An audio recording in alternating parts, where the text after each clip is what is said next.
Hello.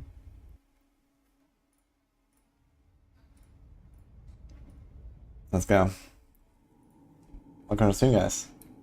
How's it going?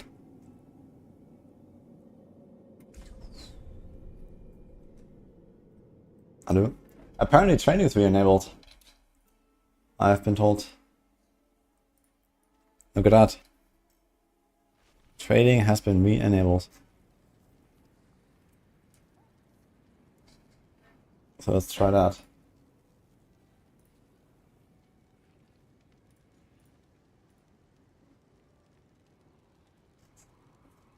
I wonder actually how much people are selling Stitch and Stones for.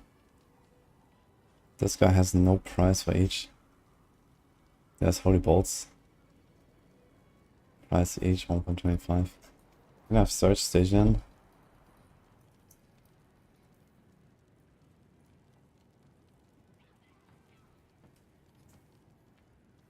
Scalpers log in. What?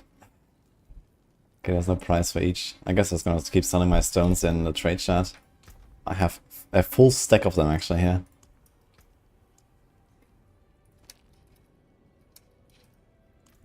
Let's go. That is actually 750 million gold. We'll be a billionaire, man. Exactly. If I get these sold. That's cool. There was also a guy who wanted to buy some amulet.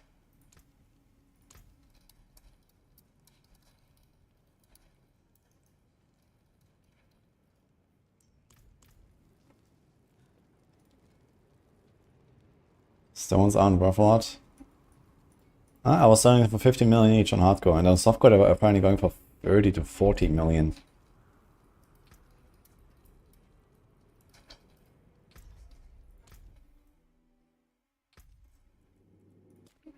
I think this one.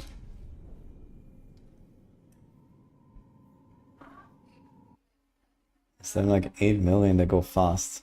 8 million? I guess because all the dupes.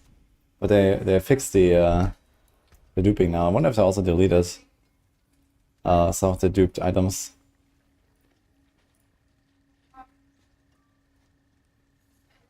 Okay, this is the 61 for 222 million.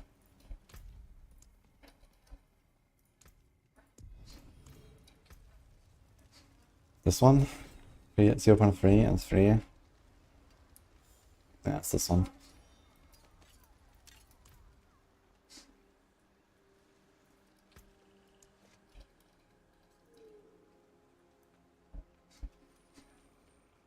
Yo, what? No favorite fire build.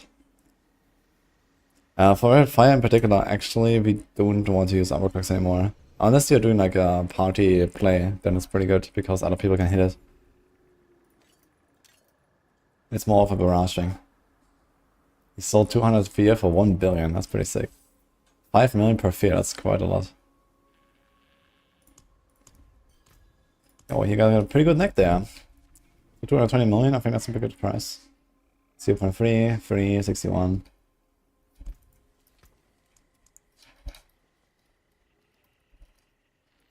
Alright. Salt.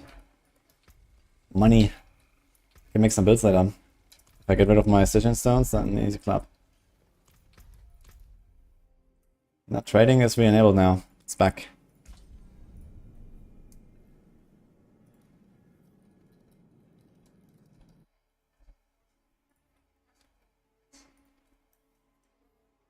Druid, why is Battlefy better than Cataclysm?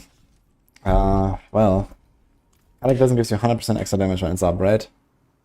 But it also removes the ability for you to proc Ancestral Guidance, which is 30% damage from the Paragon nodes. Okay, you get a few points back, you can do something else with them. Let's say 20% damage.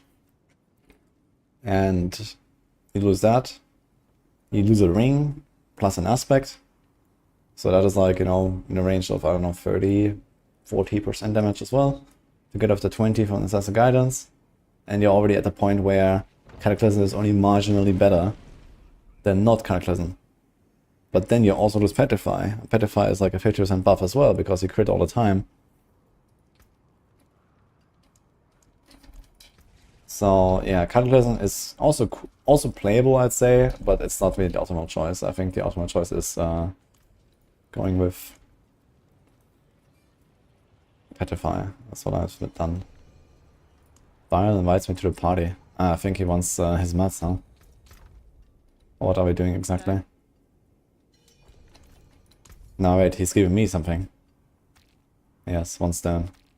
Oh, yeah, exactly. I summoned 1 Andy for him. Okay. Thank you. Farewell. I'm gonna try to temper the glove here. They have a lot of crit. I kinda like that crit.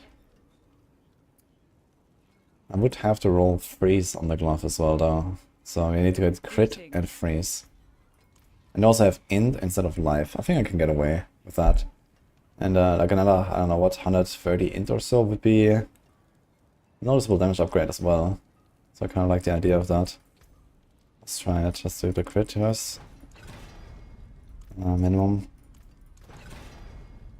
I want to try to hit freeze. Kind of low freeze. But so is this. And we have 5 tempers left. Should we try to get a better crit? I think so.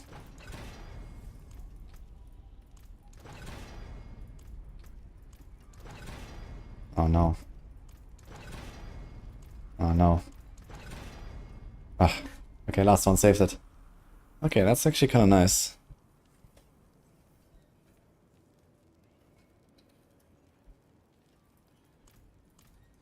But I want to hit 85% crit chance. And I only have 77.7, which is a cool number. But we are missing 7.3%. And this could save it. Let's see if we can get some attack speed here.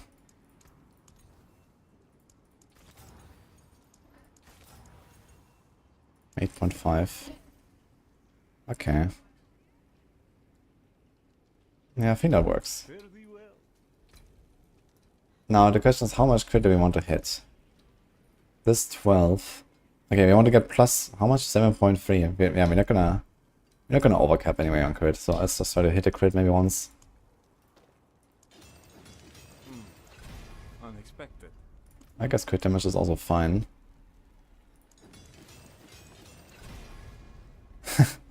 Okay. What? Okay, I'll take it, I guess. That's kind of hilarious.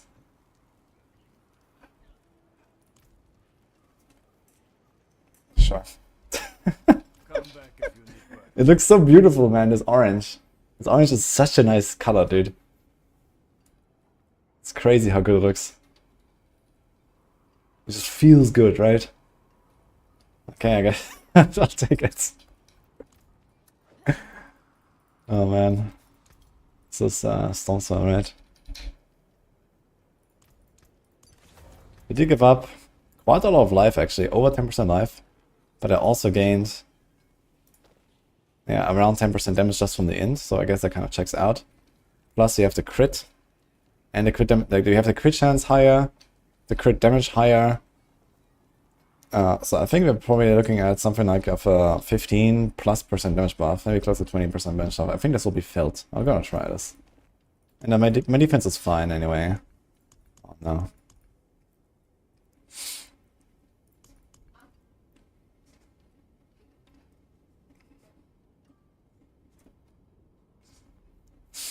Chain lightning cast twice, huh? Dot. I guess we're not gonna do that actually.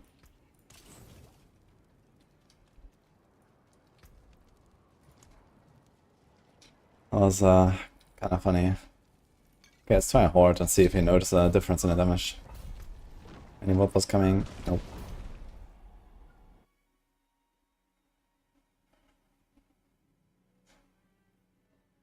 Yo, bloody one. I feel like the Blizzard Sorc, by the way. Blizzard is pretty strong. It's not like the best build, but it's pretty solid.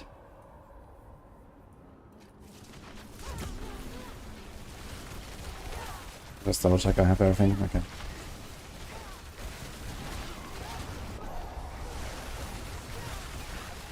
The Sorc got a nerf last night, yes. But it's a relatively mild nerf, so it's not so bad.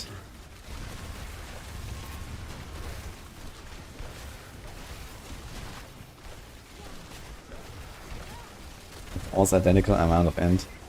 Yeah, I wonder if we're gonna feel this damage now. I think I should feel it. It should be like 15 to 20% DPS on this glove.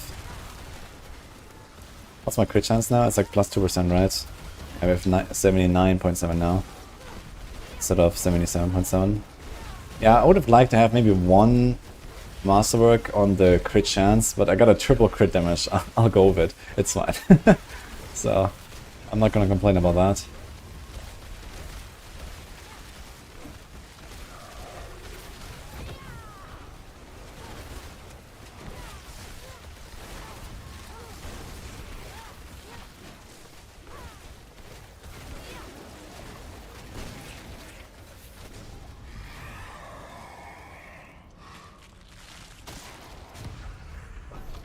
Holdings.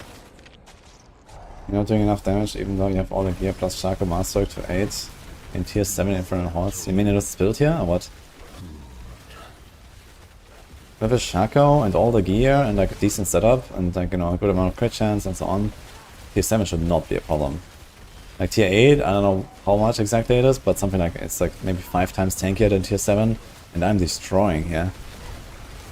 So there must be something wrong there. What are you following exactly?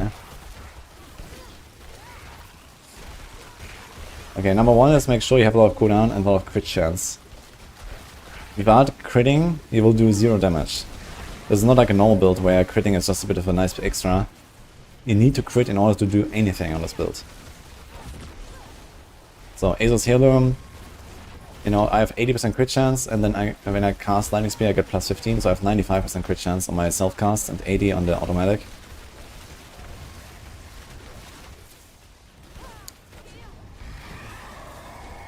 Yeah, Spider stuff could make a difference.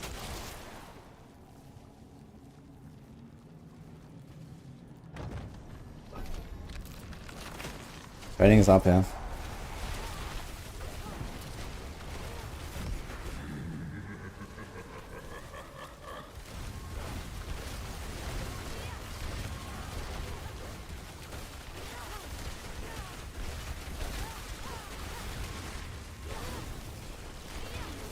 Explain the Ice and Blades as enchantment.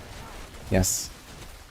There is a separate cap for the Ice Blades that you cast versus the enchantment. You can have 3 of each. So since you're constantly using cooldowns, you constantly spawn those Ice Blades from the Ice Blades enchantment, you get 3 more Conjuration Mastery stacks. And you have more Ice Blades that can make stuff vulnerable, and that can spawn Frozen Orbs. And those Frozen Orbs can spawn Lightning Spears. And yeah, so this is why mostly.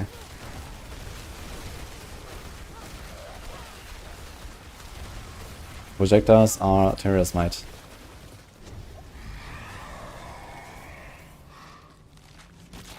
Summoned Hellborn, that's exactly what you were looking for.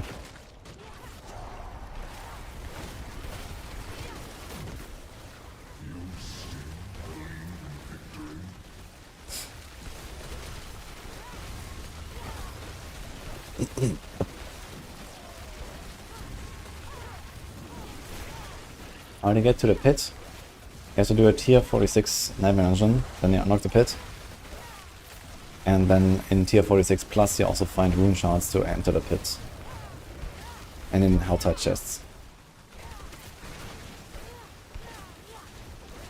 You miss Rogue. Ah, luckily I can just log in and create a Rogue. Or you stick around and you'll watch me play Rogue later.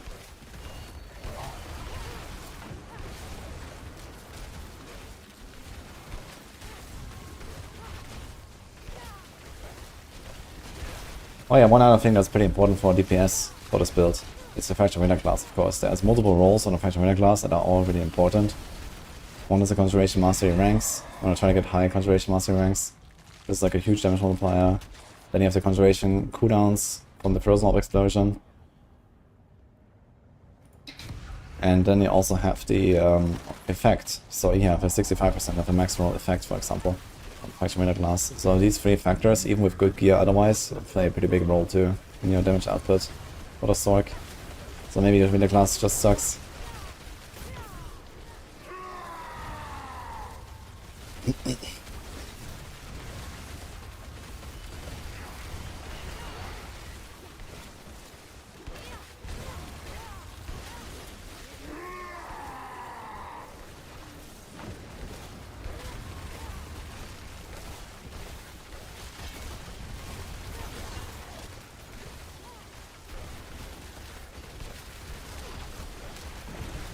The best and worst thing to choose in Horde?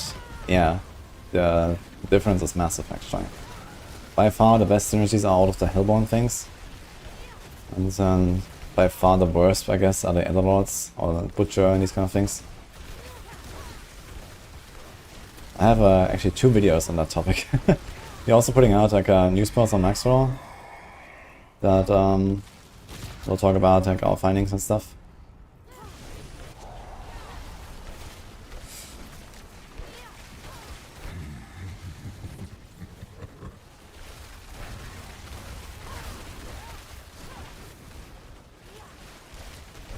It's your garage.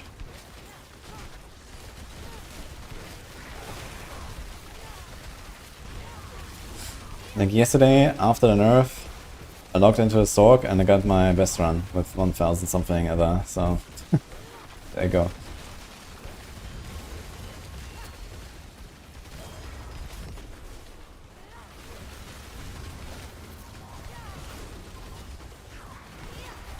It's just there's a lot of RNG in how much energy you get. Like how many Hellborn effects you get, how often does Hellborn spawn, and so on. Yeah, we are 200 now, we have 3 waves to go. If I get like 1 or 2 more Hellborn things on those last 3 waves, I'll end up at the 800 or something, so it's fine.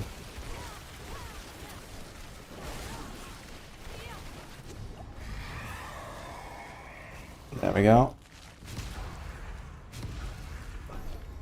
I think they shadow nerfed it, and I don't think so.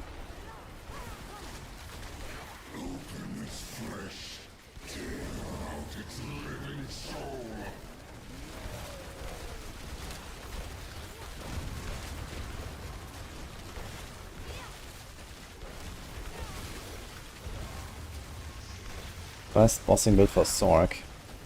It might actually be this one, but otherwise Firebolt, I guess. Both pretty good on boss damage.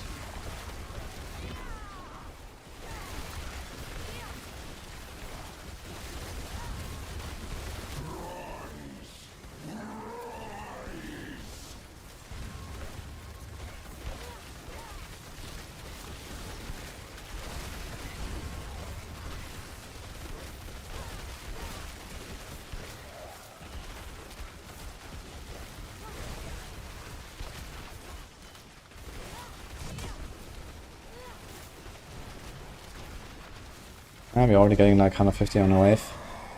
2 more waves, let's see. I have one of my migrates here, I'll just take it.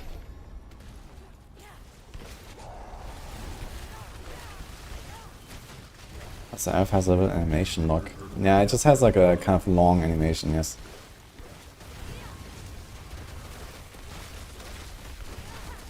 But since you want to include frequent evades in there, it's not too bad, I think. I think I'm gonna play some Heartseeker later today. I need to check if I have a bow for it now, or if I bricked all my bows. I think I could temper some stuff.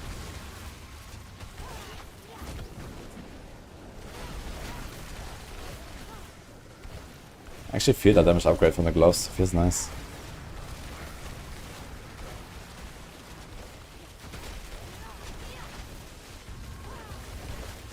Heartseeker is pumping actually. That's all. Yeah, I'm gonna check out what he cooked there. Might tweak it a little bit.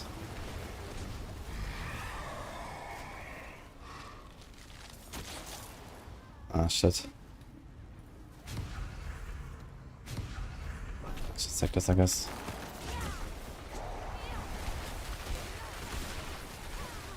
I literally just traded on stream, Shoy. So.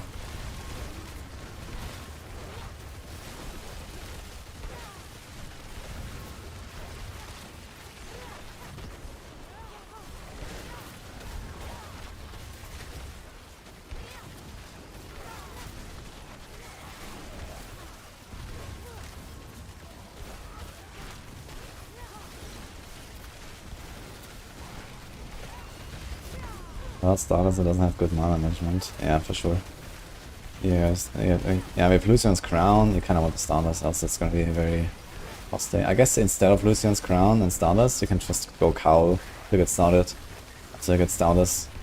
Just go Carl. The boss damage is gonna be a bit weaker, but I mean it has good single target anyway. So this might be a strat. Look, this one is gonna end at 800.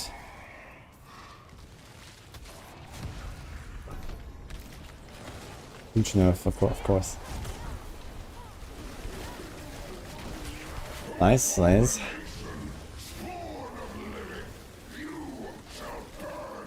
Data retrieval errors. Oh, I had that too, I had to reinstall for that.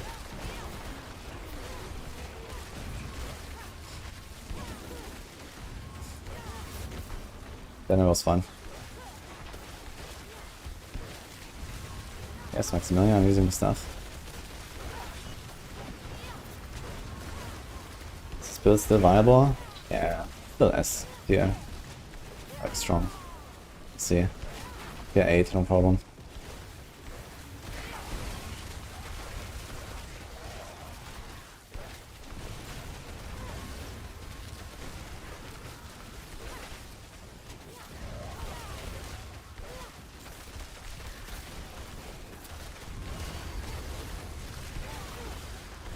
So bring a good sub for Ambercrux and Nandario Rogue. Not really, you should have the Ambercrux. But you can maybe play something else.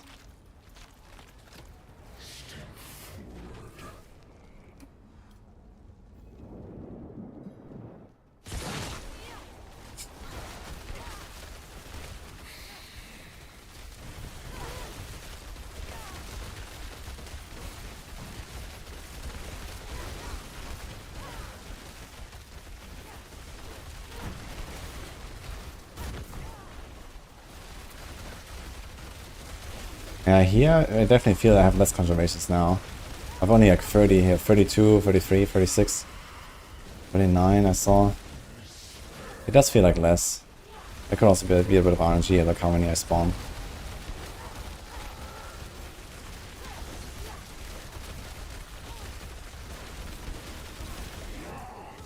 But with the new gloves, boss fight feels fine. This guy's melt.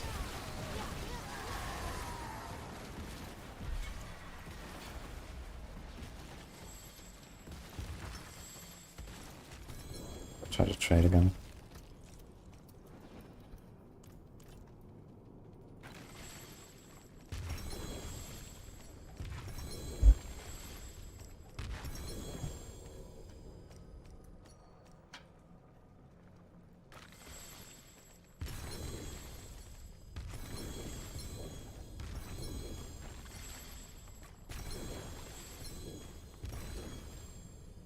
Lol, some people never learn the amount of times you tell them.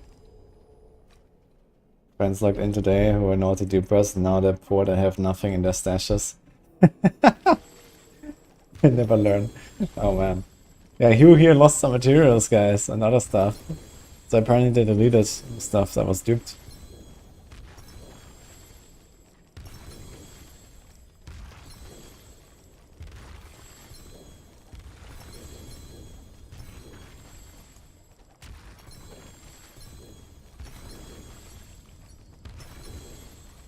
I should have removed all items, but yeah, usually when they fix dupes, they also delete all the items that were duped, or most of them, I don't know.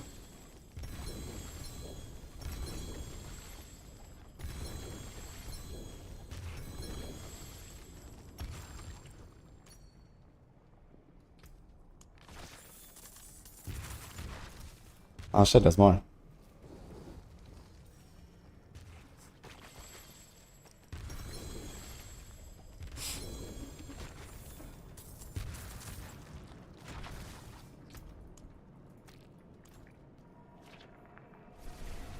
How many ender per stone on 278? I don't know exactly. But I just got 5 from like 700. Which might be slightly above average.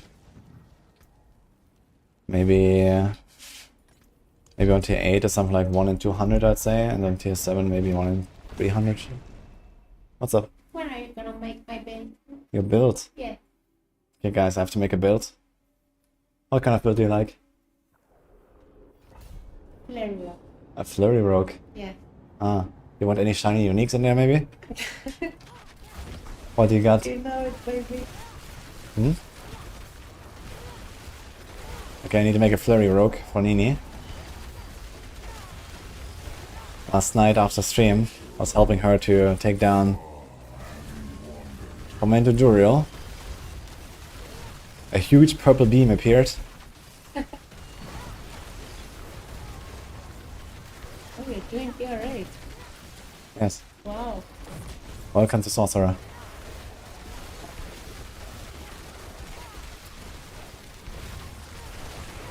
Korean and their flurry rogue. I'm not sure exactly what they're doing, but it's gonna take maybe build and make it a flurry build. Is that your own build? Or Well, this is from Maxwell basically. This is more for setup, plus minus. your strategy? But yeah, this is like the most common build right now. I think probably a lot of people playing this. It's lightning spears together with frozen orb with the fractured winter glass. That spawns more frozen orbs and more lightning spears. What is this thing? Shippers look like the pylon. That's the Terror's Might effect. This item. So it chooses these arrows. They don't really do that much, at least on this build. But they look pretty. But Terror's Might is very powerful because it has lots of defense. This keeps you alive in high tiers.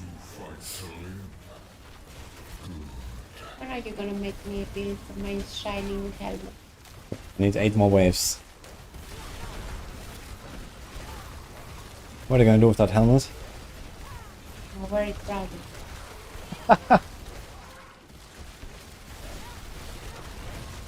Yeah, Nini just wanted to clear the season journey objective.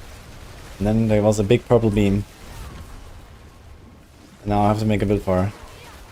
Okay, we're gonna do it after this run. Nini, the only world boss Woody can't defeat. Yeah.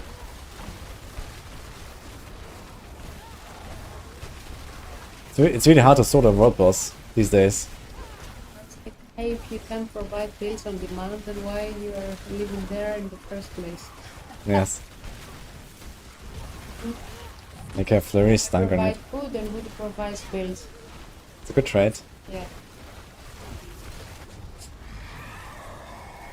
Go to shackles. 4 turns, wow. 2 shackles and 4 turns, nice.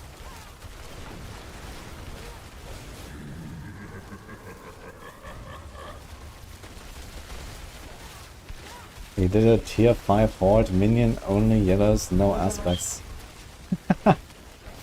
Funny. Ah, you can show off now if you want. Okay. Make some posters. Okay. I can make big cam if you want. Should I? Okay, 1 second. I think we can see. No, it's fine. We have big cam. Let's go. Okay. I got a new stuff for our walls. So making a nervous one.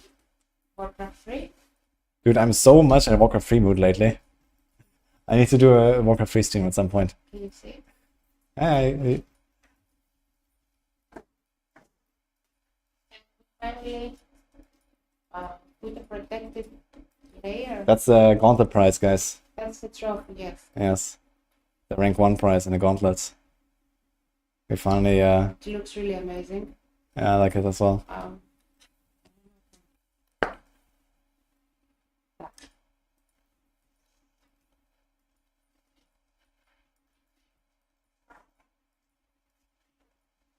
I said Warcraft 3, yes. I mean the strategy game.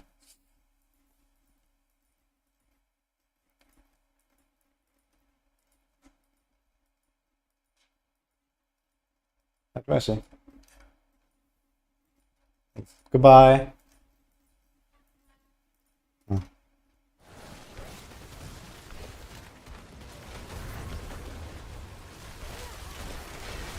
Yeah, these are homemade, you could say. I also wanted Wait. to get one for me with a Lich King, but I couldn't find the Lich King in good quality in portrait. We have this plate at home. I couldn't find the specific one in this plate, otherwise I would have gone with this plate. Opponent's projectile casts twice an arrow storm. Should I show you guys Pretty what I good. printed for my room?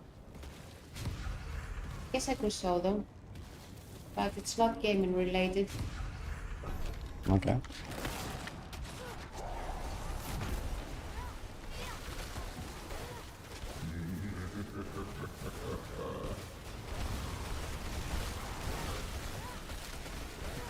Dude, I played a lot of Warcraft 3, and I built like, I don't know, hundreds of maps myself as well, and these kind of things. I did a lot of stuff when I was young in Warcraft.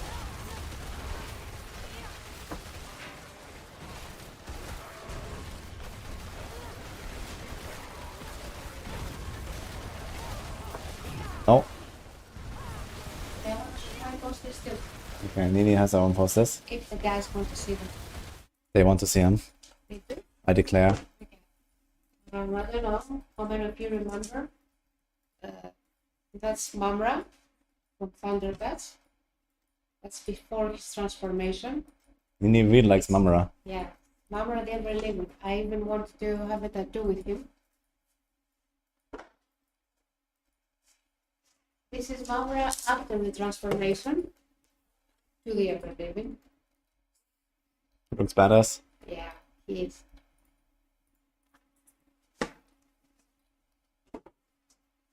Okay, now for familiar venues. If anyone of you have played Knights of the Old Republic, that's Darth Nihilus, Sith Lord. Okay. Knights of the Old Republic was really good. I only played the first game though. Okay, that's the Witch King from Lord of the Rings. As you can tell, I'm very much into villains and not good guys. But not in real life. I like it guys in real life. And the final one, this is all my favorite. Where do I show this? It's all my favorite Sith Lords combined.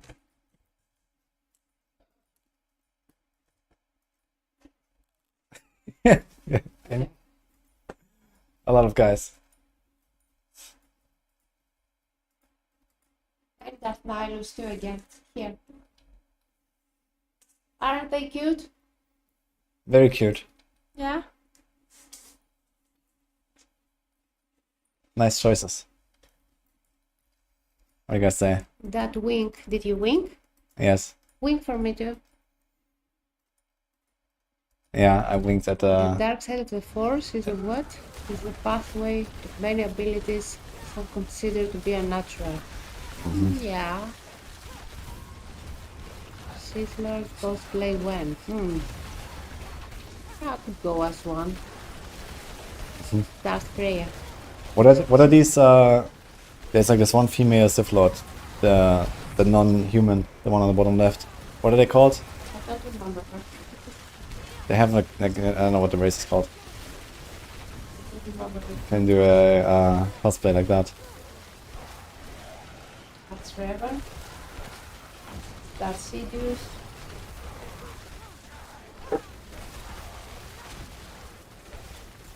Animera. Fuckers. Mera. Twi'lek. Twi'lek. Twi'lek is a race. Yes.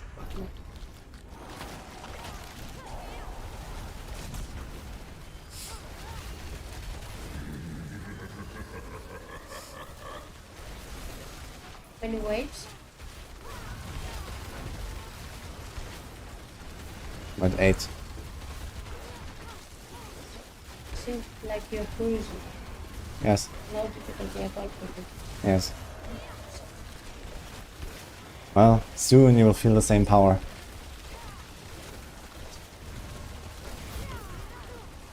Good night.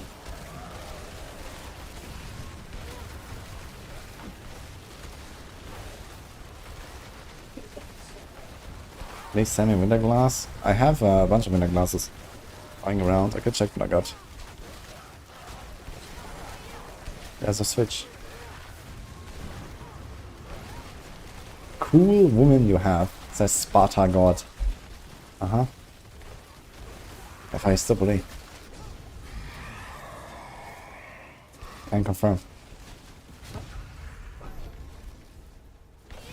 What did you say? Cool woman you have. Cool moon.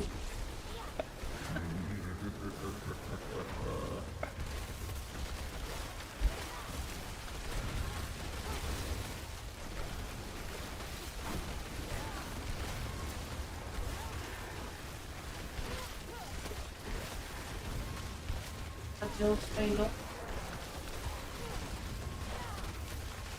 Thank you. Dude, this one is horrible at 300. Precious. Yes, enjoy.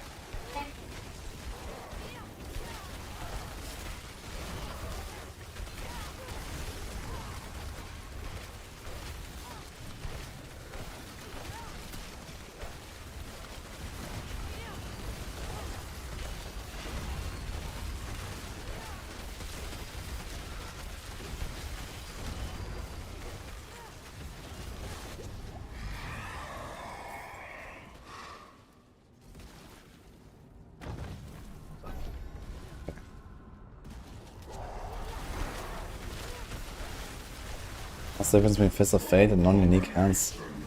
And this build is very complicated. Basically, with more lucky hit, you have more chances for the Fractured Winter Orb to launch Frozen Orbs. And then those Frozen Orbs can explode into more Configurations, so you have like more Lightning Spears and more Configuration Mastery stacks. The exact details of that are very difficult to understand and map out. Now it might have also changed with the hotfix. And also you can stagger bosses more easily, and on stagger you can do a bit more damage, for example from Warfrost passive and these kind of things.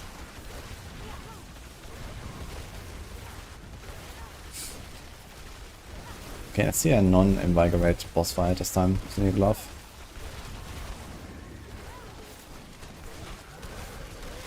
Sky Hunter is very best for Barrage. Not sure why you would think otherwise.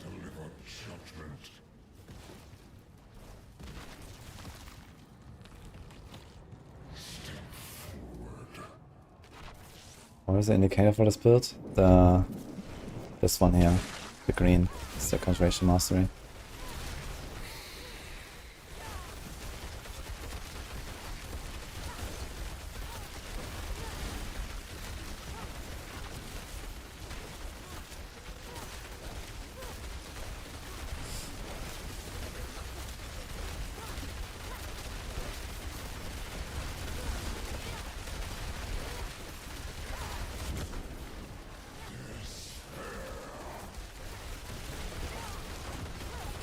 We have all the Spiritborn builds ready at the moment. I wouldn't say all of them ready, but have a lot of stuff prepared, let's say. We're gonna start putting out Spiritborn guys on Max Force soon as well.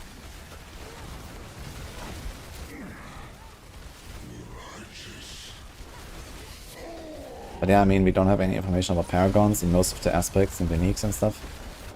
So, not a lot of endgame builds will still be like a work in progress when the game comes out.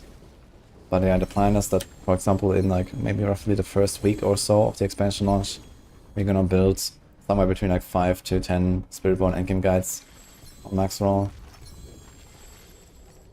So we're probably gonna like pre-write most of this, and then, you know, based on the theory craft basically, and then we'll see what we adjust based on, you know, new findings, bugs, exploits, new items, Paragon, and so on. But yeah, technically we can already prepare like, you know, 80% plus. It's just a lot of theory crafting work behind it basically. But currently I don't have much time for that since I'm blasting.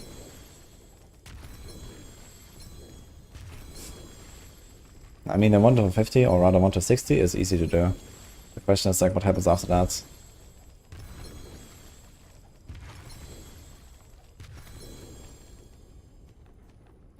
And we also don't know, you know, for example, how do the mercenaries come in and maybe change builds or whatever else they're gonna introduce, right?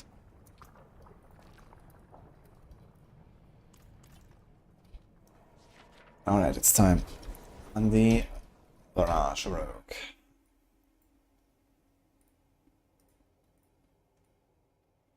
Let's see if someone misses me in game, so I want to have this here open so I see the chat. Actually, do I have an Barrage Andy already, or did I just take me this anyway? No, right? Andaria Rogue, this is the flurry one. Okay.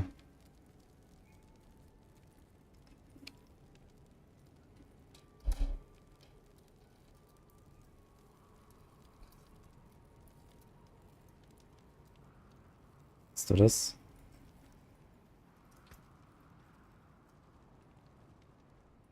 Nice. Kind of low on the tempo, unfortunately.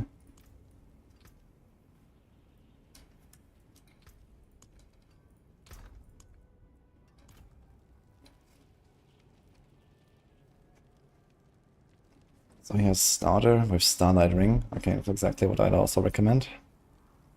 He has Enshrouding, Umbrous Fists, Noxious, Creeping, Branching, Umbra, Bursting Venomous. Okay, so this looks fine. Mythic's Farm, and then max DPS. With emeralds and stuff. Okay, I would not recommend that anyway. So here's Trap cooldown, here goes Ultimate cooldown, I guess.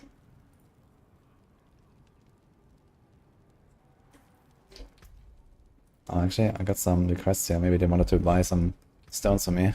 That's with us.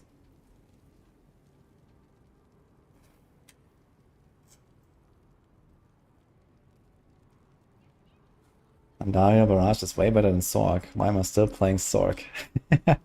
Don't worry, I'll go and switch to this build as well. I needed some gold as well. Because I masterworked my grade stuff and my Twisting Blade stuff. Ah, this guy wants to buy Winter Glass. Okay, let's do that.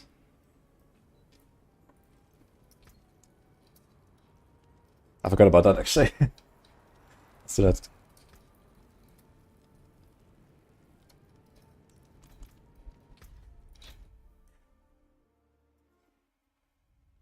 I can carry you, but do I want to?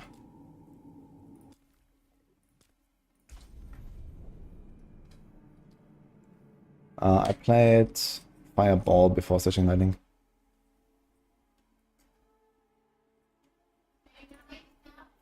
Yeah.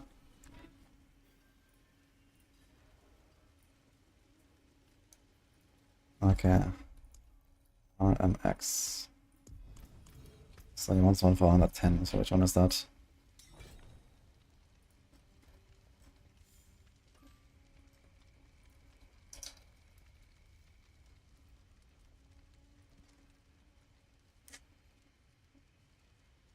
Trade is back, yeah. Is it this one? 56%.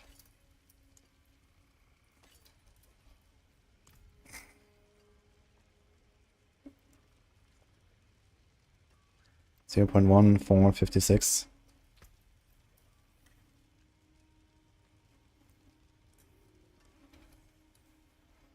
Looks like it.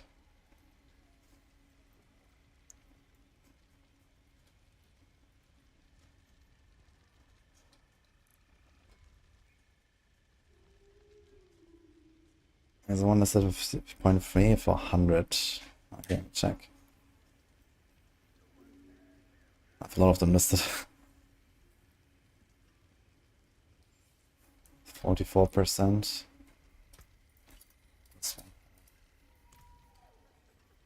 So this is 0.3, 3, and 44.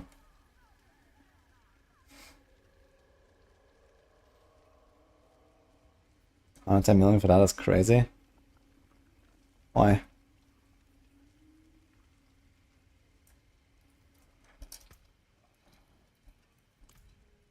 Okay, so marked as assault.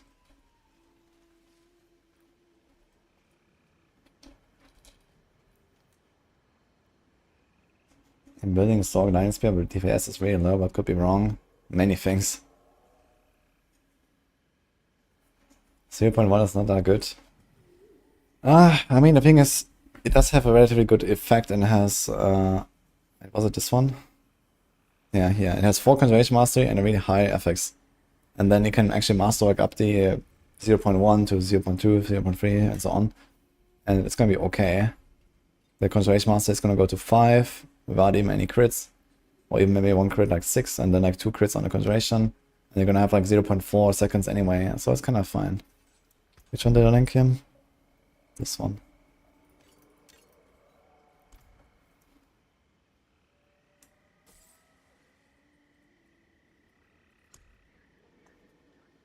We lost the Giga Meter Glass on a below the coast field. How did that happen, man? In a Nightmare engine, dude. Okay, thanks, good luck.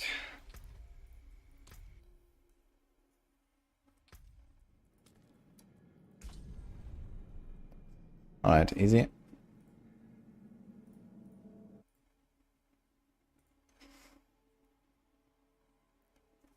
Got a pit 134 last season, is that good? That depends on what build you played, I guess. But it's pretty decent in general, I guess.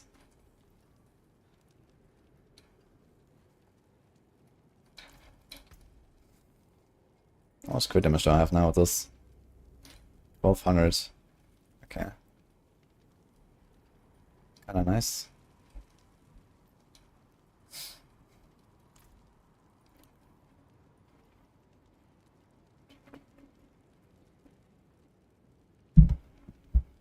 Do we have breakpoint tables for Flurry? Let's see that. We actually do. Kind of.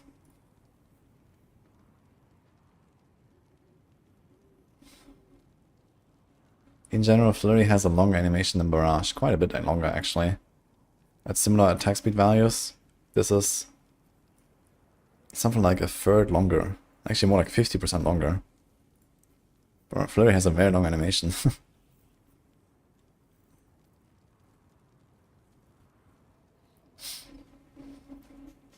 Look at this, with 1.1 APS, you can actually shoot 2 barrages per second. Like what? Yeah, 30 frames. It's 60 frames per second. That's funny. And for example, here on Rapid Fire, this is more like, we don't see it exactly, but probably like 0.85 seconds. And here's like 500 milliseconds. And you have 1.1 FPS. It's kind of crazy. But either way, we're gonna spend a lot less resources because Flurry costs only 25, Barrage costs 30, and Flurry also has a way longer animation.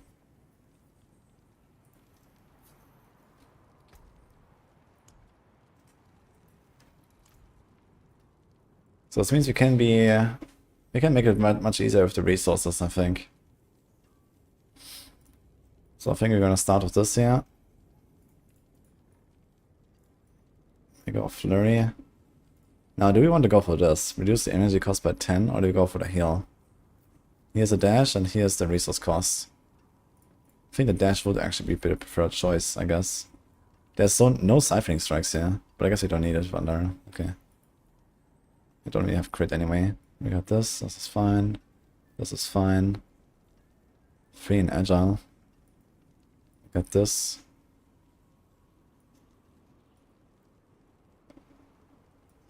Okay. I think we take this out and we do this instead. And this. This. 90% is big barriers.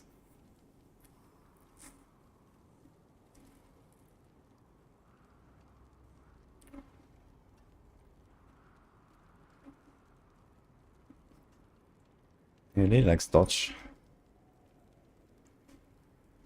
My dodge is nice, I guess. Life, armor. This looks fine. No life here. I'd say go live.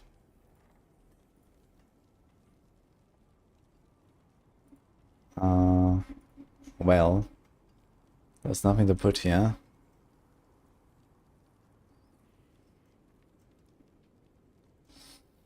It's also just being like Caltop's duration, I suppose. More traps arm faster. But let's do this. So something like this. How much dex does the setup have? 2.1k, holy.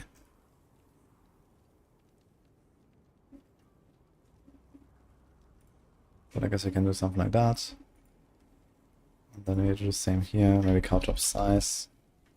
Feels kinda good. Let's do something like that.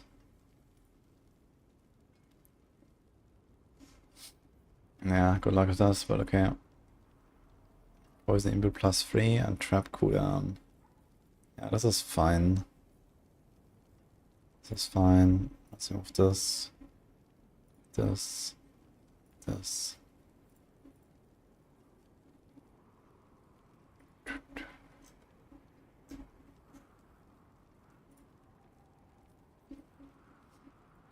Get it right here.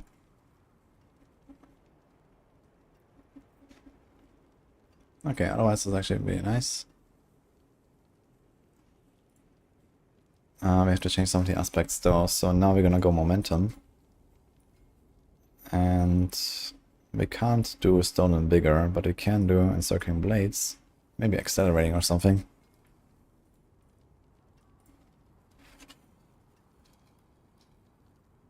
I do this, and then there's also retribution, there's inner calm.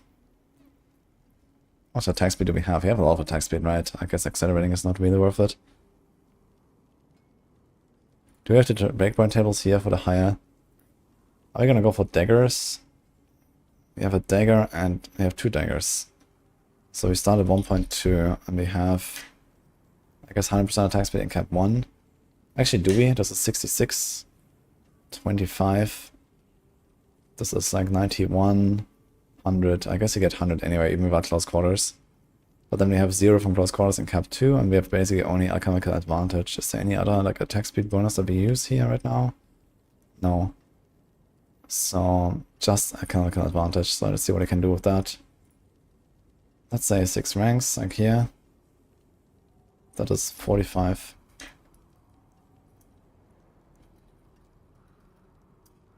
$2.94. What if we do this? That still works. So 5 ranks is actually fine. Here. So we get this one. How much less can we get away with?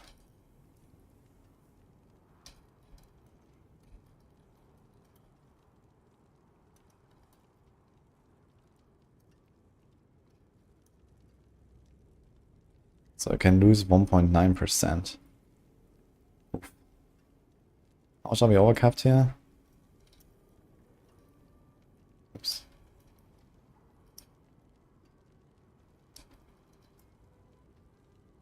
So it's 4 and 1.9. So we can lose a total of 5.9%. Which means you probably have to go for the triple crit. This is 7.5. Alright. Could also try to get like, 1 crit on the attack speed here or so, which is quite a bit. But okay. I guess for early min-maxing it's not really too crazy anyway, like 1 or 2 frame breakpoints, that's fine. In this case you want to do 5 economical advantage. Something like this. This. But I need to find an aspect to put here.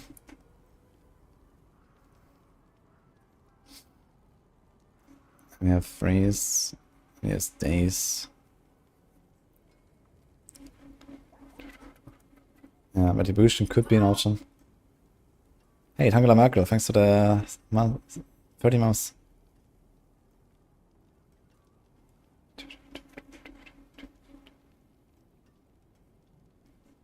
I don't think we care about this, right? Breakneck Bandits. It's only a chance to stun, nothing else really, so we don't care. Clandestine aspect, let's go. Can do cold clip. It's 30% damage against shield frozen. Corruption doesn't help us. Perseverance is fine. Creeping is good.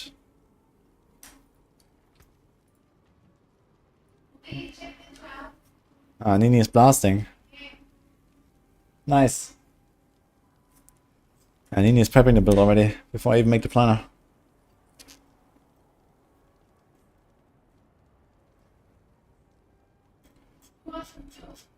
I guess he put accelerating. How much could I get out of accelerating is the question. If I go... Accelerating is 37.5, right? So...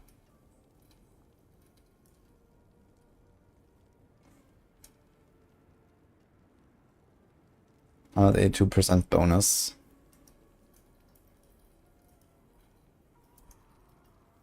$3.37. So we get like 2 less frames, basically.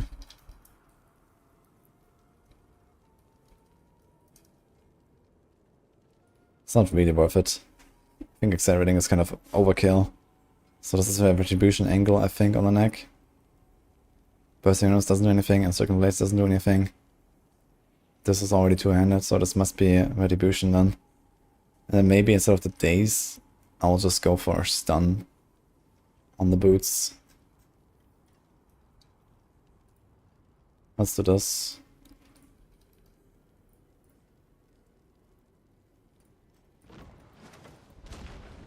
I got this, yeah.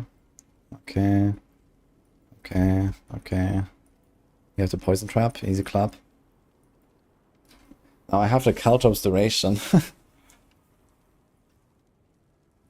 Which doesn't do shit. Poison trap duration also doesn't do shit. I mean, there's like literally nothing. You can do traps arm faster, I guess. And then... nothing. That's what I have to put, man.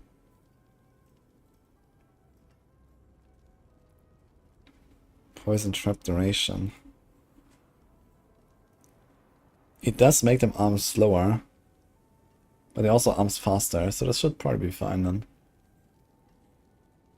I guess we do this instead. Okay, what about the Paragon? Okay. He has this weird setup without unassailable. I don't like this. Elvish Bounty. And he also didn't take Wiles. Which is wild. And he also has this. Didn't I just like change the setup? He actually has like, I think this is the same Paragon board that I had on the other build. Pretty much. Okay, so what if we go and take this Paragon board and go from there.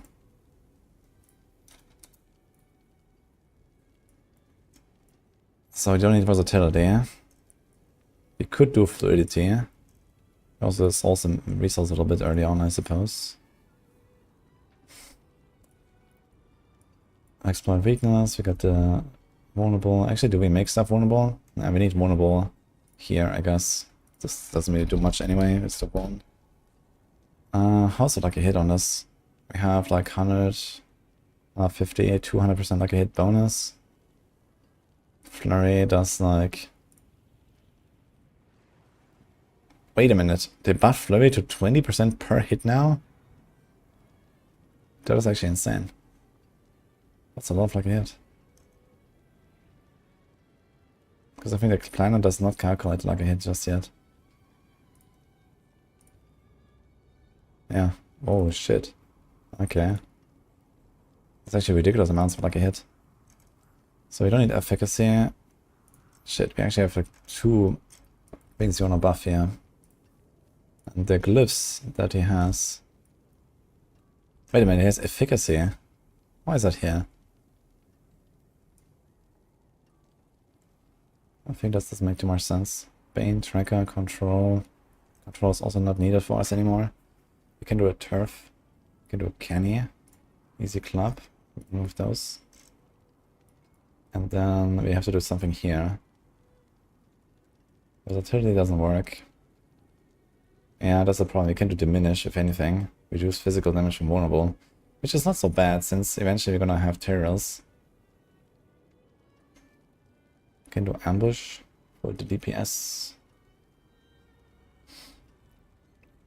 But I think this might be a turf angle.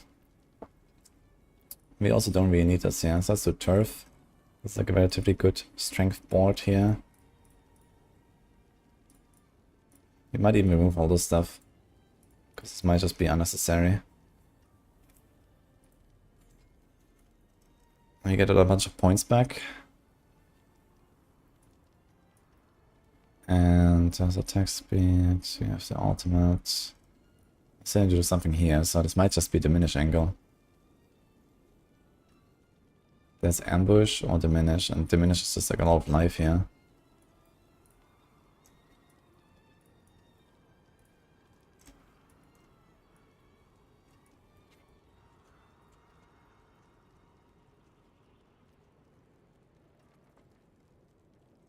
Did this actually save a point? 1, 2, 3.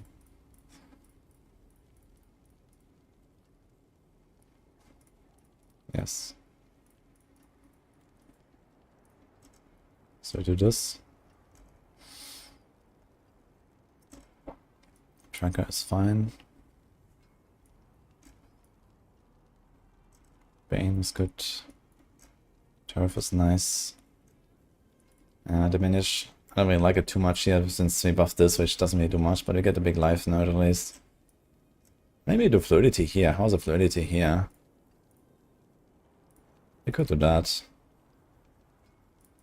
Some decks. Some more decks. So it costs us 3 more points to do a dex glyph here for fluidity. It's 10% damage. Also lose 1% life. Because this gives us 10% life. Some int and dex. This gives us int and strength.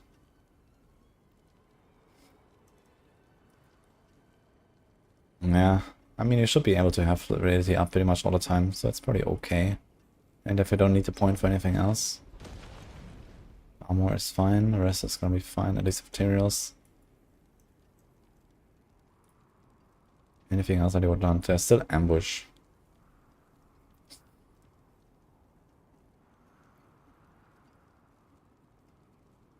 And that's about it. I mean, control would still be nice, honestly. But it's an int glyph, which makes things kind of difficult.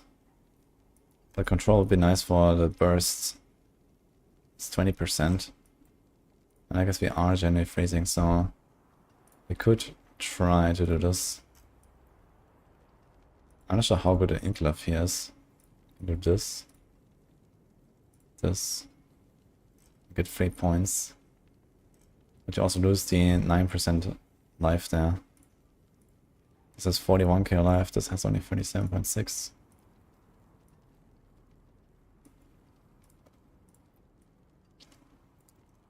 I guess instead of turf, honestly, maybe we're gonna go for Incliff angle, we put control here. Let's try it on this. And we keep diminish as a defensive glyph instead of turf, which is probably okay. We do control there.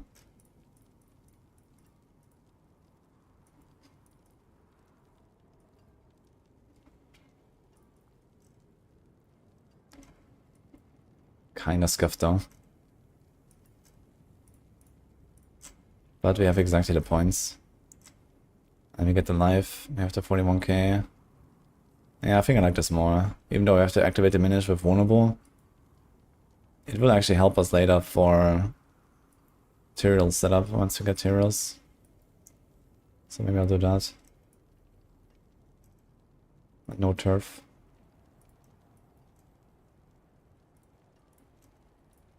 How much worse is fluidity here? 2.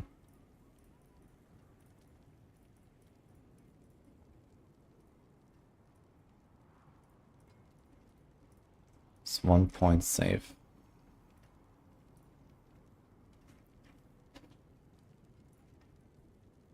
Actually, it's 0 point save, right? Oh, 2 points. No. Okay, so we had those here wasted. I think we go for the fluidity variant. It's 10% damage. And then we have control there. I think this is okay. And this is strength. Now we have 1 point, we can do something like this here. Some DR. Any other wasted points we got anywhere? No, let's save this.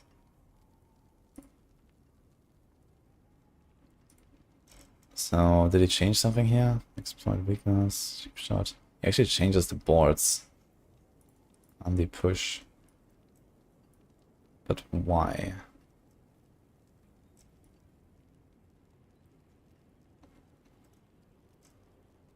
What did he change compared to this here?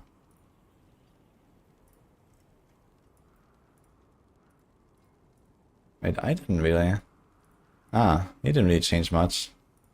I did. Okay. So.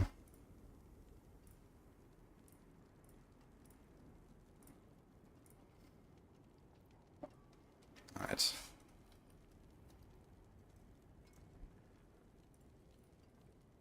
Copy. Let's put the same board everywhere.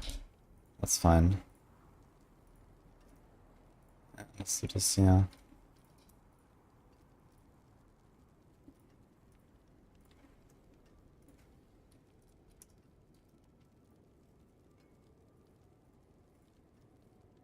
And I guess I do the same with the skill tree. Did he do any other huge changes? Probably not really. Just import this.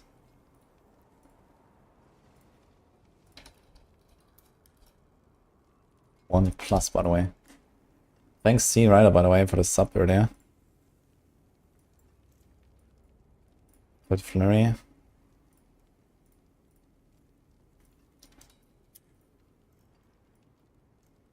I mean, he went Smoke, Shadow Clone. Yeah, it's fine, okay, so... Actually, yeah. Maybe it would be easier to just like change this here, and then go from there. So we change the skill. Because you probably want to keep the Shadow Clone stuff. This is fine, this is fine, this is fine. There's Agile, this.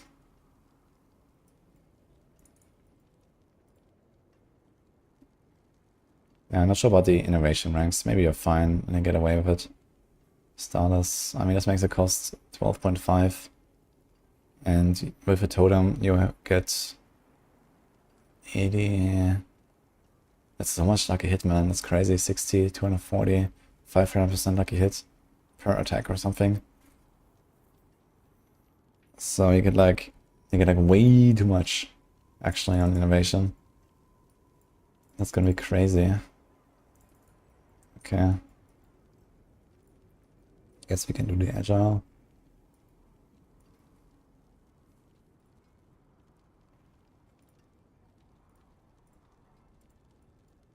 I guess we want to do the same thing here. Flurry. I'd kind of like to get this here. I think we're gonna take this out. This. And I think for the starter, I mean, if you go Starlight, the question is, do we need Starlight? And what could we get? Yes, chance to restore resource. 5% chance. Let's say we have like early on the shitty Fist of Fate and the shitty Alchemical Advantage ranks. Let's say we have like 100% like a hit bonus. Or something. So we have 40, 160 per cast. So this is like roughly every 8, it's like every 12 casts. Get this proc. It's not very crazy actually. I'll probably prefer just a resource generation. More than anything. Or even just trap cooldown. There's trap cooldown here. It's going to do another trap cooldown. And we have Starlight to rely on this anyway. Gain 40 resource for every 20% of your health to the heal. Yeah, that's fine. Maybe we can do resource gen. It's fine as well. So let's do this. Let's do Asset Retribution, Starlight, Circling, Bursting, Creeping. Really likes his GAs. Full Dark Shroud, the res. How's the res actually? Okay, this looks fine, I guess. Live, stun, stun. For some reason it's a stun now instead of freeze. And he has freeze. It's like the same pants. And here... It's fucking rubies, dude. Emeralds, I mean. Okay, let's do this.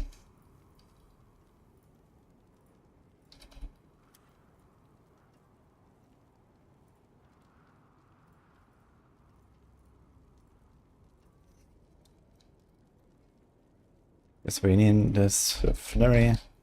Might be a few more aspects I have to fix.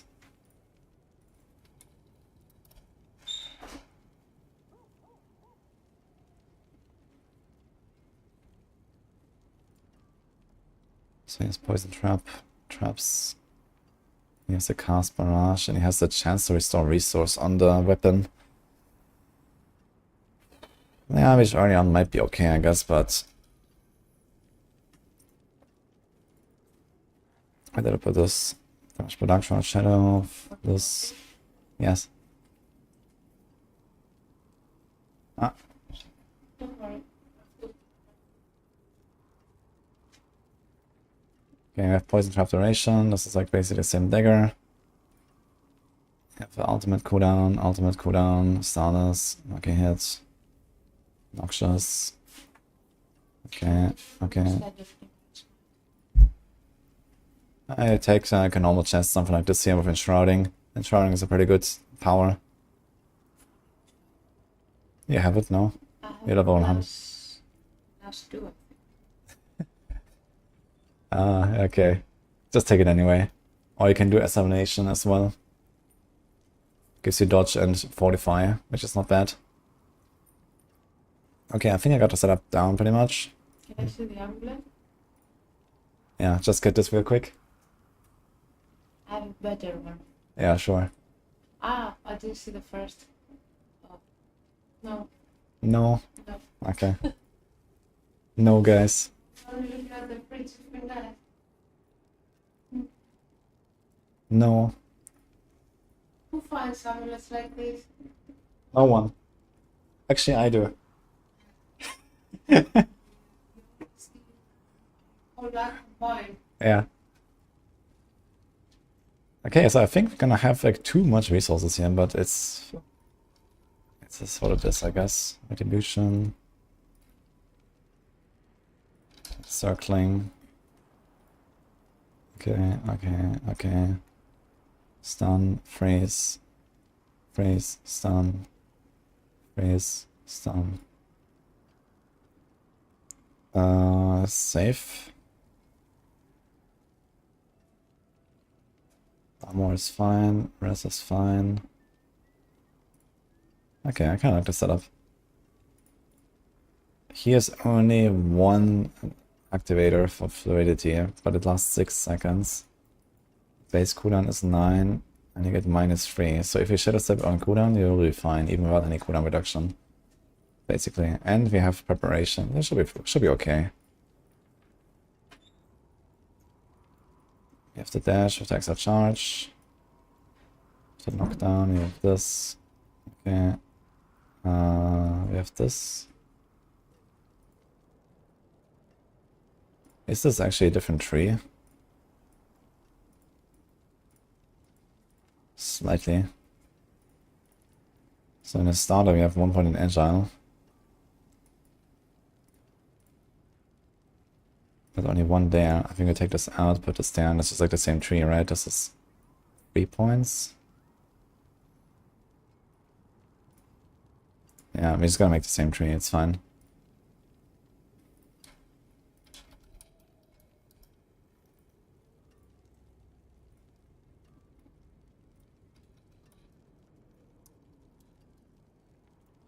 So this.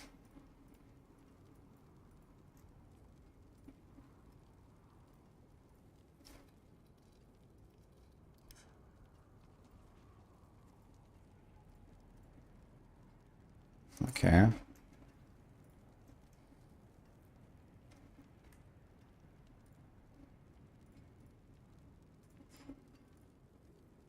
Okay, he has like removed some attack speed here.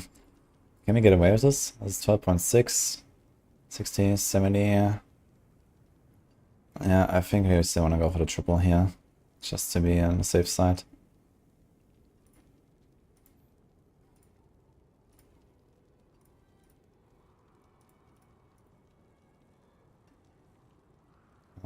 Ultimate. Okay, I think we have our flurry set up here. I'm gonna try this later as well. And we'll see, first of all, is a Starlight. This might be kind of overkill. Also the resource cost reduction on it and stuff. I think we don't even need that. Honestly. Maybe we're fine. And poison imbue for +3. And here he doesn't even have the poison imbue thing at all. I guess I don't really care much about poison imbuing that much anyway. At some point we're gonna have so much lucky hit, it might be okay. Just go for the ultimate cooldown instead. Get our Shadow Clone. Okay.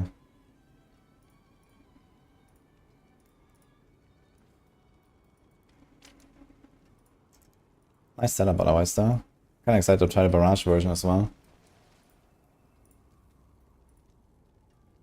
Okay. I guess we're gonna do this here as a standard, that's kind of like the main.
I had to do a little bit of tweaking.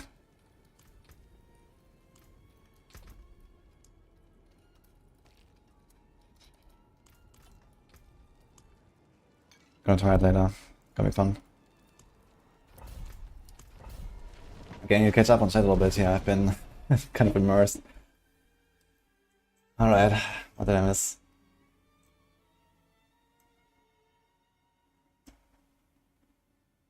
I think GA int or GA crit damage is better for Mining Spear.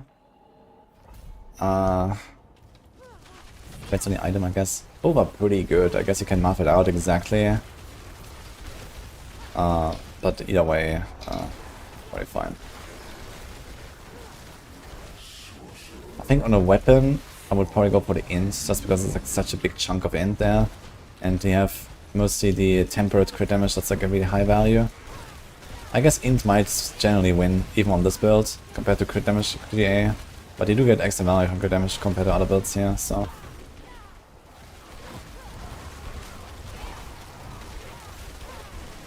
You could do some quick maths on this actually, and to understand.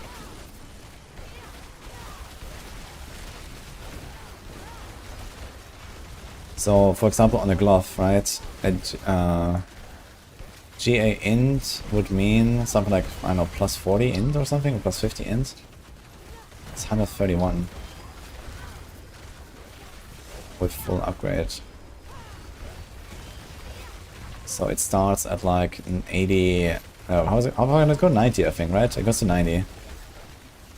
So 90, you get 45 int from a GA. And from crit damage, you get 25 crit damage. Now 45 int, in my case, are quite a lot of damage. That's like roughly around 6% multiplier on, how much do we have? 260 right now.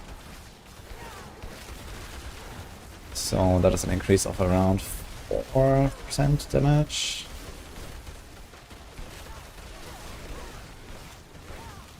Actually a bit less, more like 2.5 to 3. Let's say 3% for the int.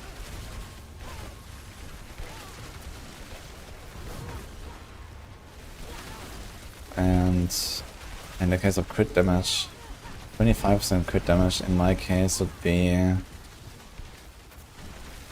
roughly 2% more crit damage. Which means around 2% more from the splittering energy directly. And then the additive value of it is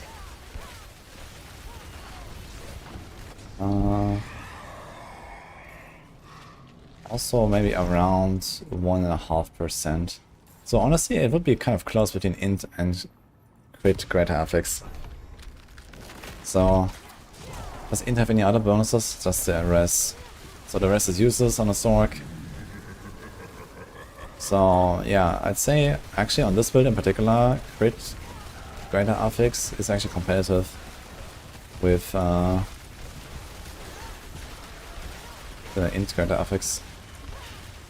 That's like a special case because of the splintering energy scaling.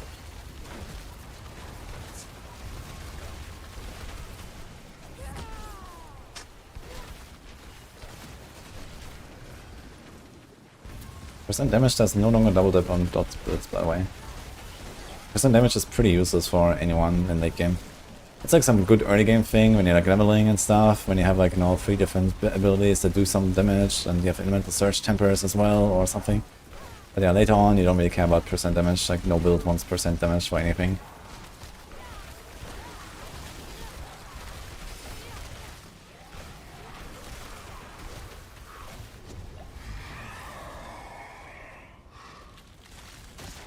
Ah, Hellbound Migrate, I'll do it.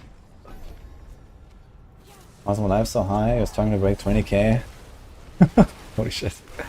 Well, I have a Paragon board that has life nodes.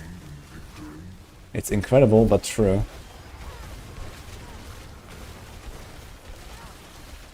And some life rolls on my gear as well.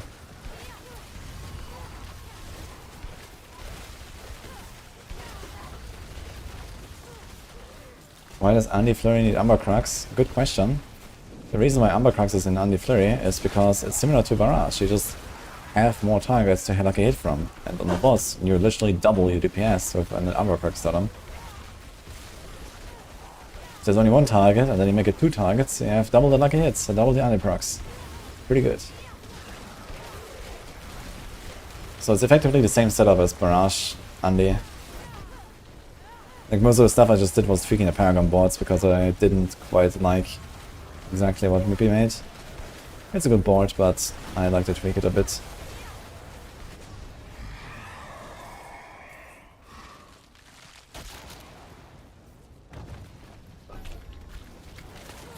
My pants is concentration aspect and ISR moderation. I like that. Is Barrage Andy outperform normal Barrage? Yeah. Barrage Andy is the strongest build in the game right now. And then next in line you have, I don't know, something like Lightning Spear. And then maybe like Rapid Fire and maybe Flurry Andy. You finished it?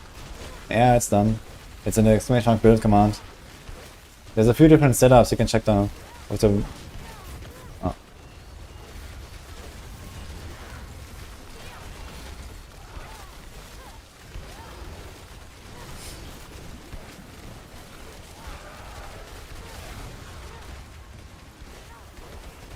Orange Obama. Yeah, there was a guy yesterday on the World Boss Rogue playing. It was called Barrage Obama. It's funny.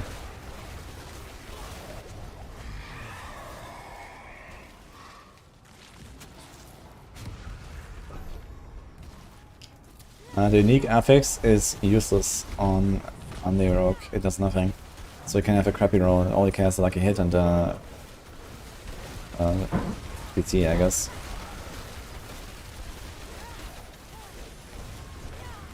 Momentum over close quarters on Flurry Rogue. Yeah, momentum is more damage, more defense, more speed, and more energy than the very minor bonus of close quarters. And you don't even have any range skill to activate close quarters. Thank you. What did you say about the build? Yeah, I'm just explaining some stuff about it that people are asking. Why am I playing momentum with Flurry, for example? Oh, thank you. No, I am. Oh, okay. Can you answer why? But why? Can you answer why? For chat. Why momentum? Yeah, why momentum on Flurry?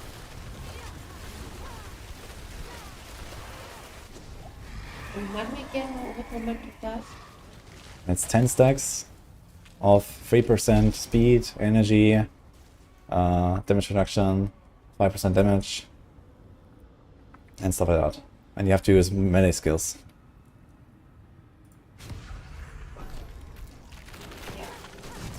Yeah. And the other option is close quarters combat. That gives you 15% attack speed 2 times. And you have to use 2 different skills. Why? Yeah, they changed momentum this season, so maybe that's why. Okay. Momentum has like this huge list of stuff. Yes. It used to be very different. It's been like 3 seasons since I played Flurry, or 4. I think I only played it the first one. Yeah. Did you? They changed it. This season. They really buffed momentum. It's very strong now. Send me a link in Discord. I can. But I put it in the build command as well. There's 3 different setups. We can check, there's like, you know, different steps. The what is this? Ah, enjoy.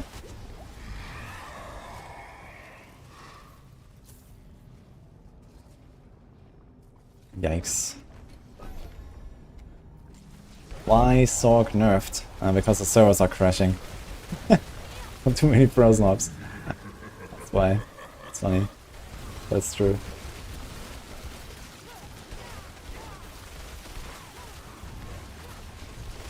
Manuel, by the way.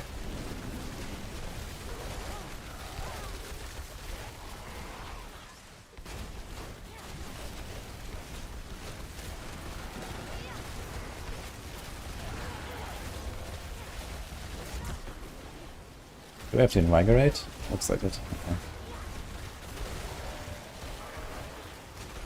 Yeah, the nerf is not really huge. It's kind of minor. I can feel it a little bit, but, you know, we are cruising 48s here, so it's fine.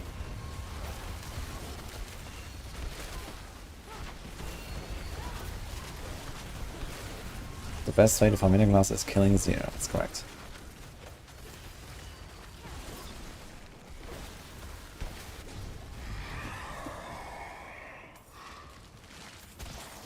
Surging Hellborn on wave 9. It's a bit late, but okay.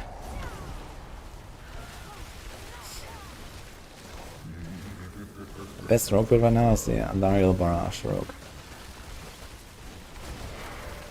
I'm gonna play it later, or maybe gonna start with the Flurry, and then Andy, Barrage. I mean, they're almost the same build. Obviously, I have a shitty Umber Crux. I need to buy an Umber Crux. Is anyone selling one on hardcore? I could check if someone is selling one on. Wait. I guess I could try opening some of the equipment chests.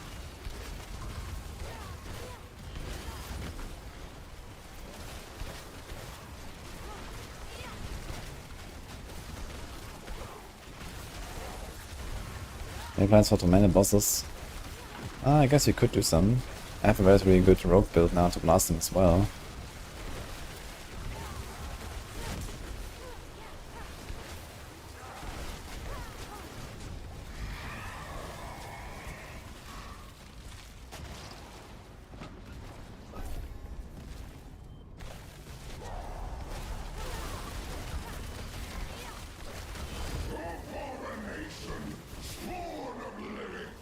Yo, ish, Spidey, are you still here?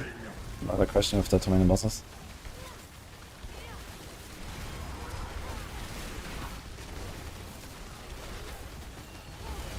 Sorc feel after change. Not a huge difference.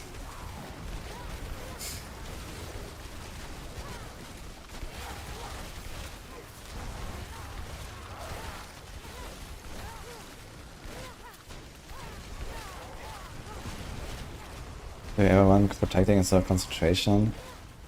It doesn't help you with 1 shots. It helps you with 2 shots. which actually last season was relatively good in like the pit. I actually ran protecting quite a lot last season, but now they have done this change with the pit bosses and the stacks that you get, so the pit bosses are generally much less threatening. But last season, for example, you could get like 2-tapped by certain things, so I could like, you know, get bounced from one projectile, from like, you know, Elias, Shadow Boss, into the other thing that the other boss was doing or something like that, and then you could get comboed like this. And this is not really the case anymore though. But there are reasons to run protecting aspects sometimes. It's a pretty good aspect. Especially if you already have a tanky character that can survive one-shots. Helps you to survive the 2-shots.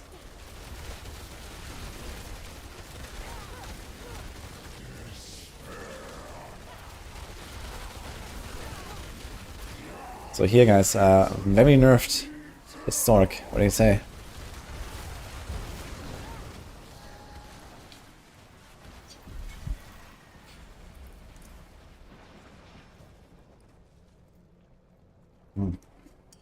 Buratza, guys, it's called.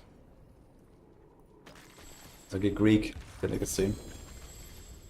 It's like this phyllo bread. Like this.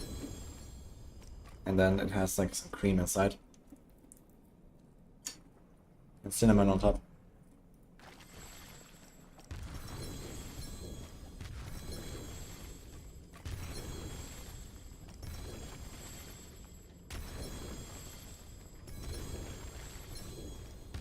Single target build is so bad. Yeah, generally this build is much better at AoE than it is at single target. And maybe it has the largest gap between the two of all builds. So yeah, you will feel weak on single target compared to what you can do otherwise. It's just how it is, but it has become a bit closer now.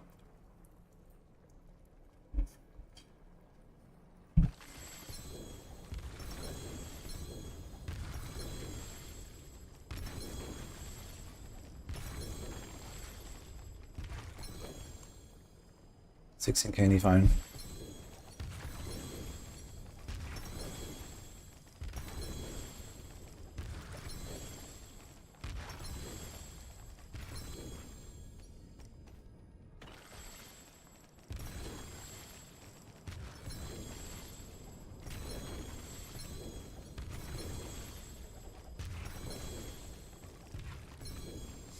But no one wants to buy my Stygian stones. What do I do? Is 50 million too much now? Was it just because trading was disabled for a few days and everyone managed to get a few of their own Stygian stones? So people don't want to trade right now?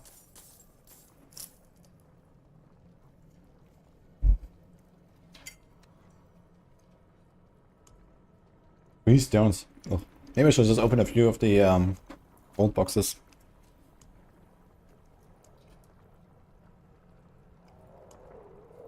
So he's another 17.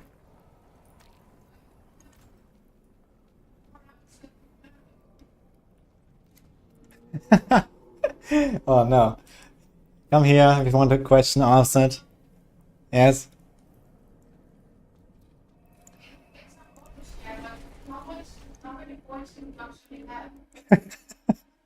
Come here.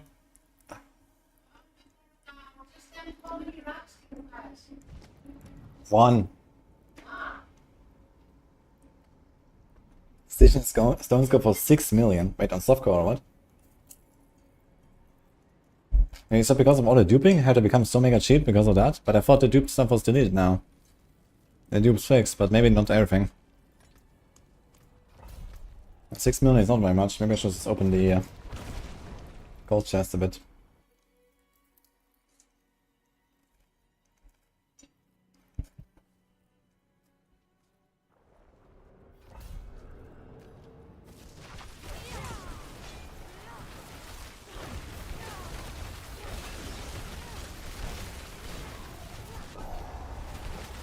Remove the duping, but not the dupe nuts. I heard that people got set their nuts deleted. I had some people in chat earlier that said that their friends logged in, all the stuff deleted and so on.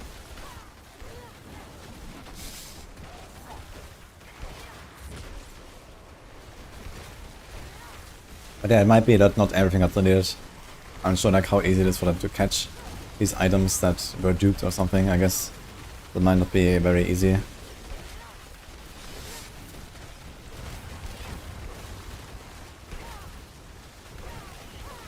I'll link the screen.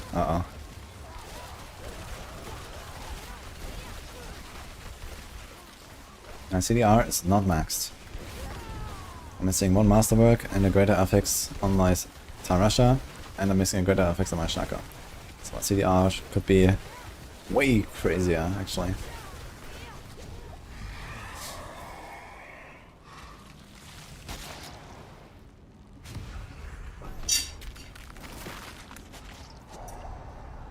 People are selling this on Discord right now. Seems legit. I guess we're just playing a lot now in Infernal Hordes. What do you guys say? They're just blasting.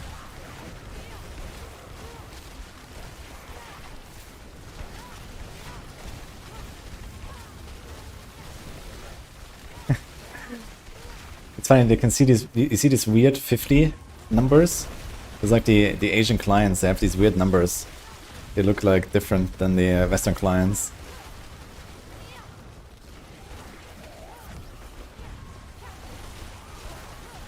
How many station stones do I get per hour on like on a Sorc right now? So let's say 4 runs per hour, 50 minutes per run. Sounds about right. With everything included, I guess. So on average, I guess I get something like 4 stones a run, maybe 5.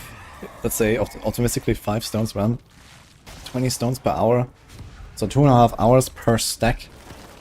I mean, technically it would be possible to actually have farmed roughly this amount since, you know, 1.5 weeks ago. I guess if you start blasting tier 8 hordes day 1, you do like 10 days straight, let's say 15 hours a day, Infernal Hordes tier 8. Then in 15 hours, in 5 hours you get 1 stack. No wait, you need 2 hours to get 1 stack. 2.5 hours to get 1 stack. You need 5 hours for 2 stacks. So you get 6 stacks per day. So in 10 days, 60 stacks. So this is actually potentially legit possible. It doesn't have to be duped. This is 2, 4, 6, 8, 10. I think it's 10 or 11 per row, and there's 4 rows. So this is like 40, 45 stacks. So technically it's possible to have farmed this.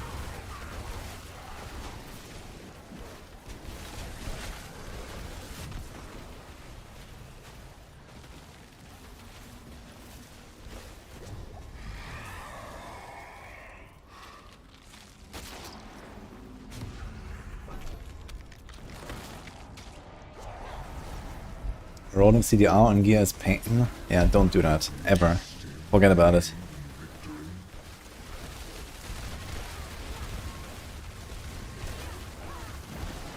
Don't roll it. Just try to find gear that has it.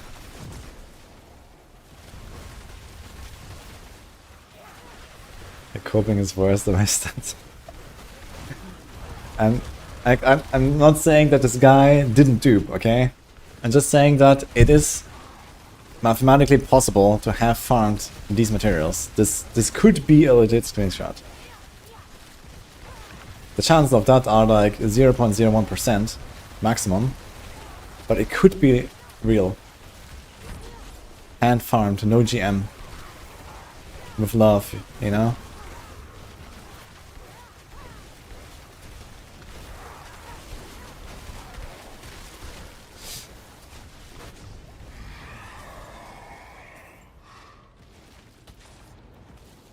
What do you mean, nope? I literally just did the math. What do you mean with nope?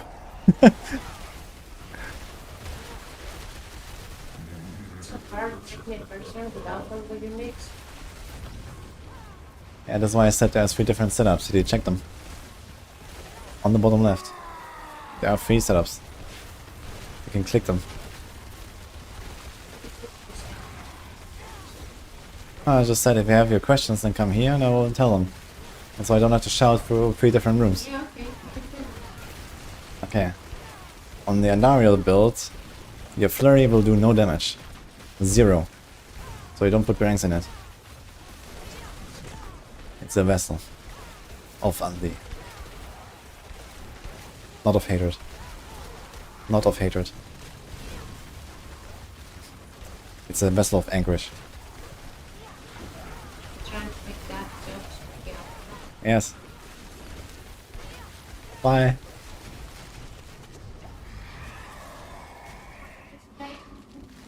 Sorry? No.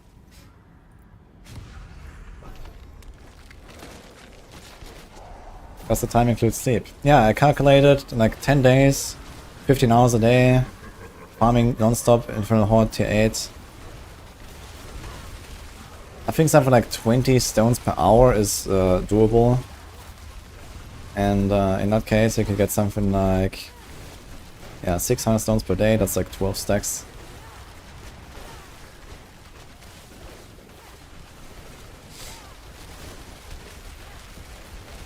Oh wait, not 600, 300. 6 stacks. Yeah, so 6 stacks per day. And the screenshot we saw was 40 stacks.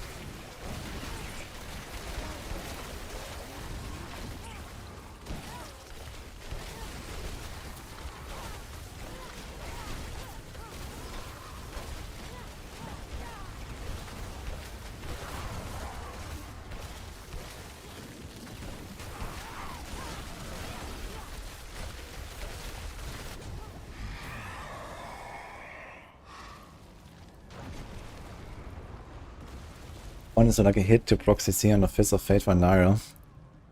You would really like to have a decent value on it at least. You know, as long as it's not like super minimum roll, it will be okay, I guess.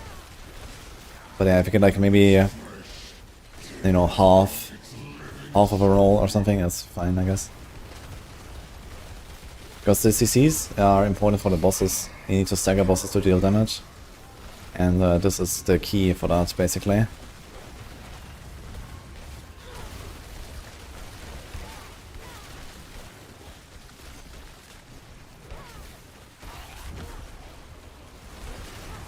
Oh, good luck, Battle Gun. Hey, Dini.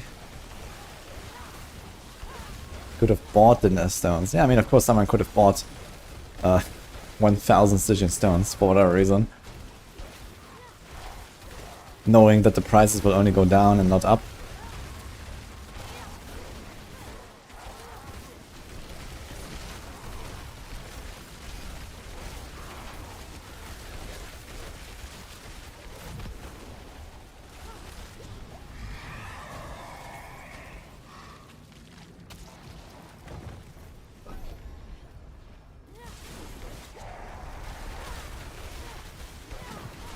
I mean, the last summons here. Doesn't matter if it's normal or Uber. Sarasson build good for fighting bosses. It's not that great on a boss, but it kind of works. For the, like even for the Mended, it can kind of at least contribute.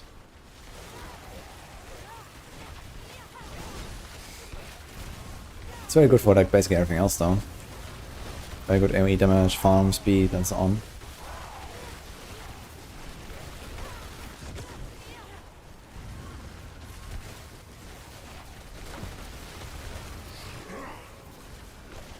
Don't you need lucky hit, GA and Fist of Fate to reach 200 lucky hit? The Poison Imbue aspect always triggers on Andy. I don't think there's anything that I can't guarantee to proc on the Andy Rogue. But even then, like, I mean, does it matter? Does it matter if it procs like 100% of the time or 90% of the time? Yeah, of course it matters a little bit, but it's not like the build is unplayable or something if you don't have a GA lucky hit, Fist of Fate. Just get like this or that, a little bit less, and that's it. As long as your resources are figured out and can spam your stuff, it's all good. You just keep blasting.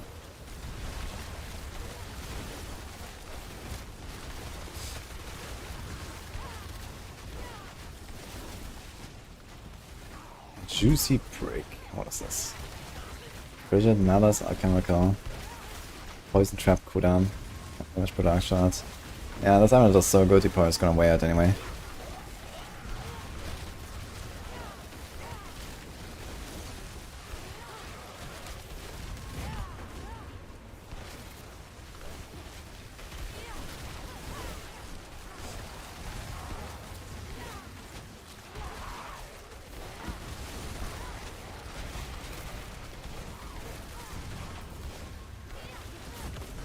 build just insta-kill Lilith. If you want, you can get there, yeah.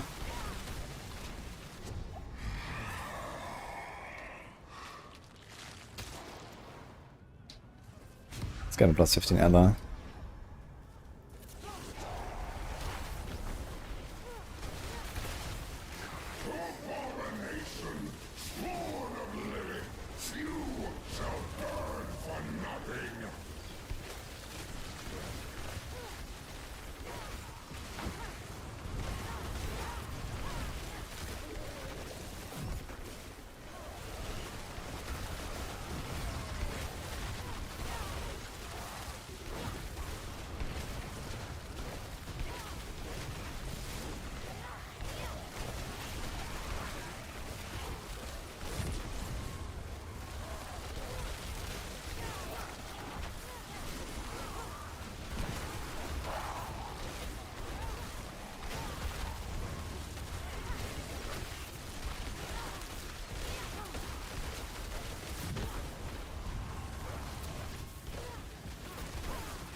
That was a terrible run, man.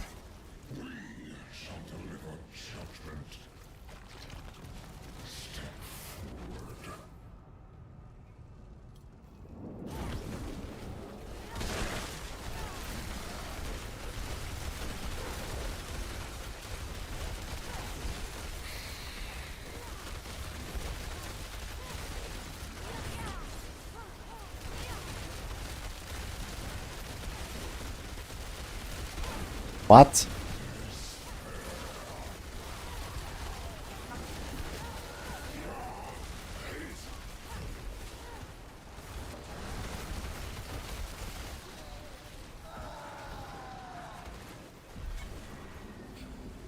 He has told me she hates the build I made for her. Unlucky. I get to eat away my frustrations.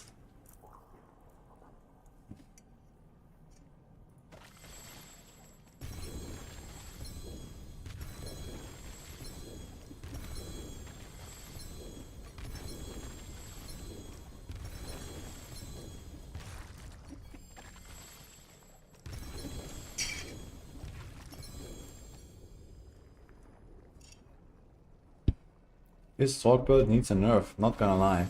Again? It just came freshly out of the nerf. Don't you see?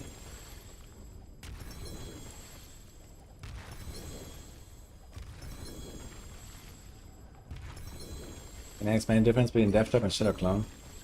Yeah, Shadow Clone has 10 seconds longer base cooldown. And you can also not temper as much cooldown reduction on it.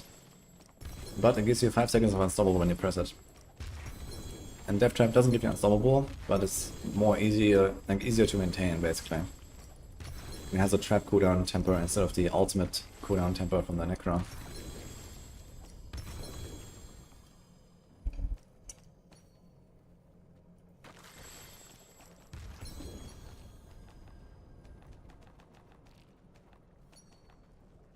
And both of them are mainly used to activate No Witness Legendary Paragon node and the preparation damage reduction every 10 seconds.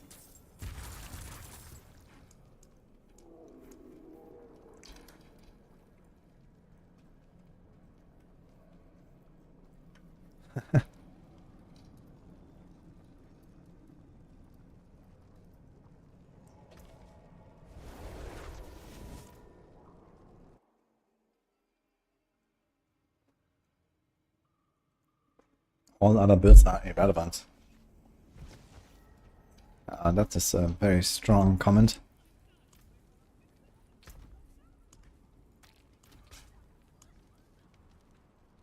What's up? Why would you put an amulet with plus 5 to 3 to 4 to every skill possible? I can make build like that too. It just shows you what you're aiming for. What should I put there? Because they just drop like that from the trees or something. You're very lucky you're streaming right now. So you want me to put a shitty amulet into the planner or what? A normal amulet like the ones that all the people find, with maybe the most important of the passive skills. How do I teach people what they want on amulet?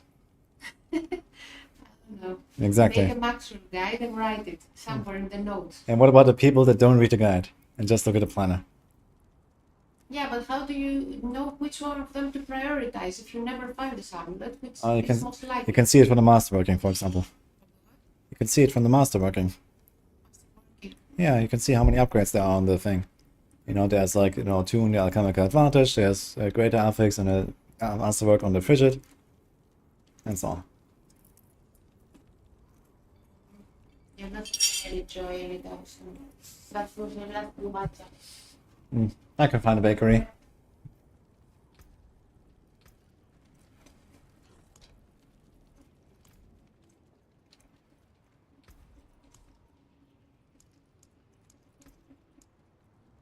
Oh, you've caught a rare one.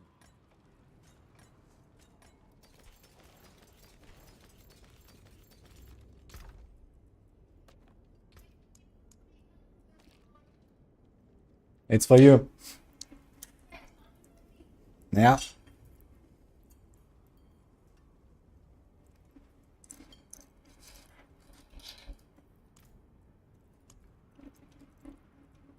Where's my scrolls?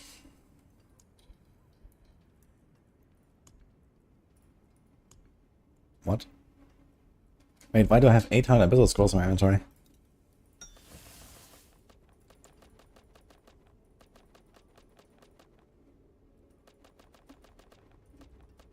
Is a bird being too strong really affecting you?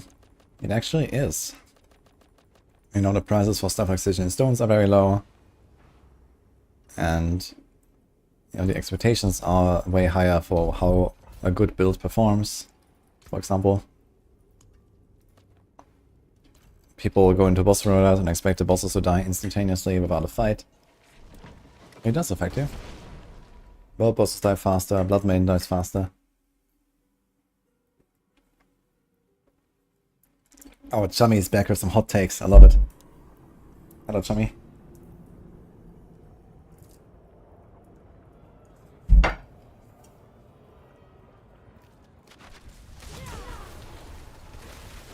With some fresh copy pasta, man. Love copy pasta.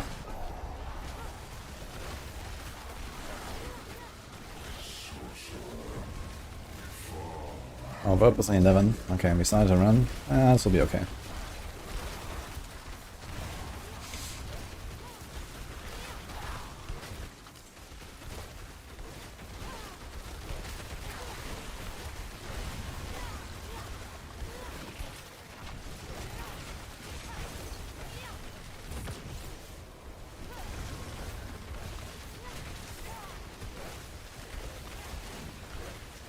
It's not OP. Running through T8 hordes while eating and reading chat on hardcore and getting 1000 ether. That gives me 1500 Neve iron. Maybe like 8 Stygian stones in 15 minutes. It's fine, guys. This is called balanced these days.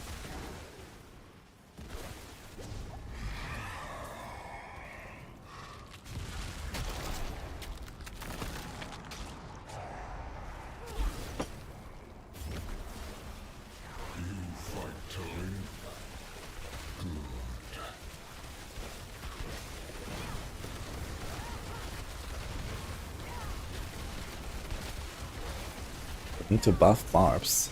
That's a pretty hot take as well, I think.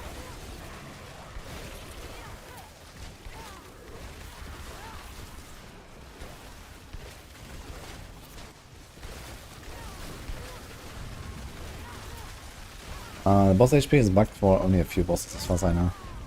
Blood Bishop is very tanky for some reason.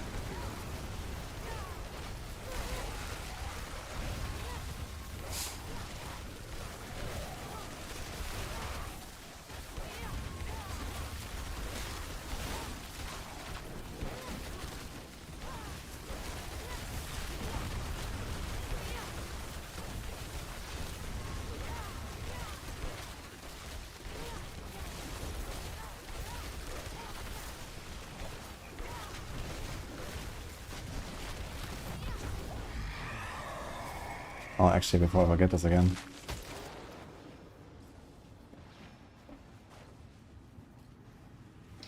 Got some new Starforge pin for the day. Let's do that.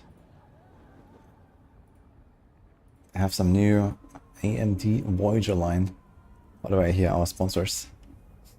The best PCs in the universe. I also have some deals here lately. Some cool new stuff. Oh, this looks cute. Gloomy bear. Nice. With the little new tag there. That's cool. Okay.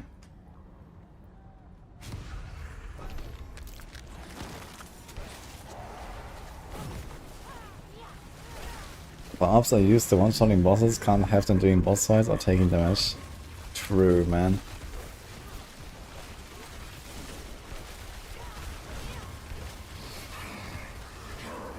I bought a Falcon Northwest PC.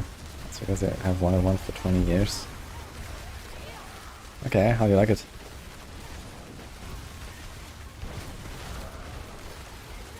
Has there been a build that hit 200 hits? No. I think the highest last season was like 170 or something last season. I'm not sure exactly, but I think it was 2-man. Solo was like, I don't know, around 150-ish or so. 160? I don't remember exactly.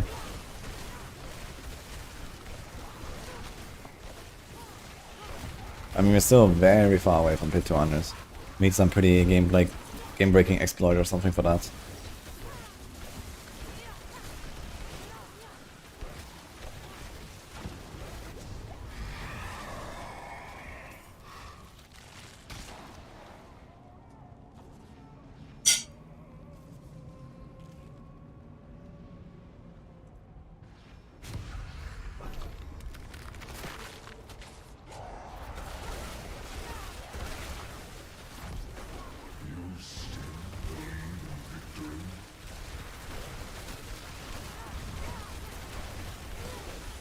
What happened if people replace ice plates with flame shield? Fractured Winterglass happened. Fractured Winterglass has the same cap of 3 ice plates as your self-casts.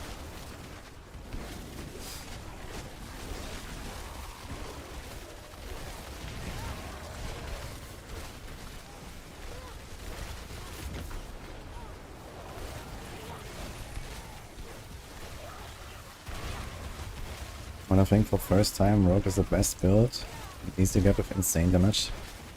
Rogue used to have insane damage in other seasons as well, especially in season 0, 1 and 2 with Twisting Blades, Poison Bugs for example. There were like mini bugs that made that build very, very powerful. So Rogues always had a kind of their time in the sun. Season 3 they were also really good, because season 3 content was extremely easy. Rogues were like very, very powerful. They were able to one-shot bosses. They were able to farm walls faster than anyone but high-end Sorcs. They were able to level faster than anyone else. Season 4, I mean, Rogues were fine. Especially with Heartseeker, a lot of people played Heartseeker. So I think Rogues don't really have much to complain about throughout the seasons.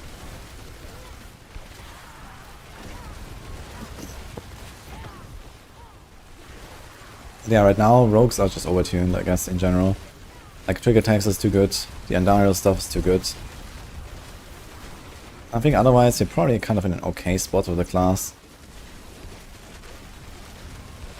As long as they fix Victimized at some point, that'll be cool. And exposure is kind of down bad these days, so I guess eventually they would have to like give that some attention. Or the Shadow Clone. I wonder when they're gonna finally delete the Shadow Clone.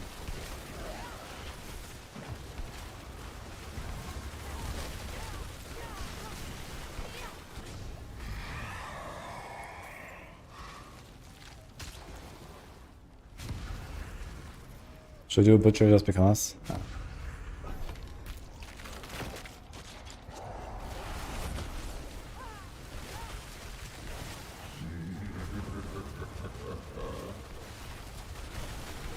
Says comp points on the barrage skill, but specialization preparation.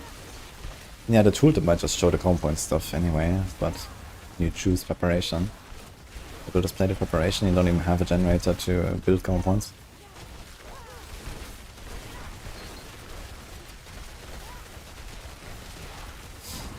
Like the tooltip on our website doesn't know if the build has combo points or not, so it just shows the combo points.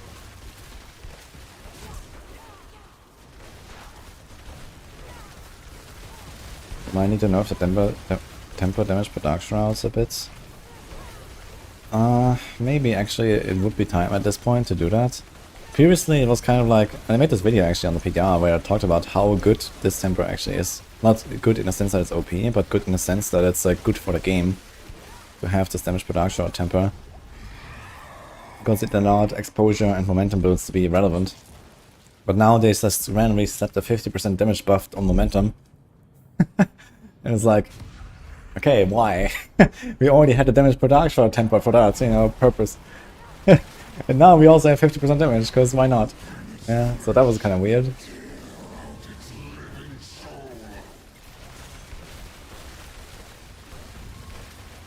Yeah, but those tempers are getting rebalanced in the expansion anyway. We saw that in the Spirit Bond preview already. They have different values and stuff.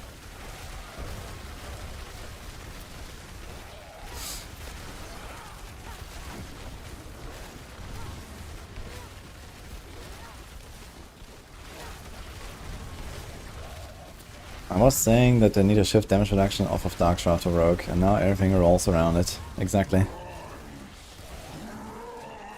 So, no one listens. Unlucky.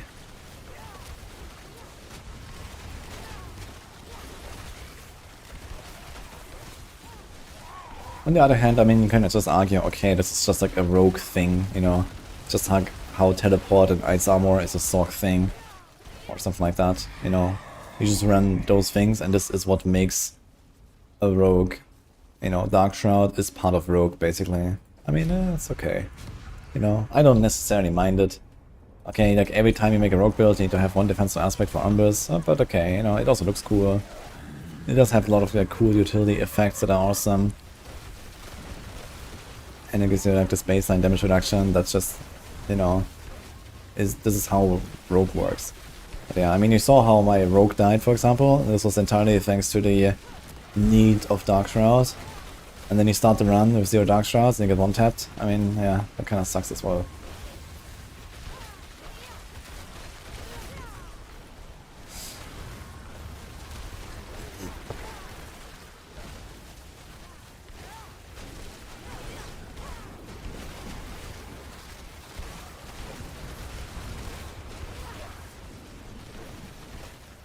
Don't use Tibbles, well. World boss in 1 minute. Oh, where is it actually?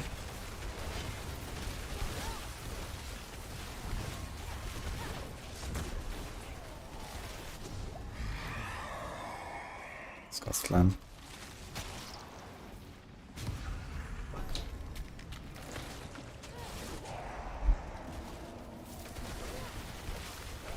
You wonder why there's no group binder in Diablo 4. Oh, because I guess it wasn't deemed necessary to launch the game. Now they're just kind of like chilling until they have it ready. Never that is. I mean, it's also like a console game, so I'm not sure how group finders work on console games in general. But I guess it's very scuffed.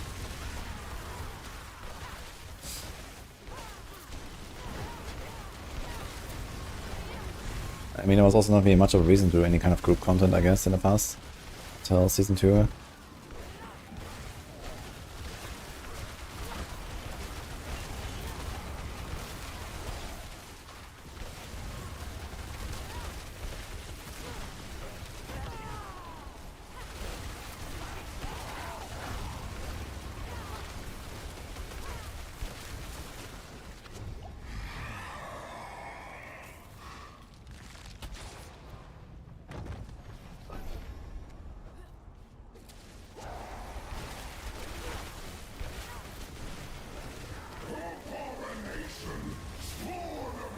You have 70k HP plus 70s and Doombringer, and they still sometimes one-shot you.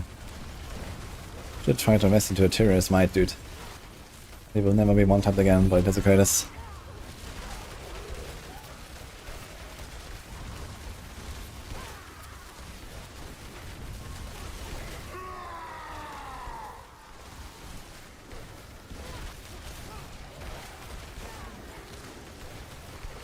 It's kind of strange. I'm not sure why they don't allow you to group up with people that you don't have on a friend list. Like, what is the reason behind that? Very strange. In Diablo 3 it was so nice. Communities, you just make a party with people from the community and I don't know. Easy peasy, you don't have to add like every guy just to like play together or something. And if you like them, then you can add them. And now I just have like, you know, 100 people that I've traded with or something on my friend list that I have to like filter out at some point and delete them all because at some point my friend list is full. Oh man.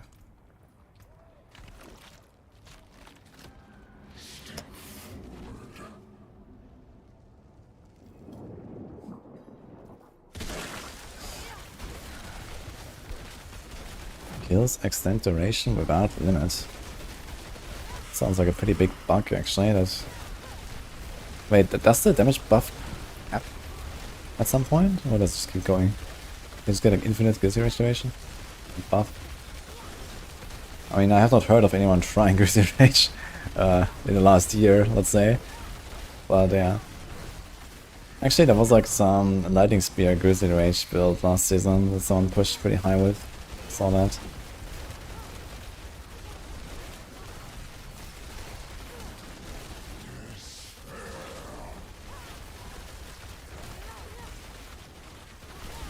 Chance to cast twice cannot go above 100.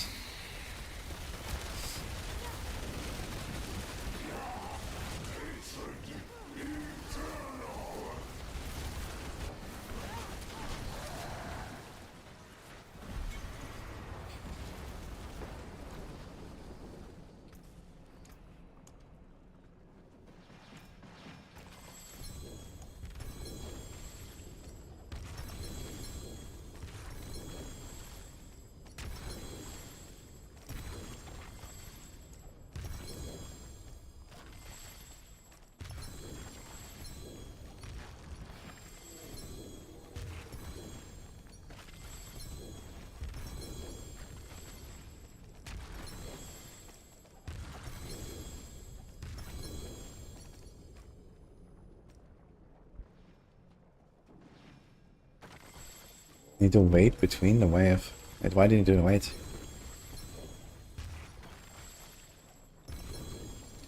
I think the performance gap between Ani Barrage and other builds is too high.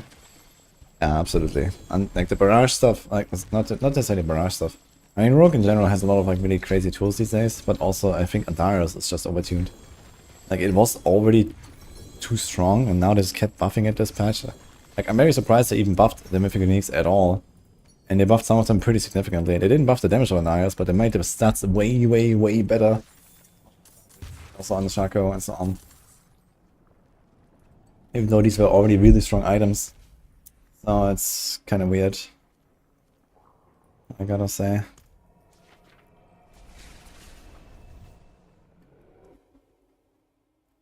Ah shit, the world boss. I totally forgot. Okay, let's go.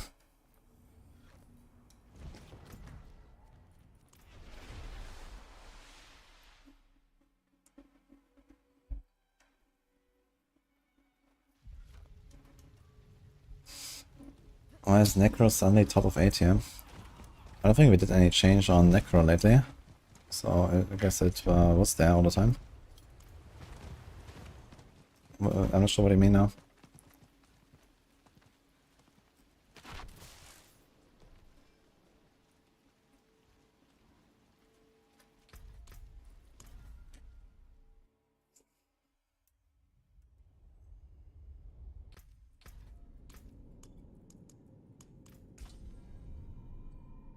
The current goal is to find an instance that still has a world boss.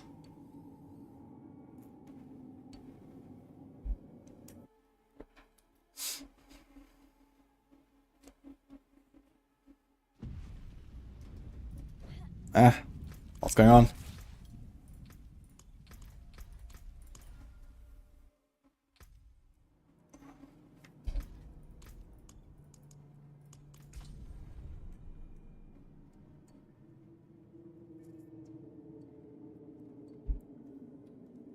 I'm not sure if anyone else added the tier list. Are you talking about endgame tier list or what? Minion Necro top of A? I think it was there all the time. Play top of A. Here we go.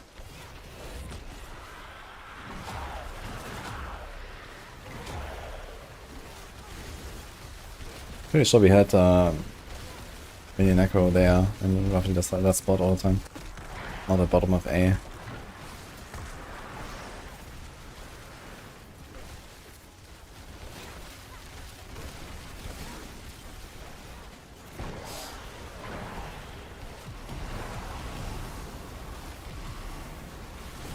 Really lucky hit, energy restore on the bone and rogue. Maybe before you get status guys on Andariels, yeah. If you're playing Andariels or rogue.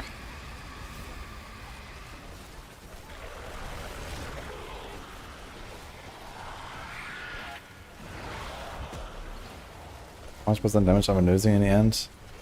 Hard to say. It depends a bit on the situation, how good the gear is, and so on. AoE damage definitely went down on the higher end. And especially the higher end geared Sorcs will feel the nerf a little bit more than the lower end, I think. So it kind of like reduced the insane late game scaling a little bit. In the end, I don't know, maybe a few pit tiers or something. It's lower.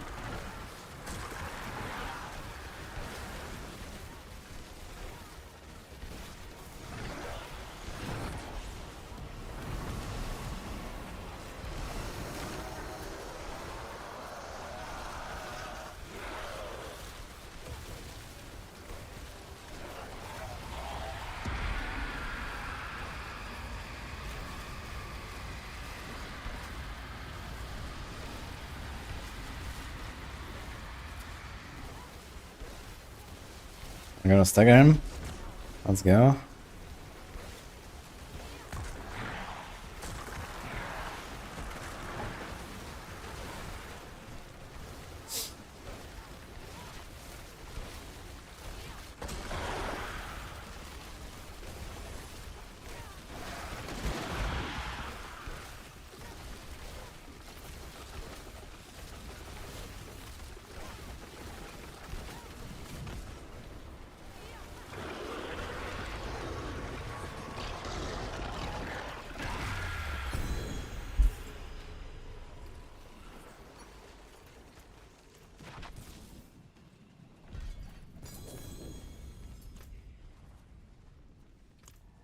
The endgame content better with the new DLC? I don't know, I have not played the new endgame content. All of the revamped endgame content that we currently have in the game that will be changed in the expansion. But I think it's gonna be better, because usually things are improving over time. And I think that accounts for Diablo 4 as well. It is done.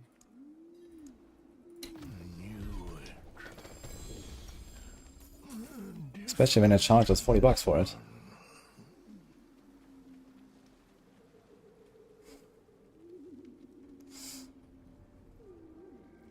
How can I help? The forge is always hot.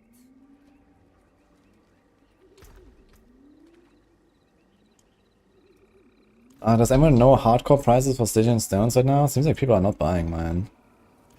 I was offering them for 50 million each right now.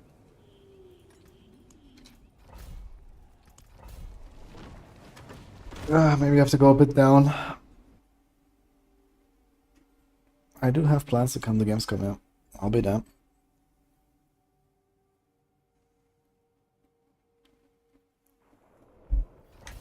Hi, Wax, by the way, how's it going?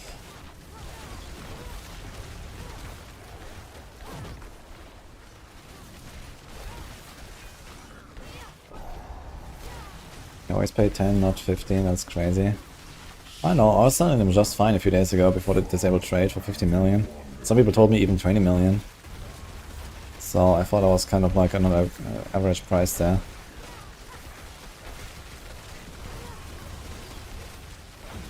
Before trade has enlisted 20 on hardcore.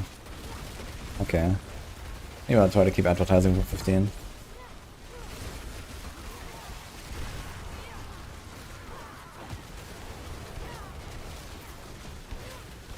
Maybe I'll try something like 12.5 each. See if people bite.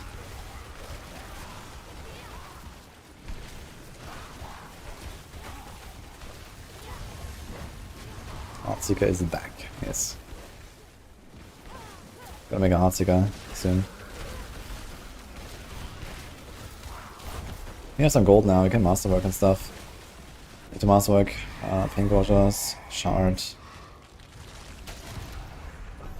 Some other rogue gear, the weapon. I need to get an armor crux actually, I need to buy an armor crux from someone.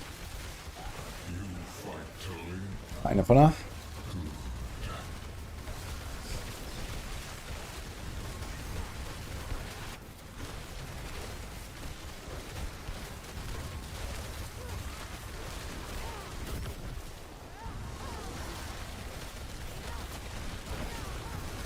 Conjuration Mastery is what you want to masterwork on the mech.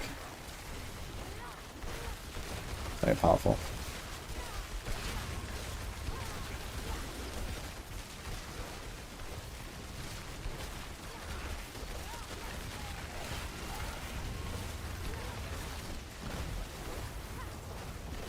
You never got Amagax to drop or be sold to me. Oh no.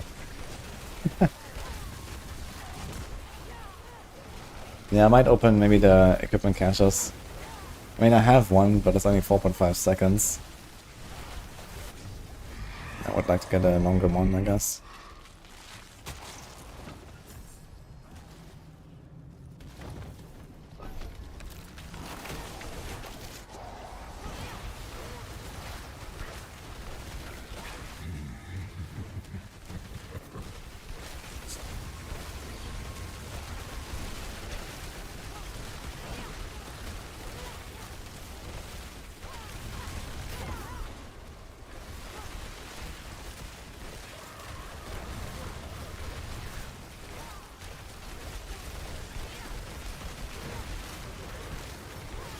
If we read very closely, Albania 2 knockouts.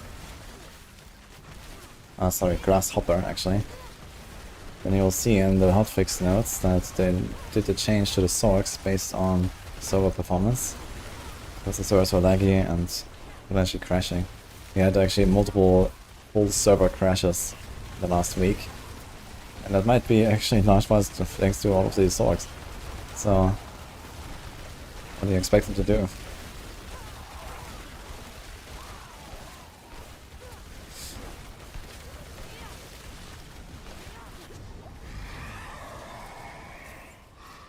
Is that a huge downside to using Sacred Raider Glass? I did use Sacred Raider Glass for a long time, and in fact I cleared my first tier 8 with a Sacred Raider Glass. That's funny.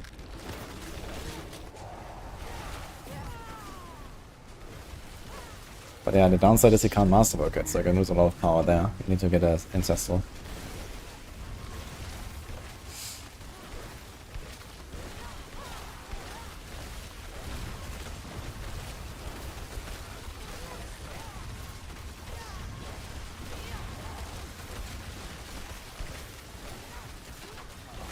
Just figured out Shroud Conjurers is a little bit buggy victimized. You don't know why. I can hit and clean pretty much all packs just by dodging on plate 115. I think this might not necessarily be buggy. Okay, there's a bug which is that Shroud Conjurers has like a hit chance. And it's actually very high, it's 100%. So you trigger Victimize half the time if you have no lucky hit bonuses. If you have some lucky hit bonuses, you can get to guaranteed Victimize procs on everything. But Victimize is probably not really doing most of the damage, yeah. I guess it's just the fact that you probably have like a damage per Dark Shroud temporal stuff going on, and then all of the generic multipliers that Rogue has that are pretty high these days. Plus the effect of Shroud of Conduras just being very high. You can definitely deal some millions or dozens of millions and just clean packs.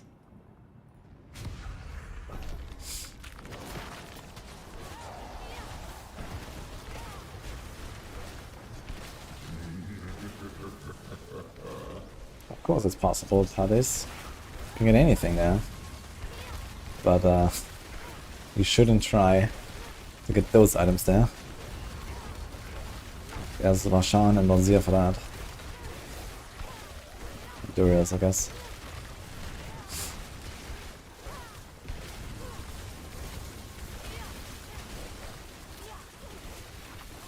Oh, G-dubs.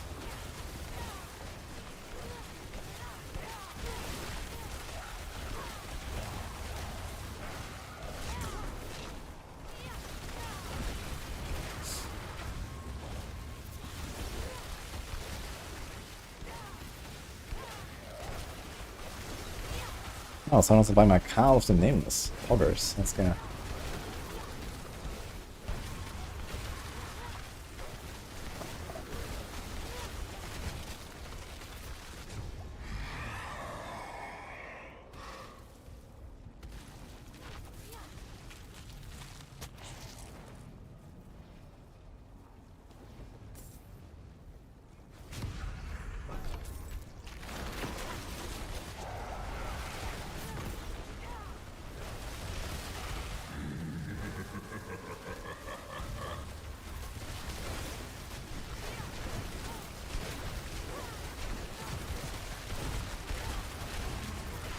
You have 20k Neve Iron.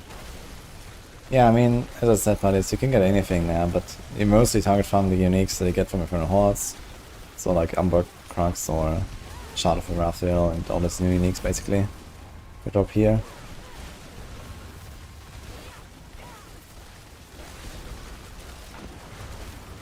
And all the other stuff is just like, you know, pure RNG random loot. So yeah, you can get a Tibbles, but it's gonna be like a 1 in 1000 or something.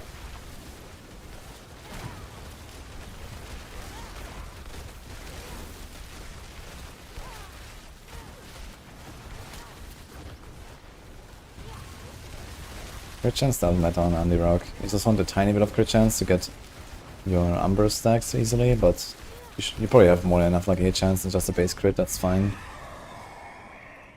And the Fist of Fate has it anyway.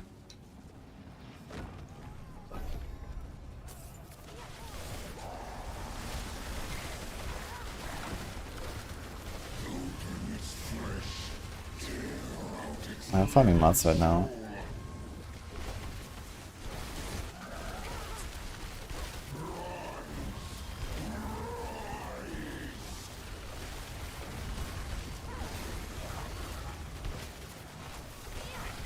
Oh, Lucien is bugged. It doesn't give a damage improvement for Fireball build.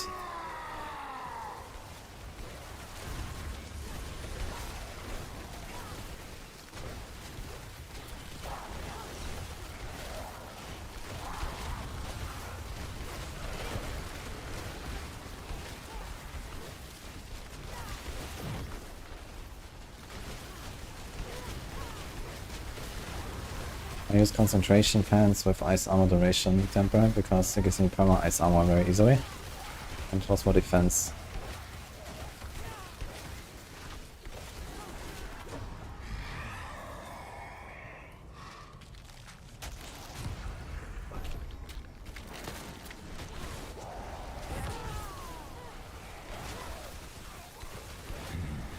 So for Rogue, just go with the Mippy and Daria Barrage build on max roll. Yeah, or like, you know, the other 4 S tier builds I have for Rogue on max roll, or the 3 A tier builds you have for Rogue on max roll. Good luck.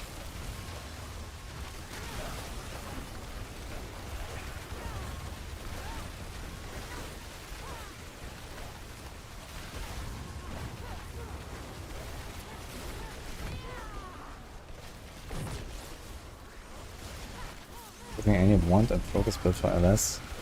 That's only for like Hell Tides or something. You can do like 1 focus, get more crit, get more cooldown, put Spin Ring on one hand, get a Bounding Conduit aspect on your boots for more teleports, for teleport enchant.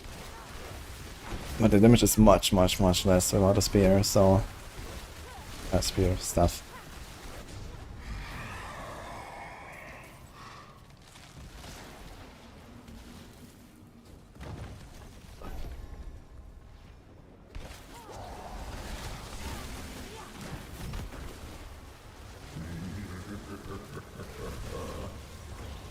Yeah, Flurry Andy is definitely S-tier. It dishes out some billions of DPS in that game.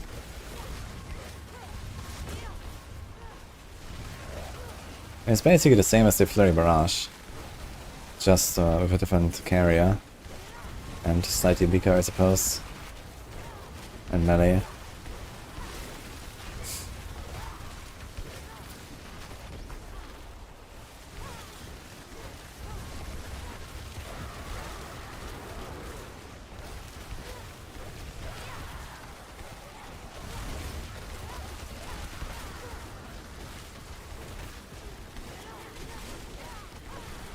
This should be minimum level 15.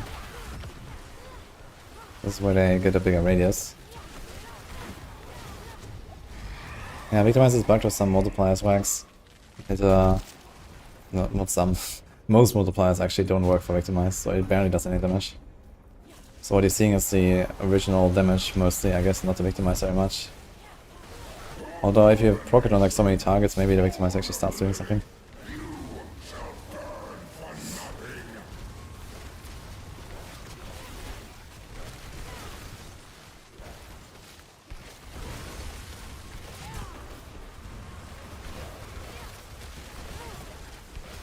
Ace Fade is poison stuff that you're talking about. I think it's probably just a visual bug of the HP bar. When you have different sources of dots, and sometimes the dot indicator bugs out, but they still take down.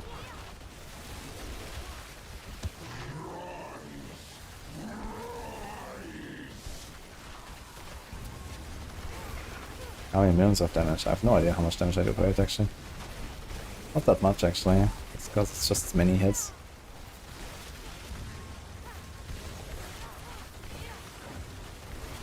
The build is going to be crazy. And if you fix Victimize, maybe they also fix Sharp Conduras, and then the build probably doesn't work. But maybe it will. They'll fix one and not the other.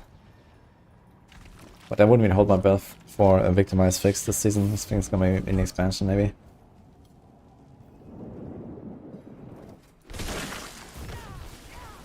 My mana is endless because of Conjuration Master.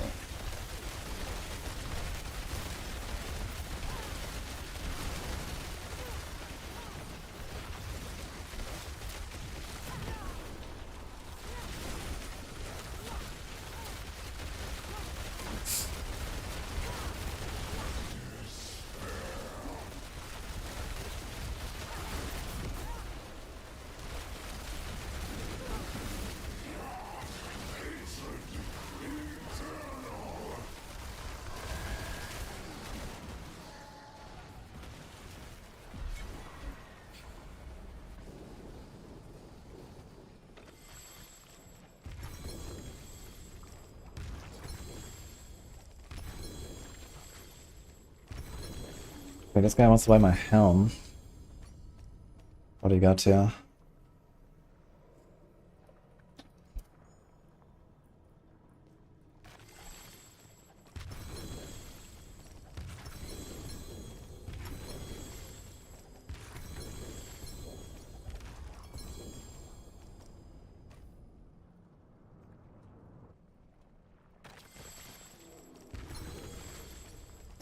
Crux is from Infernal Horn there. And not only, it can drop randomly, but this is where you target farm it. Just like the bosses. When are they bringing out tier 9 and 10? This game seriously lacks content. I don't know, I think a lot of people find tier 8 challenging enough. I'm not sure if we need like higher tiers in Infernal Hordes. If you really want to challenge yourself, you can still do the pit. I think it's okay. But on the other hand, I mean, why not, you know? Some wave survival event that's actually really tough to even complete would be interesting as like a challenge. 7 stones, let's go.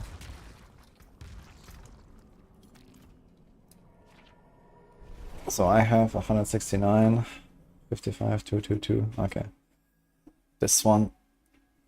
And you also have this. 122, 27, okay.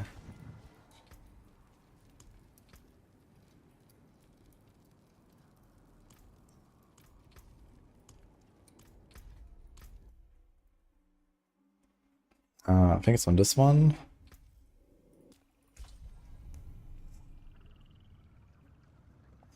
Will increase the max item power in Vessel of Hatred. Actually, item power does not exist anymore. At least not it's not a shown value anymore on items in Vessel of Hatred.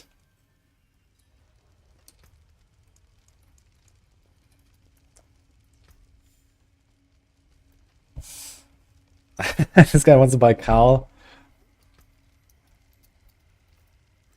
And the Pain Gores is he on as well.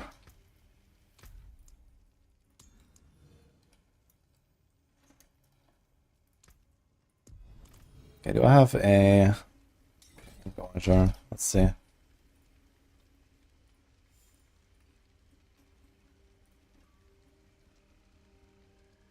Mm-hmm. 1 for 60, 190, okay.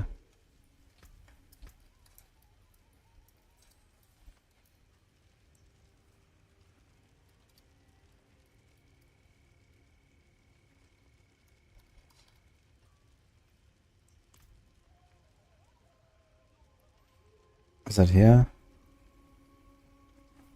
Greetings. Hello.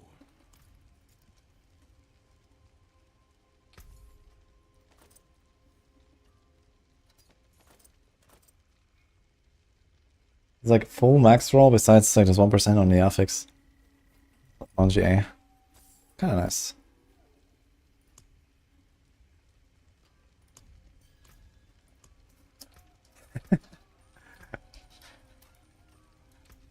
So where's Plain Gorger? Do I have one here?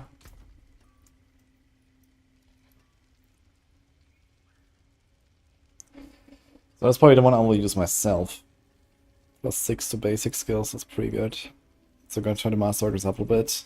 And I will probably use this on the Barb as well, and Bash Barb, I guess. Okay. Oh yeah, by the way, what do I do with those insane Tybalt's Will now? I guess we're gonna just list them for like... Where are they?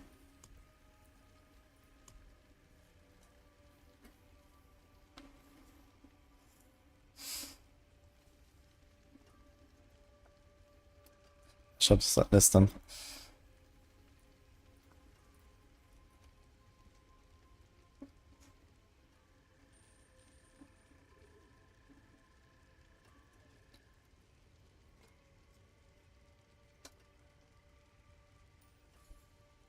Let's try 2B maybe. Is 2B fine? 2B is fine.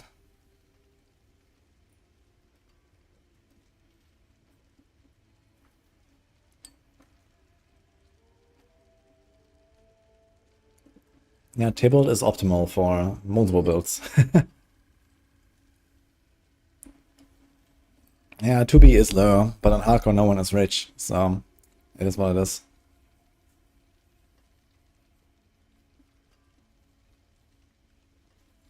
Like on softcore I would start at 50 probably.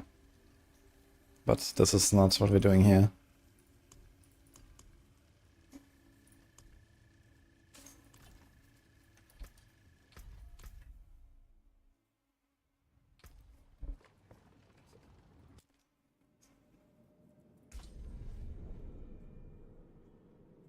Aware of how broken 9 experience of Umbra. Yes.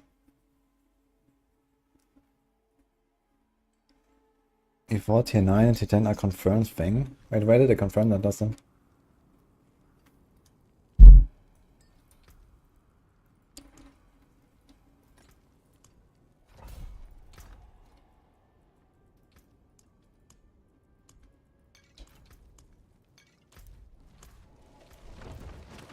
Oh, 750 million. Feels good, man.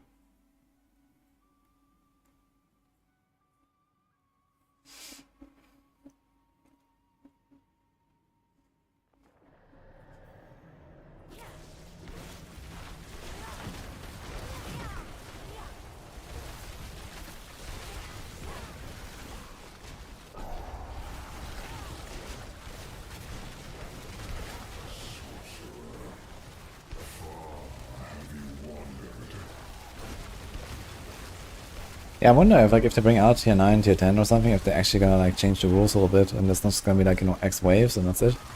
But you know, there's like some actual like, you know, endless mode and then you go like, you know, wave after wave after wave and eventually you just can't keep going anymore. Maybe they scale up the monsters in each wave and there's like, you know, some timer or whatever. I think that could be interesting as like a kind of like a challenge mode of this basically.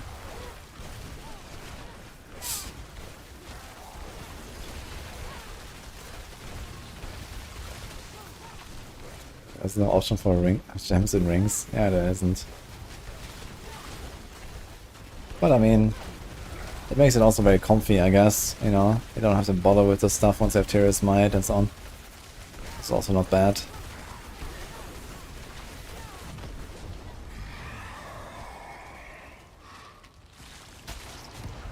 start. More content instead of more tiers of the same content. Boy, do I have good news for you. Have you heard that in 6 weeks there's a big update coming to the game?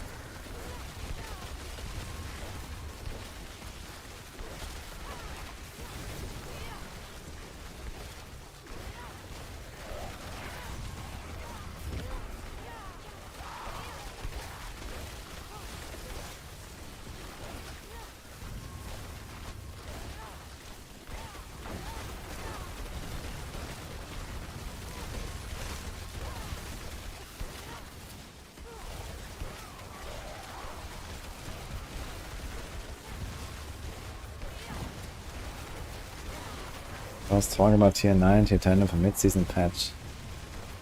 I know, I don't really believe much into the mid-season patch for now.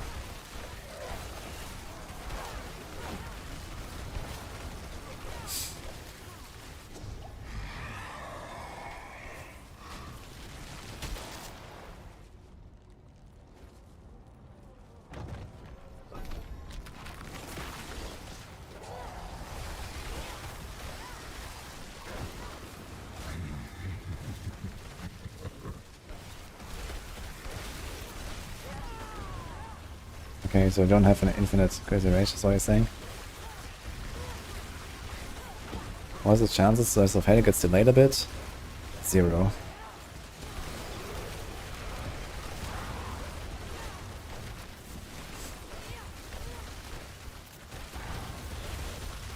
I mean, the servers have to catch on fire or something. Like literally. Or something like that, maybe. But I'm pretty sure they have water sprinklers in the server room.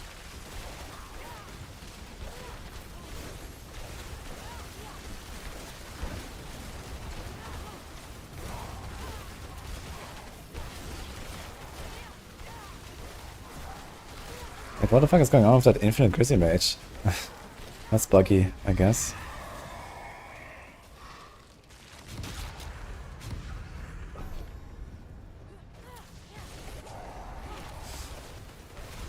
Rune words in Vessel of Hatred. Where's that coming from? They told us like 4 years ago at BlizzCon. Oh yeah, right, so making this rune word system. It's gonna be cool.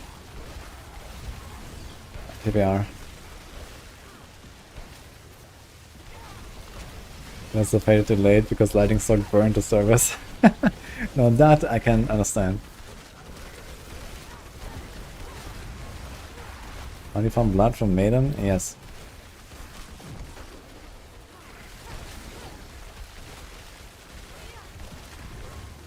You get Master Gods and Infernal Hordes in tier 2 and 3. Nah, forget about it in tier 2 and 3.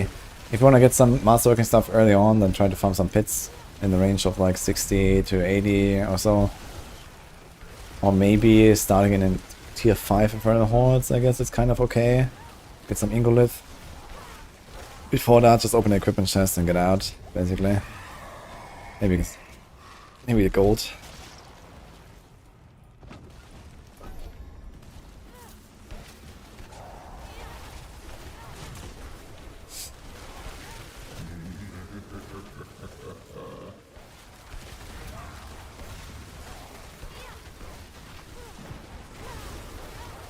I don't know if water is good for the servers. Yeah, I don't know, maybe they don't have water sprinklers, maybe they just have like some, you know, sophisticated vacuum chambers or something. You just suck out the air and kill the fire, if there's ever fire in the server room. I guess that would work. It would be very friendly to the servers. But it's not very easy to do, I suppose.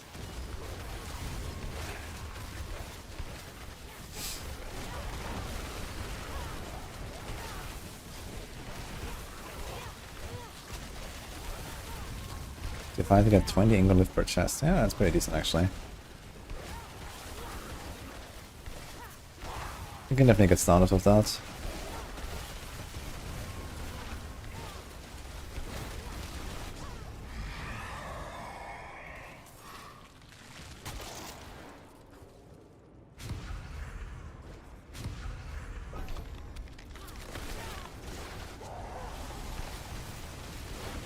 There's foam and flood to remove CO2. Okay, close enough, I guess.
Yeah, I could imagine that probably like, if they do like a CO2 strat in the data centers, then that's probably also like, you know, in case of emergency, probably like what are they called? Like O2 tanks or something, right? Somewhere in the wall that it can probably just like grab and then, you know, breathe or so. I imagine if they actually do something like that, so in case someone actually gets trapped in there and like an alarm breaks out or something, and they just like pump CO2 into the room.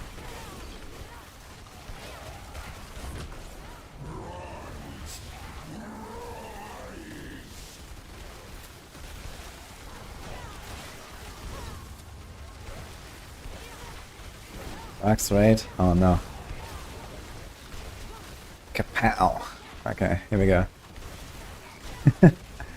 Rax is streaming you some really weird times these days, man. It's blasting. Anyway, thank you. Has been up to. I was on his stream a little bit earlier. Saw him blast Lilith. Oh yeah, by the way, have you seen my Tibalt's? Very good item. Actually, just listed this. So I have to close this, yeah. Anyone wants to buy this? 2 million on hardcore. Perfect Tibalt's. Nice trophy item. $700 at least.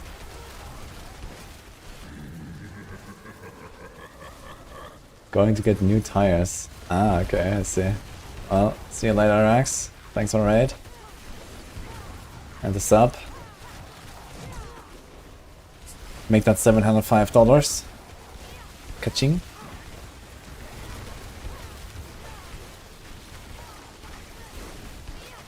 What kind of car is he driving, man? $700 for tires. That's like half the price of my car. Like my entire car. What the fuck? What is Rax driving, man?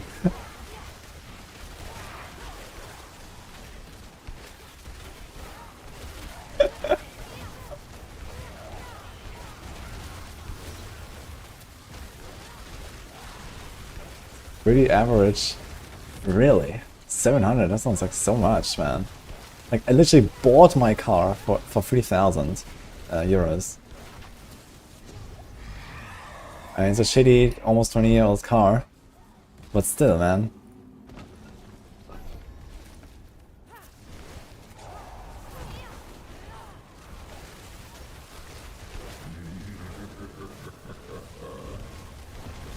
You get 2 tires for 700, man. This guy's driving lumber. But yeah, I know the pain. Lumber maintenance. I got 2 of them in my garage. Pick it up my 3000 Chevrolet Spark.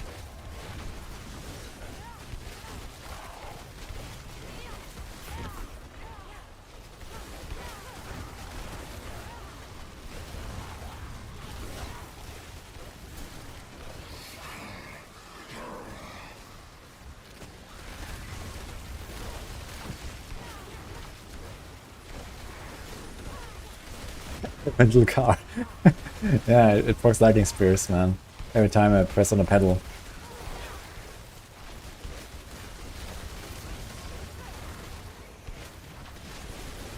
Should just get a new car at this point.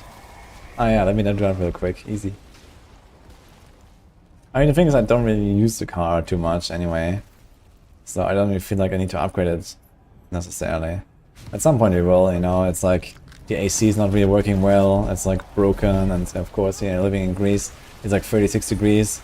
Yeah, it's kind of fucked not having like a working AC, for example, and these kind of things. Your door handle is like half ripped out, these kind of things. It's just what it is for like the 20-year-old car. But it drives.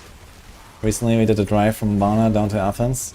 It was like a 14-hour blasting session with a little Sublaki in the middle. And yeah, I mean, it works. But other than that, you know, I barely ever really drive much. We drive like around here in like city a little bit for like 5 minutes here, 10 minutes there, 20 minutes here or so. That's about it, so don't really need to invest into a car currently.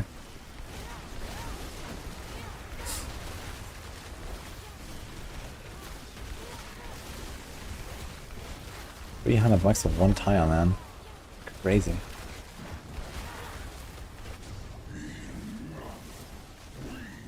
My number only cost 2,000 there. Was cheaper than the Chevrolet. Not all streamers drive Ferraris or Lamborghinis? Yeah, I don't want to have anything to do with those streamers that don't. I'm trying to be a good example. 2 Lambos, and recently a new Ferrari. After I sell those pants that I just showed you, I'm gonna get another one. Could have gotten this one for this one as well, I suppose. But I decided, nah, let's just, you know, we already have all these cars. So I'm gonna use this stuff instead. Get like a nice 15% damage upgrade. So I went with that instead.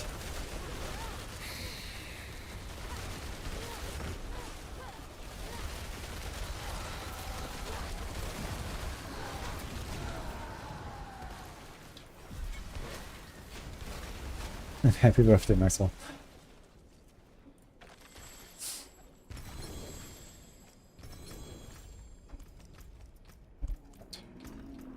Interesting, when I have the chat open and click the stash, it closes your chat. Okay.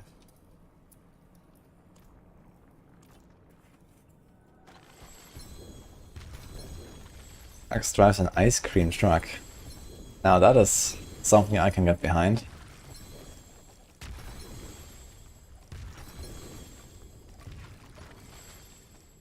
The damage for 600 horsepower. I mean, the 600 horsepower might also just be a 15% increase. How about that?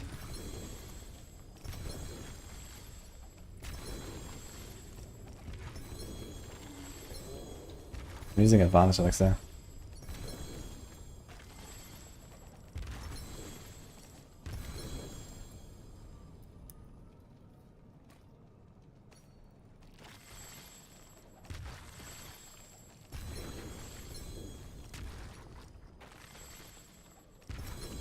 Chat loses your type master in learning screens. Yeah, that's also annoying, man. You try to like type something real quick before your TP or something, and then you don't finish in time. Annoying. This was 7 stones. I only had 500 Edda, man. This was really lucky. Dude, I have almost 2 stacks now. Wow. Someone needs to buy my stones, please.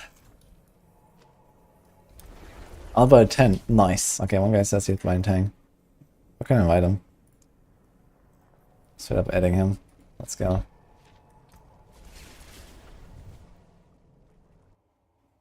Chat function is so much better in D3. Yeah, also like this whole like you can tab through all of these different chats, you know, like I have like 10 different whispers and then there's like trade, local, party, whisper, whatever, right? And then you tab through it, but then you miss the thing and then you can't shift tab backwards. It only goes in one direction, you know? You can't tab backwards. Like, it's... Ugh. Like, you know, the small things.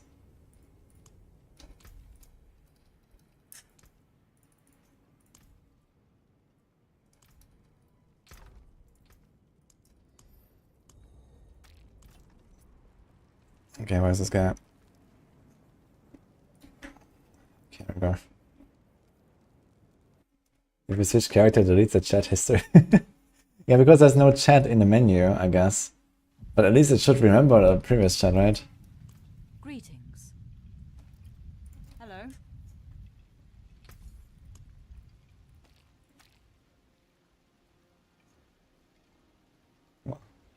What do you want with a GA? What would I want with GA and max life and vulnerable costs? That is pretty good for Chain Lightning Sorc and maybe some other Sorc builds and some Necro builds. I'm not sure what that would be worth though. I guess this guy's carrying his friend, he's all 58 Barb. I don't know what he's doing. Rend. Okay. What is this? Okay. Nice. Getting hard carried. Yo, Doom, Andy, Tyrael, Flurry. Yeah, he's playing at the old school builds. Andy, Puncture. And a Temerity. Okay.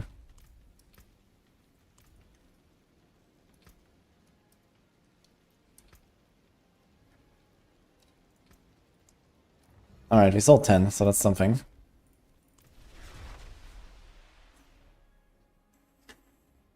He's hardly wearing pants. He's a Barb. He can get away with it, it's fine.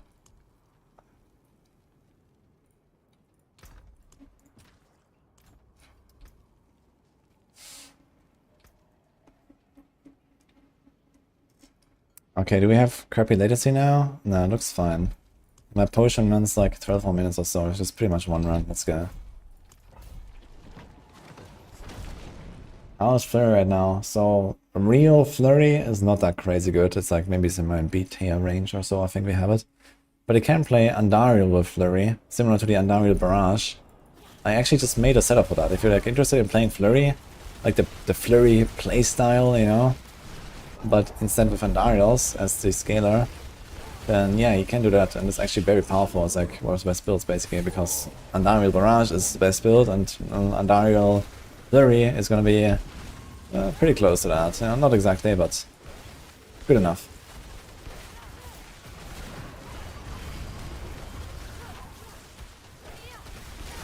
What's the best boss killer? Bash or Flay? For Barb only? I guess Flay should be better, but I'm not sure.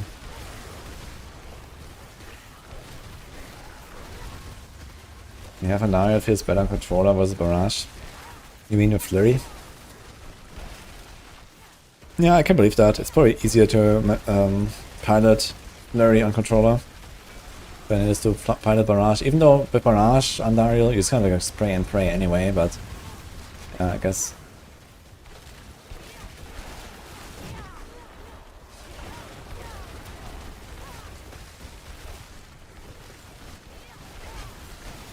Druid gang.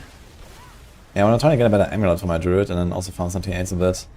I did some T8 already, once or twice with my Druid.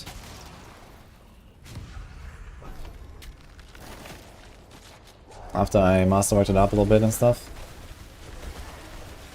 Amarok spawns in weird spots on controller. Oh, does it not spawn like on the target or something? Yeah, okay, I guess that makes Flurry probably a bit more enjoyable than on controller. What do you think of Fireball, Sorc, endgame build? It feels so squishy. Yeah, I mean, it's running Crown of Lucian. Actually, it does not run Crown of Lucian because Crown of Lucian is bugged right now. It shouldn't be running Crown of Lucian. But yeah, you can try to include a bit more life rolls or masterwork or get greater affix life rolls instead of other stuff. You know, instead of int, you can masterwork life or these kind of things. Or you can like try to tweak the Paragon board and, you know, maybe remove one of the glyphs or one of the boards that is not really necessary, and then pick up like, you know, a bunch of life nodes all over the place. So that's basically what I've done as well. Like I have my own Paragon board here that I made for the Sorc. You can play Norfa's setup basically, but I have my own Paragon board that has more life, and one less glyph and stuff like that.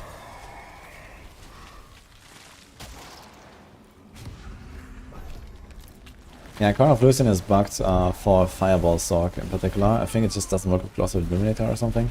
It also doesn't buff, or like, I don't know, it gets cancelled when you have certain effects or something, so that's like some weird stuff going on with the Crown.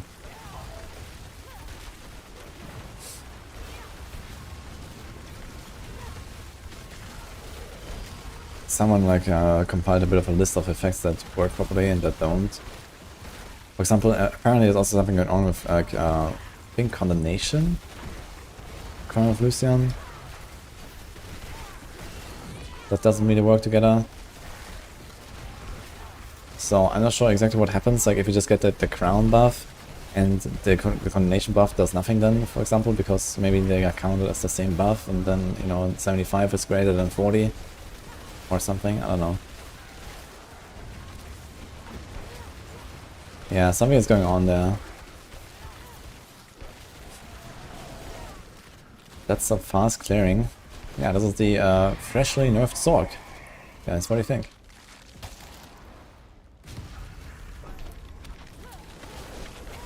Oh, PTR didn't work with ice spikes. Oh shit. I wonder if it also doesn't work with like other aspects and so on. But it does work with twisters. Okay. And then it's just like some weird random bullshit, I guess, that's going on with Crown. Dude, I wish for once they would actually like make a patch and there's just like, you know, stuff just works. That'll be crazy. Like imagine you theory craft a build and then you play the build. And this is it. You know, that's it.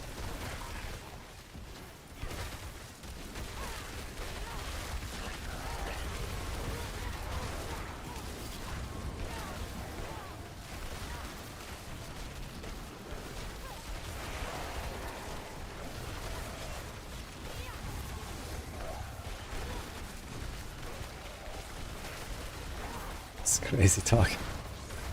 Yeah. It's such a struggle every time, man. Every single season. You know, we get the patch notes like 5 days before season launch. And then we have to update like 60 different Maxwell builds. And you know, you sit there, you theory craft, you make the setups, you write about them, and then like the patch comes out and you, like day one you realize, okay, those 7 things are broken and don't work. This thing doesn't work the way it says. This thing just doesn't really work like at all with what it, like it should actually do something else or whatever, right? And then comes day 2 and then you do like another update and then comes day 3 and then we learn, oh shit, Crown of Lucian also doesn't work. And oh my god, man. Like why does it always have to be that way? Why can you not just like get the patch notes, write a guide, play the build, and that's it, man.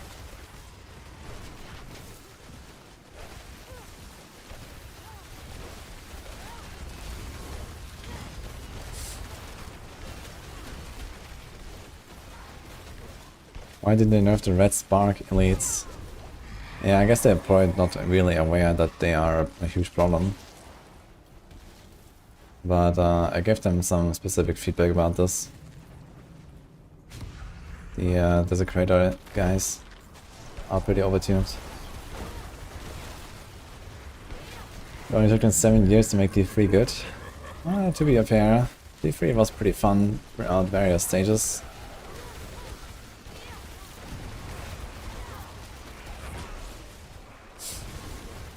And I guess one thing that kind of keeps the game alive the most is just that anything is changing, right? It's just change. It doesn't have to be necessarily really good change. Just change already helps to keep the game, you know, fresh and more exciting. Because these days I don't really feel like, even with like the recycled season themes and like new combinations of, you know, builds to play with old season themes, or, you know, the combination of old season themes with Altar that we didn't have in the past and these kind of things.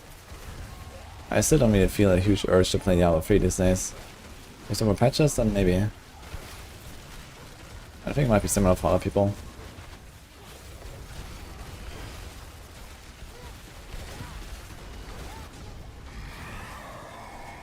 Made bank doing nothing but farming the Desolate Sand Waypoint Goblin. $38,000 Goblin. How many accounts did he have?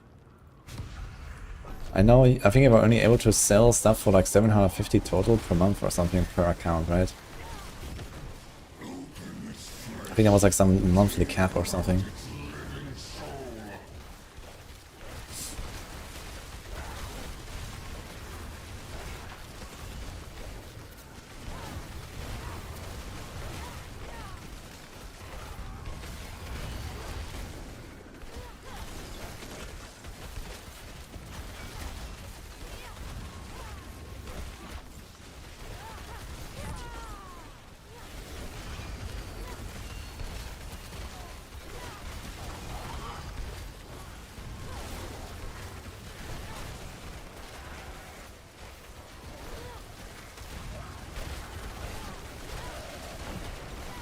Sorc changes seem pretty reasonable.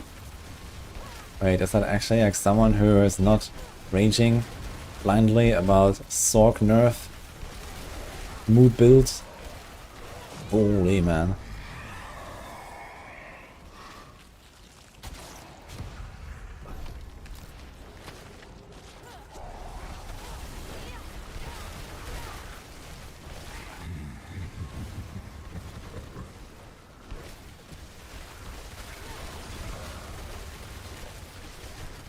It's annoying that the best builds are usually bugs. It is actually annoying, yeah.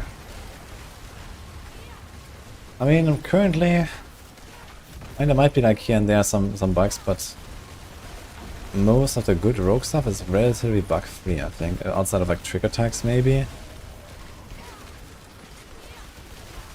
But the best rogue build doesn't use that. And I guess there's Deadly Ambush that is also working for Andariel that it shouldn't. So there's that. Deadly Ambush, Paragon node, plus all of your damage, not just crits. That's buggy for sure. It's not like the end of the world.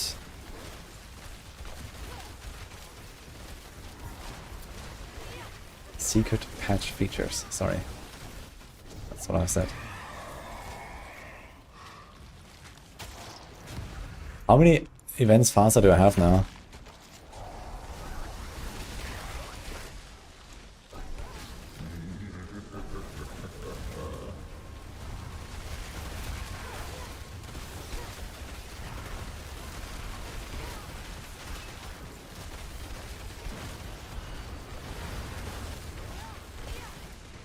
%200% faster.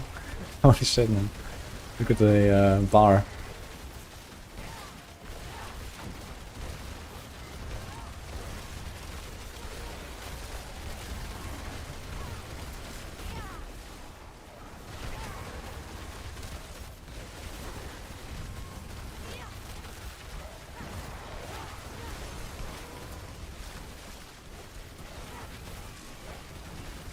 Potion's gonna run out, oh no. That's just for the council, it's fine. I hold down my left mouse button and my side mouse button. Side mouse button is force attack. And then I right click for frozen orb once a second. And I scroll to move.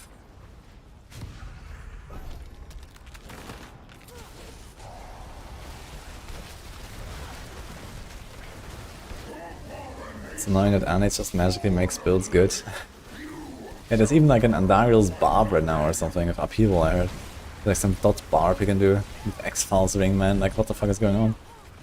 It sounds pretty funny actually, but yeah, you have like the burn, you have the bleed, and you have poison. So there's actually 3 different effects that you can trigger, and it's kind of interesting. Maybe even like inevitable fate or some shit. Sounds very funny. X-Files, yeah, apparently it's a thing. I might try that. I was planning to mostly play the Diablo Barb, but maybe I'll try something like that as well. I'm sure there's like some setup somewhere, or if that's just like something you're gonna like craft from scratch. And then go Barb. It will be pretty fun.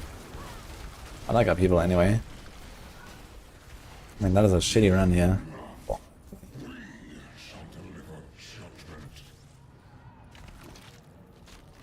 Creeping, False, Andy, dots, any dots is a build.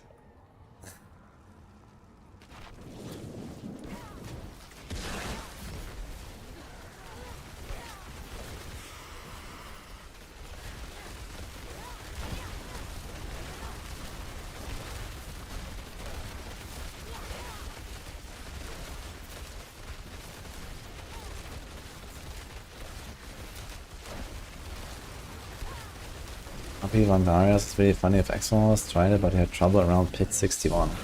Oh shit, that seems like way too low to have trouble. But maybe we can try to min-max that.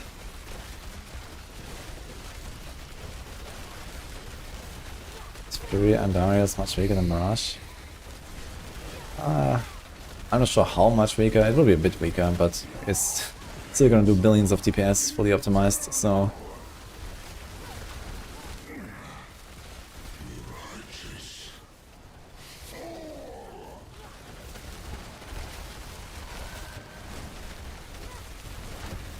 Did you do a typo, by the way? The flurry? No.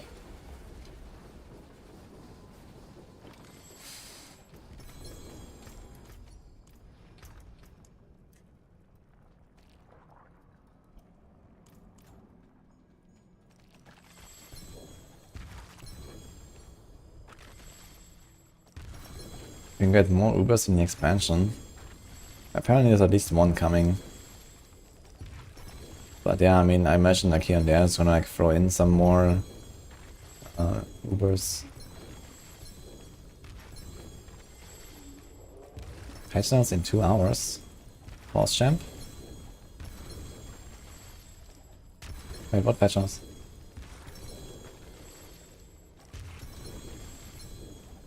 I did not spoil that actually. I think it was spoiled by Bjorn. Accidentally said that. Or maybe the, what is the game director again? Brand? One of them said something.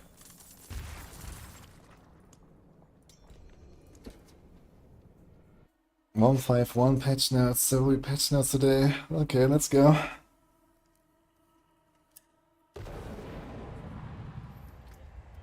Hi. Nice, this guy's buying.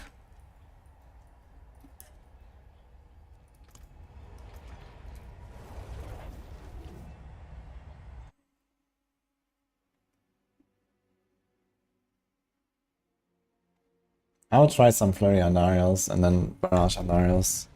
I might do it later actually. Wanderer.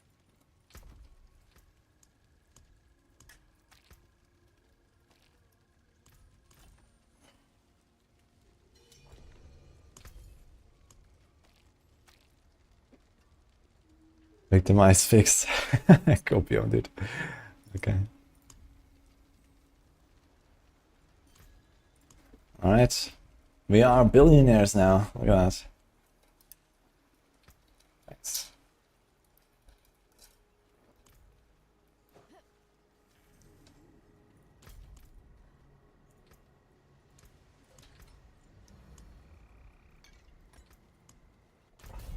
Get an instance buff. Fog. Let's go. Yeah, Sorc was slightly nerfed, but it's not a huge deal.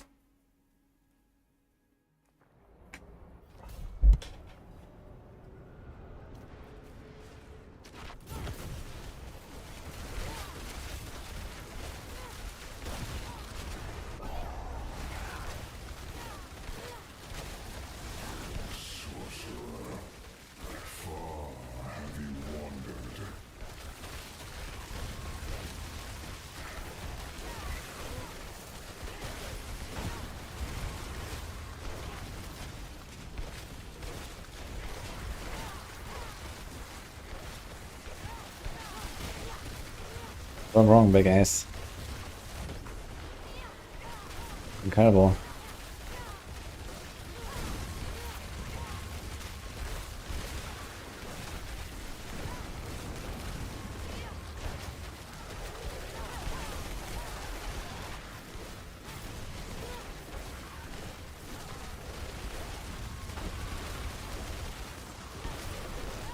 So many army builds now, don't know which one to play.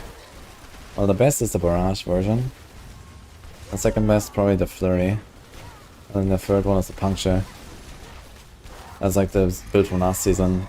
The Puncture Barrage that we played.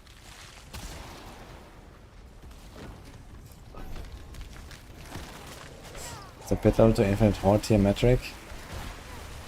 Yeah, it's hard to say really, because the monsters in the Infernal Hordes are much harder than they are in the pit. Pit has like less scaling, I guess. So if you fight like level 200 monsters in pit 100, it's way easier than tier 8 Horde, for example, that also has 200 monsters. So I don't know. I would say if you can do hit 100, then this is maybe something like tier 6 horde or so.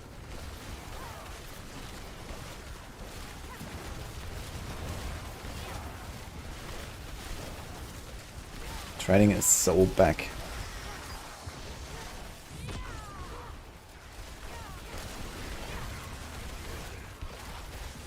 Barrage on his best because he has most projectiles. It's not just that, it's just that... Yeah, kind of. Because you just have... Like, basically what it counts is like how often you trigger arrows. And you trigger it very often. Because you have so many arrows and so much like a hit on each arrow basically. And it's just like more than you can get from... Let's say, for example... Flurry. Flurry also has decent like a hit these days actually, they buffed it. And you're gonna hit at least 2 targets with Flurry. Because of Brock's totem. So you're gonna have the totem up, you're gonna have the boss. Then you're gonna hit both, and you're gonna proc Andarius on both. And it's kind of similar to what Barrage does. You hit the totem, and then you hit the boss. Thanks to the pierces and the ricochets and stuff.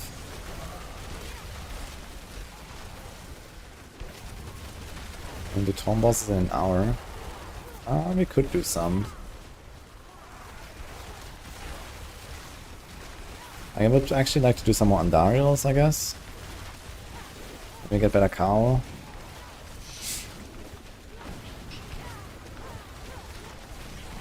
Although I do have a greater affix trigger attacks cow now, so I'm kinda happy with that one.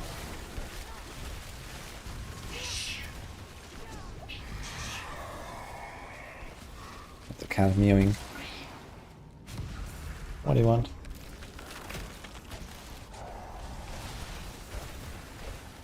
Rawhide and Iron Chunks is in Legions, yes. 2 Legions. You're gonna do this for like half an hour, 5 times or something, and all your troubles are gone.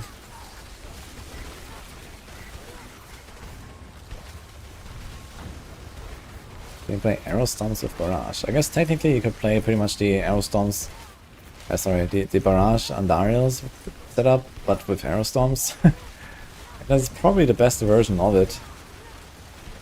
So you also have like the Starless Skies, you have the No Witnesses, the Preparation, the Death Trap, and so on, right? You have got all these multipliers. Yeah, that is probably the best version of it. Maybe I'll actually put a planner of that.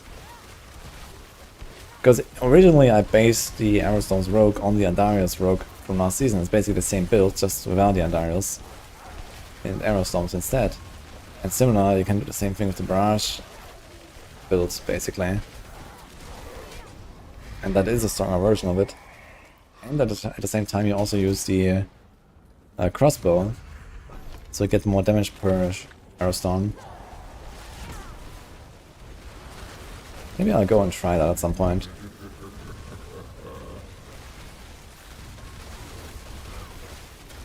But the thing is that, you know, if you talk about such a version, then you already include something like Starless Skies in that build. And then you're like, like why would I play this when I have a Starless Skies? Like, you could also have an Andarius, right? In most cases. In that case, you could just play the Andarius build. So, this is also part of the reason why there's no such setup.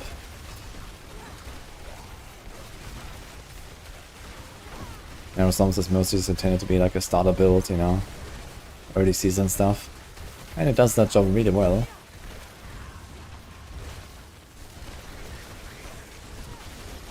But some people may just really like the Arrowstorm stuff, so yeah, it's gonna be kind of powerful.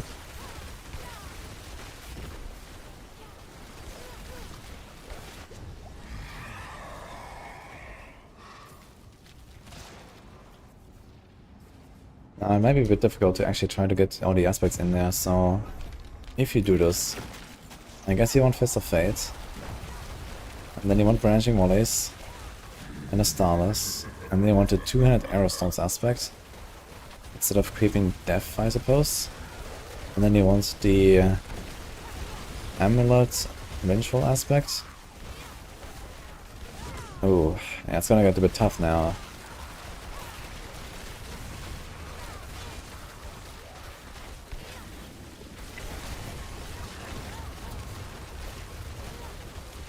Maybe no branching volleys, maybe, perhaps. And you only go for high velocity, or the other way around. Maybe only one of the two barrage aspects.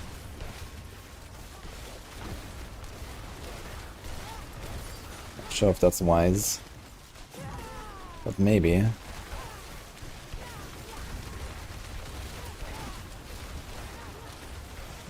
Okay, what does Andy run? Andy runs branching volleys, high velocity, starless, Umbra. What is on the weapon? There's like some random aspect, I guess, on a weapon. So maybe we can fit in the Aerostorm stuff.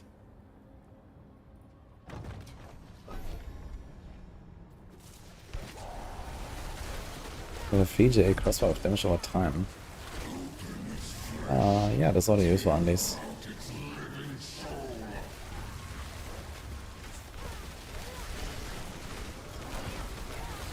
I guess you could also do the lucky hit restore resource.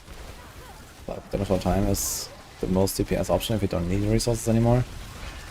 I think with enough innovation ranks and stuff, that should not be necessary. Yeah, so crossbow is creeping death. That's gonna be straight up replaced with arrow storms. And then you need like the other arrow storms aspect. You need to replace one more thing.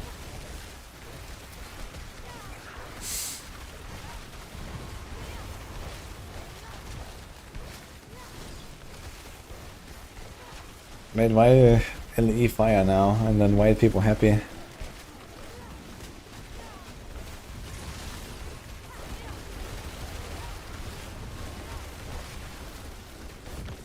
What did LE ever do to you?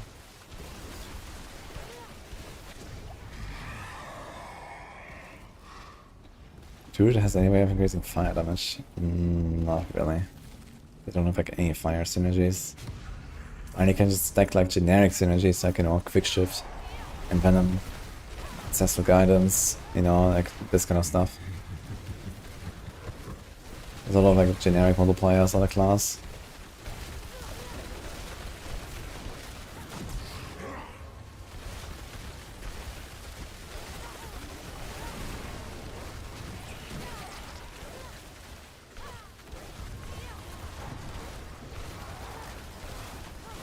I can check Aerostorm's planner if you can make something like the barrage Aerostorms setup. Yeah, it could work.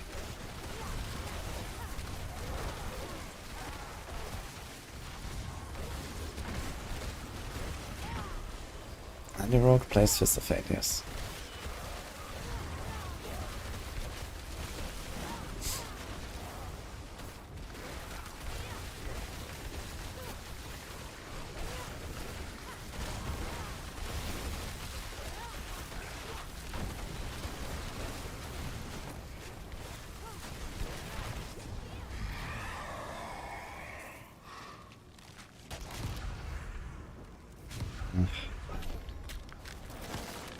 The hard thing goes for leveling to 100. I don't think you really need much. As long as you have Moonrise and that adaptability, I think it's gonna stop blasting. And then like put Heartseeker Tempers as soon as you can. Put some Element Surge Tempers. That's it. Damage per Dark Shroud, I guess, once you get Umber's aspect. Otherwise, like, I don't know. Distant damage aspect, distant damage temper or so.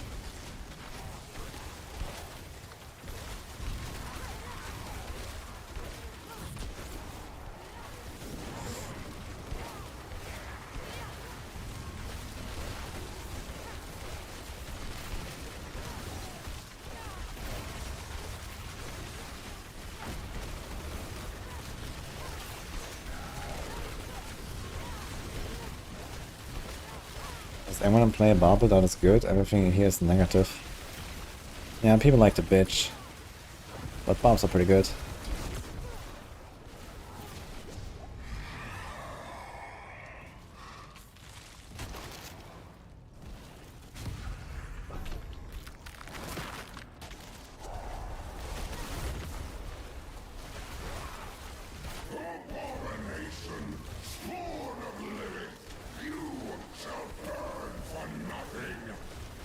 Heartseeker move is back, yes.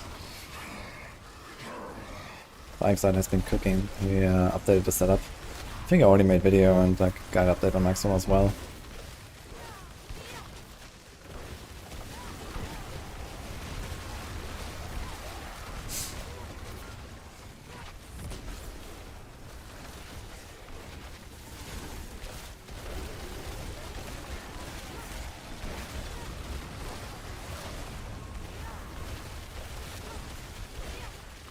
Barb is good when it can afford form effects. Yeah, I mean, I guess that is like somewhat fair of a statement. Like, Barbs just have like less built-in raw power and more like just gear scaling now. I mean, they already had like insane late game scaling, but they have to like rely on that late game scaling a little more than in the past. So I can see that point. On the other hand, Barbs are extremely powerful for leveling in early game as well. It's just kind of like the mid game where, you know, if you try to break into like tier 6, tier 7, tier 8 hordes, or if you try to break into like tier 100 one farm in the pit and these kind of things, or into like, you know, one-shotting tormented bosses. Yeah, this is kind of the point where before you get all your stuff, you will probably take a little bit. So strong early game, strong late game, and kind of like mediocre mid game, I guess, for the Barbs is where it's at right now. I think it's currently a lot of people that play Barb are probably somewhere stuck in the mid game before they get all their stuff.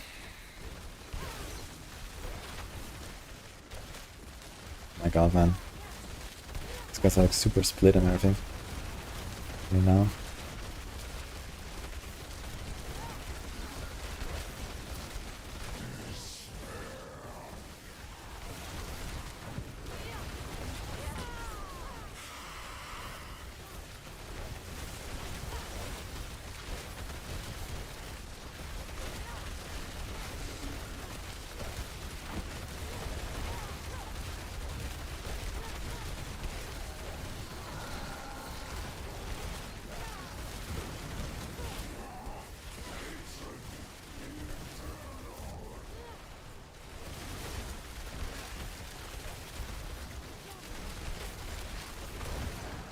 Now that we went out of resources in the first waves.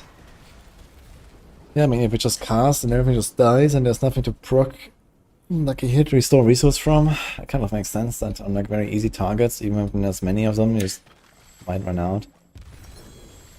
So maybe like, you know, try to improve those rolls a bit, masterwork them up more or something.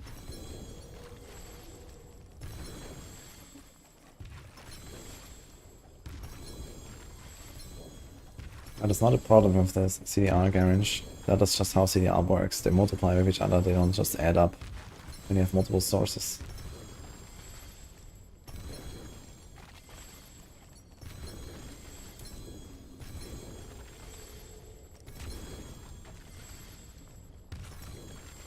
How more cool would it be if you could use Uber Unique at level 10 instead of 35? I think it would be around 2% more cool. That's my estimate.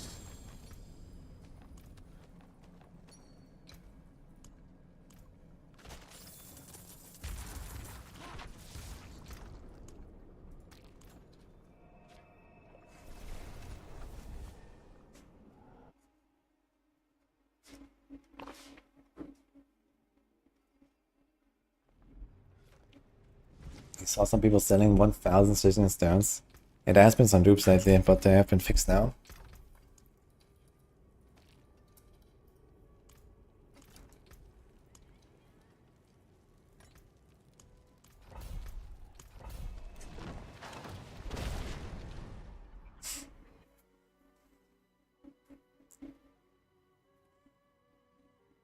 My lightning speed cooldown is 5.85.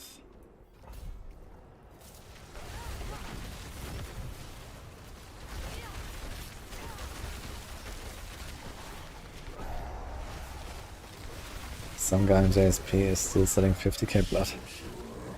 It's actually crazy to think that some people actually, you know, first of all dupe, and then they also go and like try to use that to get forum gold, for example, or something. Holy shit, dude. Some people, man.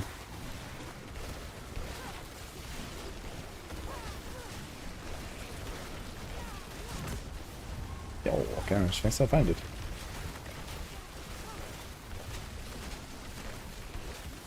You have 200 stones without duping. Yeah, of course, you can farm a large amount of stones here. If you just like do this for like a day or two, non-stop, you're gonna have 200 stones. I have like 100 now as well. I'm just like doing this all a bit. What's my Neve Iron doing? 21k. Kind of wild. I can masterwork anything I want now on the rogue. So that's looking really good. And we have a billion gold as well. So we can redo masterworks. So how many more do I have? 2 more. Okay, so we're gonna do this one and 2 more, then I have done all of these. It's gonna be roughly 7 PM.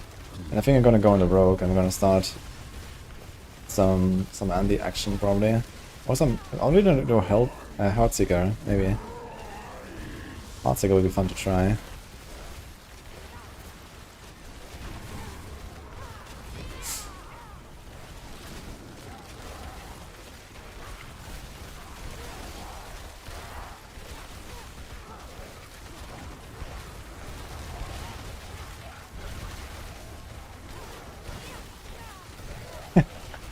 Which one, guys?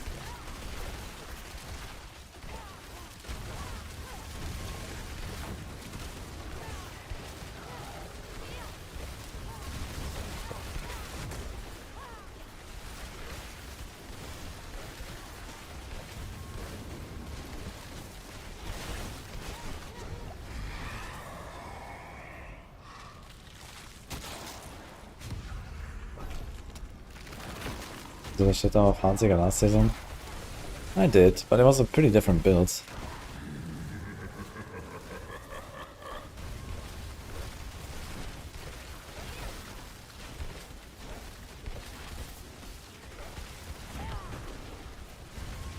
I just wanna like kind of see it a little bit. So I'm not sure if I'm gonna go all in with like the masterworking and stuff. I do have like this juicy carved nameless I could use for it. Does it run Carl or Lucian? Good question. I guess Lucian, huh?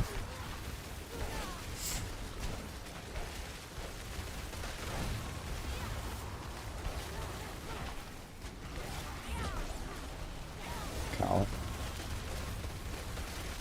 Okay then. Carl is big damage. I'm gonna have 9 ranks to trick attacks.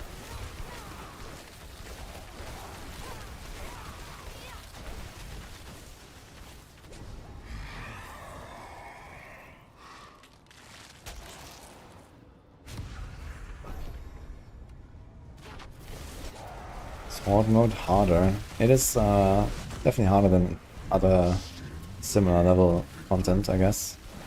But it's also very rewarding.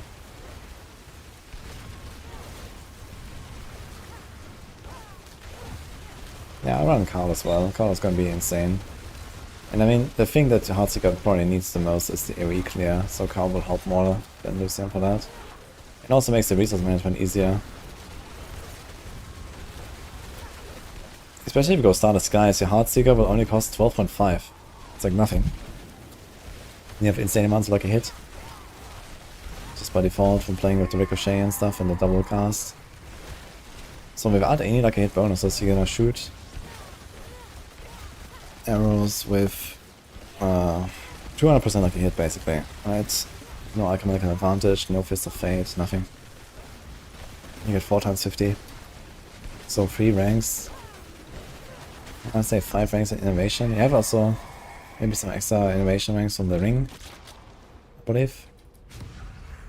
5 ranks in innovation is 50% chance to get 8 energy. And you're gonna trigger this with 200% rate, so you're gonna get it on average once every shot.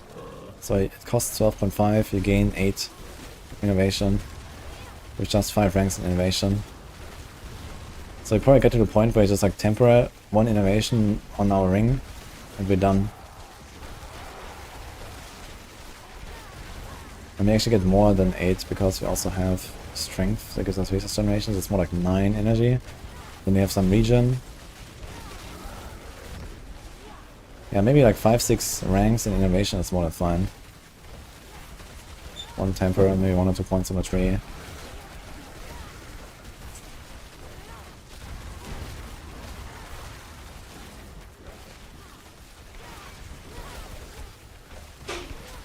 Yeah, I'll go on the rook later. Half an hour. Next week, how's it gonna be nice if Victimize fixed? Copium.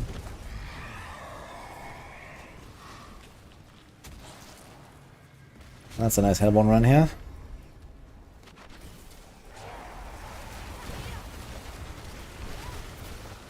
I go in then. So apparently we're getting patchiness.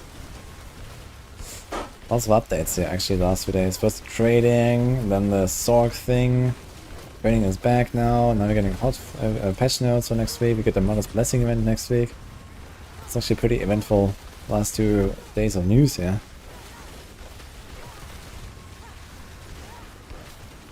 What did for Heartseeker to start perform? Heartseeker cast twice. Damage per Dark Shroud. Moonrise, adaptability. That's probably about it.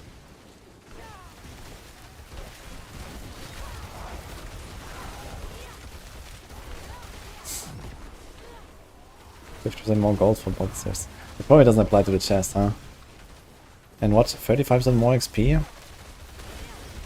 Maybe I'm gonna level my Barb and my Necro then.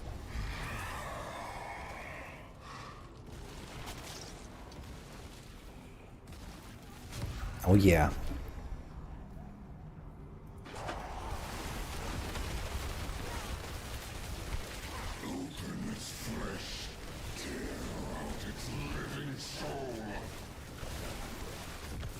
Mother's Blessing event, Microsoft event, and patch notes. Login.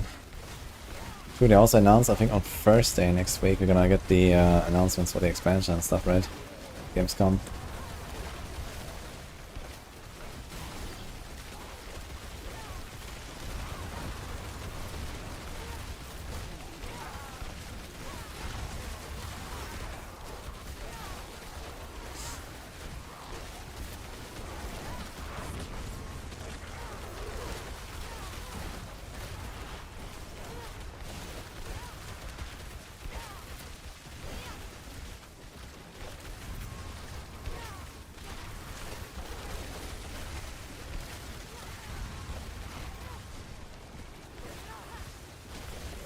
Pictures in my belief buff on gold chests in hordes? Yeah, I don't think so, man. I'll be surprised if they buff the gold chests. But we'll see. Maybe.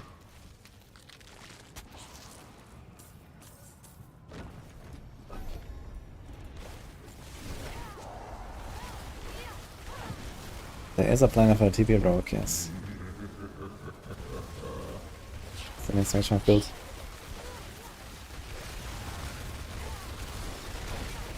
I guess I can put it on the Discord as well.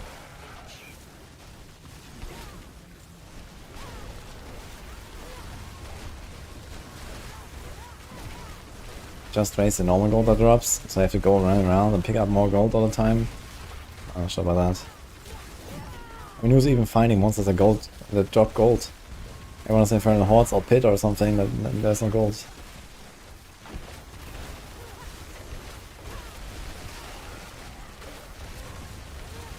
We threw away an insane endless talk to Lilith. Unlucky.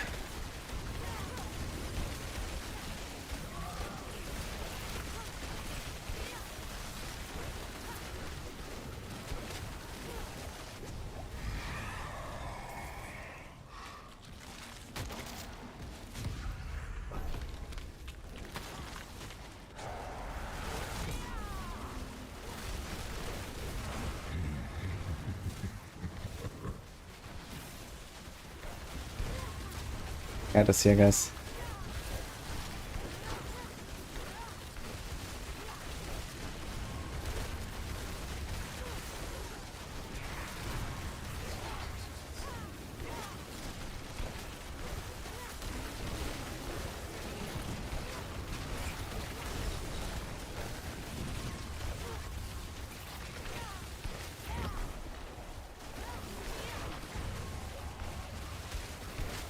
That helps pick up those lucky drops. Indeed, yeah.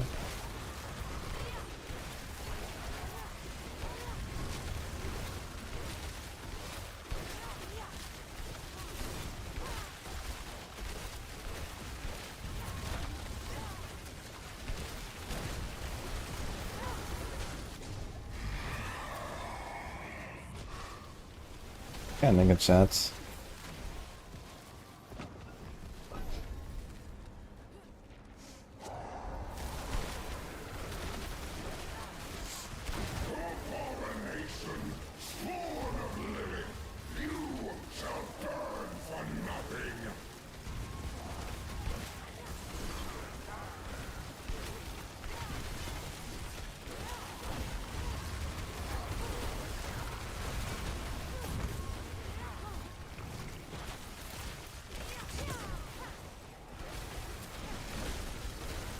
The Druid is pretty fun.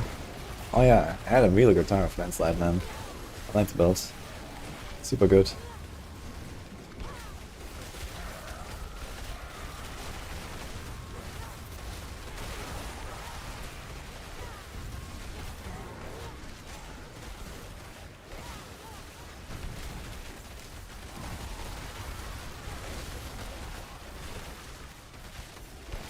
Nice Storm Nuts.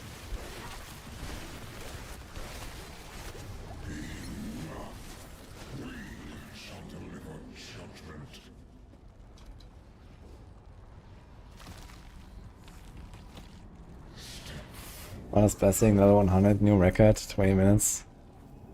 In last season we did, what was it? In 4-man, I think 2 hours 38 or something. Level 100. That was pretty nice. Maybe we can do another round. Can ask the boys. I mean, Krongs is gonna be back. Condas is gonna be back. Ah shit, Rex is not playing hardcore right now, so I guess he's also not really prepared with nuts. Maybe he might have some stuff left. Did Rax completely quit hardcore after he ripped, or did he just like start a softcore character and that was it, or what? So I wonder like what he actually has collected. But maybe he would be ready for a speedrun. I guess you could also ask Oogie or something, or Panda.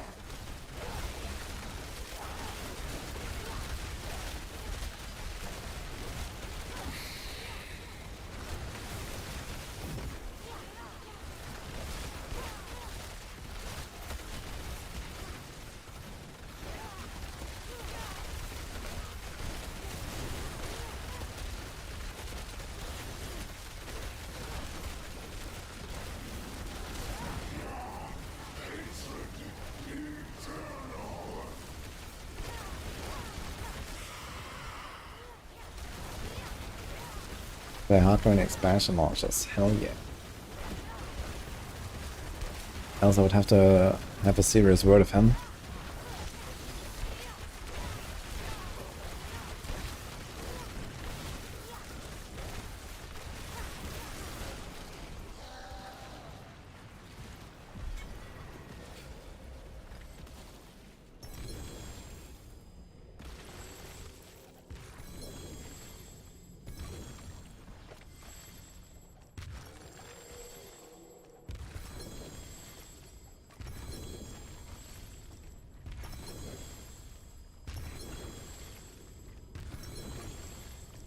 Yeah, with Stardust guys, you're not tanky enough, should recraft materials instead. Now you certainly don't salvage your Stardust guys. You wait for another drop and then you do materials.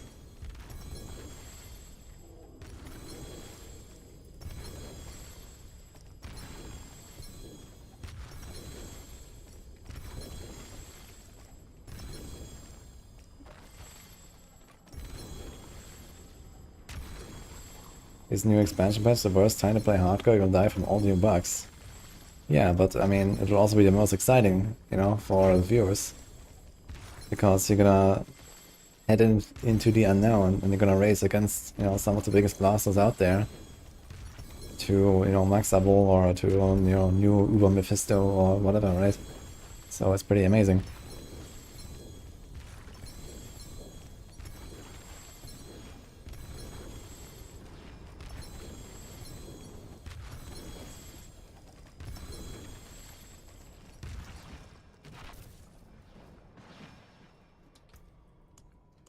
Only 3 stats.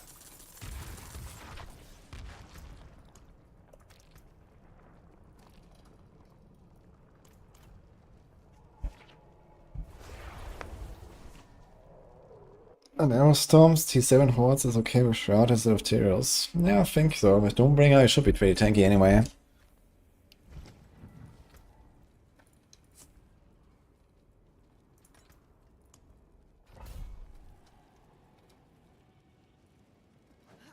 Alright, 2 more runs, and I guess we're gonna go on the rogue, guys. Let's go.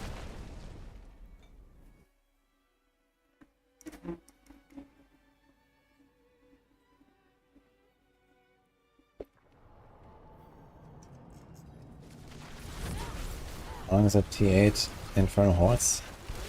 10 waves, 1 minute each. 2 seconds downtime in between. So it's like 11 minutes for the waves, or 12 maybe, if you have to clean up sometimes a little bit. And then usually it's like 1 minute boss fight or so for me. Then like 2 minute looting. So I'm pretty much done exactly in like 15 minutes. I do like 1 potion, 2 runs, pretty much exactly.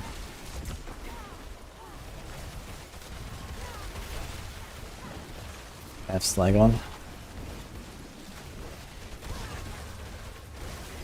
It's a GA, 4 GA cow for 500 million. That is a very, very, very cheap price.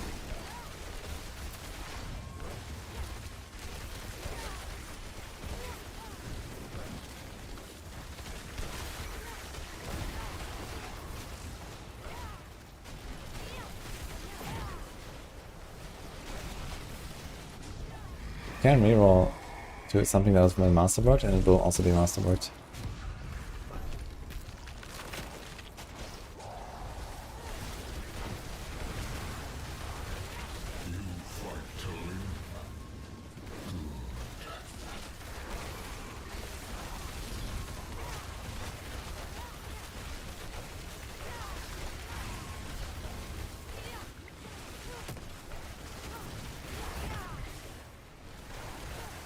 Decided to play the campaign again from the start and expansion campaign.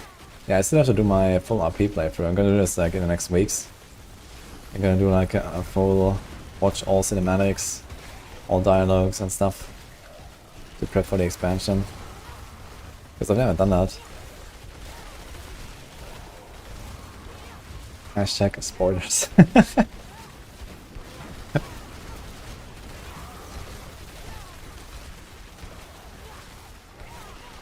Hi, Mahu. You can check the trade sites for the boss months. And then you can see what they are worth it, or you see what people advertise in trade chat, for example.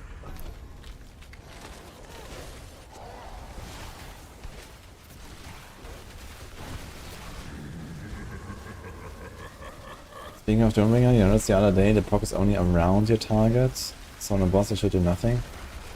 Are you sure? I'm pretty sure it's just an AoE. I don't think it's like a donut or something like that with the Doombringer. I mean, there's no visual for it. You can only see the numbers. But I guess you can just shoot at a target dummy and see if you see 2 numbers at some point. And if those are 2 numbers, then you have nothing else going on, then this is a Doombringer.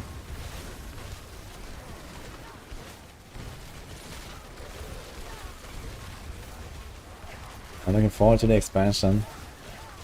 Yes. I don't want to be stuck in Infernal Hordes forever.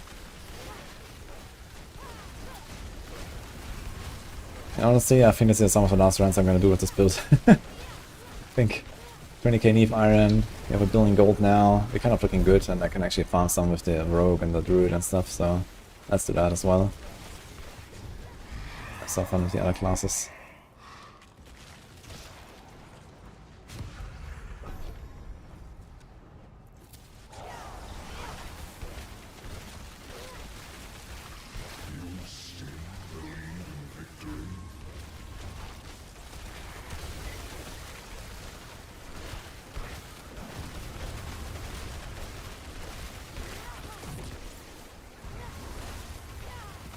Your sheet. What are those spears flying out? That's a funny little skill called Lightning Spear.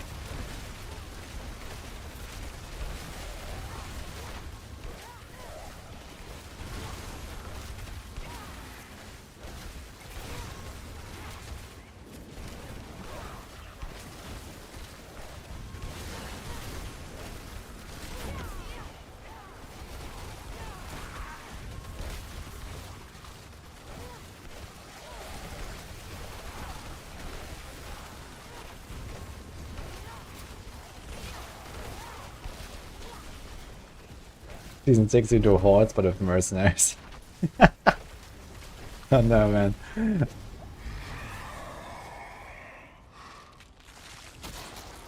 Yeah, we have 3 times 50 events, 50% faster events. Oh boy. We had 84. I should have restarted shit. That was a crappy run, man. But then we get lucky with Hellbourne stuff later. What level pit can you do on this? So Lightning Spear Softcore apparently has done 157 pre-patch. And maybe now it went down like a few tiers. So let's say that would maybe now be like 153. And I'm on hardcore, I don't have the gear. I think I should be in the range of like 145 or so with this character. Roughly. Without like an omega tryhard, you know, multiple weeks push or something. But let's say spend 1 or 2 evenings, I should probably get somewhere around that level.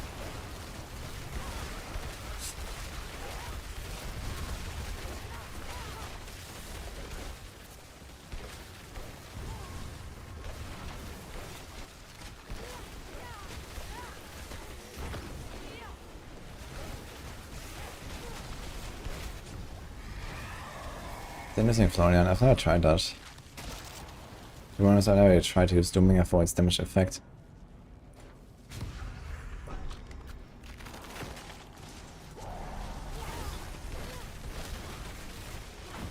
Ego Starless or Tyrius Wild for Andy? I would say Tyrius. Because Andy's rogue has so much damage that he can easily get into tier 8s. But he might not be able to easily survive them. But Tyrius will make you survive them.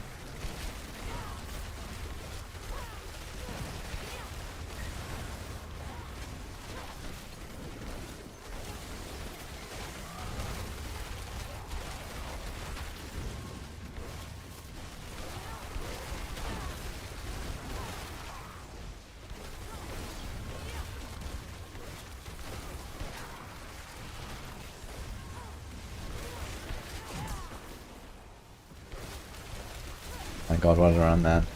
130 ever. 130.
Yeah, I think I should also reset. Look at this. It's actually just a waste of time.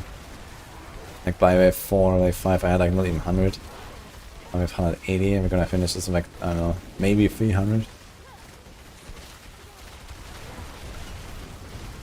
Could have sort of been reset here.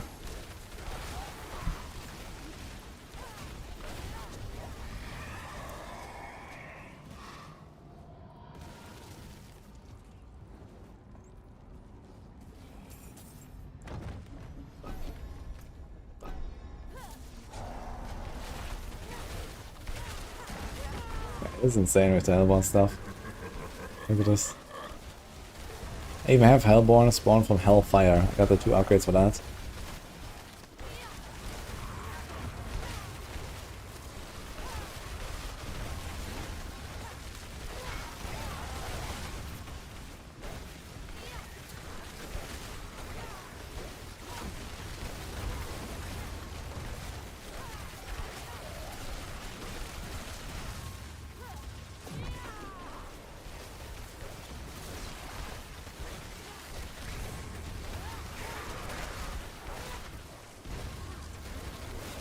I'm barely open the big equipment chest, guys. This run.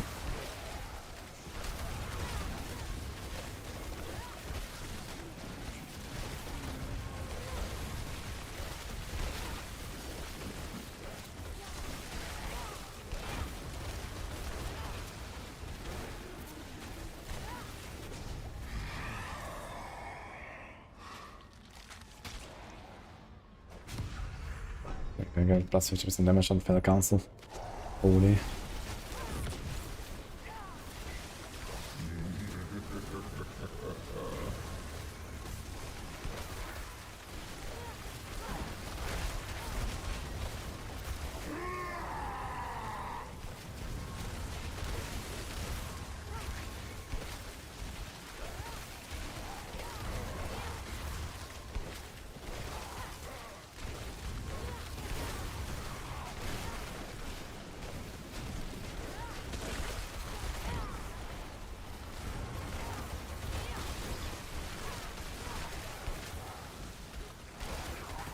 Also can get a lot of gold. I also did some trades earlier.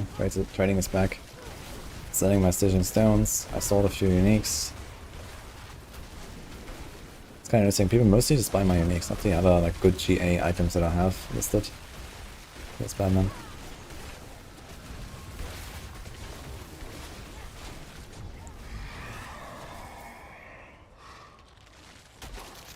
Yeah, now, thank you.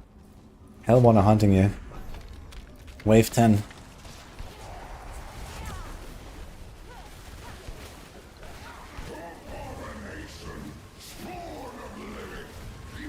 I'm more down.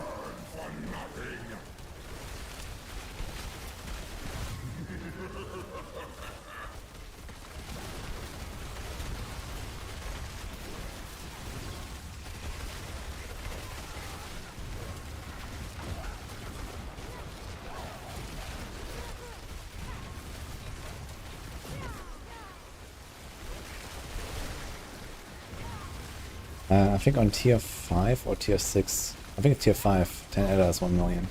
And on tier 8, 10 Edda is 1.5 million. The rest is in between.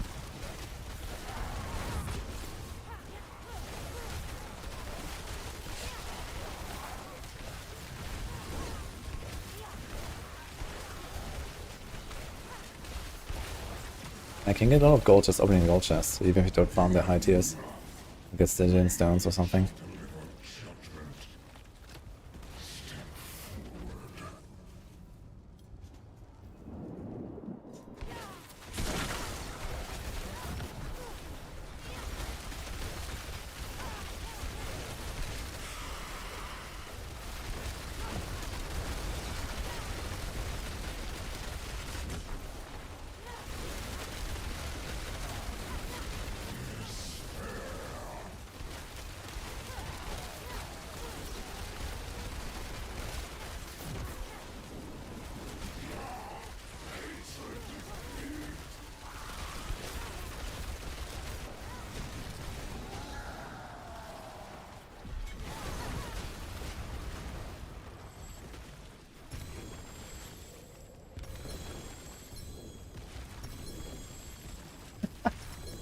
Someone just listed 8,000 Manillion hearts for sale. I think this guy just really likes doing whispers. All day long and nothing else.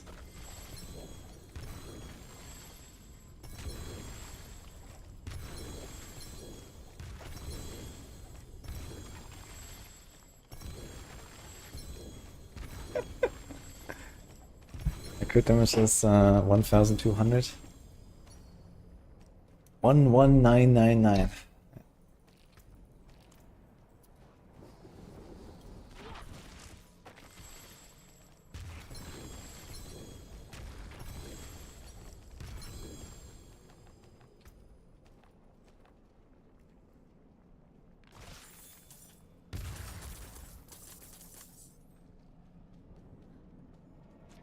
That's still pretty nice, Joey. Yeah, congrats.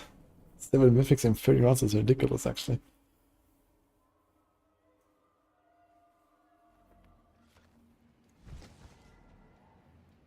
The Risen Arc enemy staff skin from the Battle Pass. I have no idea, man. I can check.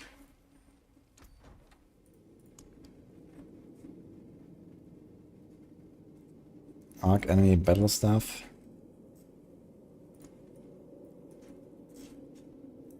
I don't know.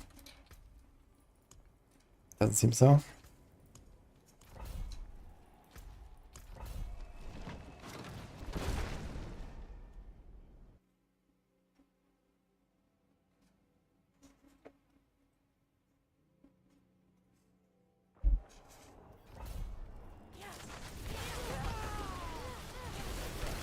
My kitty just chills in a corner somewhere in the hordes and doesn't pick up the adder. Yeah, I feel the same, man. I wonder if the doggo just picks up stuff better. You know, it's like better trained to go fetch than the kitty, I guess.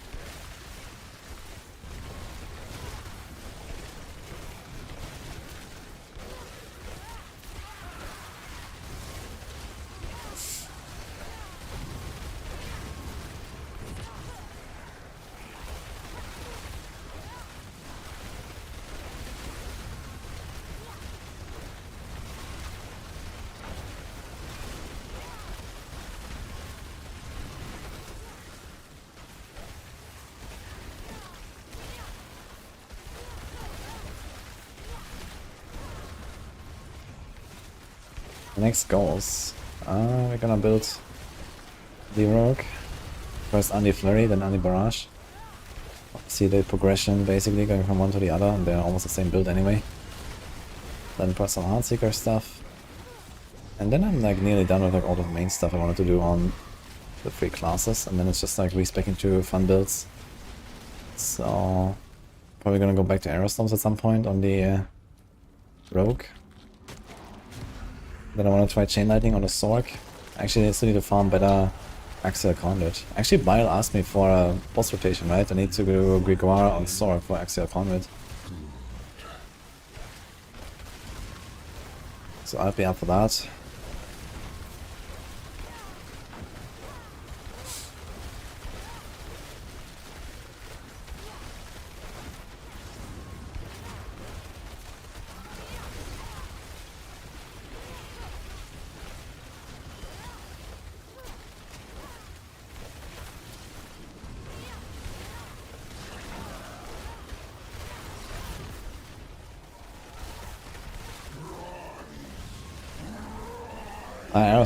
Heartseeker is a real build.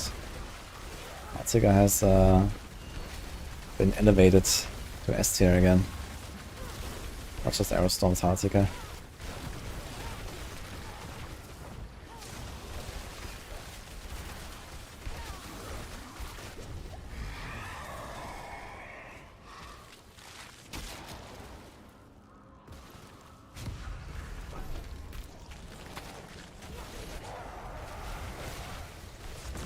Spirit Sorc's still the best build.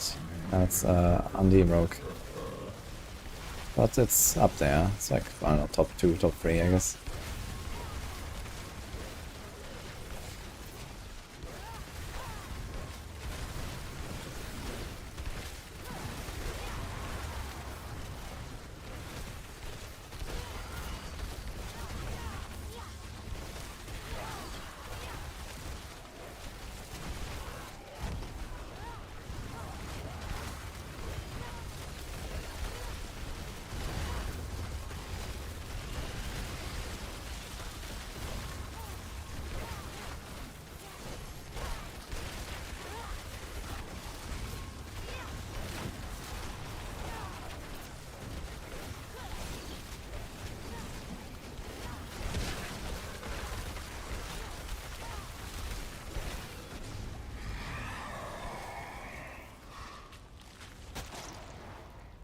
Oh my god, man. 3 and the Masters at the starter wave. What the hell am I doing here? Master spawn Edelords. I think if I get this again, I'll take it. I'm gonna do an Edelord run. Fuck it. I have 3 Masters at the start, man. I should have taken it, actually. Let's see next wave.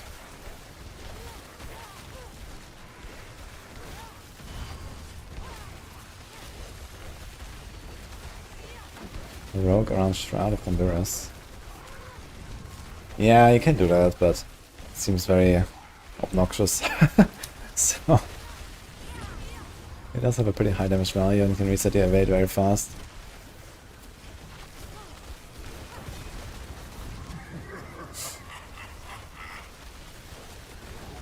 That triple CDR, yes. This build scales extremely well with CDR.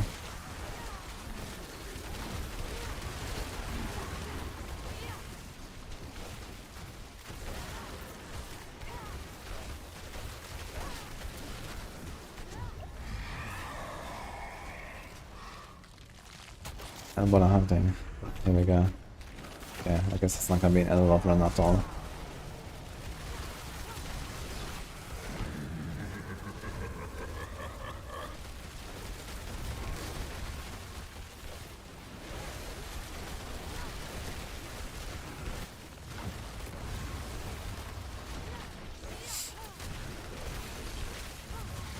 Barrage and Evoke is the strongest weapon.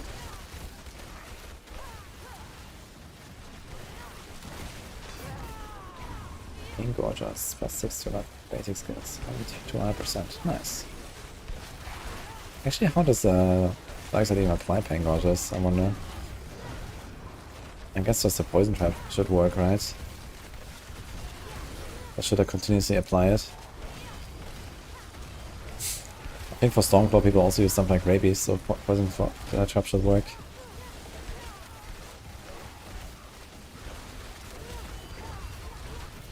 Smoke Grenade even. Smoke Grenade also has damage now. Also spawn in a lord. Ah, fuck it, I'm doing it.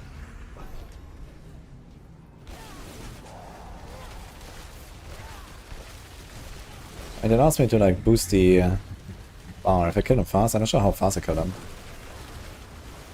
Oh my god, not fast at all. This guy is tanky, what the hell?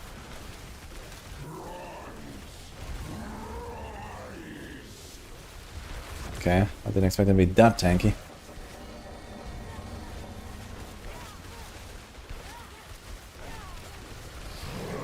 Now the worm comes out, man.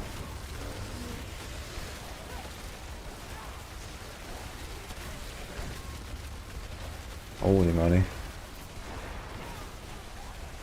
The thing is, none of them doesn't do any damage, it seems.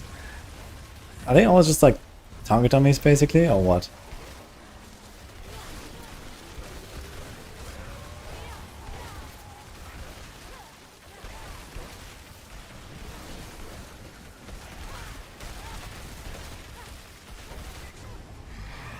Oh, I killed them all. Right at the end of the wave. Perfect. Slaying Hellborn evacuates you. Let's go. That will help. Guess more often this.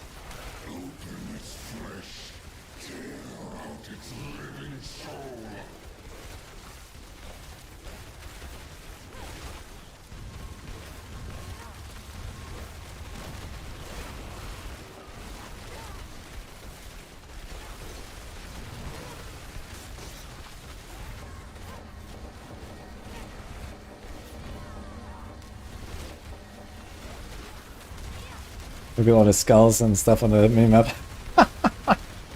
It looks hilarious, man. These 7 Elderlords flying around here. What the hell? Let's go.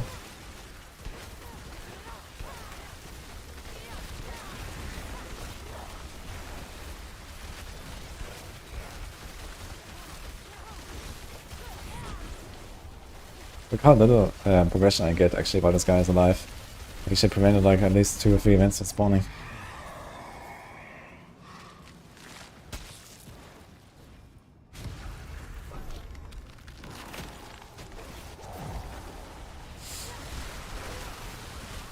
Yeah, or maybe even gonna reach 400 on this Infernal Horde run. Crazy.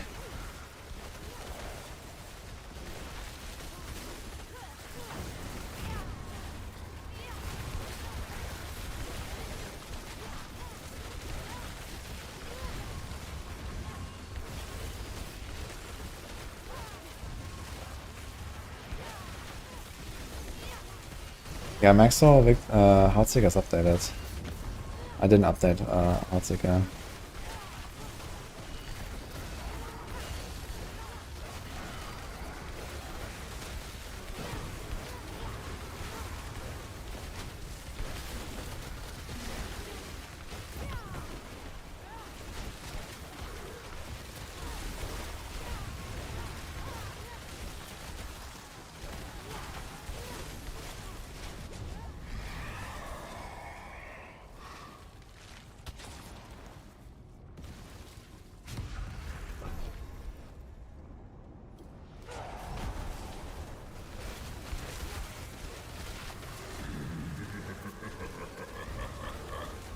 have move on left click and mouse wheel up and mouse wheel down.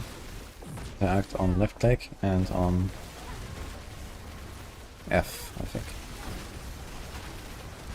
Yeah, some of these add-ons just insta-die, and then the blood pressure guy is like super tanky here.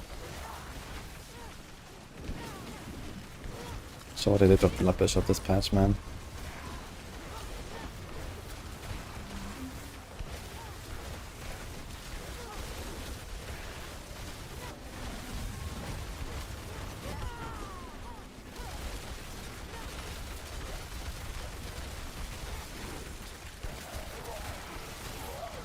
Dude, I'm actually gonna hit like 500 Ether or something on this run. These fucking Ether lords. Did not expect. Ether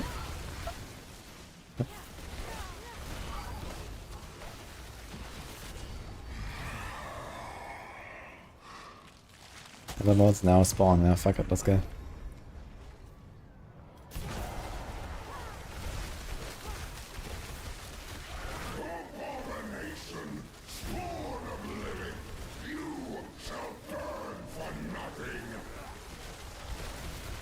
More! Good thing is these guys are safer than Desecrators.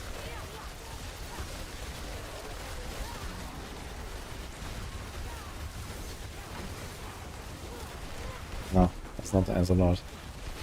Oh wait, it is. Just come out there, like this.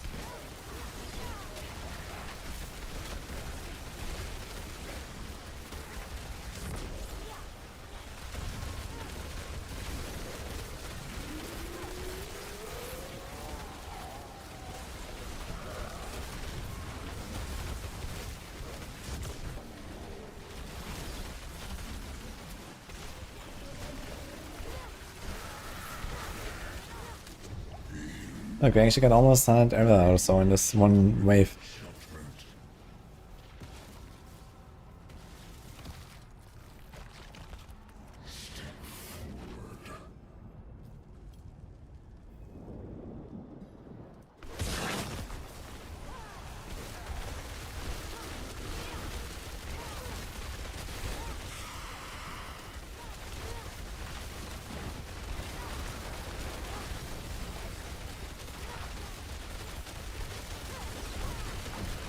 Okay, thanks for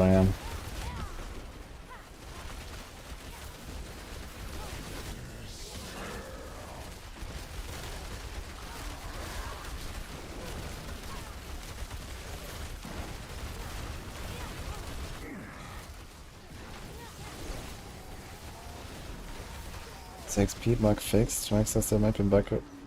Monster is not giving a bonus XP and 30 levels higher. This is probably not a bug even. So what he means is that if you fight monsters that are above level 100 and they are more than 10 levels above your character, for example, you don't actually get extra XP. So usually you're supposed to get more XP the higher the monster level is, but it just stops at 100. You still get the 1.5% extra XP per monster level above your character up to 10 levels, so 15%. If you're level 90 and you kill a level 100 monster, you get 15% bonus. If you're level 91, you get 13.5% bonus, and so on. If you're level 90 and you kill a level 130 monster, you still get the same XP as a level 100 monster.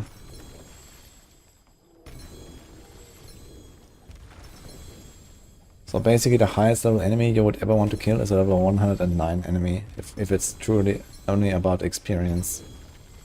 Because if you're level 99, you want to farm a level 109 so that you can get the 15% bonus and the level 100 base XP basically. That's all of stones.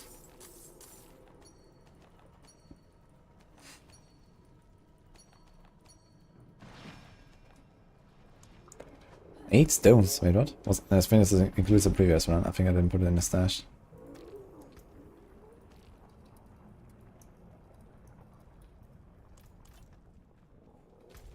I think it's rogue time, what do you say? Andy Rhoda? We can also do Andy Rhoda. Okay, before I respec maybe, I was gonna do some Rhoda, that's fine. Anyone in for Tormented Undial? Hardcore?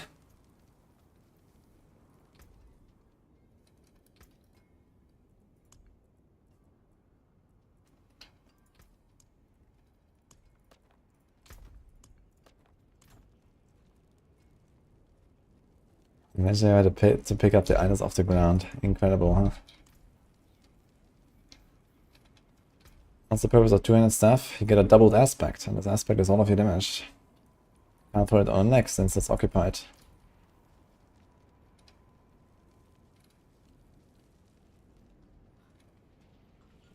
Me place on there. Okay. Wait, do I have you already? Maybe, maybe not.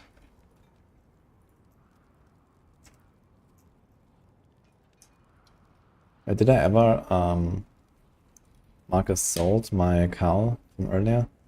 Yes, one listing.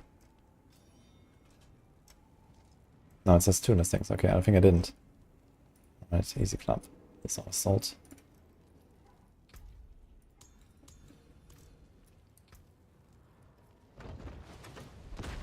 You do not need to reroll after the nerfs, Master Fair.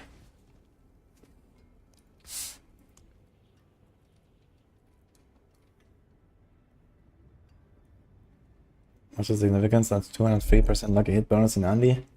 The more the merrier.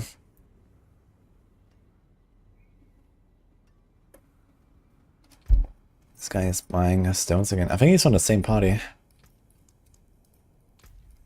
think I sold some stones to this guy earlier, or like to someone in his party. Okay, Bile, give me a moment. So we need one more for Andario Rota. How many do you have, Bile?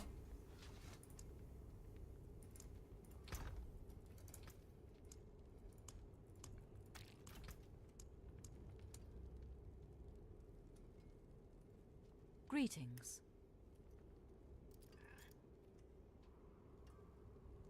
Orange CDR and Shaco, let's go.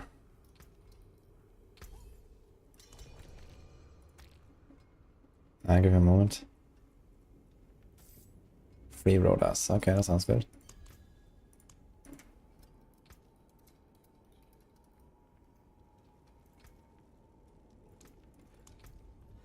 Gold. Let's go. Well done.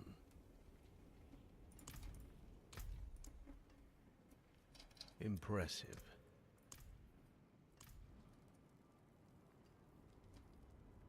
I will invite Nigel. I was just trading with this guy.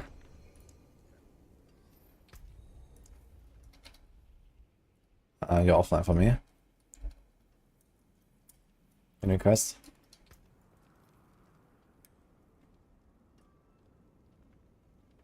You don't have a single subterfuge expertise template on the rogue after 20 hours. I hear from some people that they somehow don't get certain manuals, but I don't know why. That's not normal. I need one more Andariel.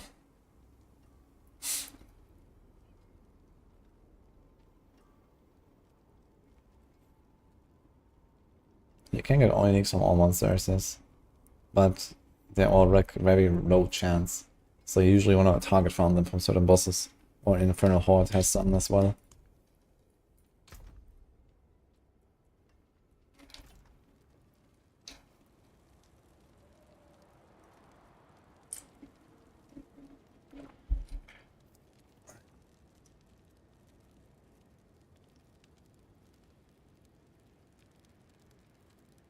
Yeah, some build did a test on math any variations that's giving a crown roll damage or like a hit.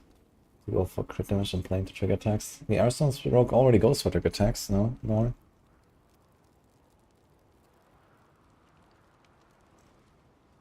And you can make a version where you just include Andariels, but realistically once you have Andariels you want to just play real Andariels.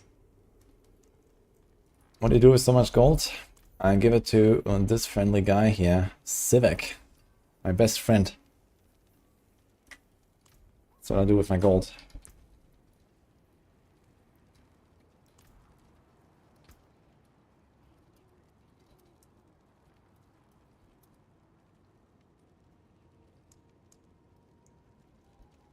You need one person for Torment Andariel. Anyone?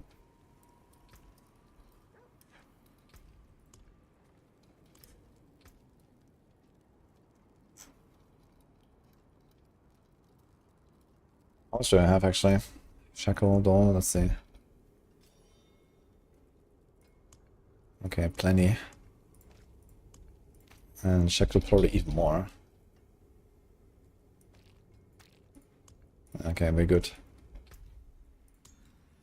Okay, this guy wants to join maybe?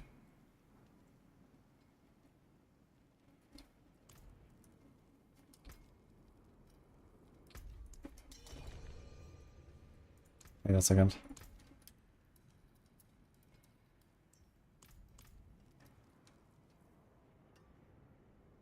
Shackle is here, yes.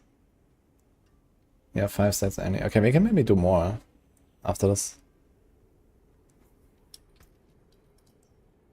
Okay, artists. We can do another rota later. So we're gonna do 12 now, and I mean I have a lot of summons, so I can do more. Get this guy. He says he can't join the fight, but it should be fine.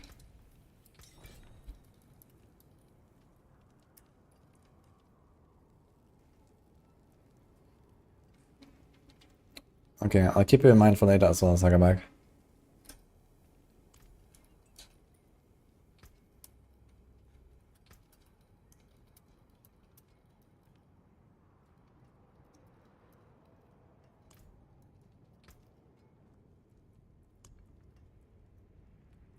Gonna end you already, Hell's Quit. Okay, let's go. Who was that? Andy? You can also add me already for later. And then there was, who was that? Koksar or something? Koksaku. So later as well, okay?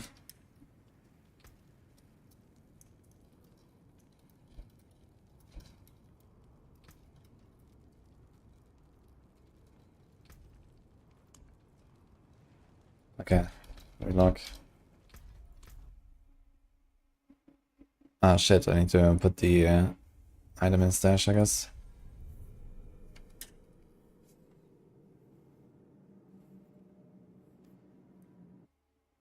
So wait to see how much grenade damage you do. We can turn on damage numbers and then look at the explosions, e-bunk. I think Harlequin as well, right? I think I'm running the Harlequin. Dude, I need to mule something real quick, man. I have like such a fucking full stash. I'm just gonna take like all the rings out or something.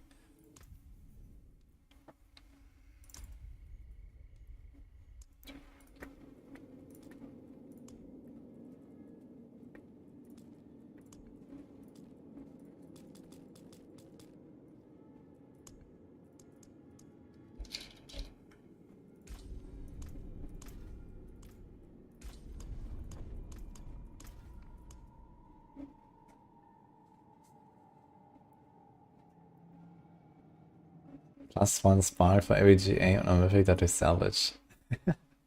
Not a bad idea, honestly.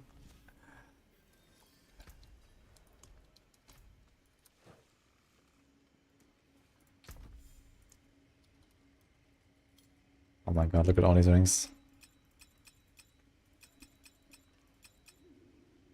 These are already tempered. Anything that is tempered here, did I... Okay.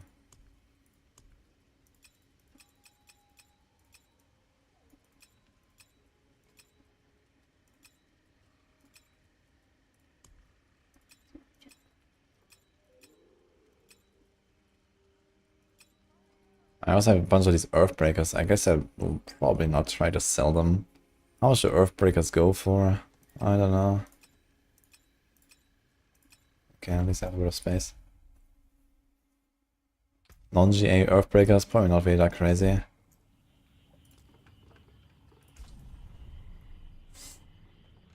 Amplify Rogue is not the strongest, but it's kinda close.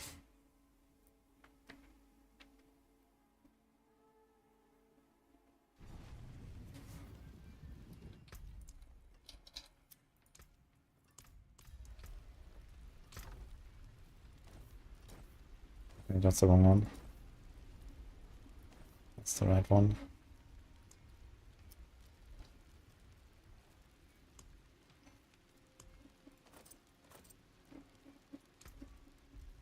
$76,000 life, by the way. Seems legit. Okay.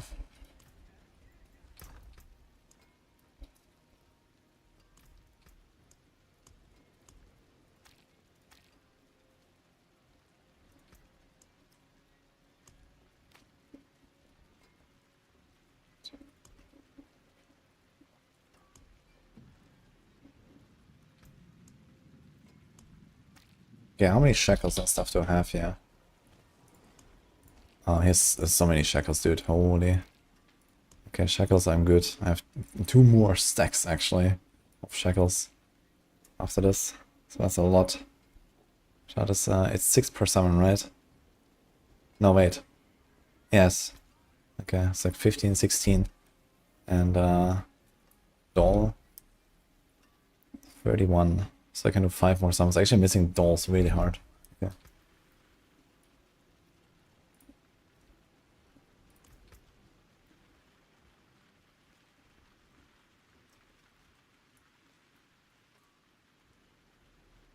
I have 2 extra shackles. I got shackles. Okay, I'll just be for shackles, but that's fine. I have way too many of them.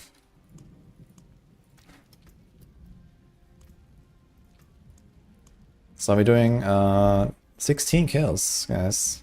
Gunbar time.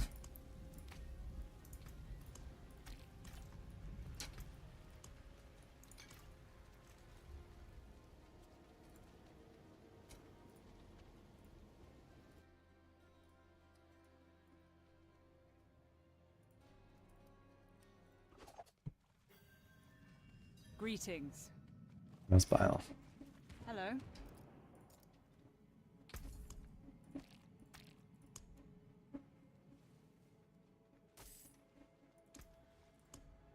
Okay.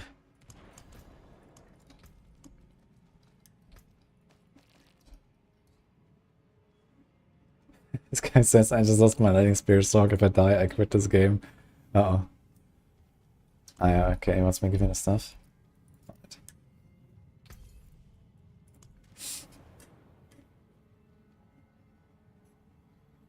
All in 250k? Holy, let's go. Why so much armor? It's an accident. I have a Shaco equipped, that's why. Pants of armor. But I didn't make new pants now, this could have been dodged, but yeah. It is only 3. Do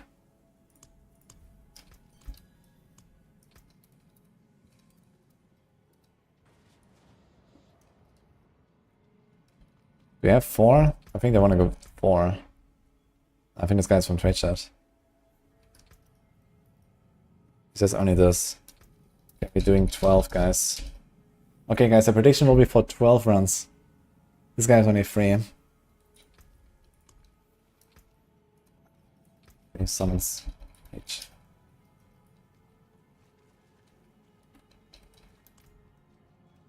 Versatility does not work for item procs. I can learn. Ready?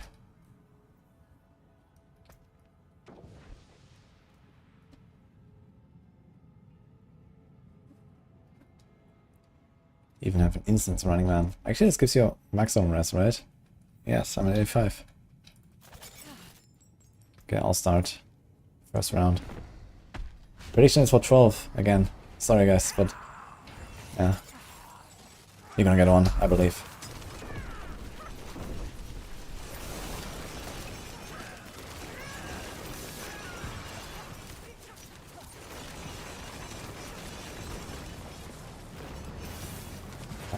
And out, I guess.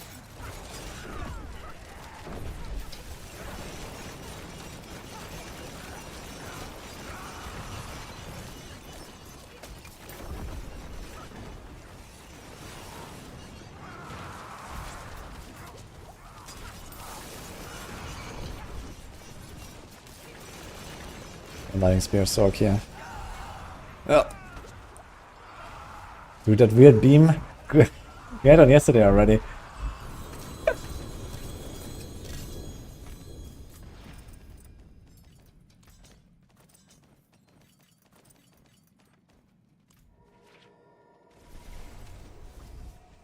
I added you earlier. That's good, right?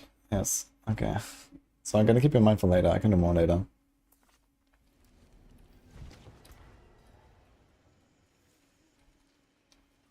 And that's 7 movement speed, but it's evade movement speed.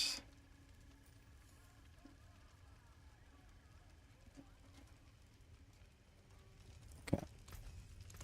The forge is always hot. So this means I think I have 6 more summons actually later.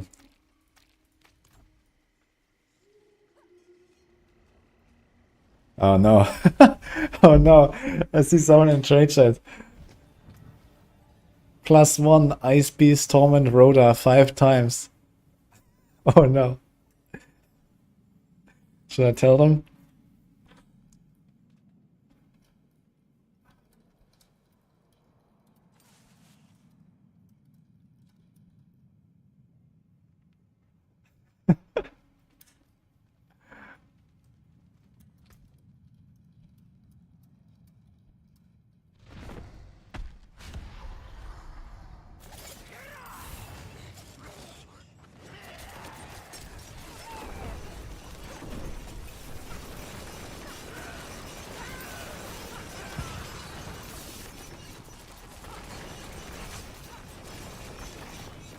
What the hell are these beams, man?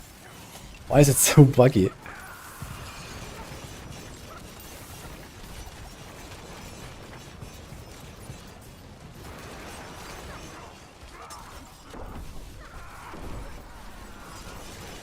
I got a stagger off. Nice. Should probably try to stagger her, actually. We have 3 rogues there. Oh, I see a triple J. Pants. Could be huge pants. This guy got an Andy. I think I should make Andarius Visage only to front Andariel. What do you guys think?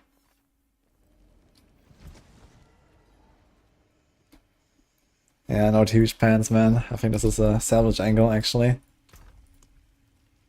Is anyone... Yeah, there's no one who wants this, right? Poison risk, impairment, whatever. I'm gonna salvage this.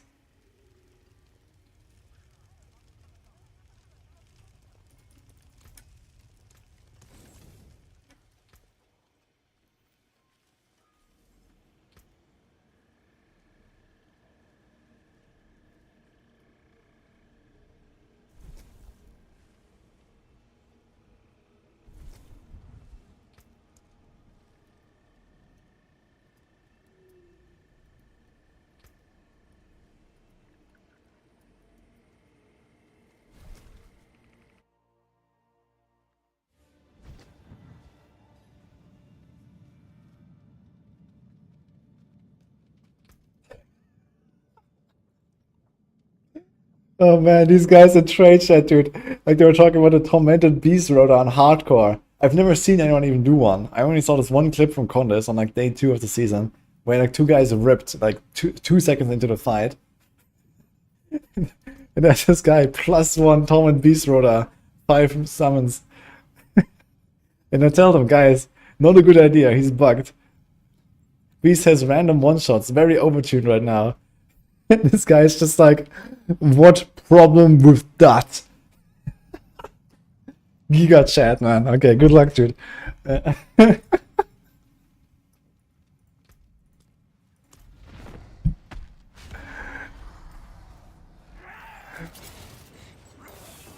We've done hundreds of beasts in hardcore. On tormented beasts. Hundreds. With whom?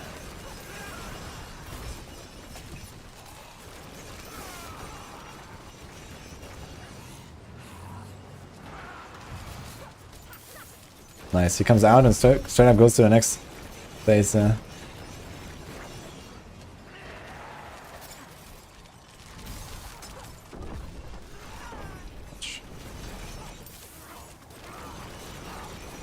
more stagger, man. We should try to do a bit less damage to her so we can just kill her in stagger and avoid the last phase here. This is actually faster. I'm gonna straight up just like not poison imbue, I think, at the start. For like the first 20 seconds or something, and then we kill her.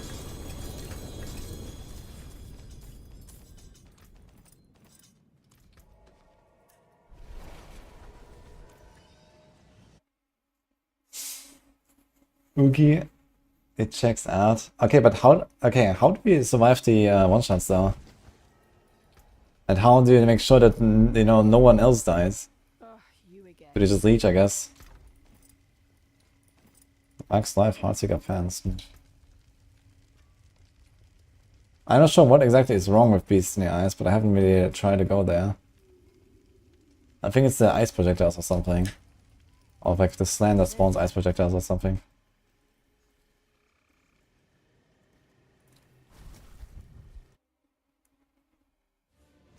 This ice has really low HP.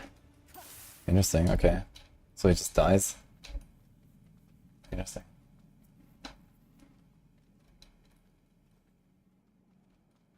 So does he just have the same HP as in normal, or what's going on? So he does like 10 times the damage, but he has no HP? Or something?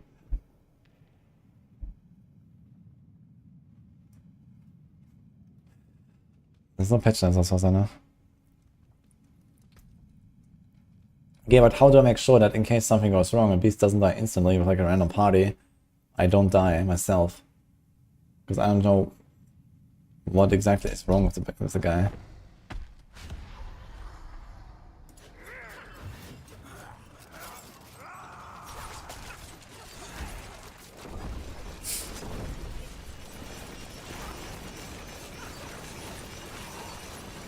Yeah, okay, this is good. Nice, you have to stagger.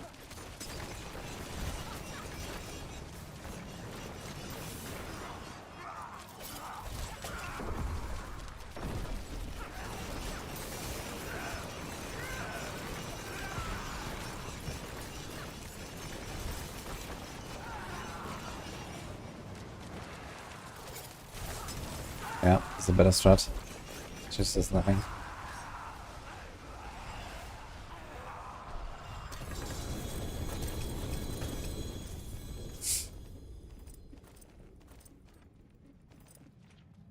Anyway, I'm just gonna wait for BC Ice fix. I'm not gonna go there on hardcore. It's like random party and stuff. Where's my damage? I intentionally did not press Poison Implement so that we can stagger her for the first phase and then we just kill her. It's way faster if we skip the last phase. So we do this through the stagger and just kill her in the stagger.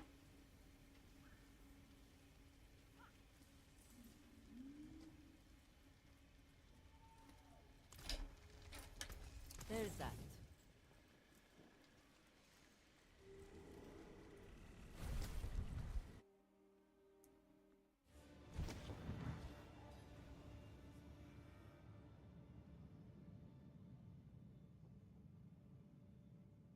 Does Lightning Spear work without unique? Yes, Mirko. There's a Spark version of the build. You can check my recent video. There's also the planner with the 4 different setups. There's like 2 Spark versions and 2 Fractured Winter Glass versions. You can play it without Fractured Winter Glass. Regret going Rogue and not Sorc, I would have played the strongest class. That's an interesting take. Considering that Rogue has like 10 builds, either A or S tier. Mostly S. And the strongest build in the game.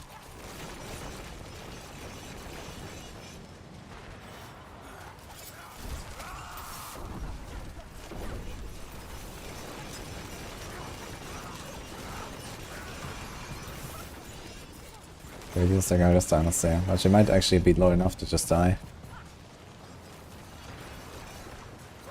Oh, she heals. Hacks.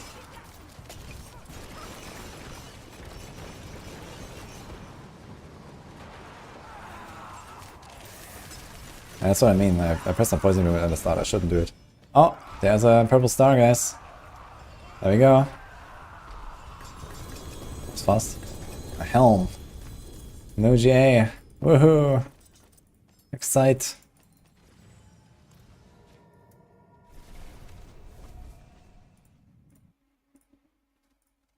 Perfect.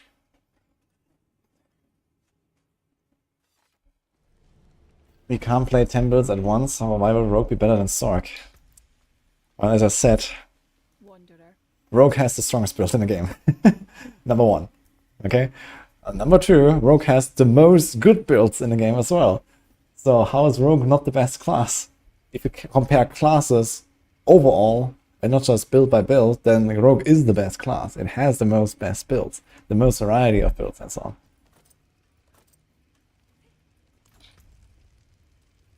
And it has the strongest build. So, you know, by any definition, it will be the best class.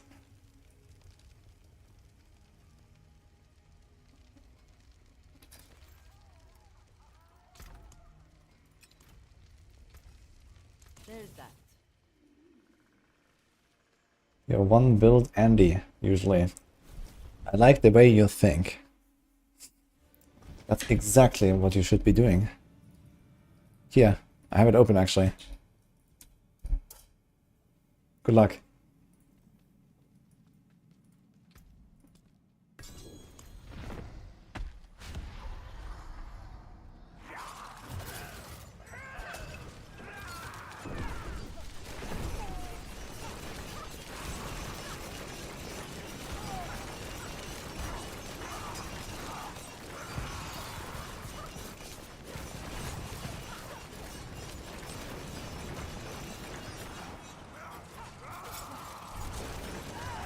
Oh, let's go.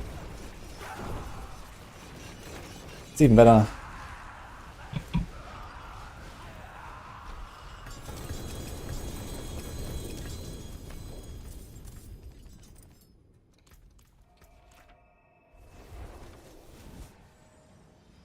You're level 90, you're doing Horde T8 and Pit under 10. Let's go. Okay. Hey, Katze, how are you doing? Thanks for 25 months. Nice to see you again. Oh, you again. Movement, unstable elixirs. That's not a bad neck, yeah.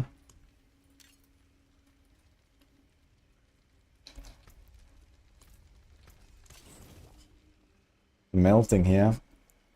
Same. But we have air conditioning.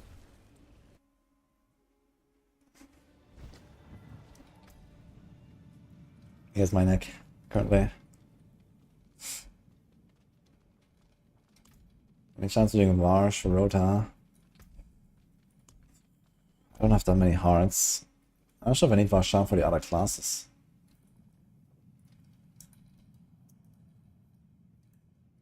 What do we have?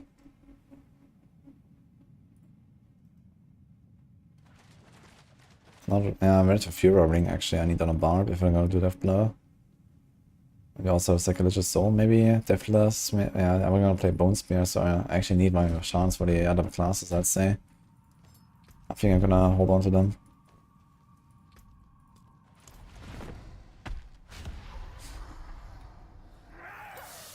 Oops.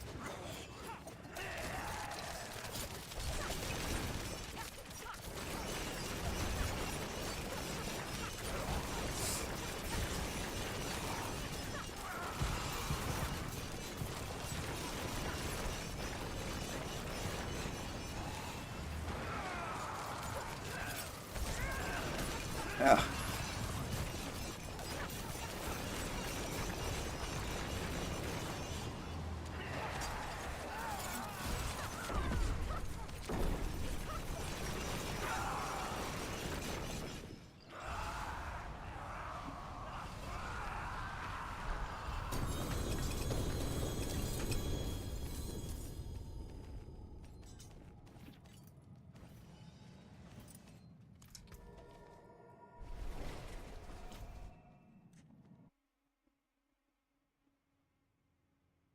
Is there a way to scale Shadow, Imbue, Flurry to be strong with a single target?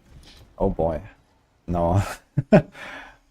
Flurry is already kind of like the weakest archetype you have on Rogue. And then you can't do some weird shenanigans like Shadow Imbue as well, if you want to have any kind of boss damage.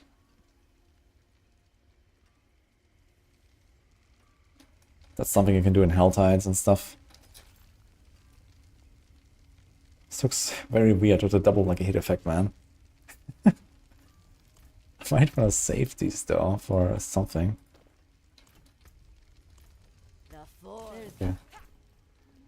Oh, you again. Germans here? I don't think so.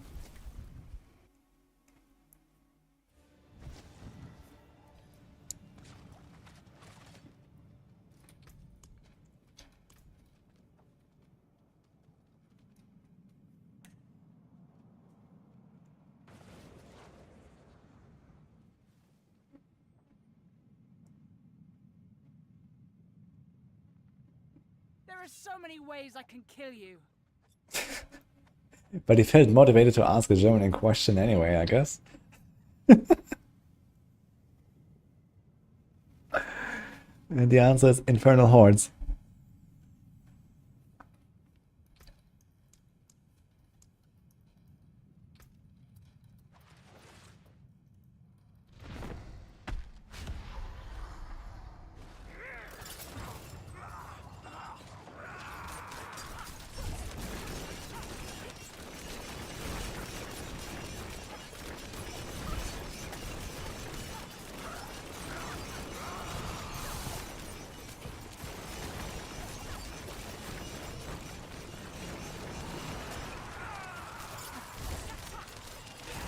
I should have started totem instead of her.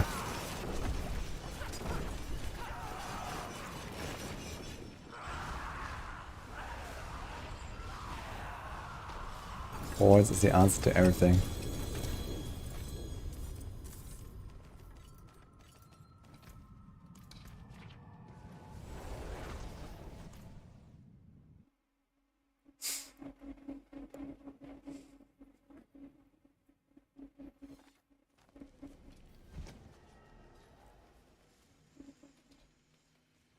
You again.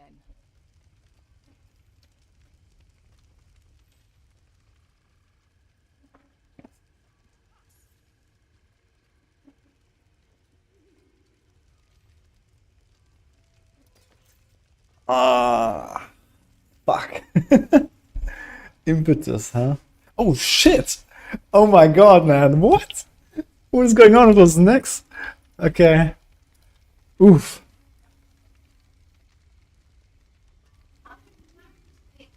Uh-oh, Nini's angry. Uh-oh, hide it, guys. Quick.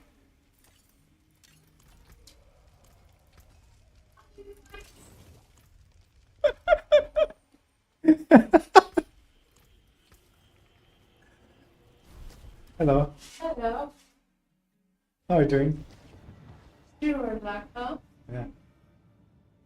You look very good today, you know that?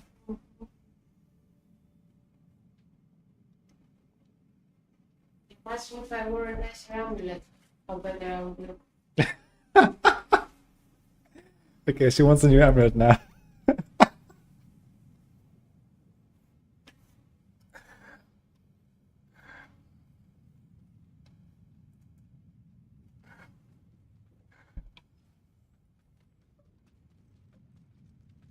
Do I have to summon again?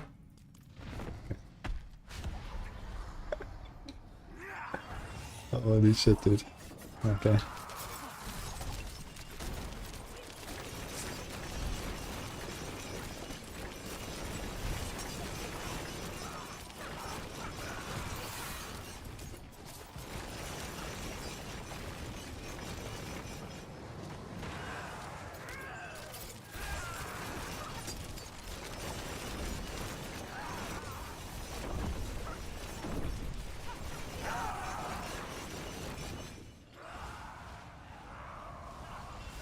Tempo 8 quick.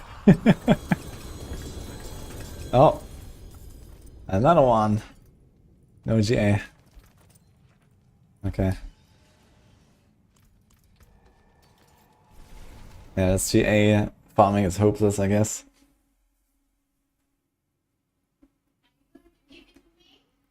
No. You're not playing Rogue on hardcore. She asked if I give it to her.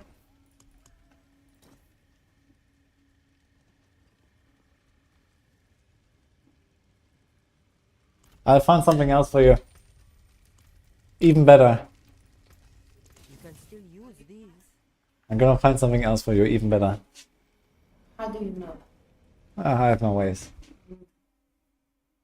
What are you gonna do? Yeah, new neck.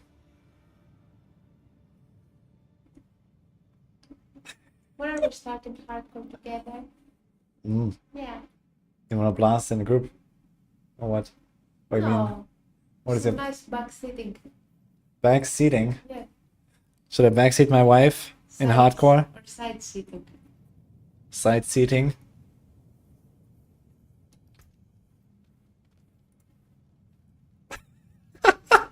This is Links. He says best I can drop.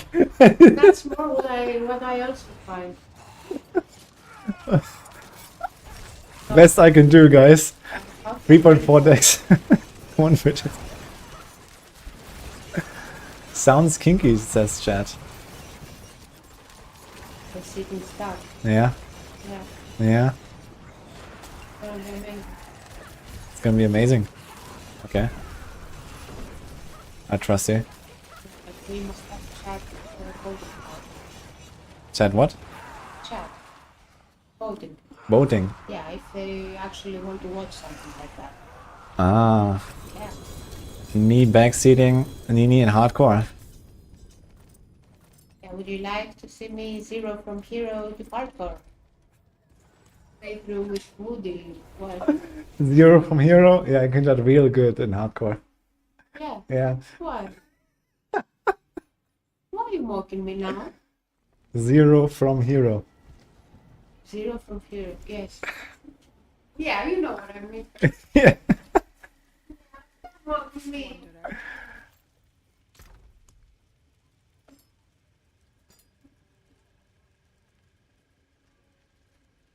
I can show you how that works, yeah? To be honest, I like zero from hero most. Yeah, Yeah, you can put it in your title if you I can want. I can teach you, yeah? Look. This is how 0 from hero looks. If you want to learn something. I like a noob. I can do that on my own. Yeah. Yeah, but if you need some professional Noobness. expertise.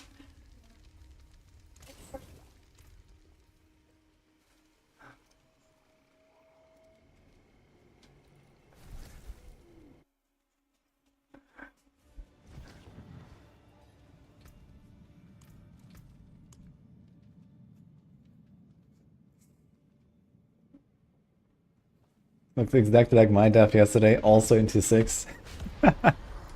Oh no, man.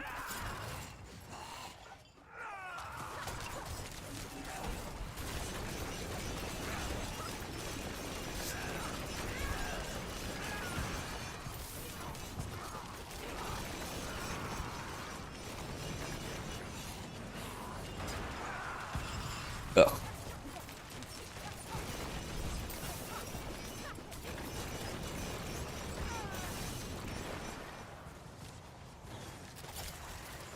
Sometimes these things lose their barrier, and sometimes they don't. Oh. I don't know why.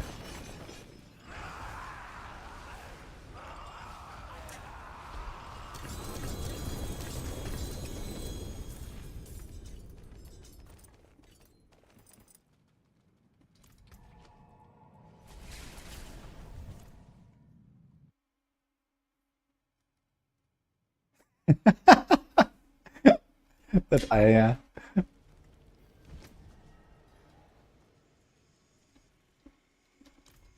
how bad is the nerf? Not bad at all.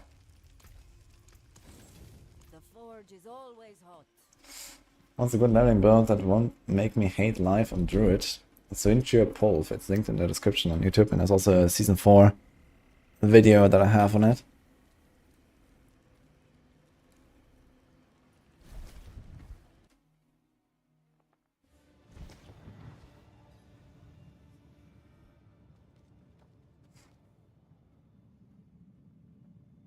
What happens with the extra loot on the floor that disappears? It's consumed by the void. I like companion druid for leveling. Oh, that works too. But if you want to go real fast, you play that build that I mentioned. Winchur Pulf. Very good.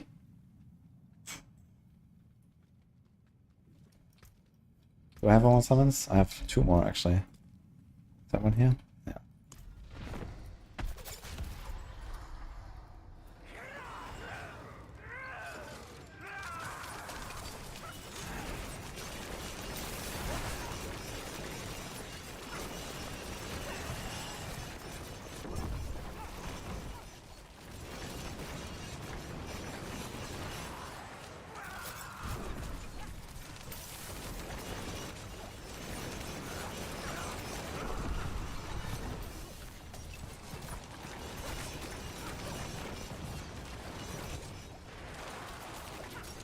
Sorry? Yeah. Yeah.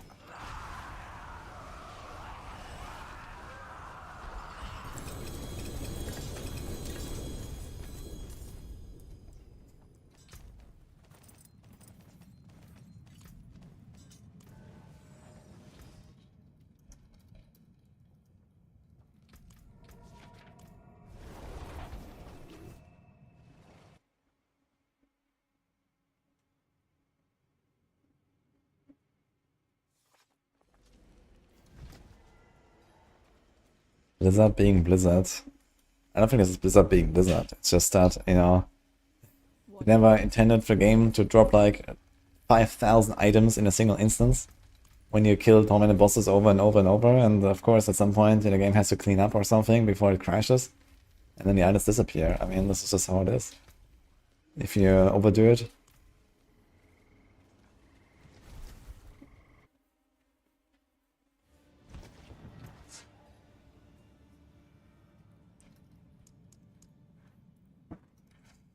We have the TV rogue here.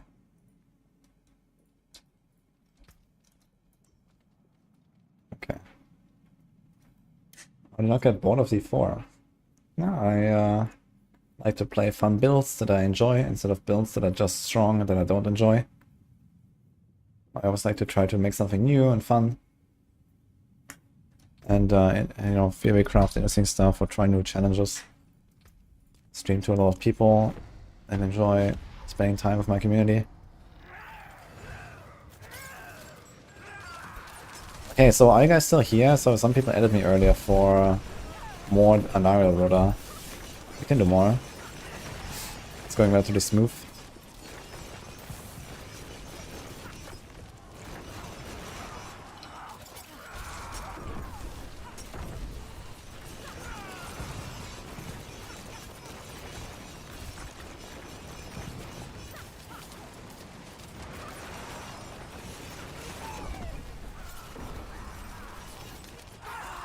Oh. In Basha. Makes so bad. I think this was the last summon, right?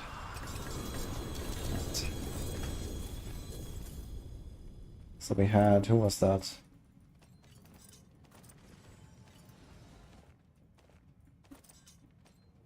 Oh, I'm gonna get a Tyrus in the last moment. Hell's Quit. Are you still here? And who was the other guy? Croxa, I think he asked me in game.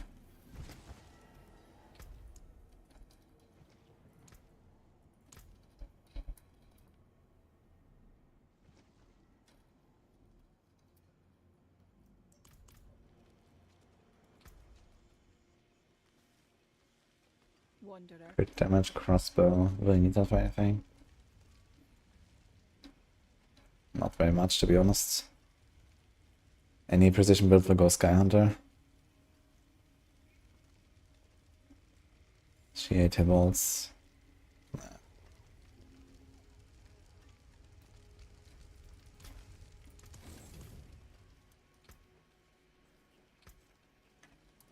Okay, they want to do some more Duriels as well. Only one Duriel.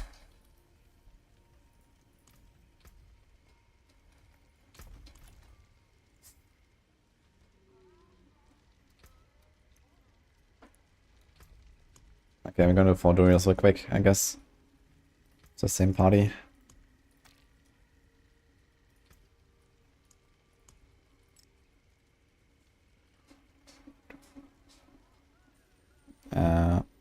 Egg.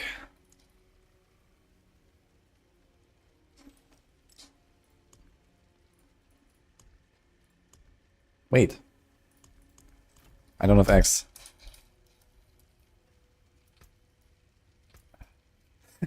Okay, I can't do Duriel actually. I have 0 eggs. That's crazy.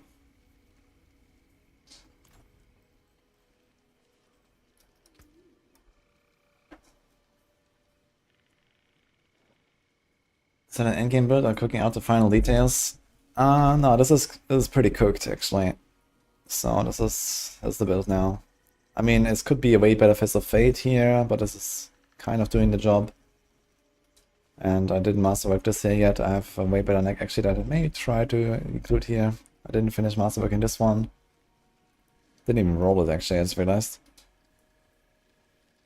So there's like more stuff I can optimize here.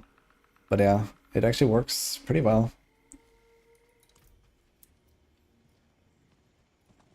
Why empty socket? I can fix it if you want.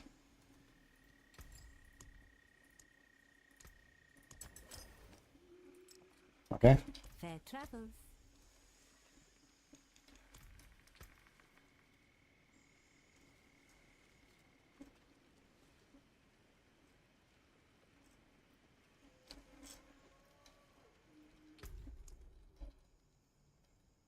Is going on now or not?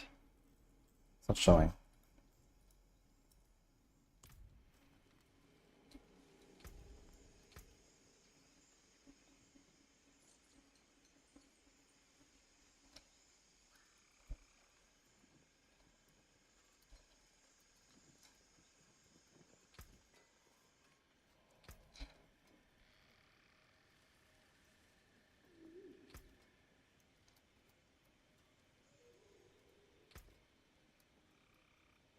Oh, thanks for the runs, guys. Okay, I think the other guy is not here anymore, right? Who wanted to do Uber Roda.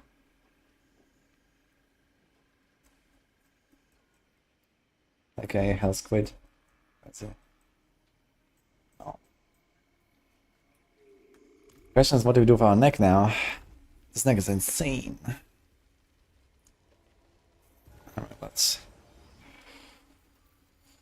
So we already have this here, Unstable Malice, and that is kind of nice. So I can use this for Heartseeker, and I don't have to try hard roll this like Alchemical, for example. You have this here that's kind of bricked. It also has movement speed I don't care too much about, to be honest. In like high-end builds. You're gonna delete this.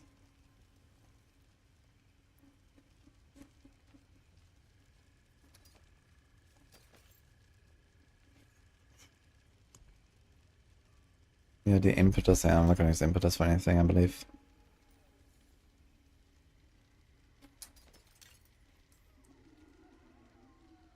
We also have this here, Unstable Elixirs. It's not bad. Willpower movement. Fast devouring. Crit movement.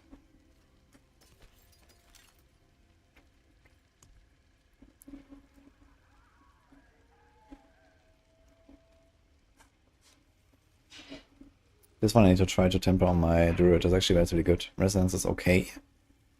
Attack speeds.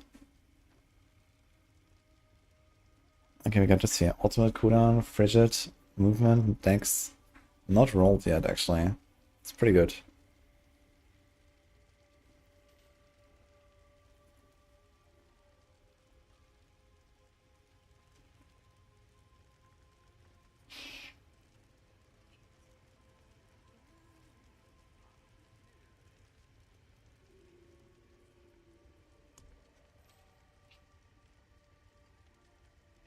Shadow Imbue neck. Yeah, we're not gonna do anything with Shadow Imbue anymore these days, I think. Not really planning to do much Helltide and so on. At least not on Rogue. My Rogue is relatively geared.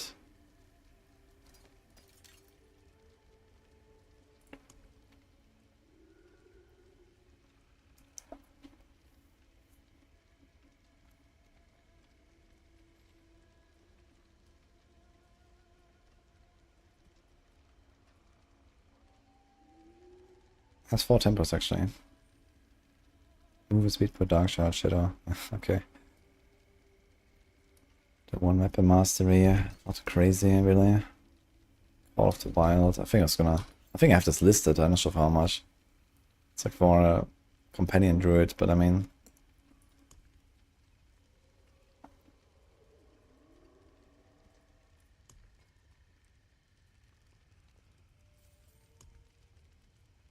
Where's that neck now? The big one here.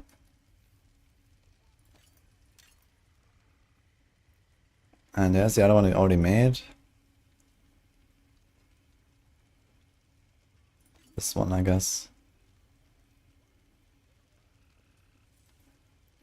So the huge advantage on this neck is it only has the 2 passes I need. I need a chemical. And so I don't have to go and roll a chemical on any of those necks, because right now none of my necks actually have a chemical advantage. Here we have those 4. Just this one has, but it also has like a hit, which is not very useful, since we're gonna run Fist of Fate and all that. We have so much like a hit. So if I play Flurry, I want 5 ranks to economical advantage. If I play Andaris, I want 6 ranks. Or I just go all in on a Frigid. And then whatever other passive I roll, like Malice, Unstable, Megas, we'll see. This is pretty good. It does have the right tempers. Ultimate cooldown. So I think you want to have the same tempers on this one and just have a better neck. And this one we also save for Heartseeker.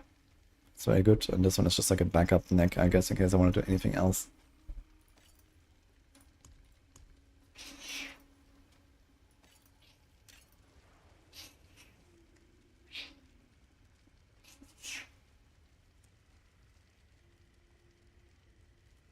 Fine, John, on my way. Alright guys, are you ready? Oh my god, man.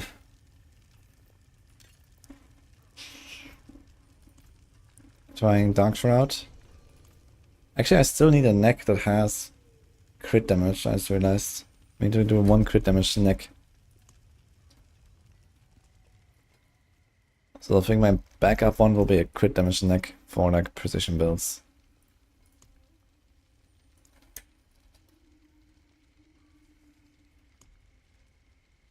This one.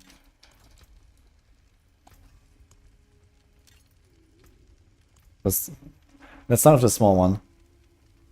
The precision neck. So it's just like if you want to play barrage or rapid fire or something.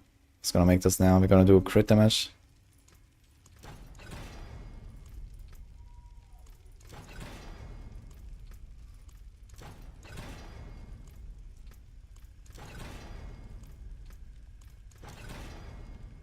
$85. It has 1 temper reroll left. And I guess that other one would be cold imbue charges in that case.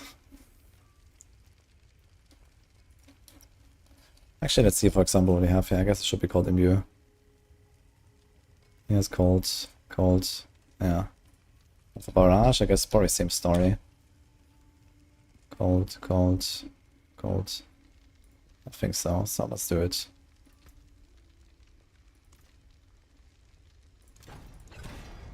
Shadow. 1 roll. Cold +2. Okay, so this one actually turned out perfect. Just has a movement speed, which I don't care too much about, but it's okay. If you roll anything on this, this is a usable neck. Now, for the big one. Let's do it. We want damage per Dark Shroud. I can fix it. And then ultimate cooldown from the Necro.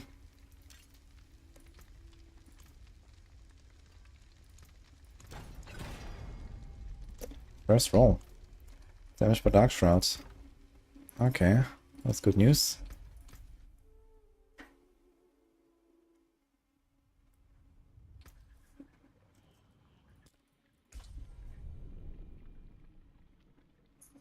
No patch notes. Feels late, man.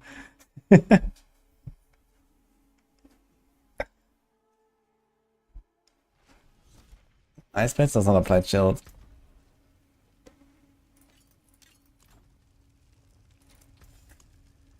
Alright, resource, necromancer efficiency. So 1 in 4 and we have 6 attempts. Hopefully don't get 8.0.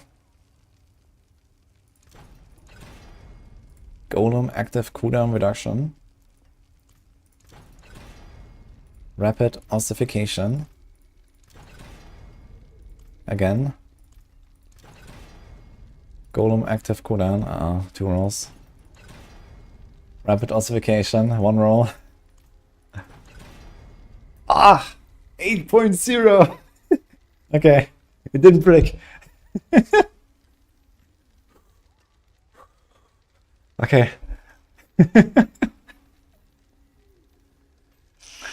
Okay, I'll take it. Back if you need the forge. Now let's roll it.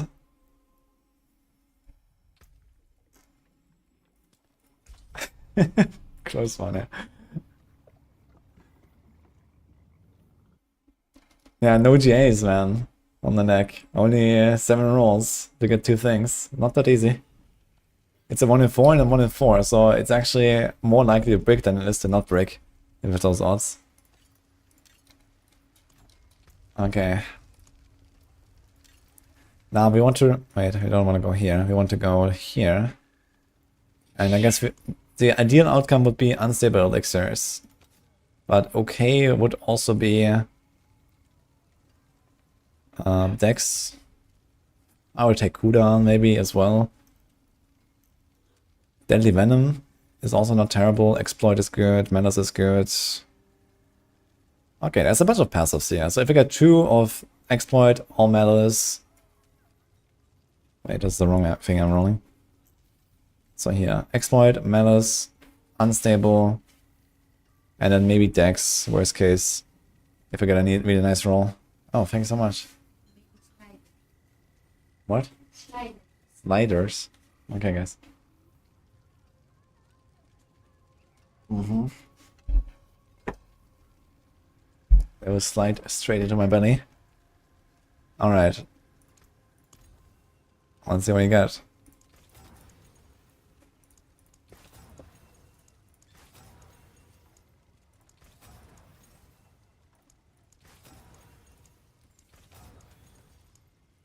Let's just take the attack speed here for now, but it doesn't really help us. Dude, what server am I on? I have like super high lag. It says 100 MSL, this is normal. But it feels very unresponsive. Mobiles in 24, guys. Nini says. Thank you. We're rolling. I kill both bosses, don't worry.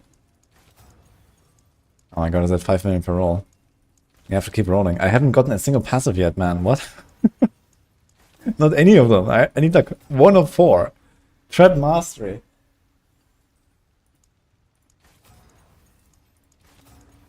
I mean, there's no option here. I have to keep rolling. 5 million a pop. Each of them is a masterwork reset, guys. Here's 6 cooldown. Of course, minimum roll.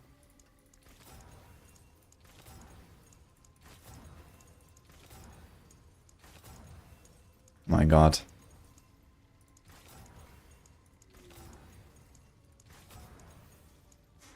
.3 dex. That's actually a maximum roll.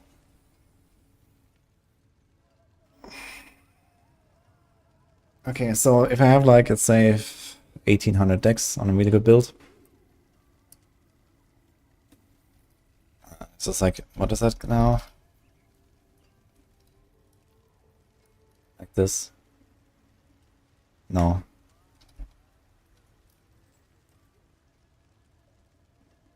So it's like 200% bonus basically.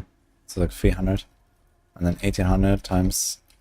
Okay, first of all, how much of a bonus is this? 7.3 times 7.5, 7.56.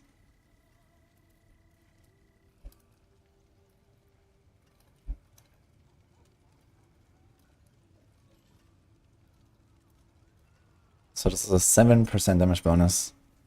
When I master it is up to 10.9%. Not that crazy actually, a bit of dodge I guess. Yeah, we definitely want passive here, because like unstable for example is 18%. A bit less.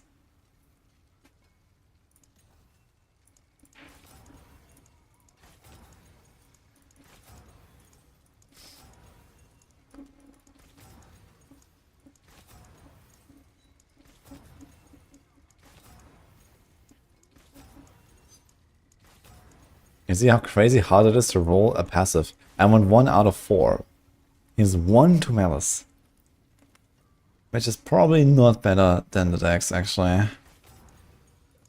6.7 dex. 7.0 dex.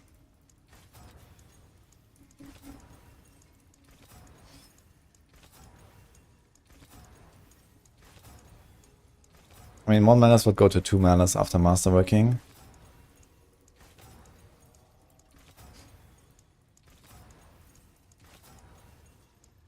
Oh man, 2 to weapon mastery. For Heartseeker, that's good. Technically, I could use the snake for Heartseeker as well. But I'm gonna do a no change here.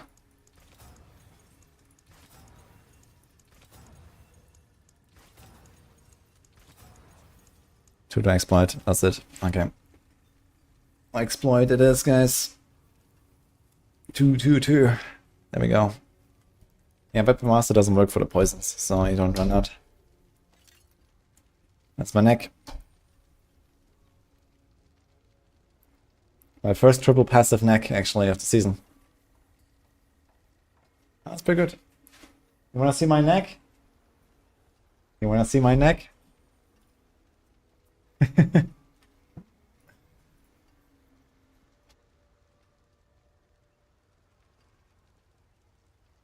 Do again. I crafted.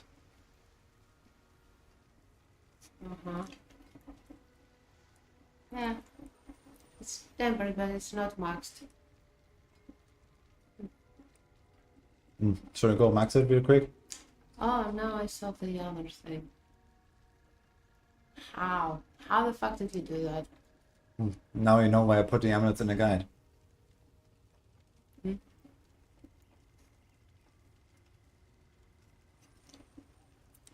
People are gonna think that it's so easy to get that. Give me that. Give me back the food. Oh, you're giving it. Poor guy. No, you can keep it. Thank you. But you really need to be punished for this amulet. What did I do wrong? Still in everyone's lap, but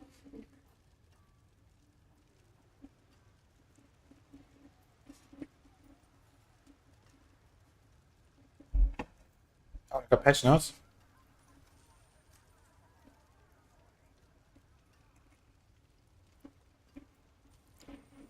Patch 1.1. Okay, let's check it out. Patch notes. Oh, too many.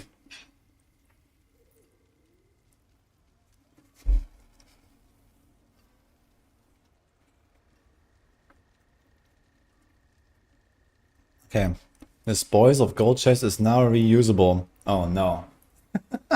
That's not a good start. Okay. The sound effect that's plays when you bring up burning ammo has been updated to be more prominent. I never realized there's a sound effect. Okay. And they were like, you know, one chest is not like the others. We have to make them the same. So now you can click on the gold chest, you know, ding, ding, ding.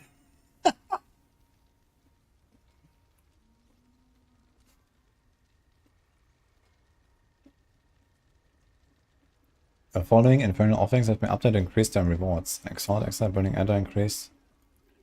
Surging Elite. Oh. Okay, that's kind of nice stuff here. Okay. I like it. Only the elite stuff, not the Elder Lords. But the Elder Lords are kind of okay when you get like some stuff for it. That's cool. I think I could have updated a bit more there, but okay.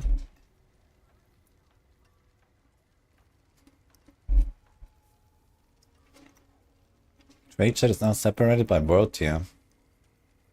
Players will now be notified when there's a new patch update. Parties will now promote another party member to be the new leader.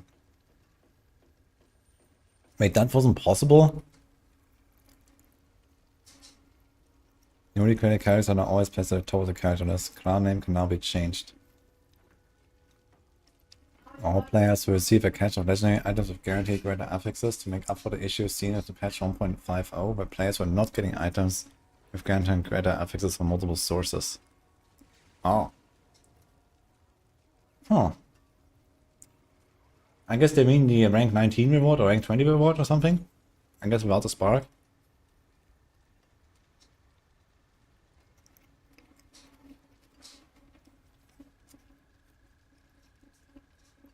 Oh, the Alchemist control tempering affix for Rogue has been enabled with the following adjustment. Blurry size has been removed from Rogue Innovation and put into Alchemist control. Magnets of trigger attacks affix has been removed from Alchemist control. Yeah, not that I was missing it. I have no idea what's actually in that temper manual.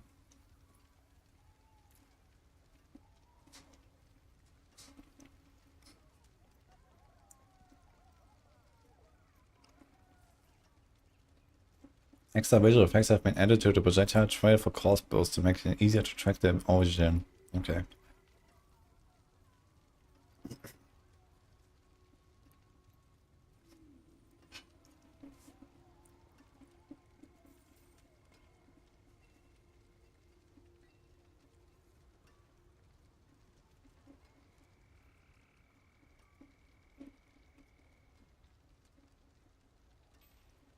Fixed an issue where character stats were inaccurate in town when certain items were equipped.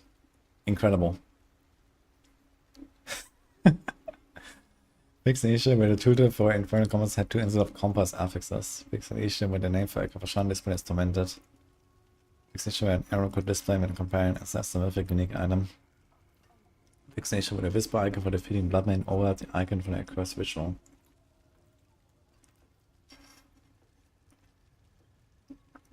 I thought that was on purpose.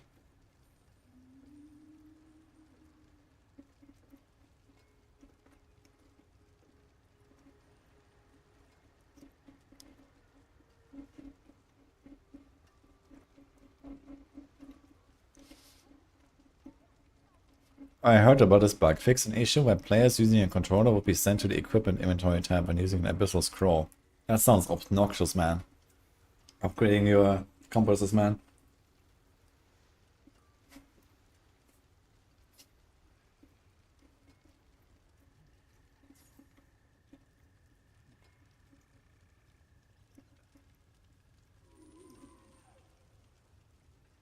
What? More Hellborn, guys. Okay.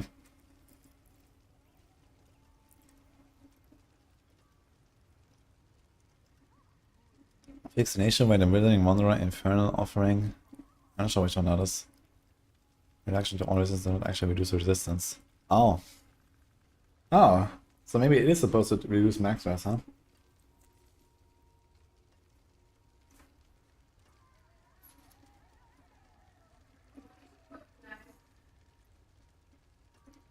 When is it going live? That's a good question, actually.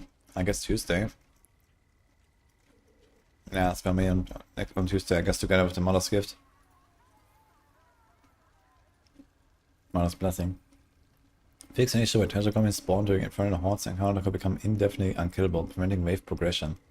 I've never seen a goblin, actually. I haven't even seen a goblin.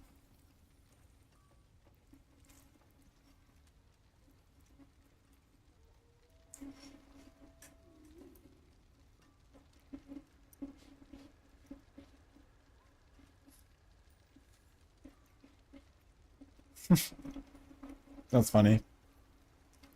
Fix an issue in local co-op where one player could collect the other player's burning ender after that player died. That's cool.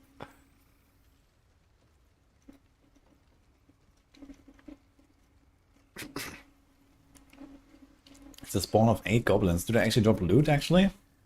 Since like monsters don't drop anything in the horde. Do they drop loot?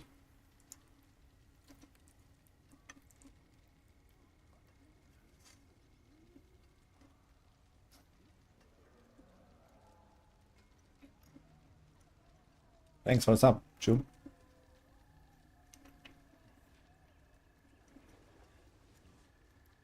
Ancestral rares, okay.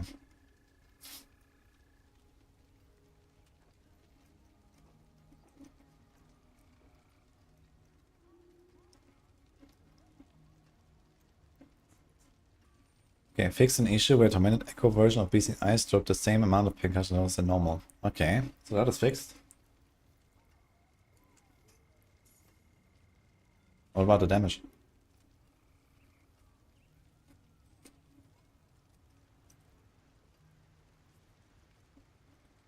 Ah.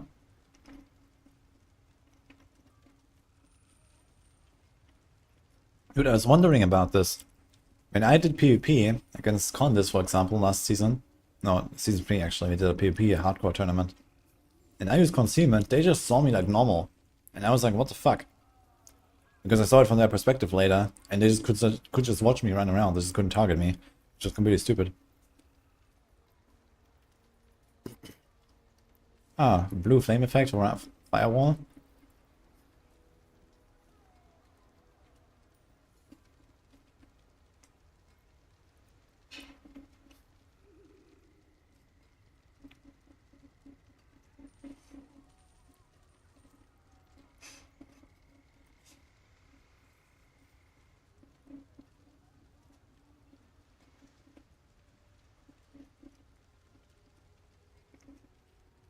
I wonder if they also fixed the greater affix problem that some items have. There's like some items that when you masterwork them or greater affix them, you don't get any benefit. Like Blue Rose has that with the ice spikes explode twice. It has 35% max roll and greater affix is also 35.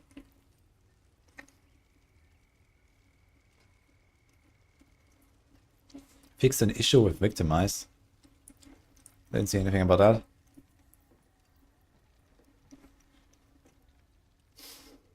Fixed an issue and leave dungeon ability couldn't be used to leave cellars. Oh, I thought I just changed them, but apparently you can still use it now.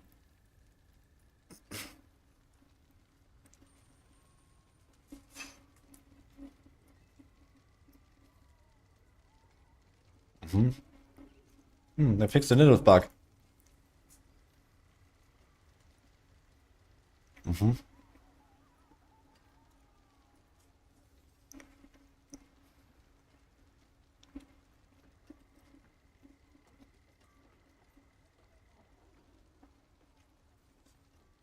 Ah, here we go. Blue Rose, Soul's Companion, Oculus. I think the Oculus teleport ranks, Blue Rose, Ice Spikes, explodes twice. And I don't know about this one, maybe the Wolf ranks?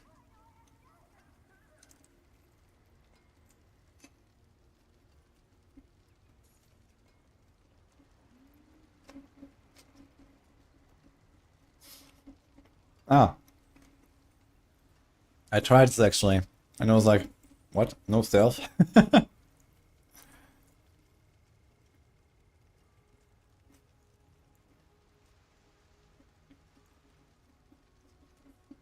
Aww. Fix an issue where the corpses of Duriel and Gregor did not despawn soon after dying. I really like stacking up like 20 Gregors on top of each other. Too bad. Yeah, but nothing really big in there, so...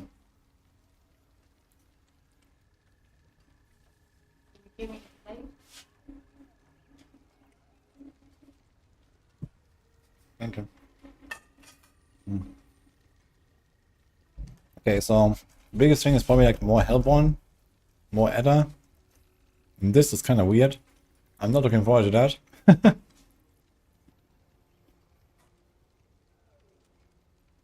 What else? Or like some small quality of life stuff and some small fixes and so on. I guess we get a free cache, which is nice.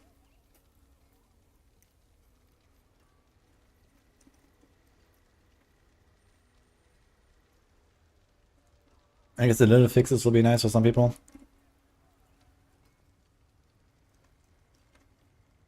And a beast fix, I guess. But there's no mention of like beast scaling. Apparently he has way too little life, way too much damage.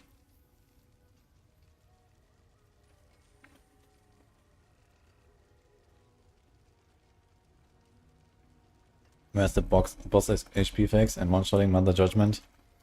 Yeah, I think Mother Judgment might not be bugged. I think it's just like the fact that now you fight him at a real difficulty in the pit.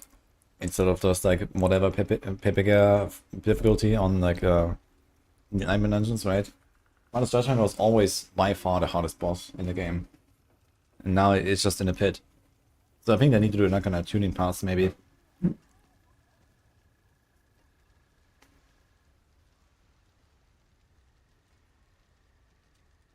Nothing about Desecrators, yeah. It's not a bug, it's stupid. I agree. Patch is on Tuesday. Is it Tuesday? Yeah. Right before I go for Gamescom.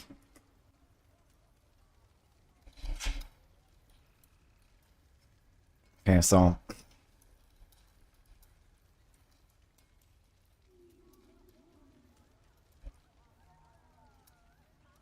free greater affix item cache for everyone. Bit more other various boons against fire and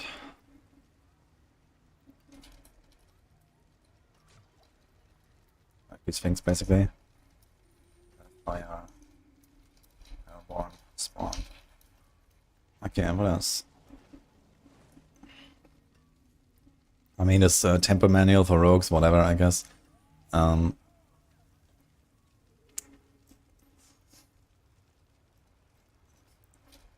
Lilith, bug fixes.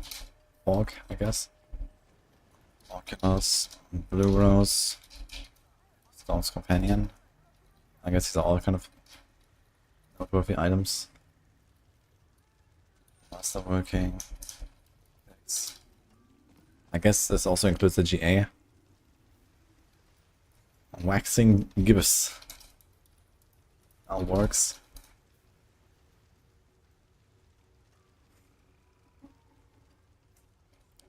Leave dungeon in cellars again.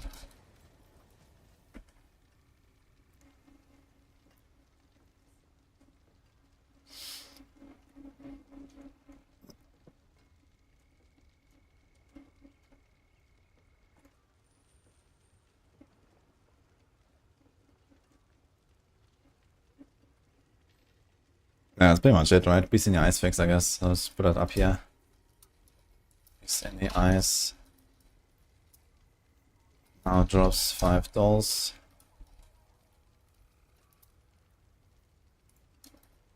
Not mentioned. The creator, one shots in Barb. Beasts in the Ice, one shots. Victimize. That's gonna have this by default, I guess, in every patch now, whatever. What else? World was in 5, okay. I guess I can go there. I can link my playlist, or you can ask the bot.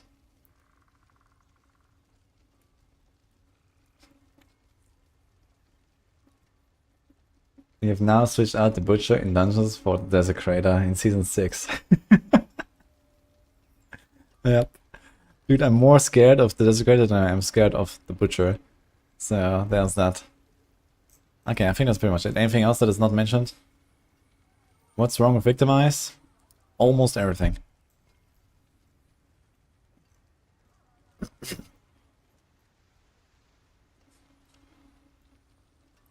No balance change. This is not a mid-season patch. Yeah, this is the Mother's. Yeah, also I guess the Mother's. What is that? Mother's Gift? No, not Mother's Gift. What's it called?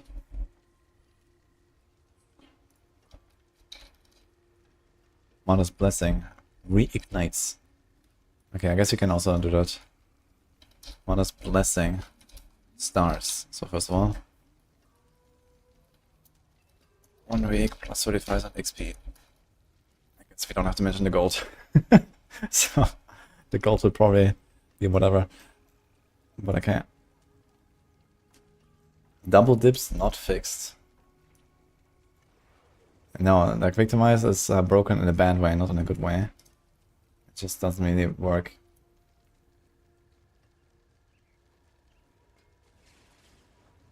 Yes, can give one now. But you can also go full shroud.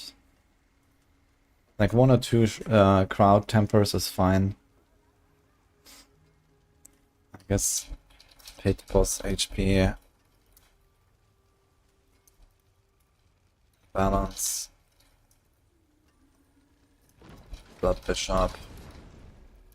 Mother's Judgment. So let's just do that here, not mentioned. Noteworthy. Not mentioned. Okay, let's do those here basically. Okay, we have 2 minutes before the world boss. Can we get in a recording in time?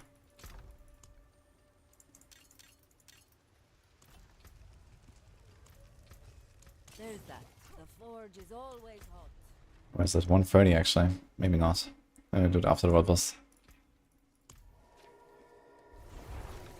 Life per second or dark shot on your chest? I'm not sure if that's trolling, but the answer is dark shot.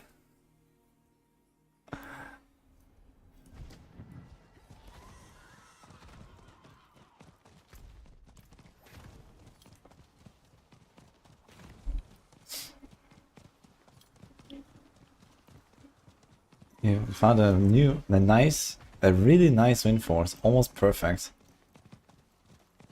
Yes. You can give it to the vendor for like 270k gold or so. It's pretty good. Greetings. That's a buff. Maybe.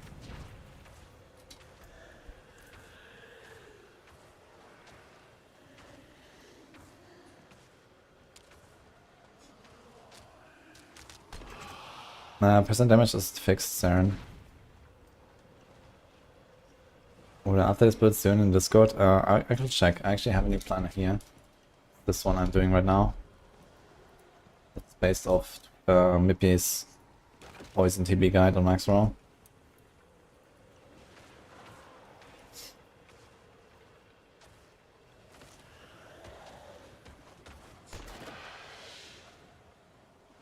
What rank is Exploit as a passive on Neck? Well, it's fine to have Exploit. Exploit is a decent passive.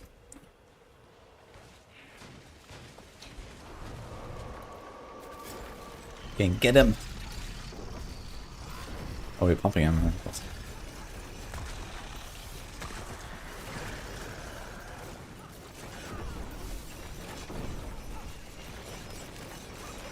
Oh my god, he's moving so much, man. How am I gonna use my bursting venoms?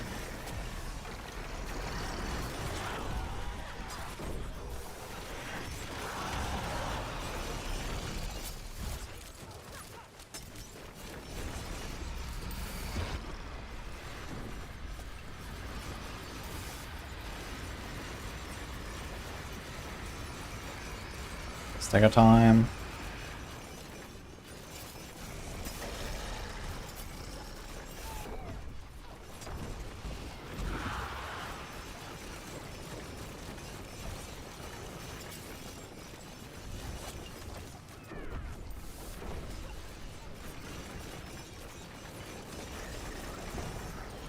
Oh, we're lagging actually.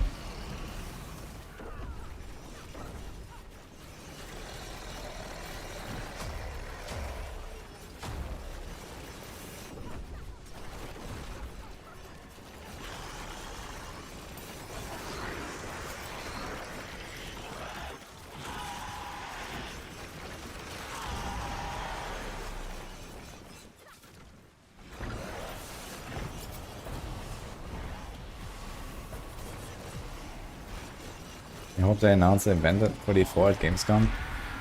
I would be a bit surprised. We have like the Mother's Blessing now. I don't think they're gonna do something like the holiday event or something now in the season 6, season 5. With the expansion coming and everything, I mean... After Gamescom, it's only 1 month until the expansion, right? They're gonna do like big announcements, everyone's gonna be pogging out and, you know, hype and stuff, and I mean... I don't know, maybe they're gonna announce something, but I doubt it, that there's really anything coming. If anything, I would expect them to do something like, you know, maybe they're gonna say, okay, we're gonna do some events right after the expansion or something.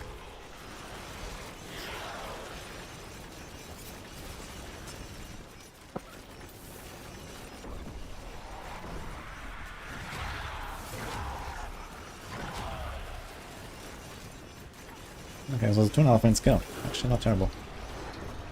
Many people.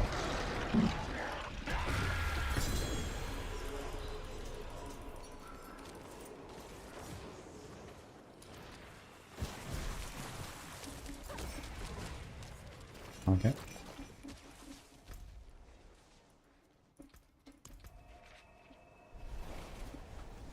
It's Fireball so causing more battle slack? Maybe. Yeah. Trade is open, yeah. Everything that's not already crafted on.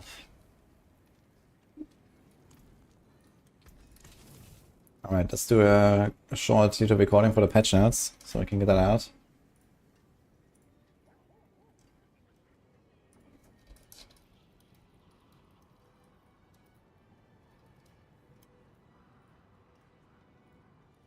So,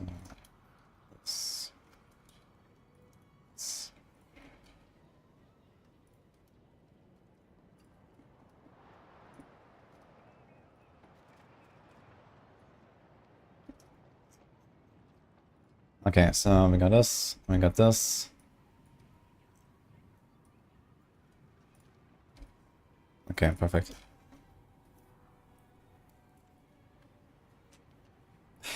Hi YouTube. Yes. just for recording. I mean, there's not really that much to say about this here, but some people will be excited, I guess, especially for the Mother's Blessing. I haven't really made any video about that either. That was posted yesterday. Alright, let's do it. So, hi everyone, we have some patch notes for patch 1.5.1, and there's a Mother's Blessing event coming up again. If you don't know what that is, there's a bonus XP and gold event that is starting next week on August 20th, together with this patch. So there's a bunch of little fixes here, lots of text and stuff, we just went through this. Lots of small little improvements, but I also have the notes here with the noteworthy stuff. So first of all, this Mother's Blessing event is a 35% multiplicative. You can do it like this if you want. Bonus to XP. So that's pretty nice if you want to level some alts, if you want to level a new character in hardcore or something like that. Good idea to do that next week. And you also get a bit more gold, but usually that only affects the gold drops and not like, you know, for example, the sources of like chests and stuff like that. So I wouldn't really expect much there. But this is pretty cool here. This will last for 1 week. Now, for this patch here, on patch 1.5.1, first of all, they're going to give everyone a free greater affix item cache. It sounds like there will be multiple items with potentially multiple greater affixes in it, as a compensation for some of the bugs they had early in the season, with people not getting greater affixes on their rewards and stuff like that. So that's kind of cool, I guess. We just get something there. Beast in the Ice is getting fixed. It now drops $5. Now, there was no mention of Beast in the Ice that would say that it also deals normal damage now, because it does have some pretty crazy one-shots going on that, at least in hardcore, makes it not really a great idea. So you want to be very careful there still, but at least you can farm it and get all of your rewards now, and then you can do Andariel afterwards. Those are kind of the bottleneck here, I think.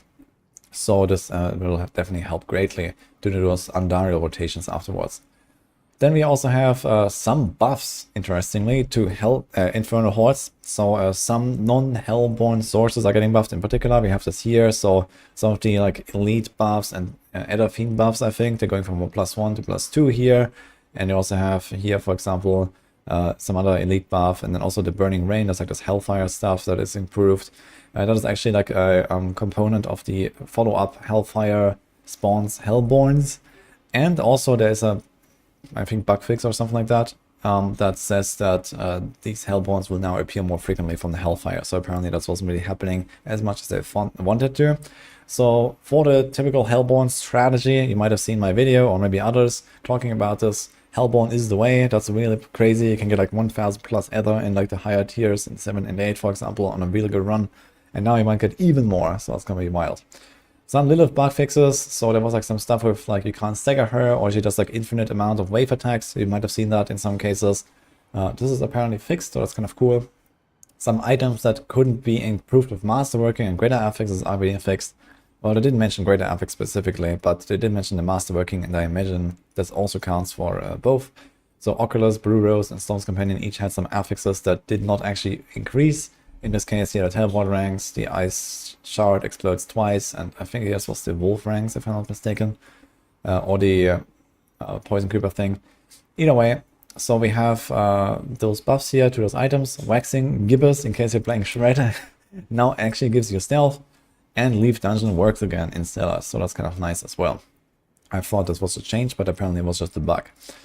Some things that were not mentioned in this patch. So we have that here, Desecrator one-shots. A lot of people always ask me, how can I survive the Infernal Hordes? And the #1 reason why people die in Infernal Hordes, including myself, is Desecrators. If you don't know what a Desecrator is, this is one of the 2 big Adder Fiends that can appear in those Adder Fiend events or at the start of the run. So this is like pre-wave 1 here when you start. This is this guy, the Fallen Dude. And, well, RIP. So is this fireball attack that kills people very easily. It does a lot of damage. It's very overtuned compared to anything else basically in there, and against like similar level monsters. And there is no mention of that. So maybe it's gonna get some stealth changes or something, but there's nothing here at least. As I mentioned, Tormented Beast in the Ice also not mentioned. Victimize not mentioned, so it's gonna stay down in the gutter. So right now I have no hopes for this until the expansion, honestly. And also the pit boss HP balance and bugs and stuff like that. Like Blood Bishop is way too tanky this patch for some reason. Mother's Judgment is a crazy boss. and so on. So there's also no mention of these things here in this patch, if you're wondering if something like that is coming. Yeah, this is pretty much it, what I got here for now. I will link these patch notes down in the description. You can go check that out. Also the Mother's Blessing event, if you want to read up on that, if you haven't seen this yet. They do this like usually once a season or so, with just some bonus XP for a week or so. That's kind of cool. So this is also the Gamescom week. We're gonna expect pretty big expansion news. They've already said, I think, on Thursday next week. So it should be the 22nd of August. Personally, I will actually be there at Gamescom to cover it. Maybe I'll upload something from there. And of course, like, you know, try out what they have to show and whatever. So I'm quite excited for that already. And I'll be, you know, at the source. So I'll keep you guys posted. For now, this is what I have here. So hope you enjoyed this little update and see you guys next time.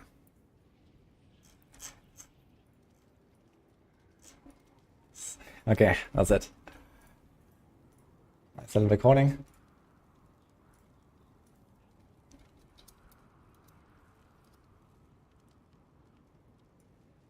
Where's my outro music? Ah, shit.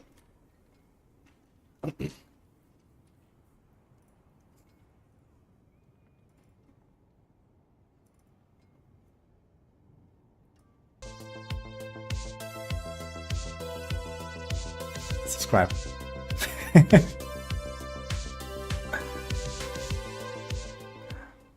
Okay. Better?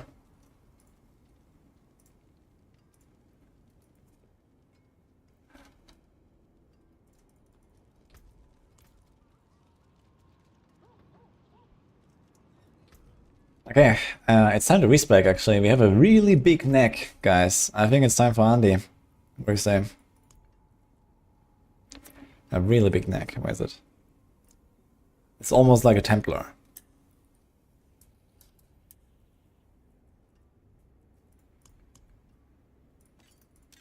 Here.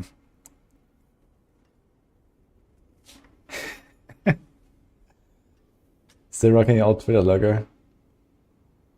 Wait, do I not have my updated profile? No, I have my updated. What do you mean?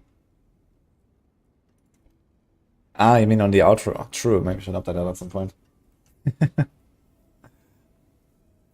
Yeah, I'm gonna leave this here, but I'm gonna have a short break, a few minutes, and then respecking time, guys.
You ready?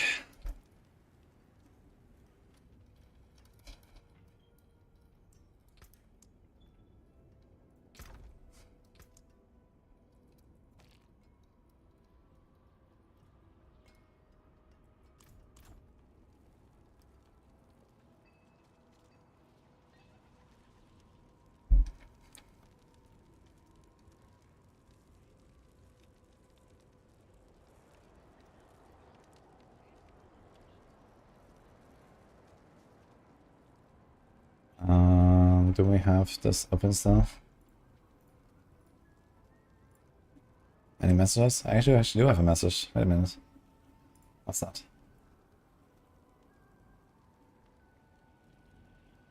Oh, there's actually... There's a guy I sold it to for 169. I didn't realize he messaged me here. I didn't see that. He messaged me in-game as well. Okay. Anyway.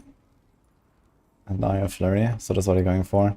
I guess we might go straight to the Shadow Clone variant. I don't really have a great Umber Crux. Maybe at 4.5 seconds Umber Crux is fine. I could also go with the Dash variant. And not with the Smoke.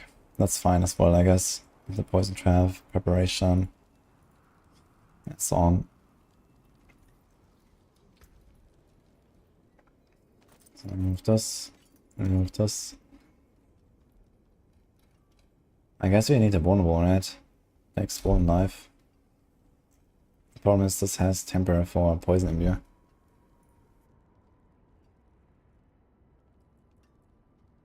Which I guess is fine actually, but I think you want the ultimate cooldown here.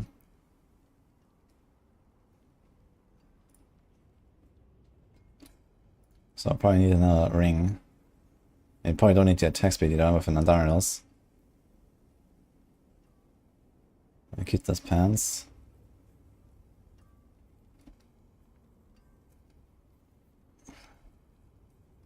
You're slow and freeze, so that's good.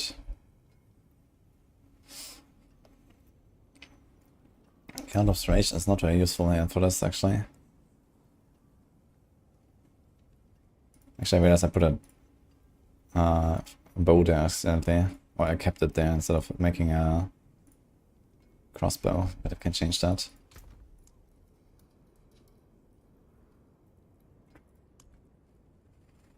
We have this, but it's crit.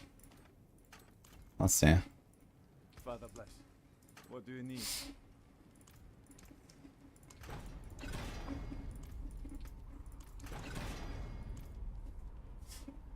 Okay.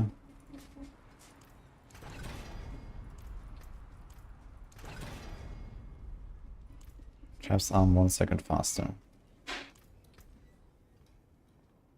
Might just go for this. Put Dex on it and just go. And then Poison Trap, Dex dot.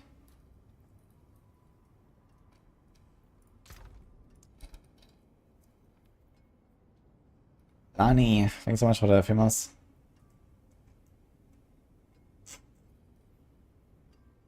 An optimized Possessor can farm tier 8.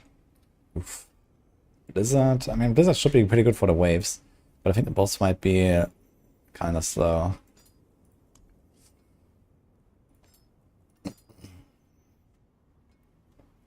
Okay, we got a bunch of daggers here.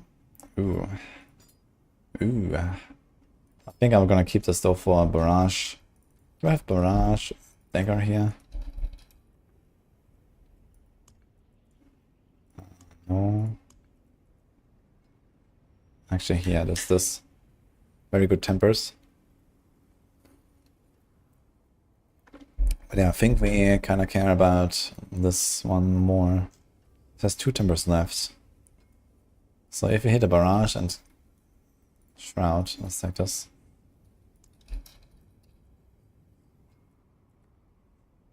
There's more of these.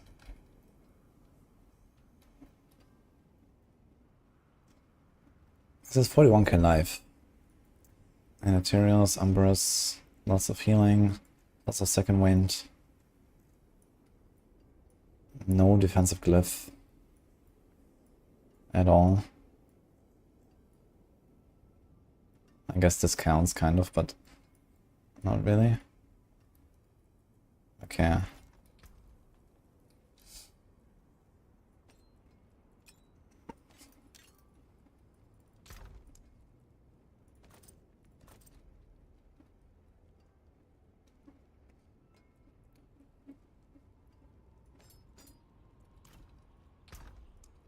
Another 2 GA. 1, 1. This will be easier to roll.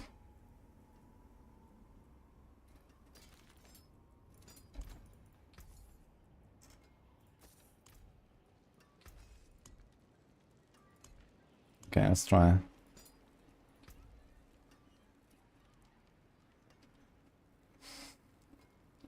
I guess we can go for the poison duration. Okay.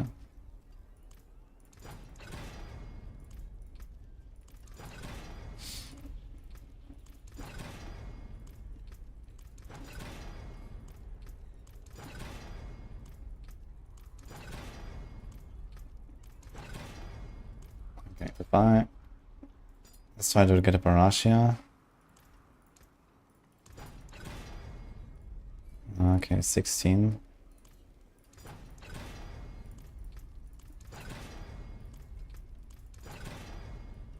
$44 per Dark Shroud. 5 timbers left.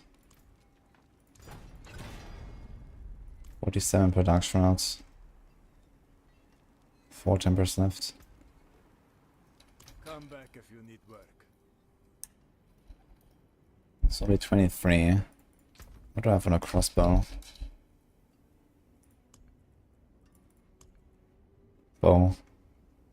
32. That's not enough. We need, let's say this.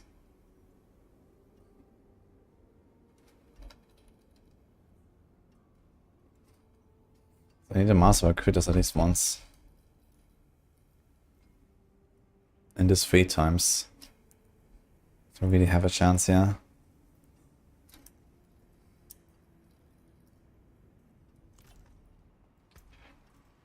Four timbers left. I will try my luck.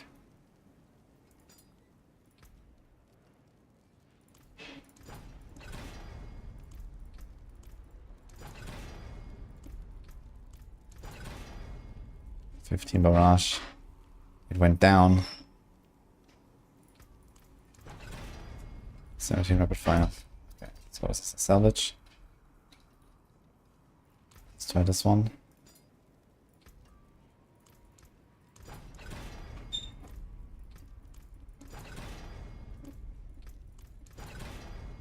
Oh my god.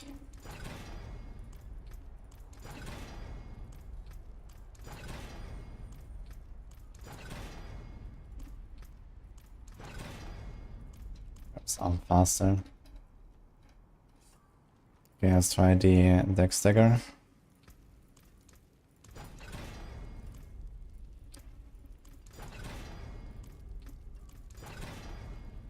Shroud.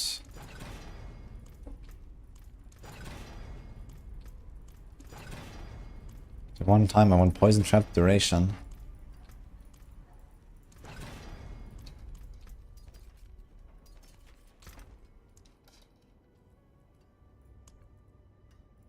There's another one.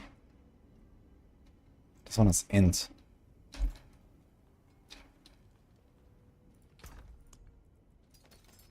Actually, I want that. I don't have too many Duriels, Mark. I can't do them. A lot of mutts. I could do Grimoires a lot though. I would be up for Grimoires. I have a lot of living steel. And I need an extra conduit on my Sorc actually.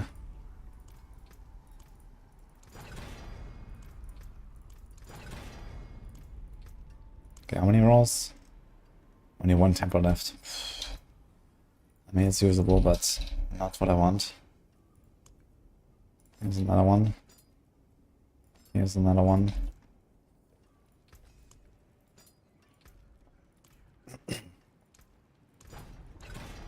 Yeah, for Greg? Nice. Okay, we can make a party. Anyone else?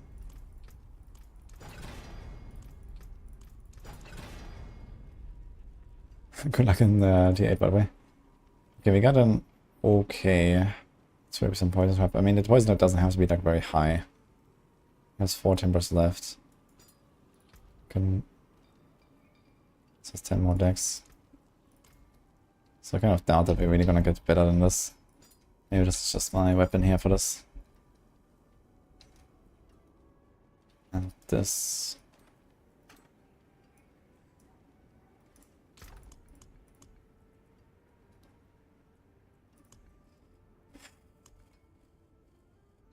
I think we're gonna start vendoring a bunch of these Earthbreakers, right? We have so many.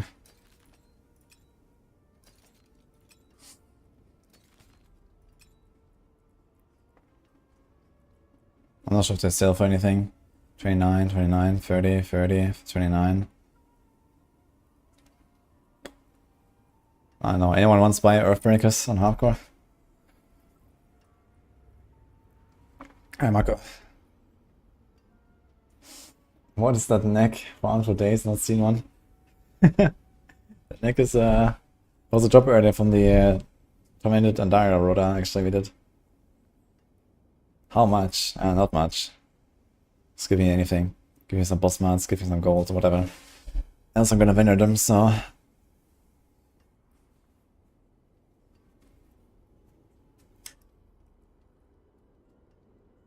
What's the change of crackling energy do for LS? Probably nothing, because I guess this crackle energy upgrade you can get for lightning spears buffs supposedly, I guess, the main skill and not the spending energy aspect. I would not expect it to do anything. If it does, it'll be a pretty crazy buff actually to build, I guess. Maybe not crazy, but noticeable.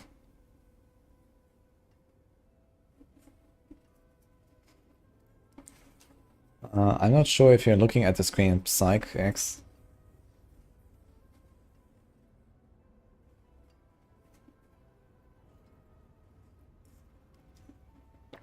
Okay, T-Ref. I'm gonna save one of the rings for you. Just trade me. I think that's the best one. Anyone else wants an Earthbreaker? Also gonna go to the vendor. Okay, we can throw in a dagger here. Throw in this other gear here.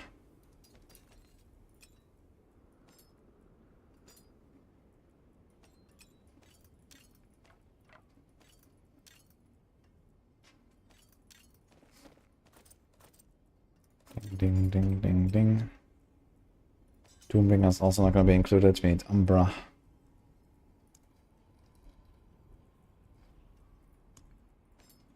I guess it's time to masterwork this thing.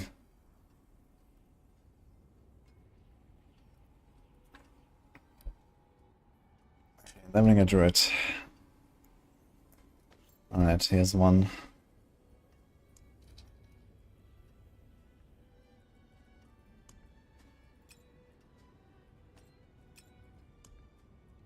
Oh my god, I saved so many of these, what the fuck? I already have like 4 here. So, I'm gonna save these 4. I think there's one of my own, that's actually masterworked. Okay.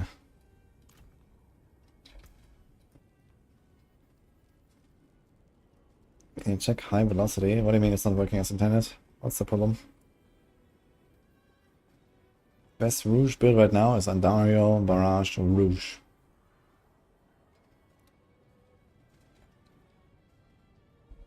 It's 15 if you see a put on mine, yes. You wanna join, Mark?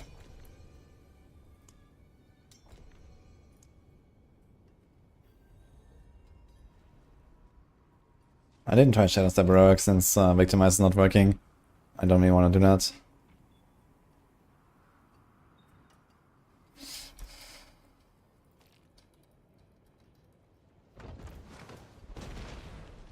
Three times Greek, Mark, okay.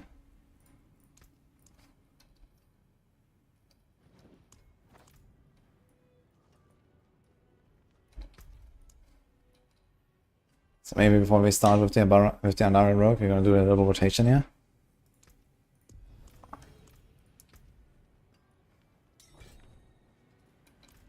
I have seen a Heartseeker Rogue, yes. I also have moved it up on S tier on the tier list.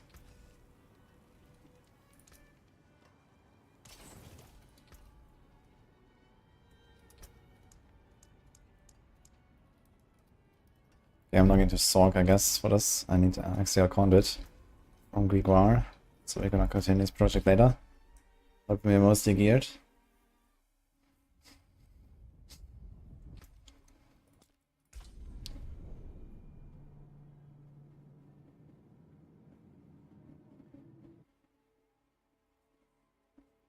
High velocity is not showing in your character details, Omar. Why would it? It's only specific to Barrage. It's not for your entire character. So when you attack a Barrage, Barrage will be faster. That's what it does.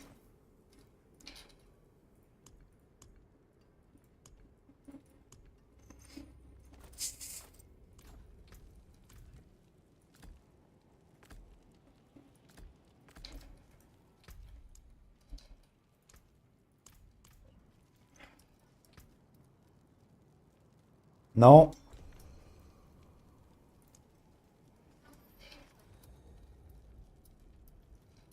So 3 summons, apparently.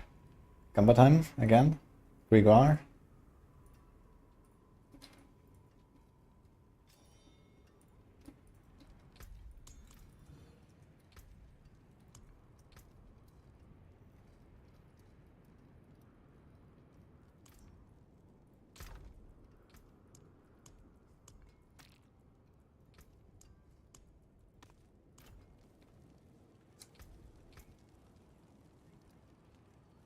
Okay, one guy wants to buy my stone, so I might have to come back in a second.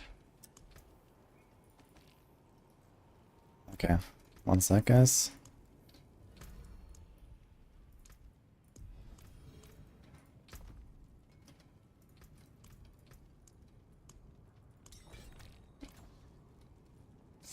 Hello.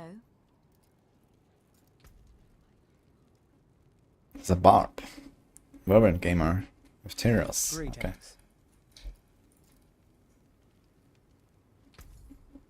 Easy that.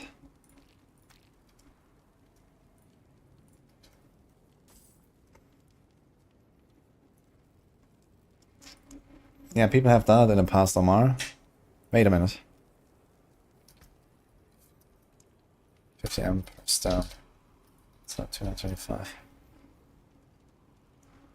I actually logged in and I saw he only put 150. It's too little.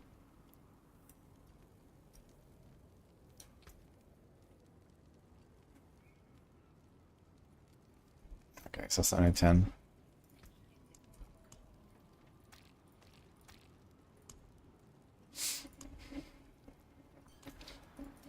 All right.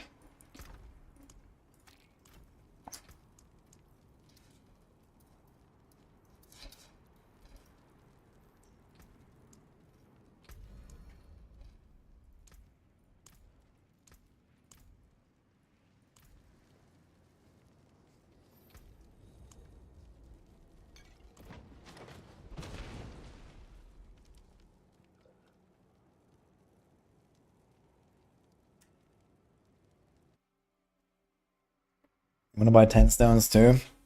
Okay, can you wait a little bit? Since we are just about to start the run now. So there's gonna be 12 kills, so something like 20 minutes, I guess.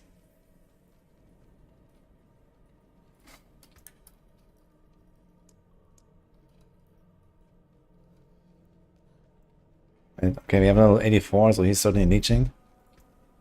And we have a guy without Umbra. I guess I could lend him my Umbra.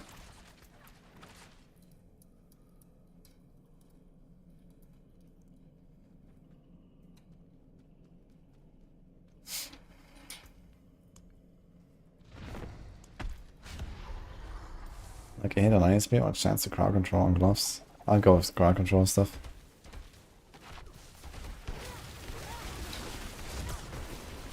Okay, it does very fast. What? Okay. Insta. Almost. Rogue is gaming.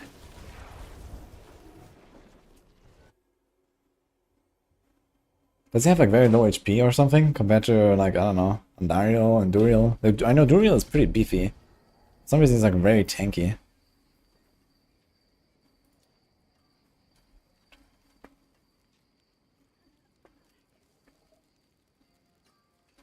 There's a Flame Weaver.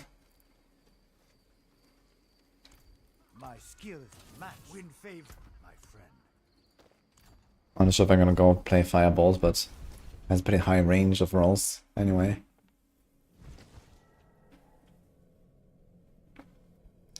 Doombringer Artillery and Anis on Rogue feels like he can't die. Yeah, for sure. Yo, this guy got a... Ooh. Okay, the res is not very useful, but... Last season would have been crazy actually without Tyria's Might. Even now, it's kind of useful in some builds.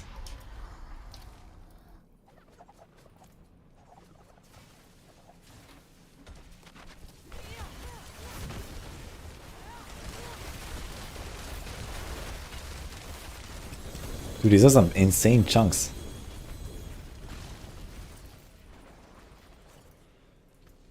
Is he playing... Wait, what's he doing? Oh, he has Umbra. I thought he was not even a rogue, actually. I thought this was maybe a Bone Spirit guy. With a helm. But it's just Transmog.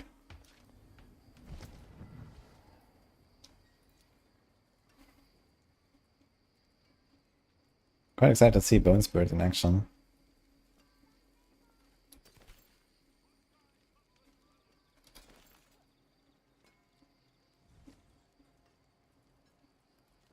My skills matched. You'll see.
Win favor, my friend.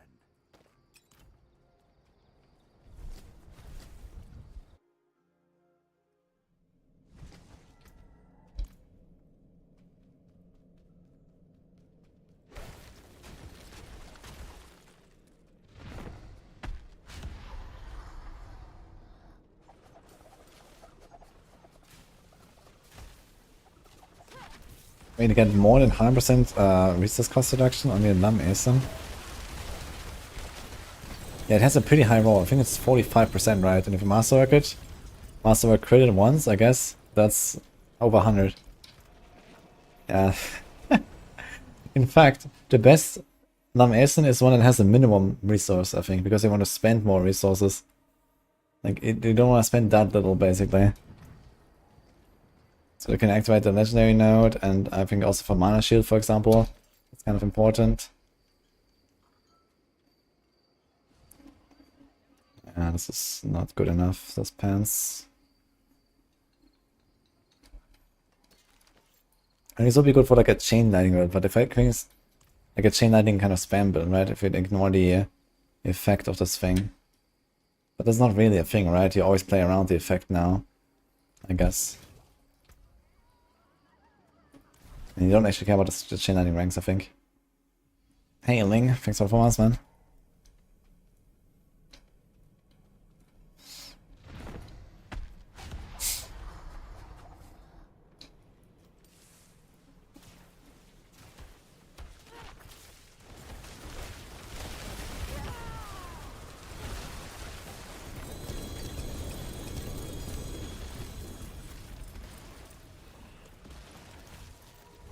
Ooh.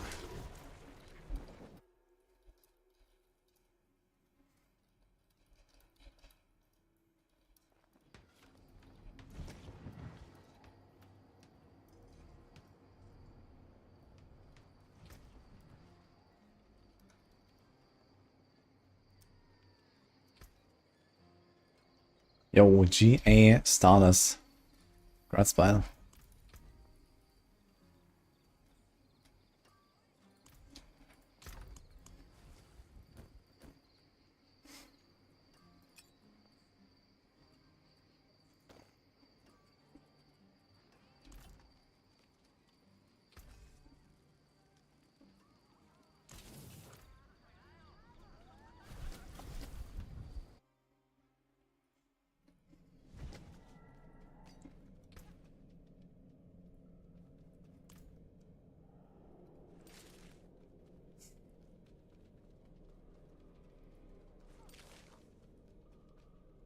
Bolts cost 4 mana and you need 12 to activate. Yeah, I know, okay.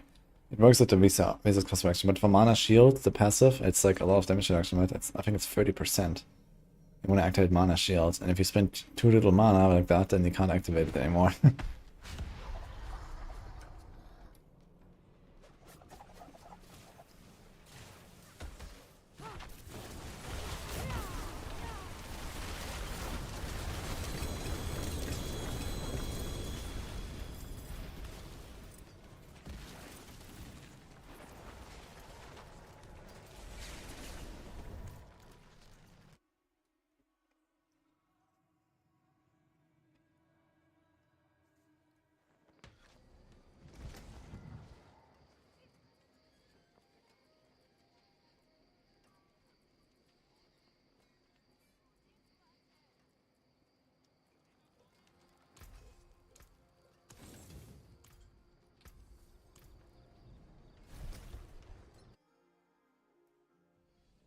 In tips to get your hands on your first mythic uniques, I can always craft one, basically for free almost.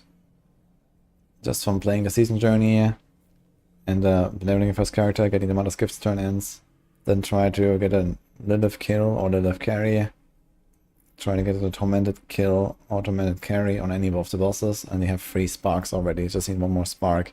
So you just need to find 1 mythic that you don't like and establish it, and you get 4 sparks, or level a second character and get 1 spark.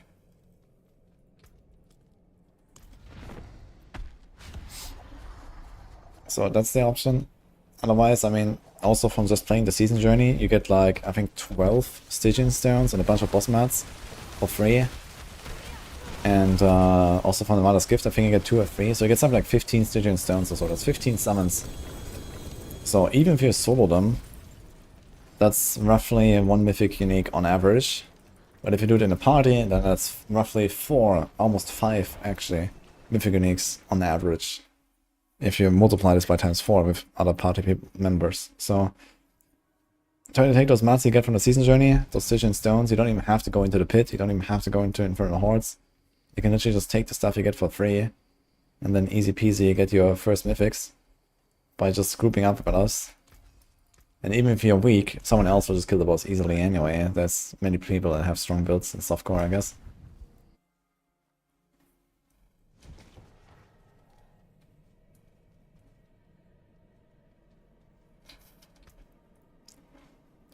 Yo.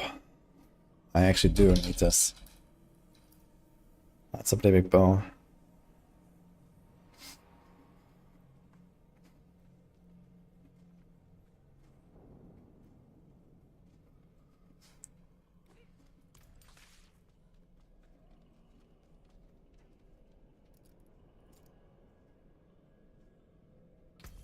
Just give me the mats, I guess. Or is he opening? Okay, he wants to open himself.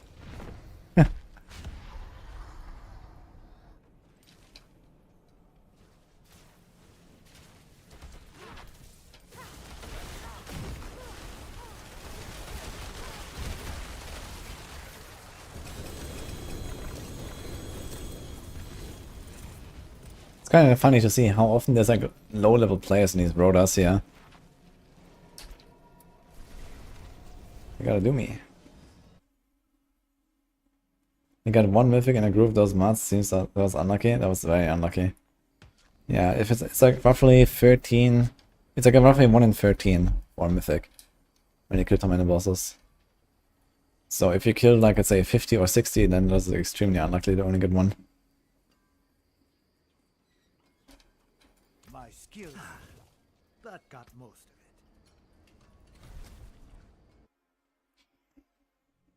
it. Why did Heartsinger go up? Because Chef Darkside was cooking.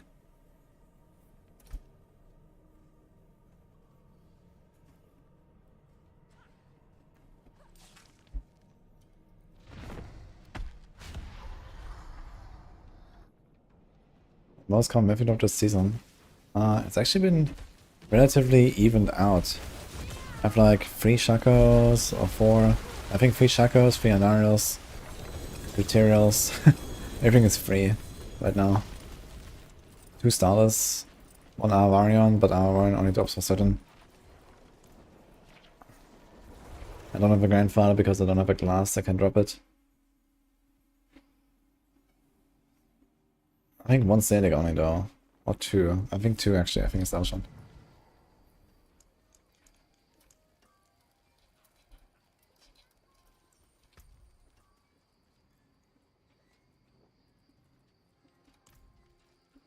My skill is unmatched. Resource and that's a nice pair of pants. Plenty worth keeping. Saved us.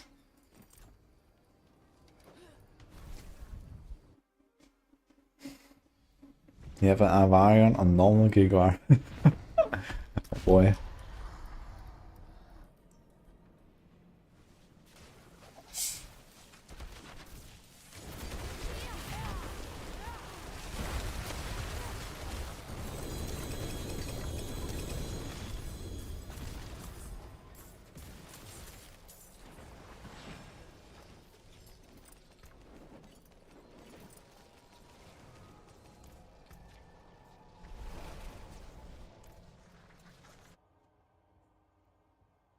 Log in.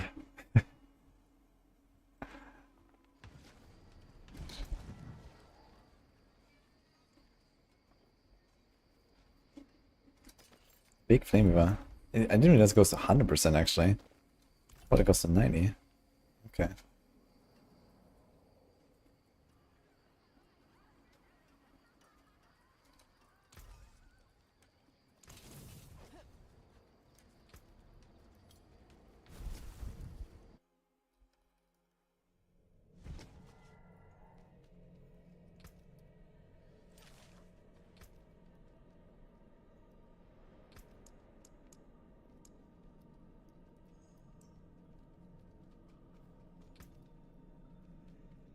To open still.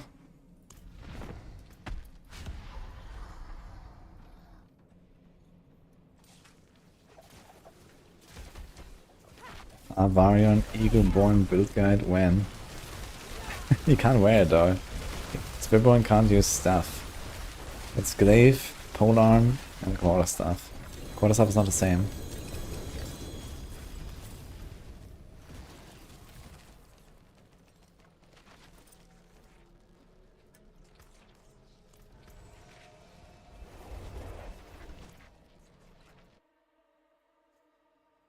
This bug works again this season.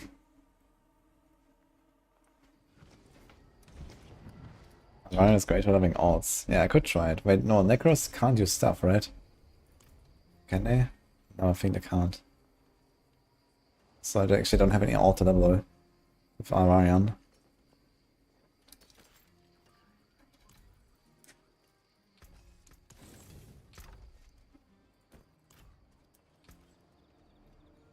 Are we done here? Was that 12? I didn't get anything. Of course.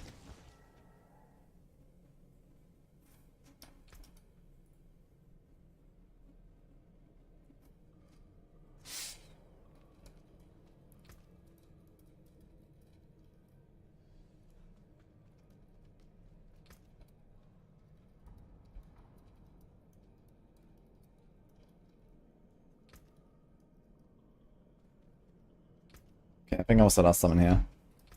Summons left.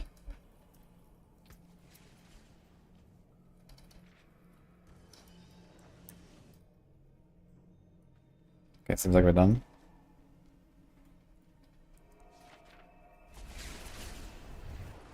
So how was the prediction given us? We had 62% nope. Alright. Nopers actually win, I guess.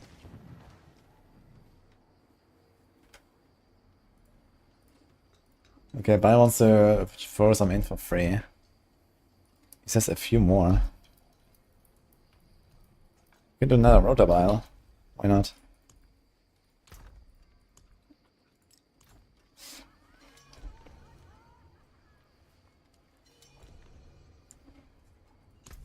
The Nopers win, yes. Yo, that's a good bow, man. Thank you, Bio. I need to double check actually the bows that I currently have. I actually do have one already. Actually, okay, I would need this only for Heartseeker, so it's kind of optional for me. But I don't really need it. I also have this that is kind of a downgrade, I guess. And I could just try to otherwise to go for a bit of temper on my barrage.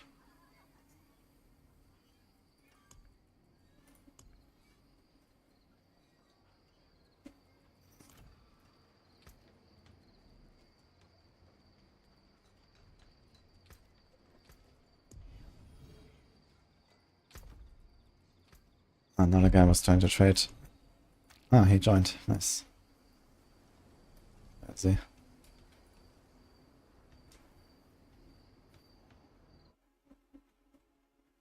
Good job, downers.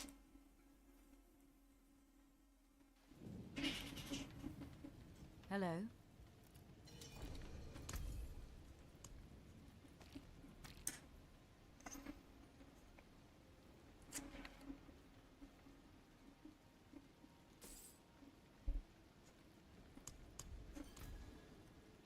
Okay. Thanks.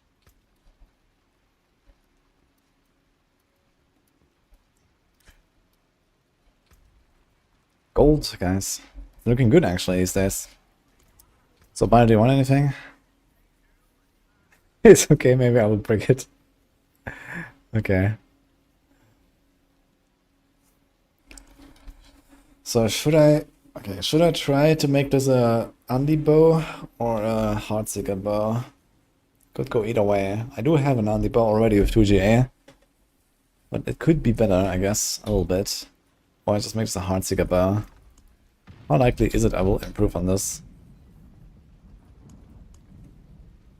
It's 32 barrage. It's a rolls 26 to 35. So it's like the top third or so. Top quarter. And the damage per dark shot is actually nearly perfect. So maybe it's not a good idea to try to improve it. On the other hand, I kind of want to try to masterwork crit this barrage thing a little bit. And so we get like 2 masterwork crits. That would be 62.4. If we get a perfect roll, that would be 68.25. It's almost 6% more chance. That's quite a lot actually. When you include all the masterworking and so on.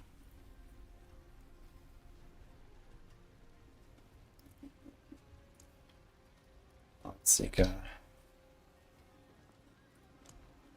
Oh yeah, right, I need Heartseeker pants now, I just realized. We have those though, we have 3 different Heartseeker pants. These have res. This has 2. I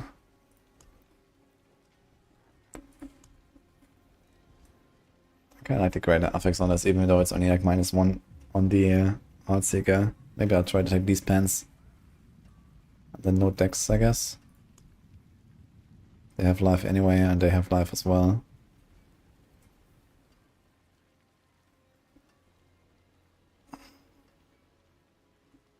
Is Puncture or Heartseeker quicker to generate combo points? With a crossbow, definitely Puncture. With a bow, it's pretty close. Unless you have like extremely high attack speed, then Puncture wins.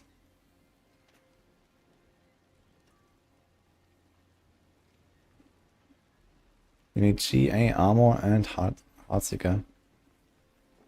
I don't think I need GA Heartseeker.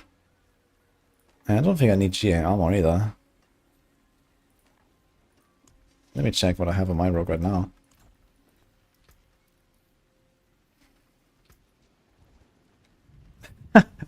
Bile actually has +4 Heartseeker pens lying around here.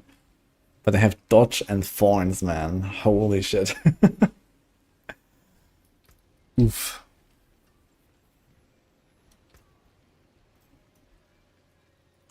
Yeah, I don't think so, actually.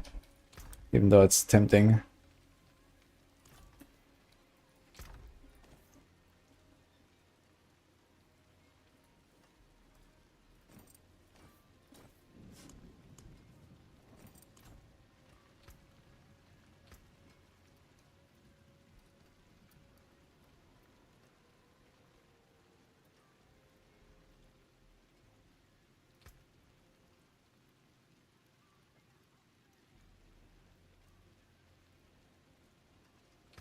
Yeah, I mean, dodge is... I guess it is okay.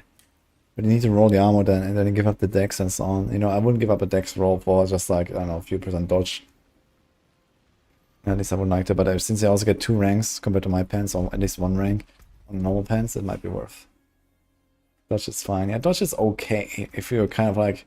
If you don't need the armor, and then you have a pants that has like a dex life already, and then dodge is like the next best stat, you just take it. And dodge is kind of nice to have, but it's not like... I wouldn't go for it over dex, you know? Maybe over life, you can argue with that.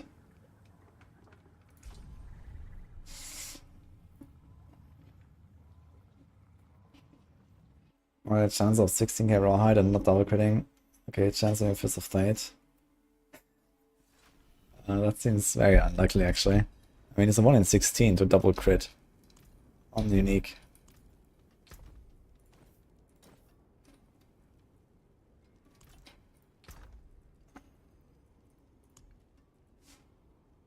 Alright, let's try to temper this thing for Heartseeker and see if that works out. If it works out, then I will do the other one for Barrage.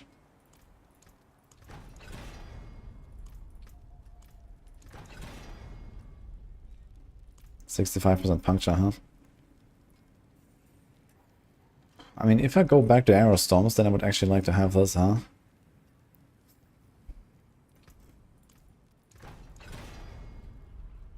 Damage per Dark Shroud. But you have 5 attempts and it's very low. And that's very high. So I think Arrow Storm's weapon. Let's save this. Any other bows? This is the one here. Here's a 1 GA and here's a 2 GA. So I could try this one. Well, it has % damage and stuff, but I guess it doesn't matter too much. Sky Hunter. Here's also another bow. So let's try this. It has 6 tempers left.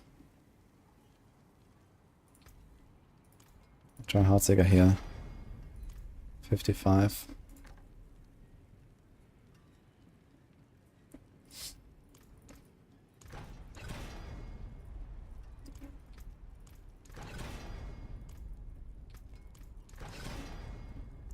$61 Heartseeker. Is that enough? I think I need 62. Okay, it's fine actually. I think I need this. I need 59 actually with 1 crit.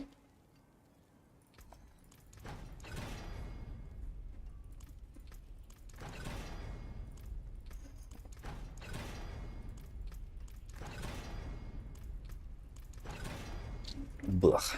Okay. It has 5 timbers left. I guess we're gonna try more.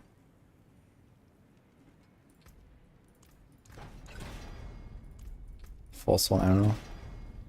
Okay, 63 Heartseeker. So we got this.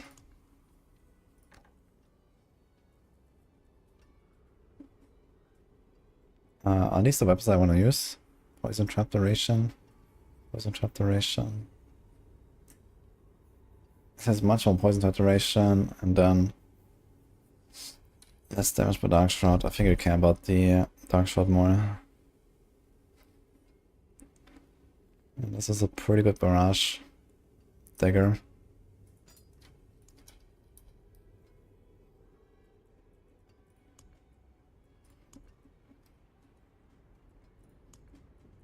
Okay.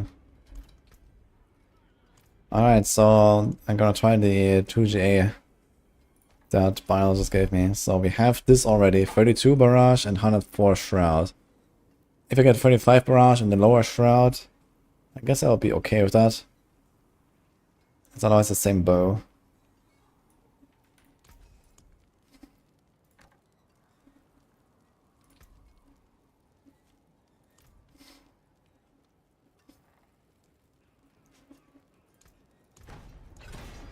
Oops.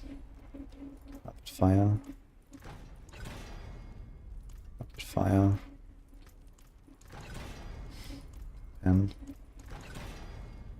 And 32 barrage again.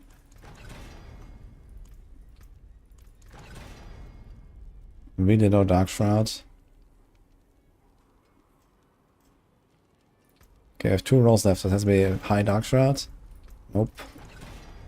Nope, okay, we break it. GG. So we hit this one. Anyway. Thank you, Barb. Thanks, Otter, for the prime, by the way. Okay, so I think I got pretty much most of the stuff figured out. So what we need is 1 ring now for our Flurry Rogue. And this needs to be with Poison Imbue and then the chance to make vulnerable. Like, enemies. We just muled a lot of rings as well, so we should double check my mule. Maybe I'll just take this ring actually that I just used, right? Poison Imbue casts. Speed. Okay, chance for vulnerable. I mean, we can try that actually.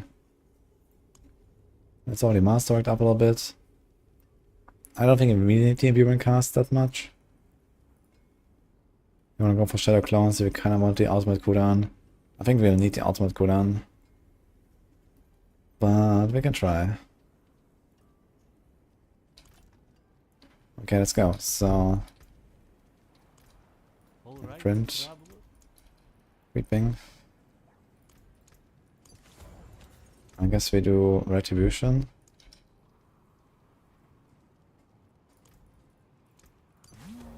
Then we do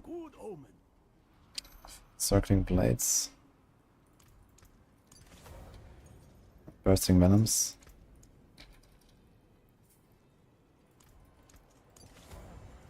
Ambrose, Noxious Eyes, so this actually stays the way it is. This has energy per second. Which I probably don't need at all, actually. But for now I can keep it. We have the armor there.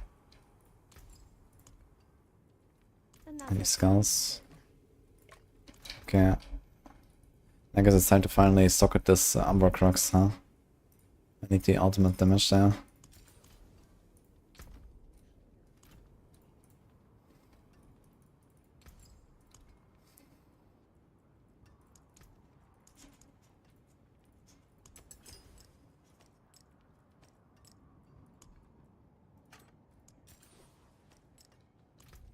Alright. So I have to masterwork some stuff.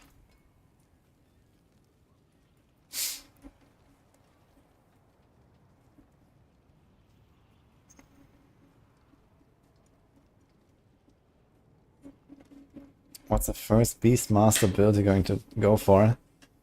Yeah, usually I expect like boar, bear, boar, bear, boar, and then the ult.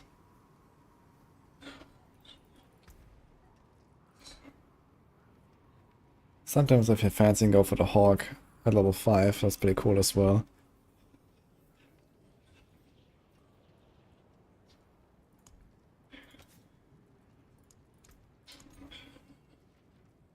Chance to restore resource probably overkill as hell.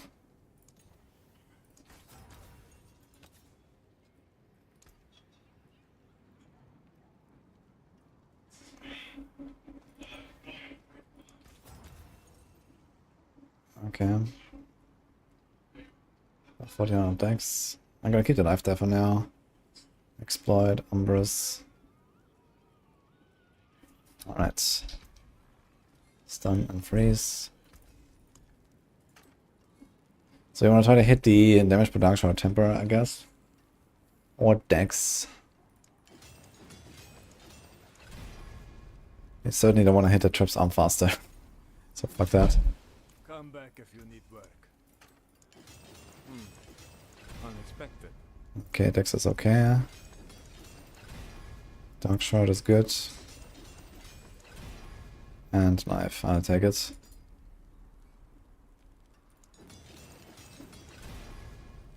You definitely don't want to hit that. You want to hit it again Dex Life or Dark Shroud, I guess. Dex is a good start. Not bad. Knife is fine. And Dark Shroud, I'll take it.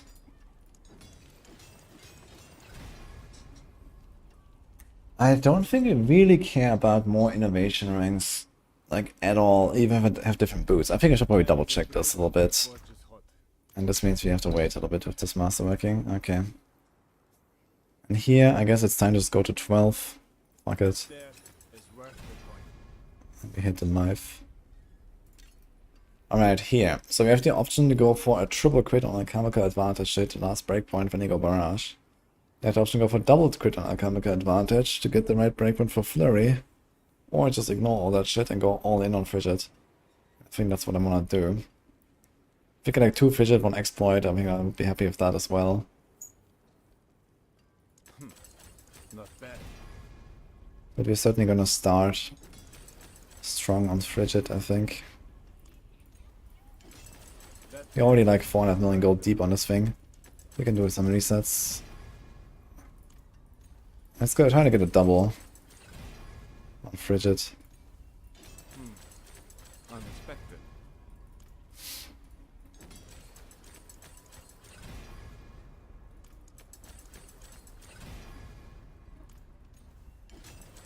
That there is worth the coin.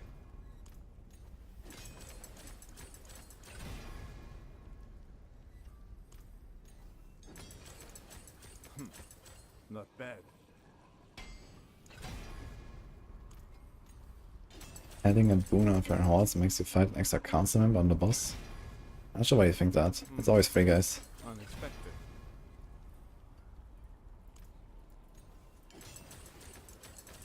Ball lighting Andy versus chain lighting Andy. I am not sure how different they are. Not bad. I guess chain lighting should be better since we have the pens these days.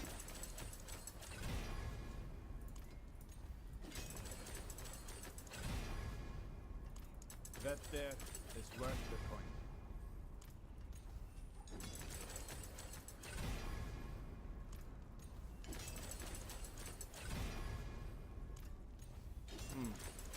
Unexpected. The precision builds go for crit temper instead of shroud. But I still need to actually sit down and do some math and see if there's maybe room for 1 or 2 of shroud tempers as well. But probably not. Crit is pretty strong on precision.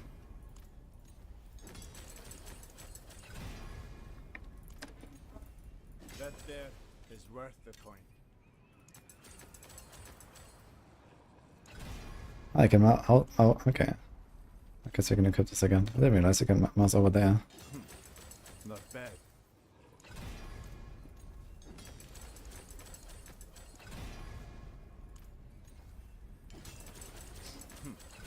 Not bad.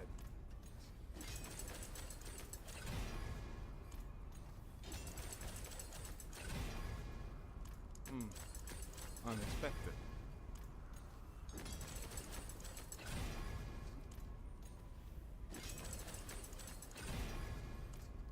Oh, how can it be to hit at 1 in 25, huh? Is worth the coin.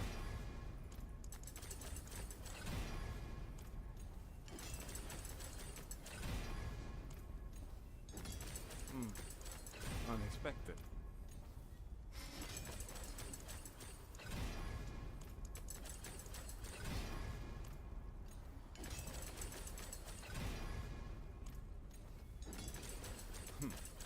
Not bad.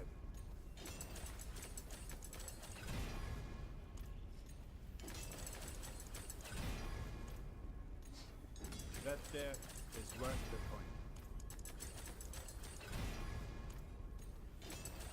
coin. Fingolith.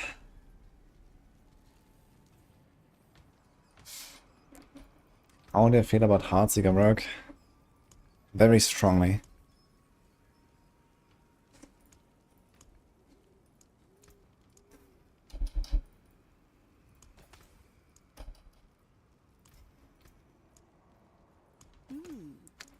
There's a fine brew.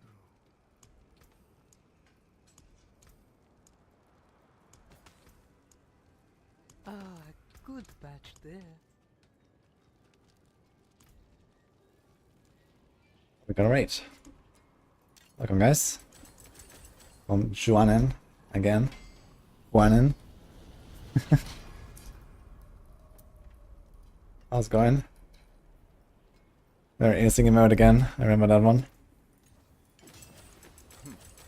Not bad. We're trying to masterwork our neck here. This is our current item. Trying to get double frigid.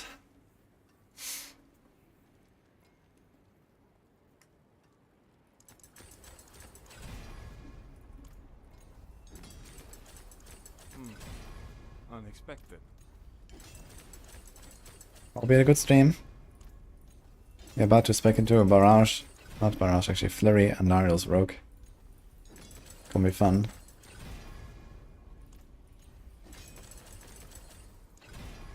We'll get it when you hit 600 million. Yeah, this will be incredibly unlucky. I'm already way past where I should be.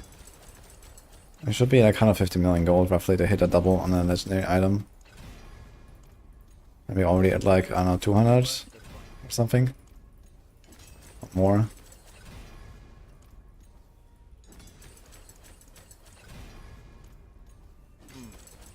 Unexpected.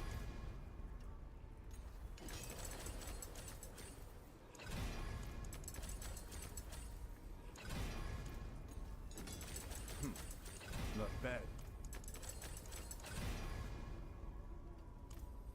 Oof.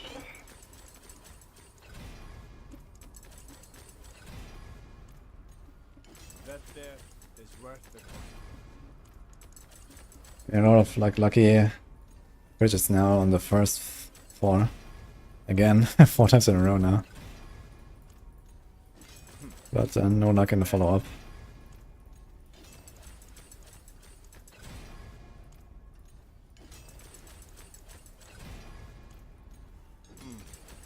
Unexpected.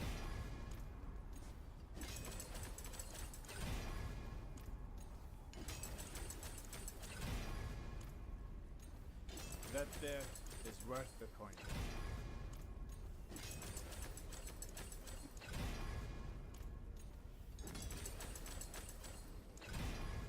Which class and build for first time hardcore? I'll probably go for landslide druids. Unexpected. I'll just play Sorc. Sorcs are pretty OP these days. Not bad. But I'm getting very unlucky on this one. Holy. That was Not bad. that was not comfortable making this amulet. First 300 million for the roll, and then we're at over 300, almost 400 now, just to try to get the double frigid. Unexpected. Should have maybe just kept one frigid and goes for something else. The thing is, if I hit the like something bad on the last one, I might have to reset anyway. So that's gonna be sad. That there is worth the coin. If I hit like Dark Shroud or something on rank 12.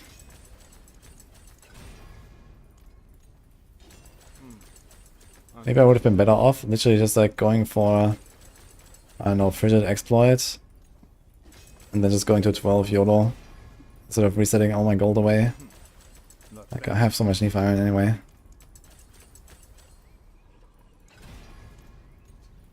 Maybe I'll do it if I get frigid exploit. YOLO. That there is worth the coin.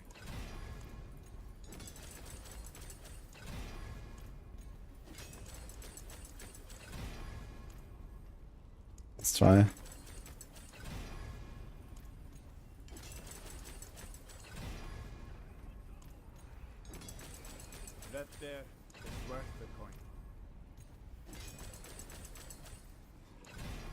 What cooldown do you need? We don't need to cast Frozen Orb anymore. All of it. Triple crit Chaco, triple crit Tarasha. Maybe a greater affix on Tarasha. Okay, we're gonna do it. Fuck it. Which for Dark Shroud. F. Resetting 550 Need Iron is painful, I gotta say, even with this income we have these days.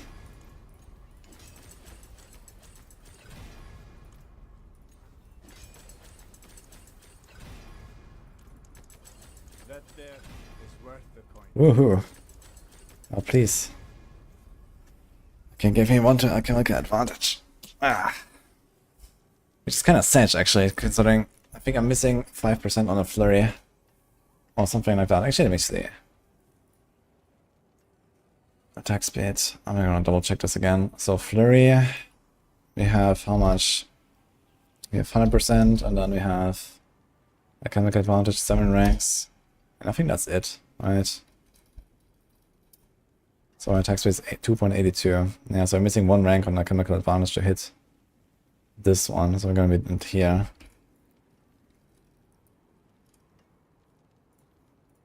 Unless I can somehow squeeze out some extra attack speed on the cap too, but I don't think I can. I might actually remove some points here, but on the other hand we wanted like a hit chance anyway, I guess. So it is what it is. Oh, that was like over 500 million, man.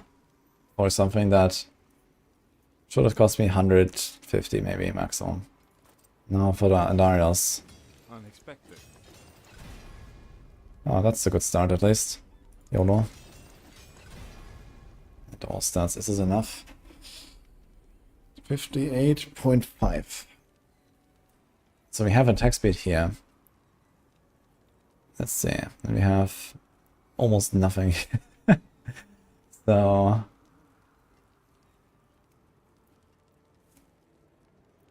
there's 20, 80. Actually, no, since we don't hit that breakpoint, maybe we're fine. This is 2.72. So just a sound ring. Hit. And then we have 7 ranks.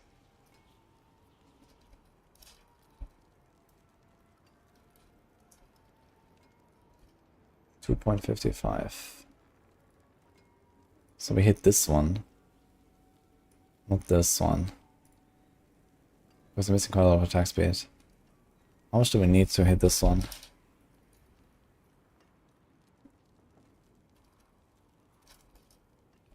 We need 127.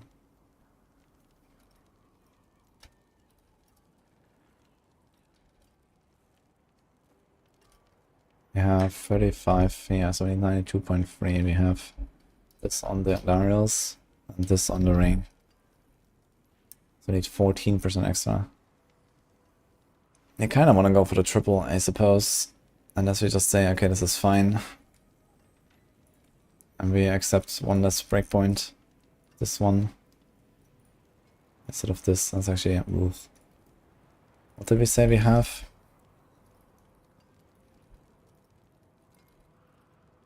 Oops. My god. The 8.5? It's 8.5.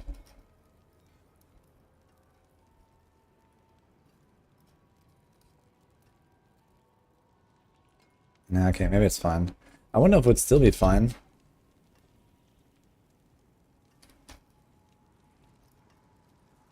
If you had a -1 alchemical advantage. That would actually not be fine. That's kind of funny. So there's 1 alchemical advantage actually saved me here. Alright, maybe I'll just leave this before I go ham on this thing again. But you have to improve this Fist of Fate, yeah. It's not really what I want. But I'm gonna go for a double lucky hit at least. So we got something here.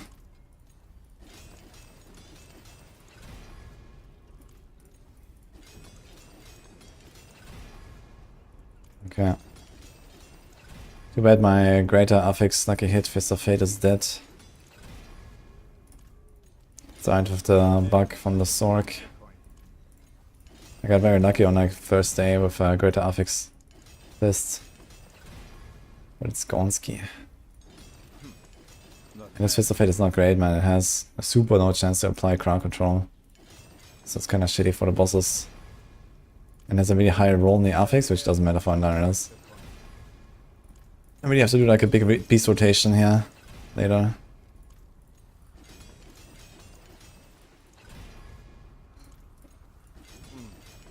Unexpected. We have another summon. Oh, you don't feel bad, Mark. It's fine.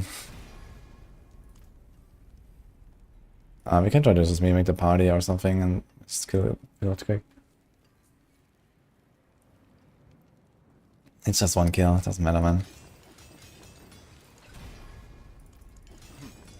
Not bad. Okay, we got the double lucky hit. In the crowd, alright.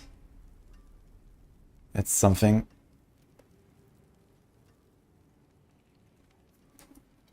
Do I have other boots? Boot. This is the end. We had Penitent here. Do we want to go Penitent? Oxidize is better than Penitent anyway. We don't need to crit on a Penitent. Okay. We don't need the armor there.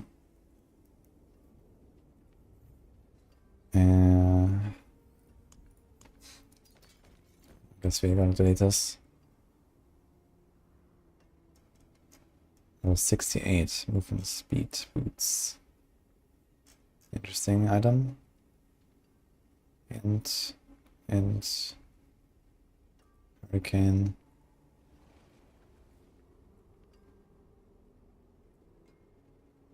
Mana. And it's gonna salvage this stuff. Also, there's like this other one here that I already used for something. This. Buy. Yes, Beastful Boots. 18 resource, 15.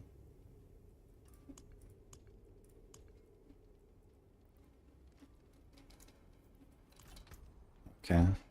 Well, I didn't find any boots that I like. So that's a bit of a bummer. I'm fucking poor now.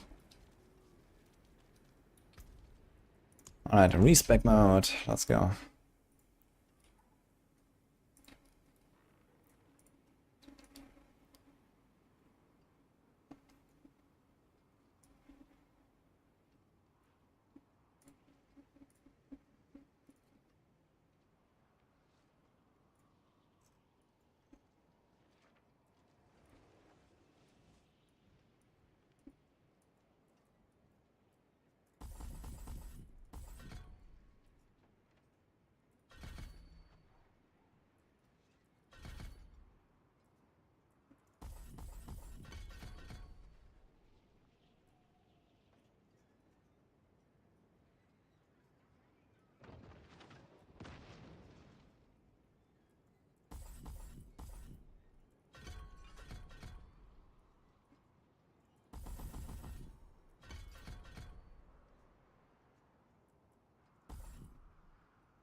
Actually, it's too much. What about the innovation? 2 ranks. I wonder if we can get away with only 1. Can we just...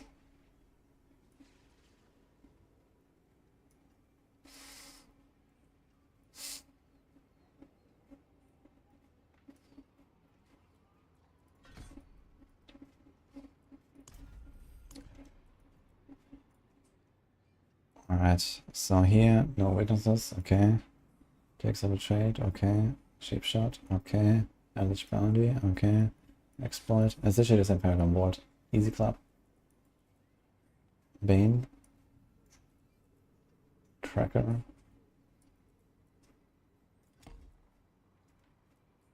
So we do fluidity here. And then you have to respect us a little bit. I think we go for the right. Do we? No, we do not. You see? They have to put some decks. So those 3 points there. Can he? Take this out, take this out.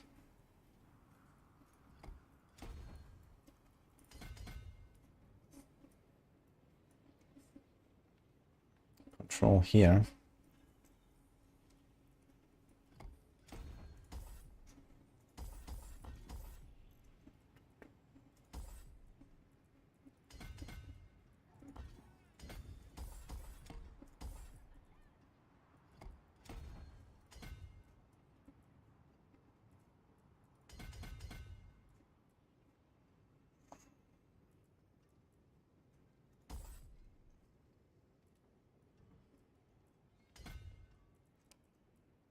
Okay.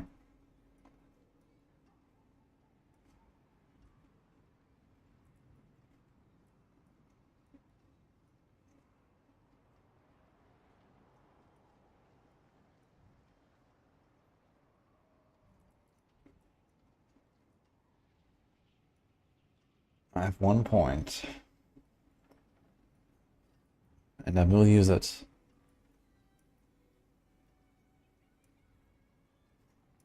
Just no clue where. So I can do the trap DR. Okay, that's actually what I have in the plan as this trap DR node. But I think we're gonna go for the slow instead. It probably wouldn't really matter, so.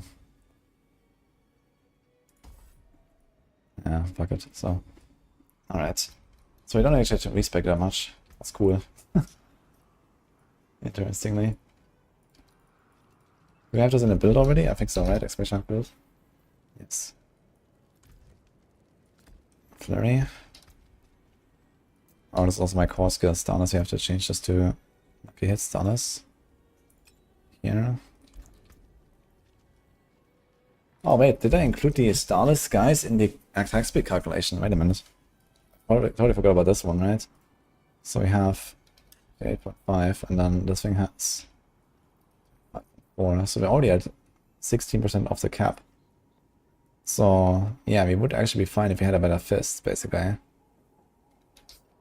Now we have this attack speed, so we are going to be at the cap. And this means we are actually missing exactly this one alchemical advantage rank to hit the next breakpoint on this.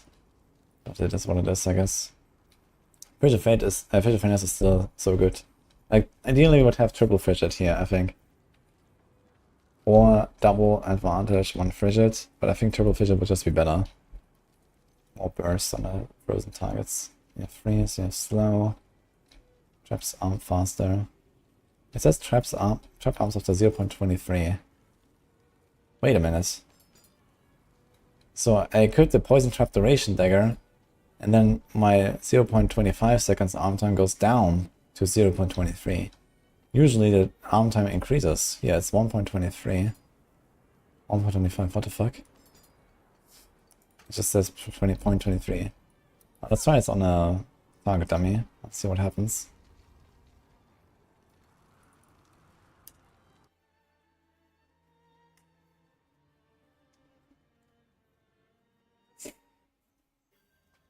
The 4 builds, rapid fire, rogue build, and Maxos are so different. That's strange because precision combo point builds are very much figured out. I feel there's not really huge variance. Okay, resources are more than fine. But my ultimate cooldown certainly is not. Holy dude.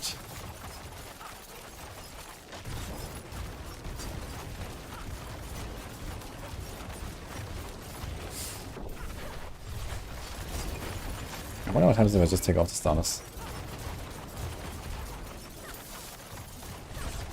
Okay, this is single target, no totem. Now this is 2 targets. And Weasels actually goes up on 2 targets with a totem.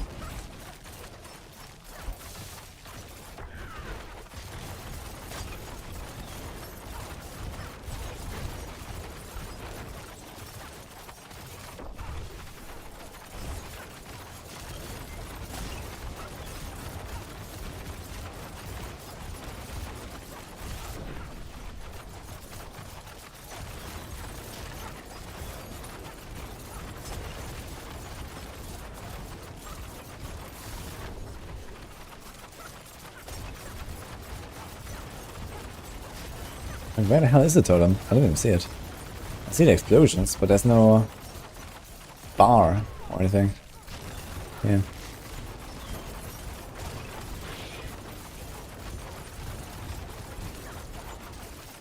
Okay.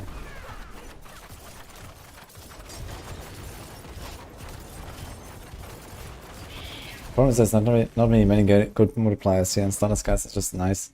So I think you just have to deal with it, and we don't really have... How many tempers do I have? I have 3 tempers. I could try to redo the ring. Like hit chance is 53%, 4 times on flurry. It's kinda nutty. So every flurry gives me like a 2 out of 3 chance. Rock the vulnerable.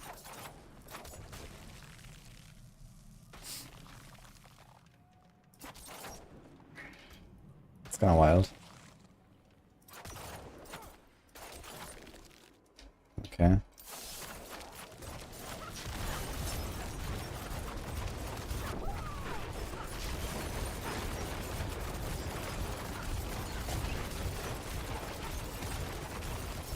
Yeah, I spent so little energy, man.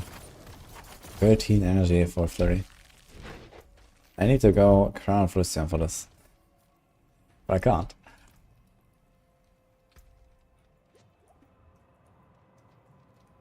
$44, 53, so there's 2 more. There's 2 more preparation procs in order to get this.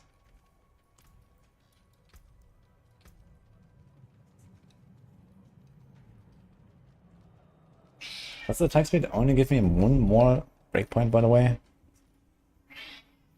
I think so. Goes from here to here. Because we barely don't reach this one. I think without the attack speed we barely don't reach this one. Let me check, double check. What if I remove this?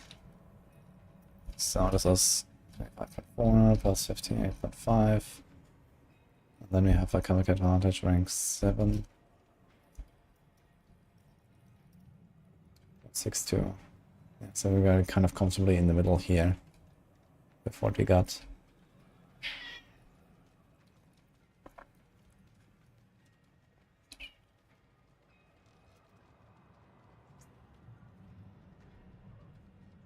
Yo, Andy, you come at the right time.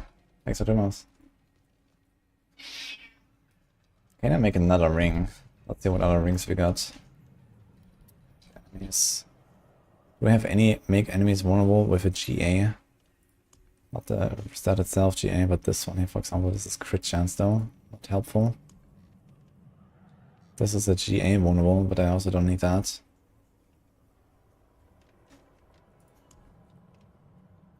Oh my fucking god, dude. What's out this percent damage? This one too. Okay,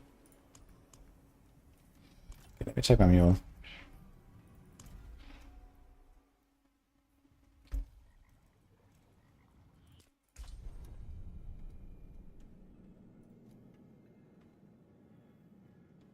It's better to have low unique skill percent of Fist of Fate. And it's never better. It's just not required for certain builds, like an Iris build, Aerostones build, these kind of builds, they don't interact with Fist of Fate. So you only use Fist of Fate for the stats. And it's still good enough. Which is funny.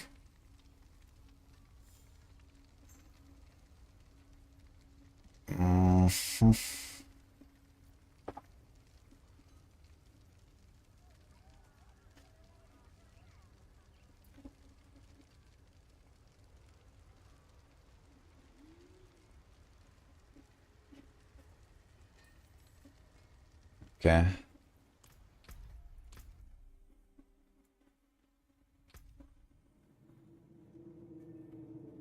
I guess we might just try any of those rings, actually. And then use ultimate cooldown instead of poison imbue, and let's see how that goes.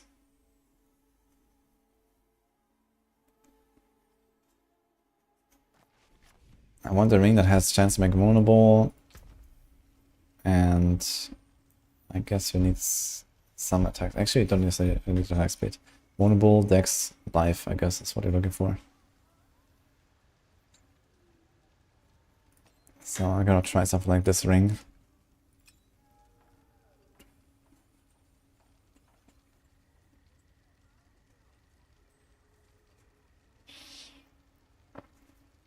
Maybe I can also put like a small attack speed roll.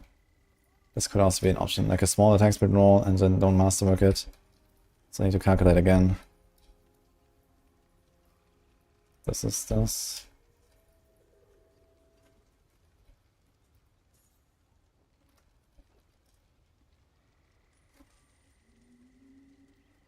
Wait a minute. I'm missing something?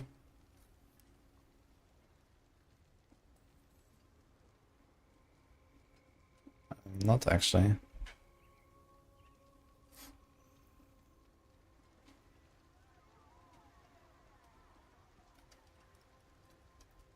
This is what we're talking about, okay. So here we are at the 19 frames breakpoint.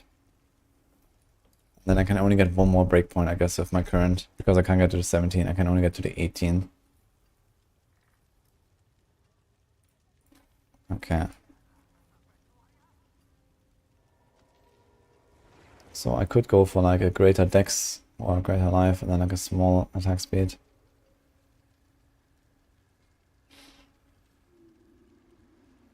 Yo, Najur, thank you for the sub, man.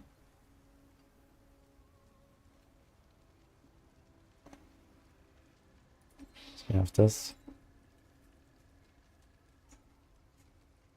Oh shit, 10 subgifts. Thanks, man. Appreciate that. Okay, I got some rings here. Thank you for the rings as well. There's also this ring here. What do you do with this? It's actually tempered. Like a hit and life and trap cooldown and damage production. Okay. Don't do anything with that, and I don't actually want to use it right now.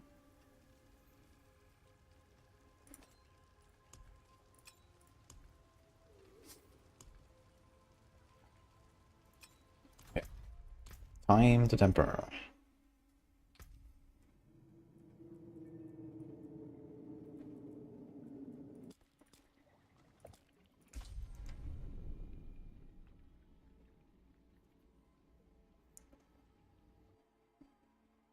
Yes.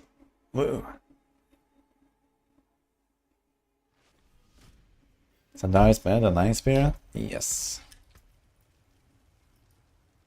It's fine. Thank you. I don't need greater affix on this. I just need a roll of it. It's fine. Okay, so we got 1, 2, 3, 4 rings to destroy. Let's go. The forge is ready. Let's start with this one. Whatever you need. And ultimate cooldown. 9%, good start. The forge is always hot. So maybe just put these back. There.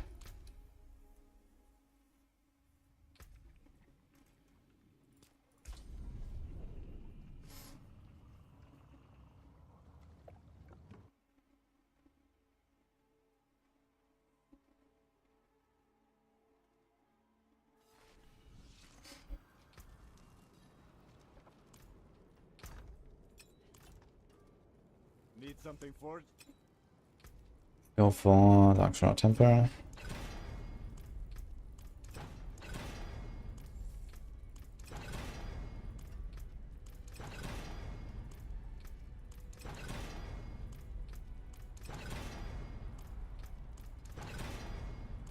Alright. Next ring. Let's create our decks. Let's try the dex one.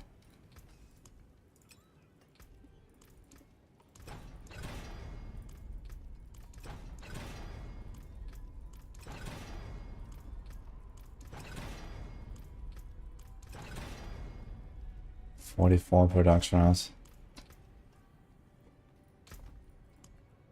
Can do better, I think. Let's try this one.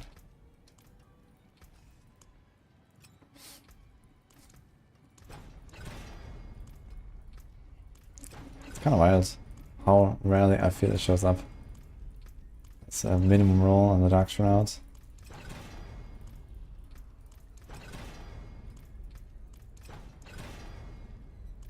Okay, and a decent roll. Let's try these two.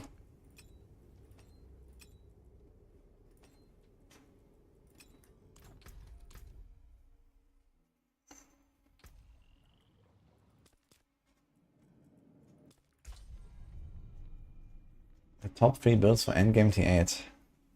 Number 1, Lightning Spear Sorc. Number 2, Andariel Rogue. Number 3, the other Andariel Rogue, I guess.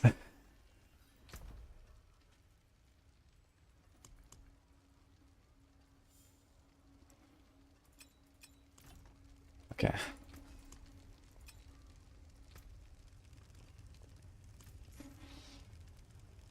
We have a bit more clear picture tomorrow when we do the tier list. We're gonna release an Inferno Host tier list tomorrow.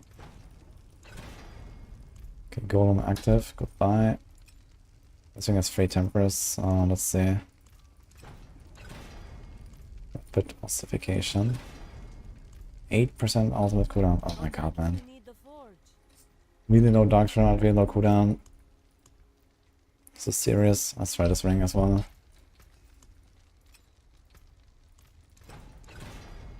.5 ultimate cooldown. You know what? I'm just gonna YOLO.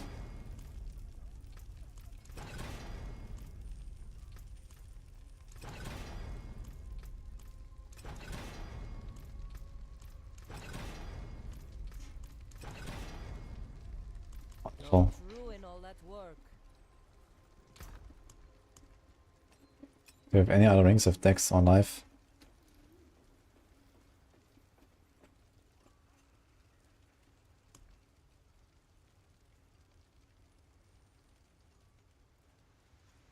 This one.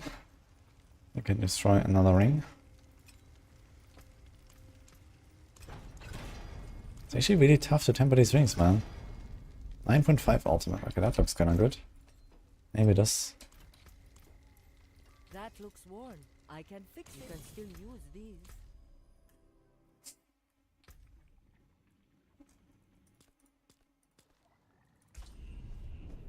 What's the second Andariel? The one I'm making right now, I guess. Should be maybe the third best build. So first Andariel Barrage and then Flurry Barrage. Sorry, Flurry Andariel. It also dishes out some pretty serious damage. Alright, Dark Shroud, let's go. We have how many attempts? 5. 6 actually. Minimum Dark Shroud. Let's do better. Okay, 52. Finally, we got a ring. Okay, I'll take this. First of all, let's test if this kind of works out. I have only 2 imbuement charges now instead of 6. So that's a kind of big loss there. There's a character rip. F, dude. Rogue is broken. Yeah, I mean, attack power looks funny and stuff, but the attack power is not the reason why the class is very strong right now. It's not the main reason.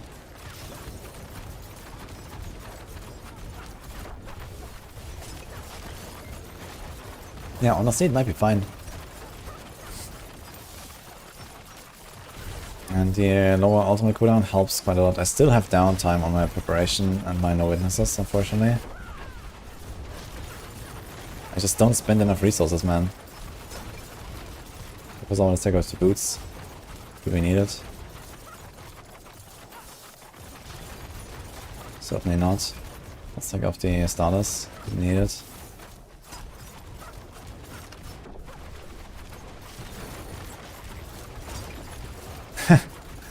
We actually don't, man. Look. How many ranks do I have in animation? 1. What if we do this? Easy. You actually don't need to start that aspect at all. Like.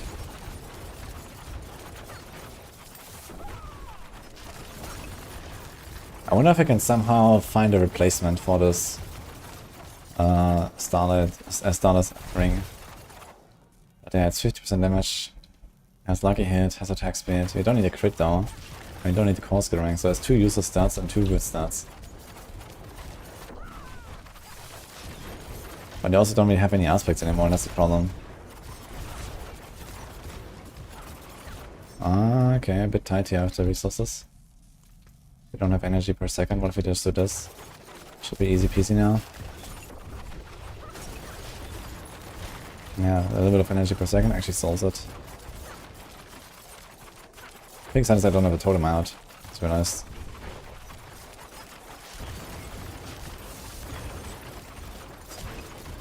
could do some like cold clip aspect or something. In a calm.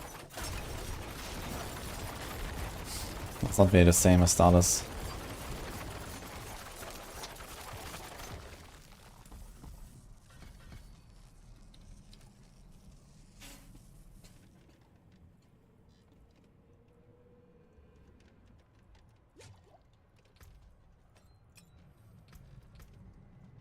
I'm gonna try to master up the cooldown a little bit, if you can.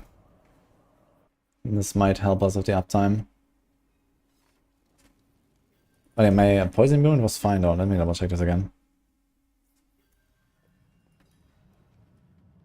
Standard aspect souls resources. Yeah, I mean, it's just like over souls it. That's the thing. You give up an entire aspect. And this could be a damage aspect. So I put this in a planner. And it makes it very easy, of course, because you have insane healing from Andariels, but you might not even need it. You get the innovation ranks here. So as soon as you have Umber Crux, at least, you won't need a Starlight aspect before Umber Crux. So if the only thing you have is Andariels and nothing else, I'd say, okay, then you definitely need it. But once you have like a kind of decent Fist of Fate, a bit of like a hit, innovation, it's like insane amount of recovery. You don't even need the Starlight anymore.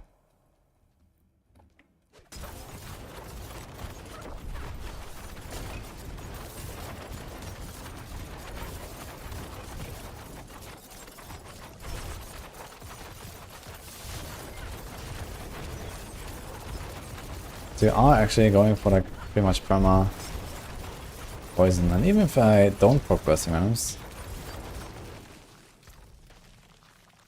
I'll just take this here.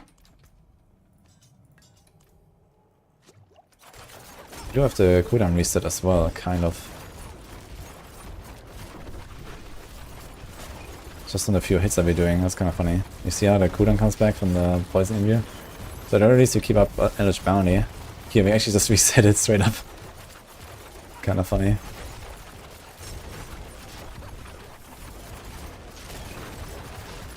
Okay.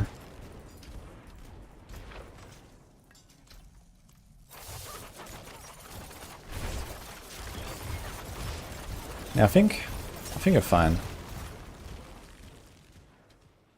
So let's beef up that ultimate cooldown a little bit. And my ultimate cooldown is supposed to come back roughly every 10 seconds anyway, so if that's like the maximum I would ever have to wait for poison imbue.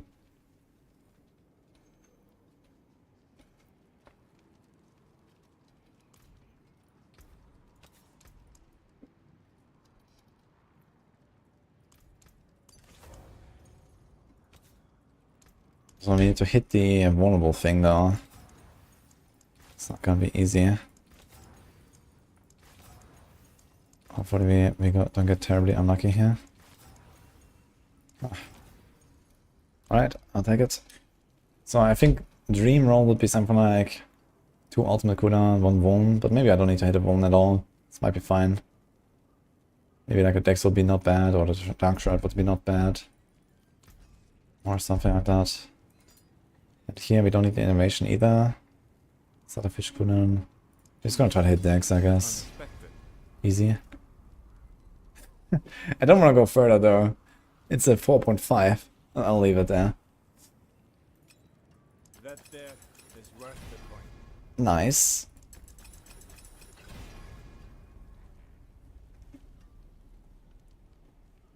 Yeah, fuck it.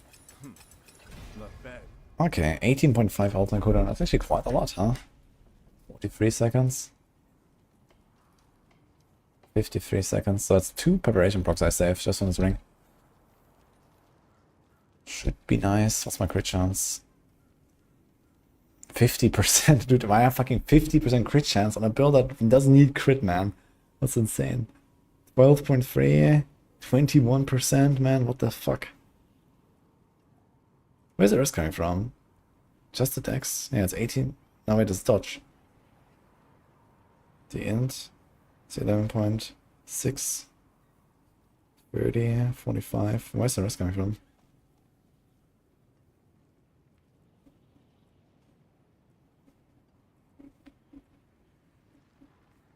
Sus.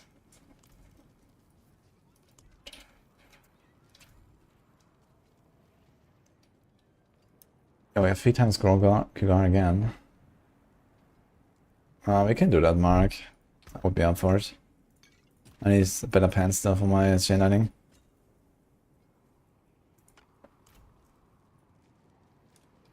Put a slot on a ring. Do I? Precious stones to I catch guess the we light. need 300 armor. So you're right.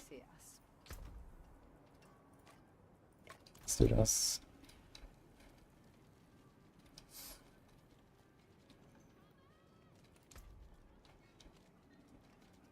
That random slow proc hit, man. But okay, it's gonna be nice for the damage reduction. You don't have to know it's buffed, but it's still 3, 3, 3, 12. Kinda okay. How much better is Flurry versus TB? If we're talking about like real Flurry versus real TB, Flurry is way weaker than TB. But for Andariels, Flurry works much better, so in this case we use Flurry for like a melee version of Andariels. TB has pretty terrible like a hit. But like TB with like poisons comes maybe not that close, but it's a pretty solid build. I actually played it like the last 1-2 days. And yeah, I mean you can melt tormented bosses in 4-man relatively fast. Like one stagger you can like melt a boss in tormented in 4-man rotations, for example, with TB. It's not bad. You can do like 2 billion, 3 billion DPS of it. Flurry Andariel goes higher though.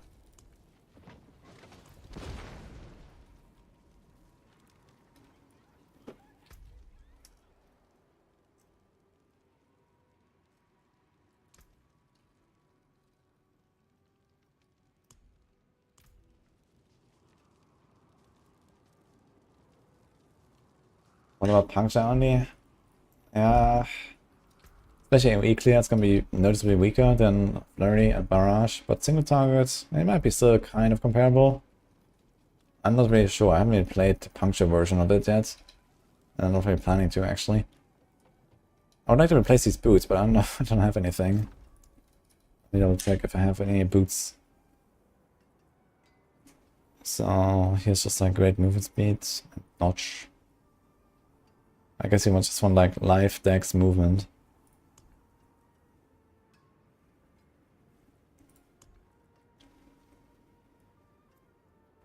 We can't do base fall. That's pretty terrible here. Yeah, my boots are generally kind of bad, man. This is like life, movement, and then I roll to hurricane. So this will be something like I have ready already for my druid. So I guess I just have to deal with it. I have this energy here and it's completely pointless. So this could be another life roll actually, which is kind of big. So I have to definitely improve that at some point. Spirit per second.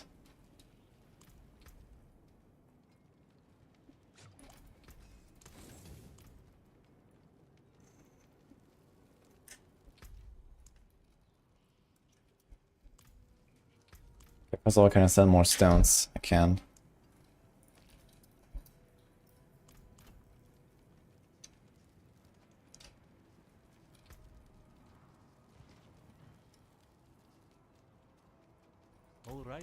We can enchant this to damage over time.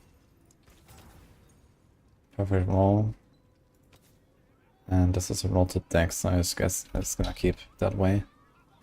So this has percent damage right now, which is not optimal, but it doesn't matter that much. We're missing life here. This is fine. We're missing a lot of crowd control procs here. This could be a lot better. This is okay. This is perfect. This is good. This is fine. This is good. I'm not gonna go 12 here. This is only 4.5 seconds. Okay, but I can try. Yeah, I would go for Greg Bile and Wizard, Daemorka and Mark. I'm gonna do some. Then I go into Sorc again one more time. Alright, let's do it then.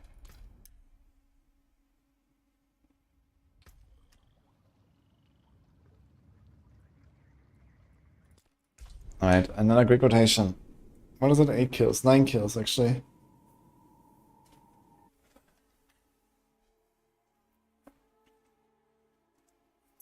Alright, quick 9 kills. Let me try Flurry finally.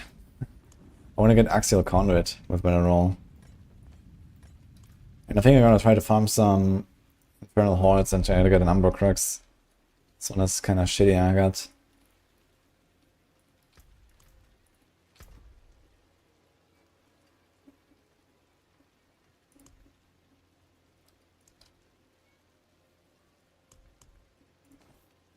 So this.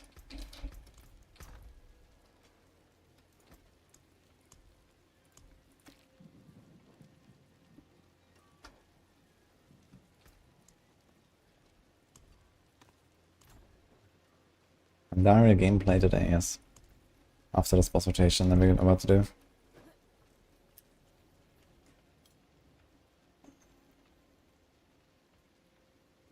Oh my god, we wasted so much gold on this amulet, man, holy.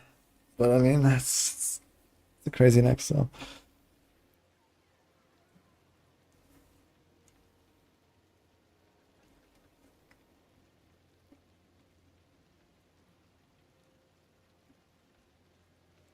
Bloodstretch this season is quite fun, wall button grinding. Yeah, and also with the council fight, it's pretty good in Infernal Hordes apparently. I don't know if that's gonna like land in S tier Infernal Hordes, but apparently people are blasting through T8s of Bloodsurge. What tempo for Flurry on weapon? I put one trap's arm faster and one poison trap lasts longer. Daywalker, I added you earlier, but I'm not sure if you actually... do you have a different name or something?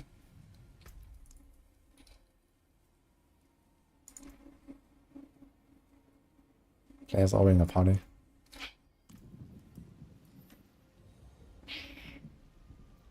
Any spot for Grick. Wait, am I in the wrong party here?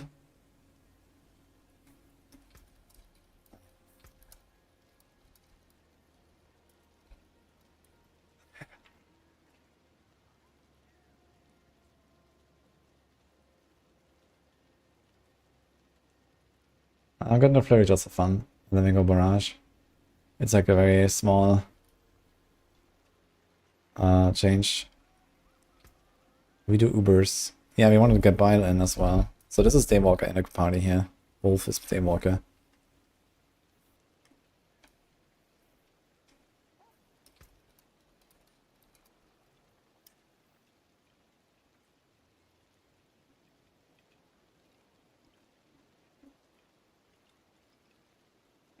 Yeah, enjoying a tugboat, Andy Barrage, most enjoying build on Rogue. Tugboat.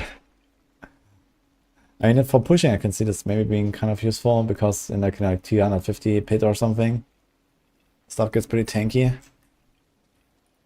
Hello. Then you just pull them along. This might be worth it. Plus, you have maybe the Dark Shot on the bar even to immune most of the boss mechanics.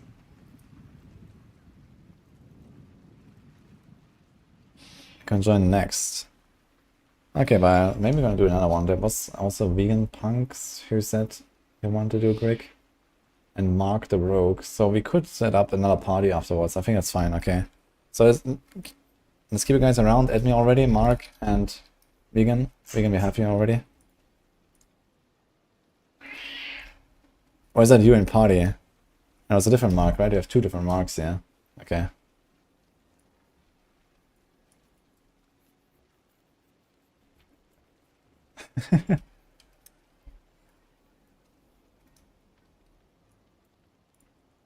You have 27 stones, that's a lot of stones. That's what a few days of trade disabled does to people, man. Everyone comes in with dozens of stones.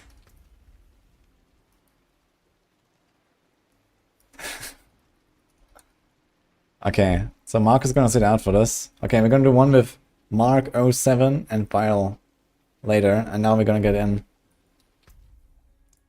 Mark the Great. Oh, you're on hardcore though. You are not on hardcore. That's unfortunate. So we're gonna get in Vegan. Wait, what's her name in game again? Okay, we're gonna do stuff with Vegan. And then we're gonna do Bile and Mark.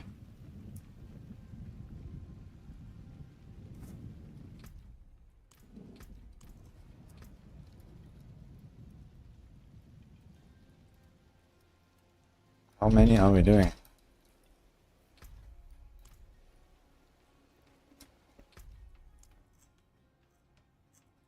would be nice if I could search by hardcore or something like that, man.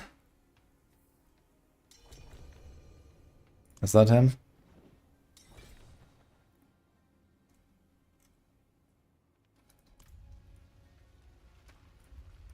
Right.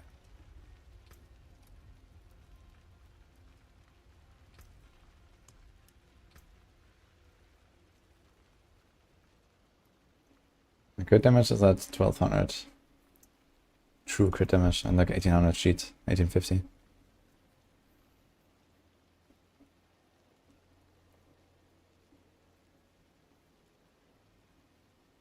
Present social features having quality of life. Okay, one guy got 4, one guy got 7. Okay.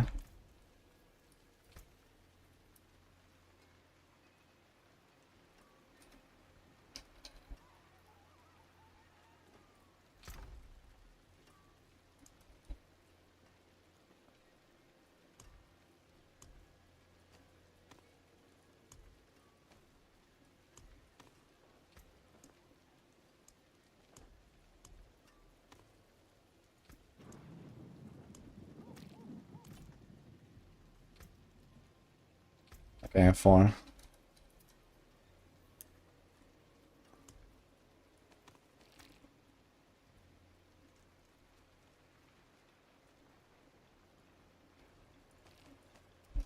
So 60 steel, 4 stones. Okay, 16 guys. New prediction. I'm actually here for axial conduit. But who knows, maybe you're gonna get something. Let's do it.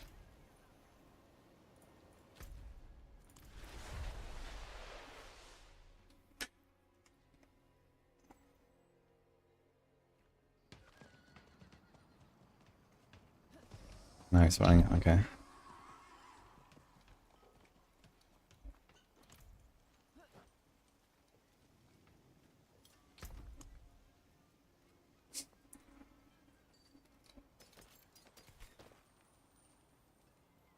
Rapid fire. Do I have multiple rapid fire gloves?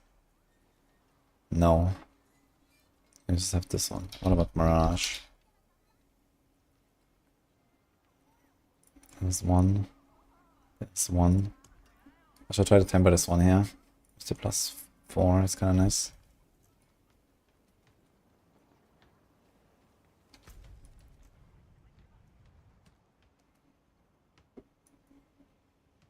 Did you see it lagging or something? What the fuck is he doing? Let's see, what's up? We just human client, it's okay, yes. Oh, he's just like running around here. Wait, he said Seer. Wait, we're doing Seer?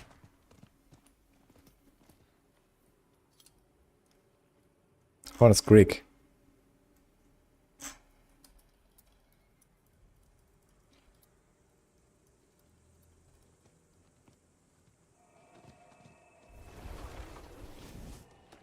Three Seers. What did I get myself? Torn Sigor. Sigmar. I didn't realize I have Seer here.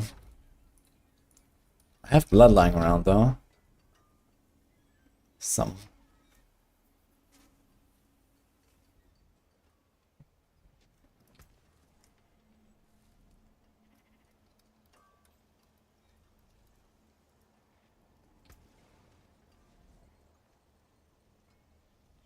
Sorc, Grand and Rogue.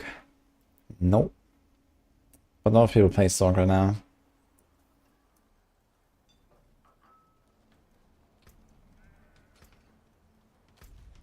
Yeah, I'm not really sure what he's trying to do here. Why is suddenly Seer?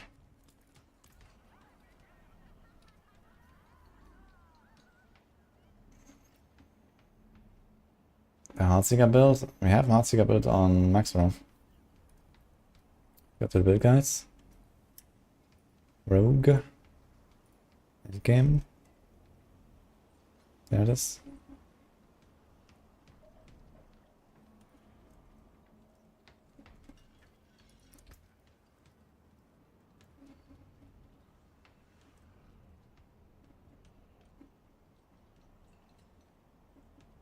Okay, so is Wolf just summoning 3 times here or what?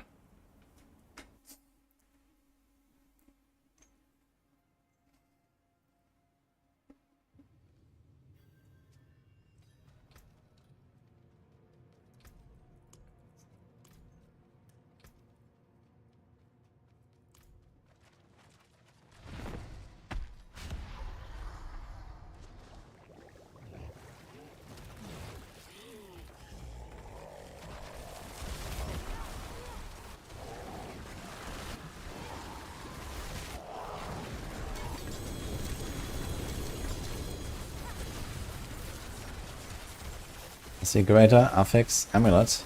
Uh-oh. The wrong kind of amulet.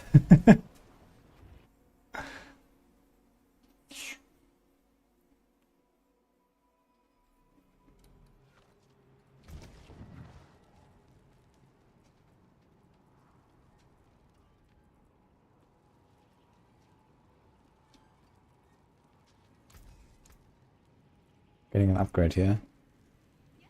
On the charged aspect. You can take what's left. Cool. So sounds like it's $40. I think it's like 25. I think it's 2,800 platinum. It's like 25, I think. Still relatively expensive, I guess. What do you want, kitty?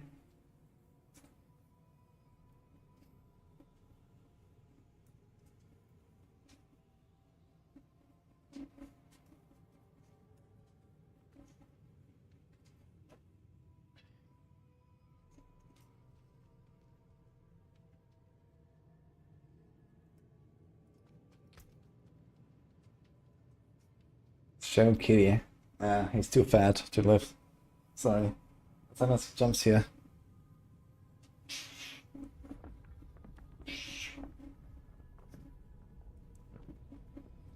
I never lived with a cat.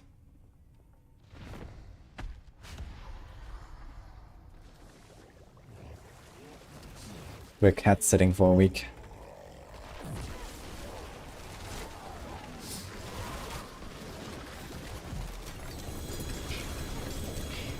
Oh my fucking god, what?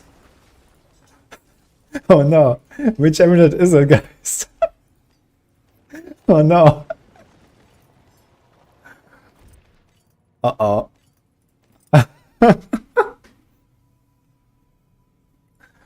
Oh no, dude.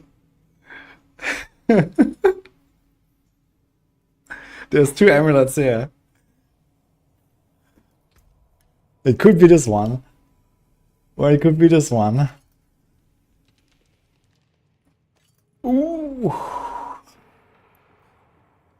Alright. Oh my god, man. What the hell, dude? 41% is a bit on the lower end, unfortunately. But damn, dude.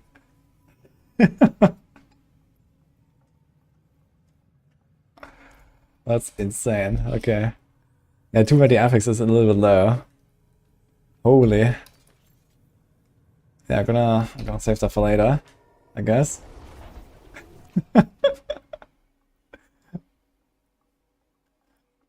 Yeah, the unique talent is not the craziest now, especially with the recent fix. I think it should be fine. Since they kind of kept the conjurations on a higher end. But then the 6 conjuration, look at this, without masterworking, it's 6 conjuration mastery.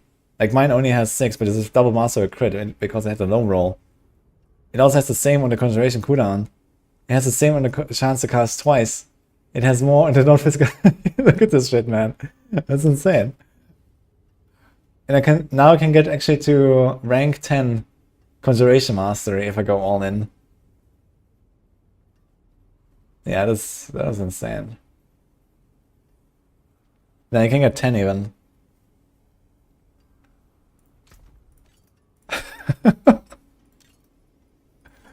Alright. First the Tibolts and now this. Now that's quite an item to get with 4GA.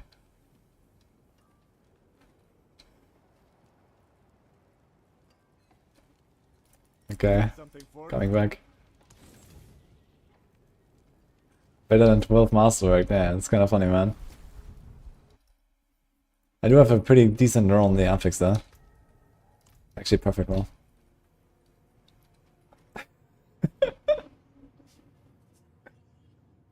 Good setuping for literal fortune.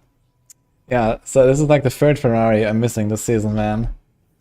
The things you do for hardcore, guys. I could have so many Ferraris.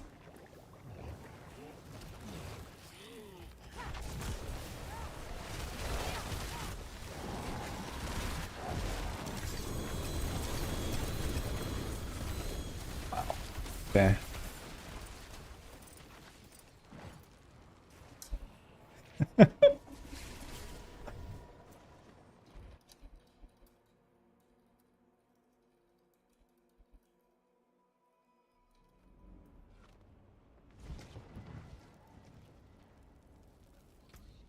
Wait, here's another. What?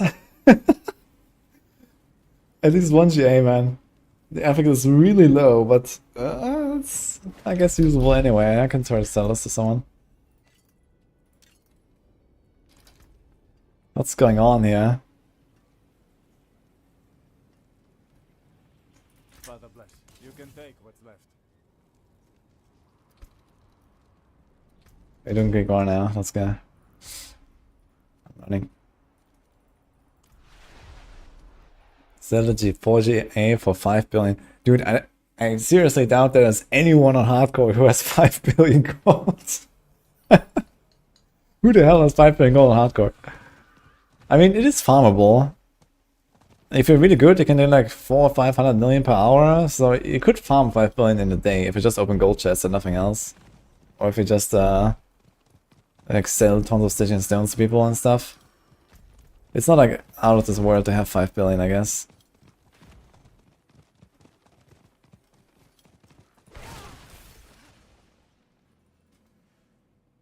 You would easily get gold cup and softcore. Yeah, I know.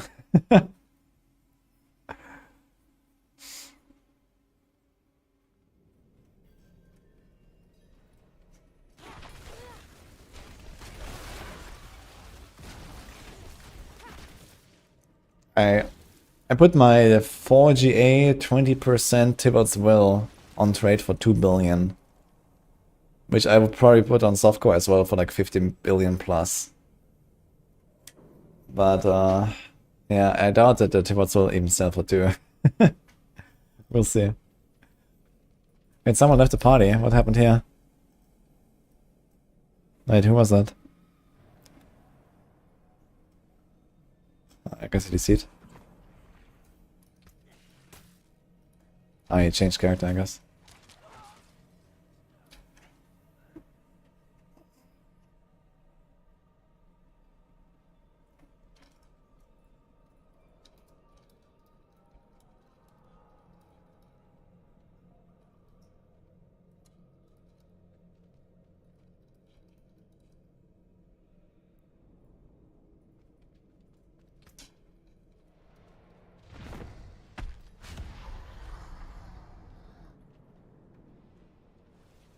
You only need hearts now, Vandalizer, to summon.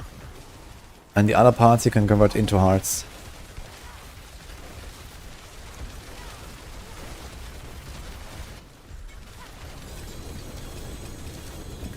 Oh! Helm? Andy? Dude, never GA or anything. Okay, that was the first Greek war kill. We must win.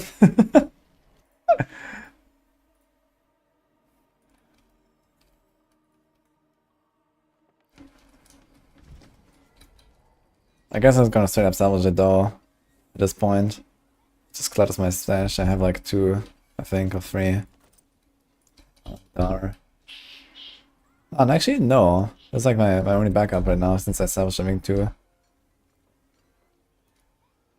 2 GA mace. Wait a minute. We want GA mace for Bone Spirit, right? Let's save this. Was a Flame Weaver pretty good.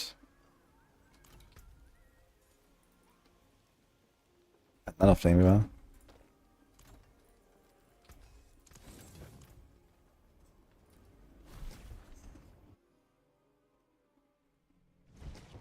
What's the system in the stash? You don't see a pattern. Yeah, I tried to have system last season, it didn't work out too well. At this point I just mostly search for the items that I want, and that kind of works out without really worrying too much about sorting things in this stash and that stash. Since my stash is like permanently just full. Like the general system is, my first tab is like all the mods and important mythics and whatever, and like items I swap around often. And then the last stash is usually stuff that I either want to trade or save for a certain build, something. And then the rest in between is just like, you know, items basically.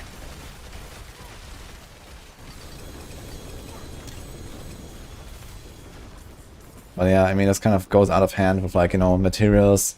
Like for example, I had like 12 stacks of living steel floating around somewhere in my stash, and you can't just put them all in the first tab with all the other shit because it's just too much. So because the materials don't really stack much, you just have like so many stacks at some point if you don't use them. 3 to 5 all, 2 to mana. I wonder if like loose or plus the denominator would be worth something to someone. If I try to sell something like this. Here's this stuff.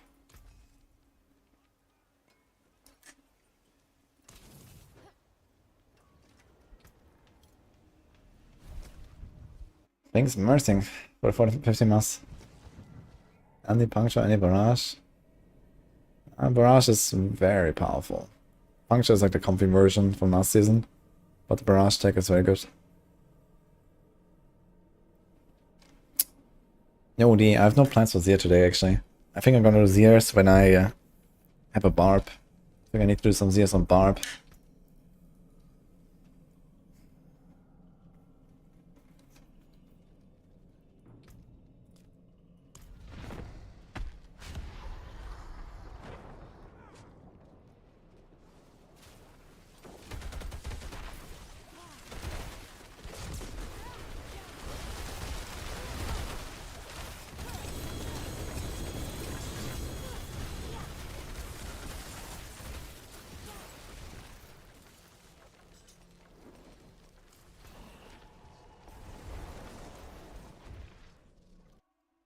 Why the non-stacking mats? Yeah, I don't know, man.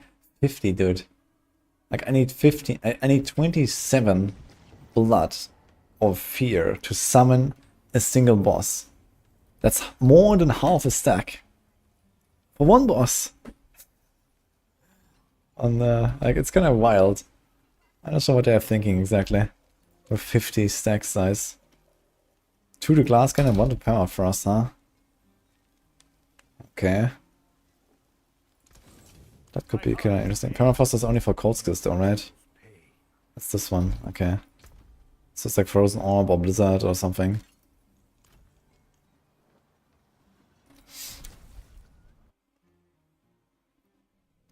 Two bosses have 0 Ubers. I also did like a 32 rotation last time with no...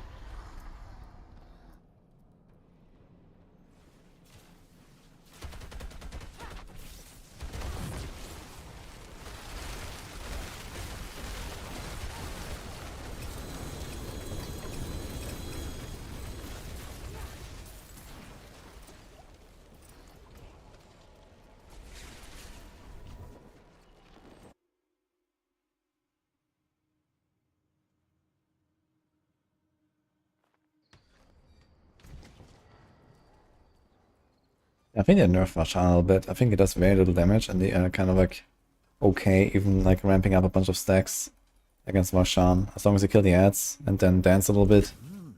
Good salvage.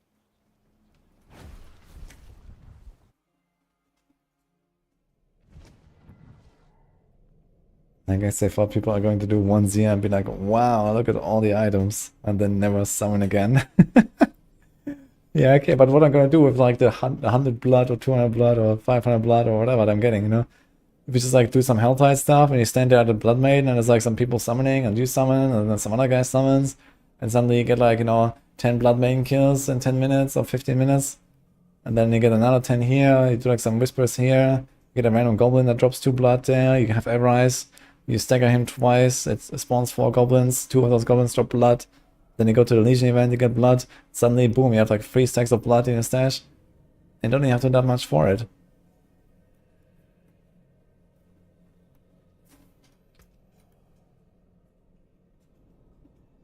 There is no reason to panic with the Sorcerer nerf. I've played plenty of Sorcerer. What are we waiting for, actually?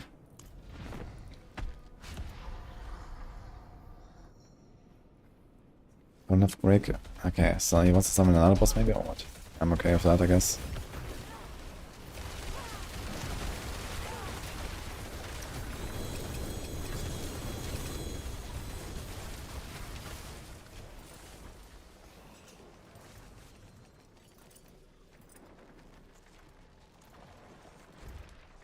I did 2 now. Yeah, I know I can stand on bottom right. It has like a little gap where there's like a safe spot basically. It's kind of funny they never fixed that.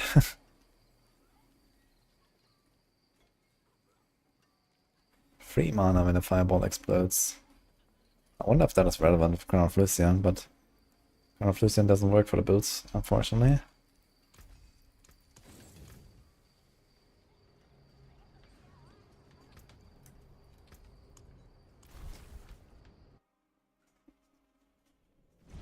Lana Road.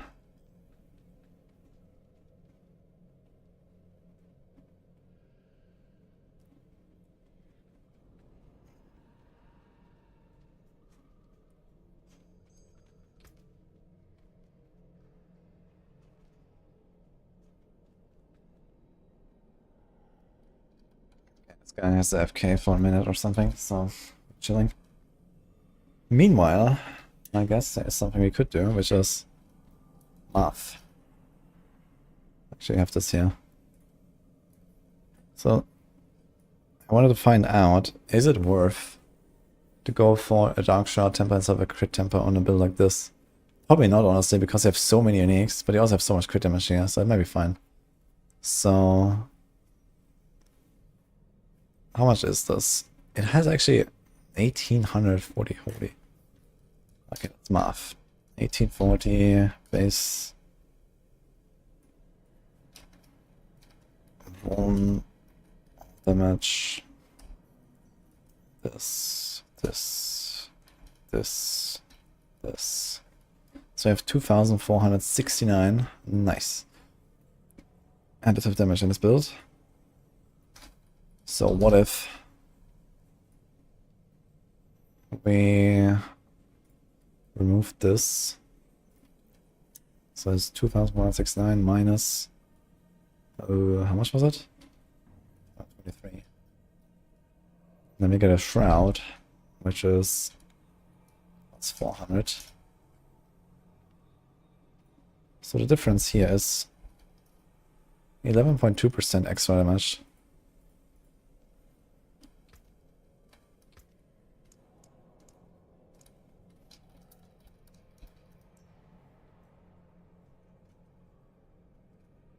Now, what's the loss on the precision passive though? So this is 443% bonus, and I think without anything it shows 50% there, right? Let me double check this. This guy's back.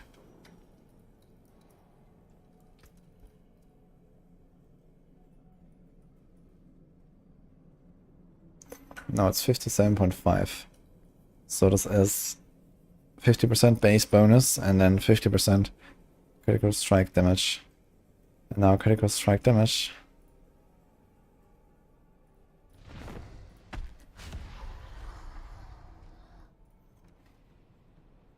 Okay, we have to continue later.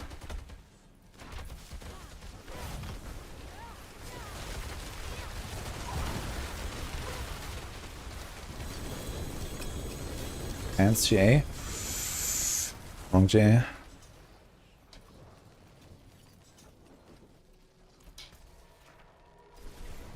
This is nice.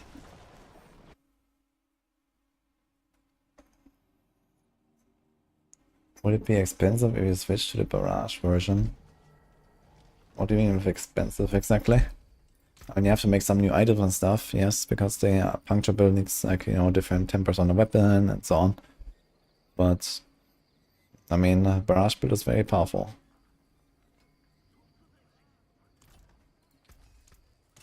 Fight hard, eh? Make the dirt.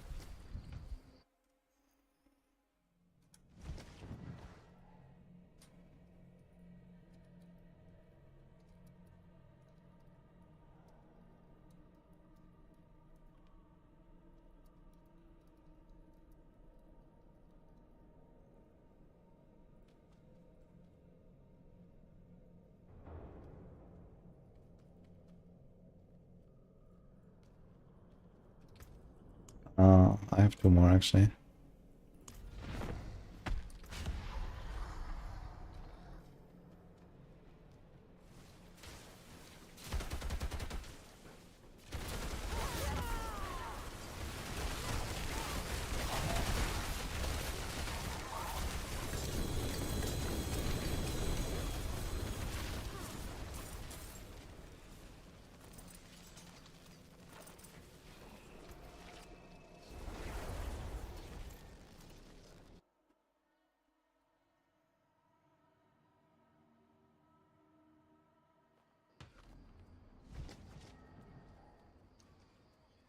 Yo, Mutant Sacrum.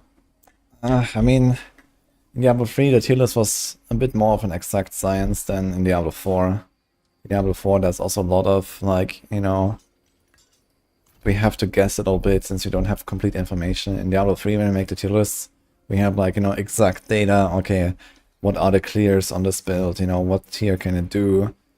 And with, like, you know, best gear and best outcome and best gameplay and so on. In Diablo 4 we need to have the data of, like, how high do people clear certain builds, nor do people even try to clear necessarily very high, because there's no leaderboards. And of course there's, like, you know, all these, like, little adjustments you can make compared to Diablo 3 where everything was always kind of, like, figured out, right?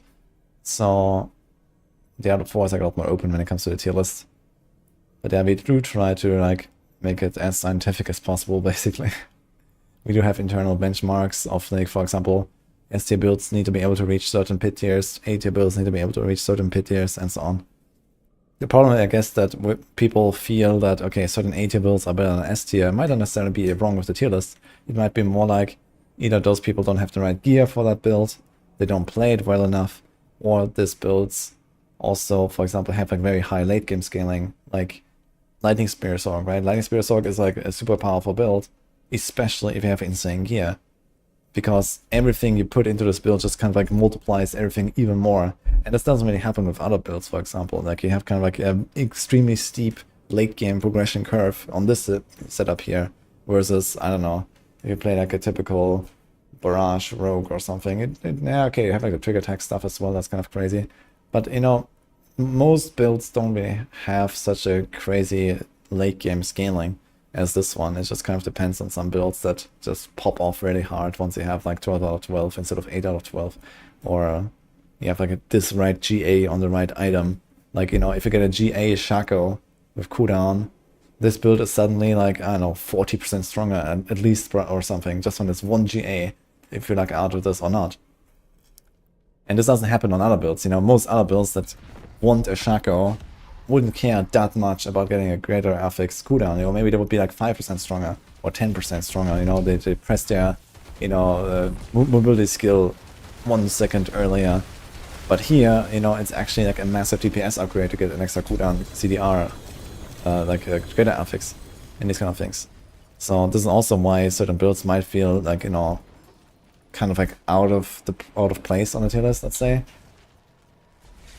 And I actually have thought about this a little bit lately, and I think we might actually consider something like maybe marking certain builds that have this late game progression curve compared to other builds that are just, like, a more smoothed out, where it's just, like, you know, okay, it's just kind of, you get stronger as you progress, but there's no, like, these ridiculous jumps or these ridiculous, you know, late game scaling tools, basically, or something like that. So we'll see what we can do about this in the future. You need steel work? Repairs? since you have like more and more tools now to like actually boost late game like characters, right? With like masterworking and so on. And it's not even quality of life. Like tier does not really include quality of life. In some cases, you would consider something like, okay, how easy is it to play? How popular is that setup? You know, and we might be a bit more benevolent for certain setups that, you know, we know everyone loves or something like that, you know. But, yeah, not necessarily, I guess. Quality of life. So, like, we mostly rank the builds by strength and not by how easy are they, how quality of life are they, and so on. Yeah, Bone Spirit is probably like another of those examples, you know, it's like a really, really high-end build, but getting there will take quite a while, and you shouldn't like start with Bone Spirit, even though it's like S tier build and it does like billions of damage or something, but it's like very late game. You need like have all the tools, and then also on top of that, you're kind of squishy, so in order to actually not die instantly, you need to also have, you know, something like materials or so, and then you also need to like masterwork your stuff properly, and then you kind of get to the point where you have the super squishy, super high-end setup that does a lot of billions of damage, but then also survives. And in order for that, then you might have to actually have these GG items that have like maybe 2 GAs and one of them is live. And then it kind of really comes online, right? Compared to another build where, yeah, you have like a lower ceiling. It's also S tier. But it doesn't need that, you know, because it's just kind of tanky by default and it just works. And you don't need like, you know, 7 different uniques to make the combo work. Like Bone Spirit, Necro, and stuff like that. Someone just left the party for no reason.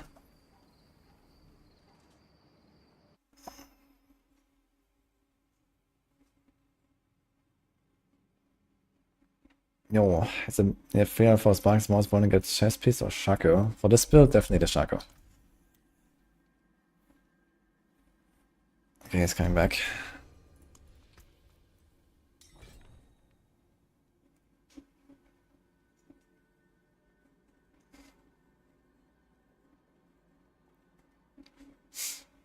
How do you farm Sparks? Just keep doing tormentor bosses? Basically, yeah. You had to suffer until level 97 before you got a Scoundrel's Kiss to drop for your RF rogue. Yeah, RF, like, if there's like any build that is like enabled by a certain unique, I would never consider, like, I would never expect to get that unique before I hit 100 anyway. I would just play to 100 with like whatever leveling build. Maybe I get lucky on the way, but that's very unlikely. And then I would do like some boss rotations and try to get that unique and spec that build. Getting to 100 is pretty fast these days anyway. So, doesn't really matter, I think, if you have to wait until 100 to play a certain build. And I think also with the expansion we're going to do some kind of like cleanup and rework of the max roll templates and stuff like that. And I think a lot more builds will probably become just like straight up max level builds only. You know, like we intended with these specialized build guides that we have these days. Like Andario Rogue, for example, is a max level only build. We don't have like, you know, just 50 to 100 leveling and whatever in the guide, right? It's just like straight up, boom, you need Andi, and here's the build. And then you have like, you know, maybe version 1, 2, 3 with like some steps. Because who's gonna have an Andi before 100 anyway, right? So...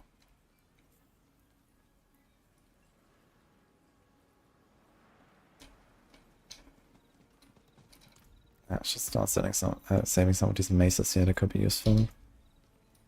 There's actually 2 J mace. Let's go. I'm gonna go temper this on the Necro at some point.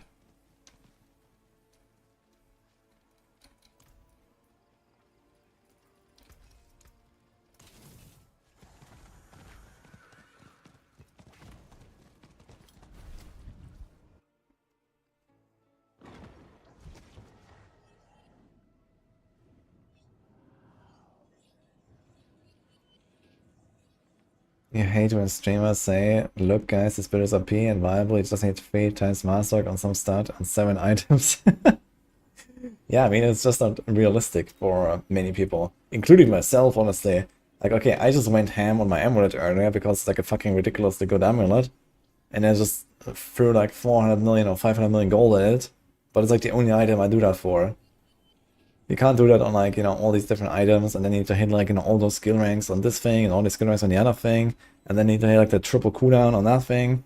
Like most people will never get there, even with in front of hordes being OP and all that stuff. So yeah, that's exactly the thing. Like, you know, a lot of stuff can be really strong if you have these kind of items, you know, and really strong. Okay, I mean, yeah, it depends a little bit, right? Like, okay, what is really strong for us? It's like 1 billion DPS, 2 billion, 3 billion, 5 billion, 10 billion, whatever, right? But as long as you reach billions, I guess any build is considered really powerful, I guess, and it will delete, you know, T8s and hordes and whatever.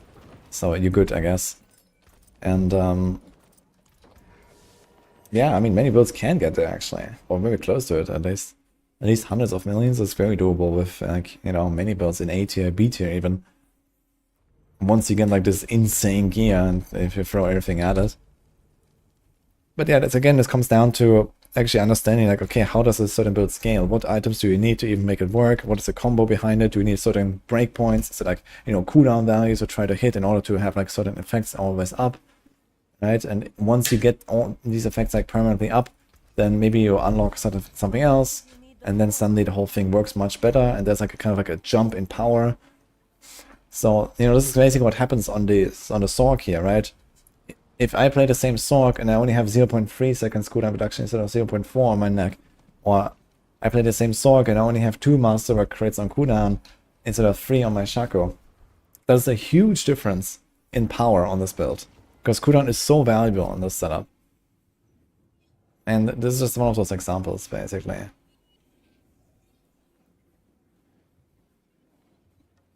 And then people come in and they say, yeah, this build doesn't really work, and you know, I'm weak, I die all the time, or whatever. You know, people say that even about Lightning Spear Sorc. And it can happen, you know, if you have like a 0.1 cooldown amulet and you have like 3 to Conjuration Mastery, it's like Masterwork to 5. Your proc is at 40%. You have like a 30% crit chance, and then an Asus that gives you like another 20 maximum. Yeah, of course your build is gonna suck.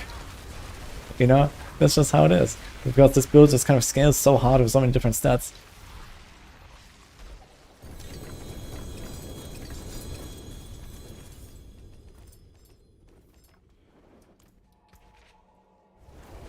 You just kind of have to wait until you get the right stuff.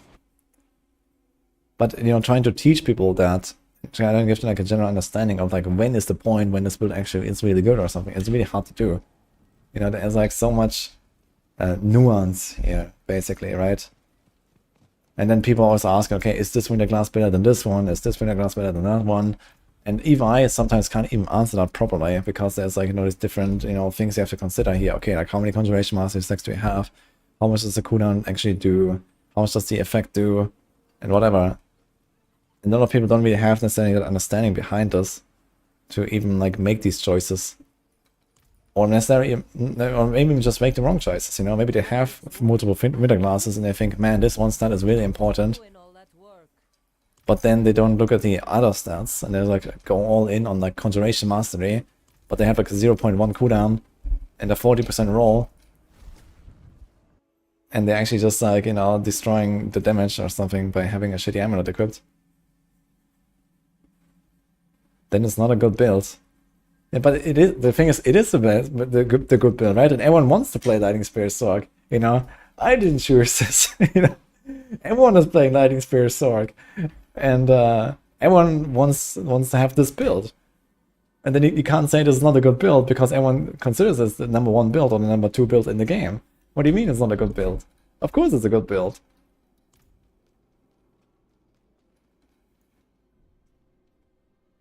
But people don't, you know, reach that understanding to, you know, like actually make those choices sometimes. Or, you know, they have like, you know, some really crappy gear and just think it will just work. And some builds just don't necessarily work when you don't have the right gear, or they will not be working as nearly as good, you know? They just make a Lightning Spear Sorc and expect to go into tier 8 with like their 40% crit chance and their 20% cooldown and 20,000 life. And then they get blasted by Desecrator.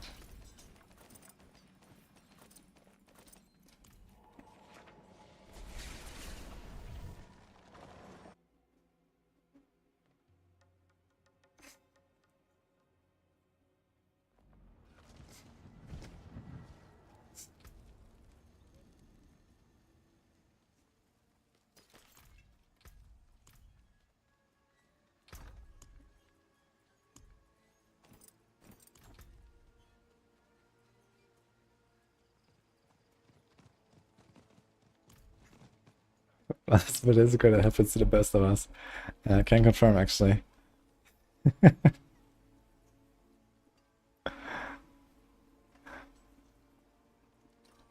Are we done here with this rotation? This guy wants me to kill Lilith for him. Okay. Oh, I could, I guess, but I really want to play my rogue finally, man.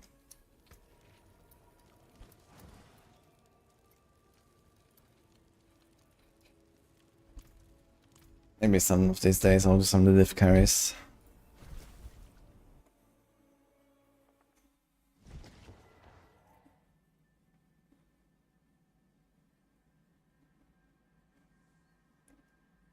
Did you hit armor masterwork on a Shaco? I thought I only go for CDR.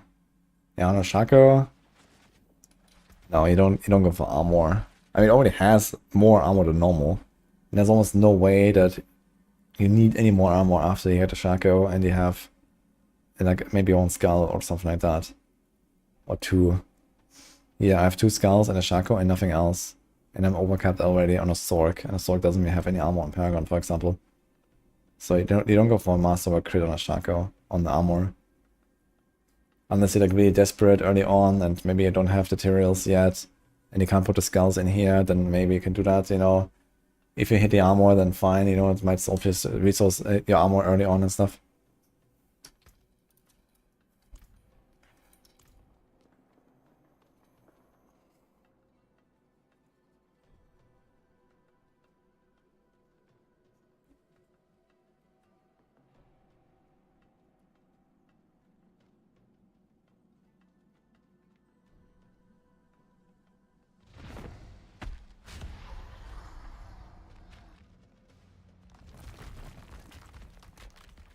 You don't play the build when you get materials. No, you don't play the build only when you get materials. You can play the build without any mythics. It works without mythics and it's pretty decent anyway. Like, I played a build without mythics, without any cooldown even on my helm. Like, I had a pretty crappy setup. It was still fine on my first Sorc. So you can do that. Especially if you have, like, you know, a bit of cooldown here on the helm. If you get like any random helm that has cooldown. Or if you have a Shaco already, that's perfect. And then the Tarasha ring that has a bit of cooldown, try to master the cooldown up a little bit. Like, the build starts working just fine. You don't need to go for the materials.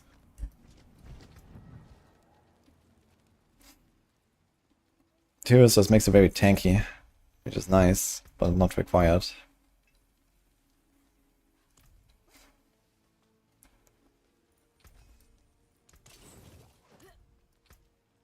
Okay. Thanks for the rounds, guys. I'm gonna play Rogue now, finally. The cooldown's going down so fast on the Vita class.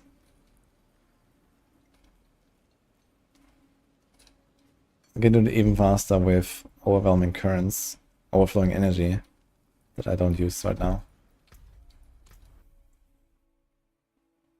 Rouge time.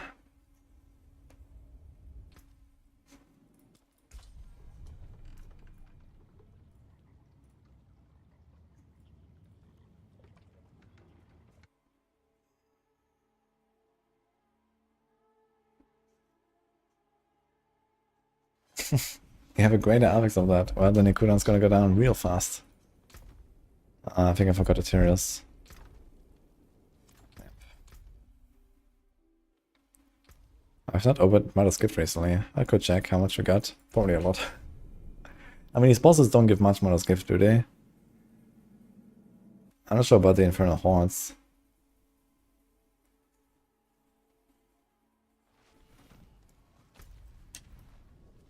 That's a world boss in 30 minutes.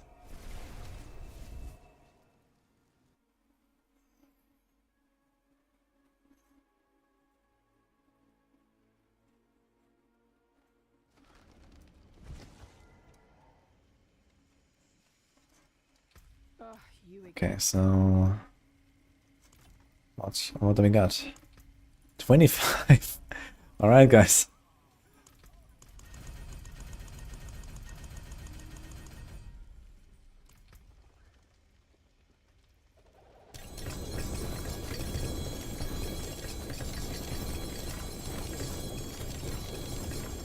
Let's see what we get. Mostly a lot of compasses I see.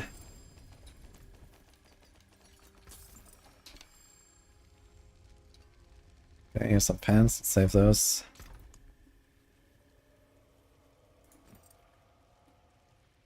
Maybe I can check on my rogue. Maybe I get lucky with some boots, because I wanted to get some boots on my rogue.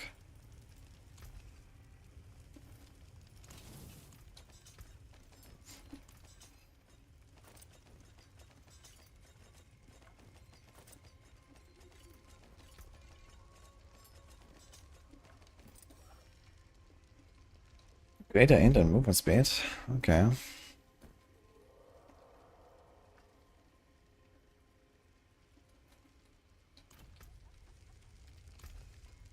I can break that down. Oh no.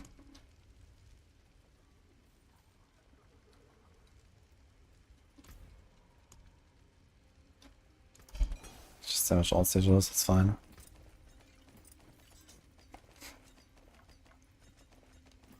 Ah, wait, true, we had another Rhoda. Wait, was that with Mark and Bile now?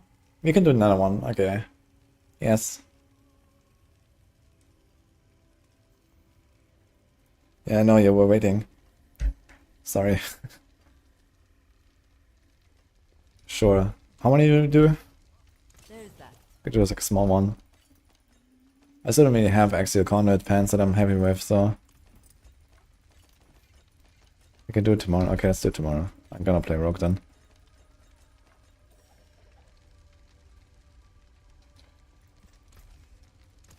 Look at all these nice items. Dude, why are these compasses so large, man? Look at these things flying.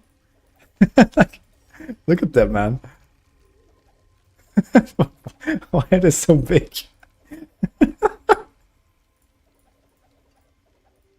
We're juggling. They cannot hit the ground, guys.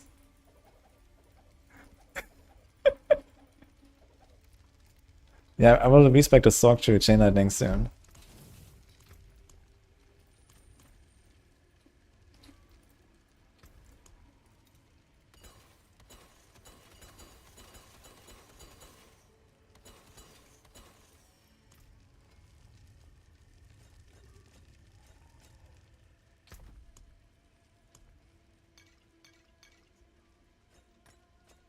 Alright. You can still use these. Materials. Let's go.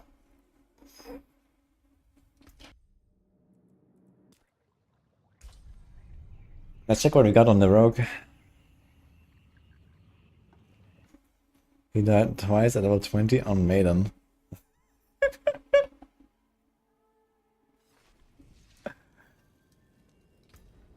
Okay.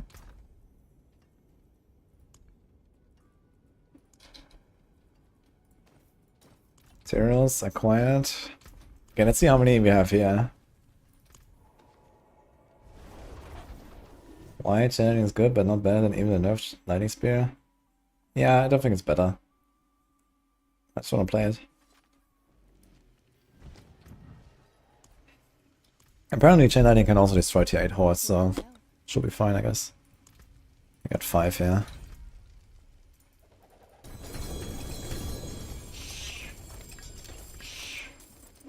Hail to you, traveler.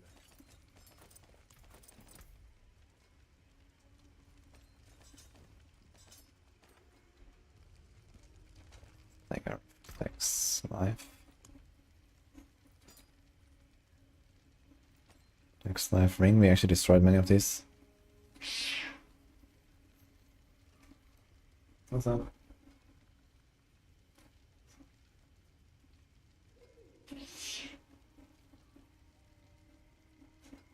Meow.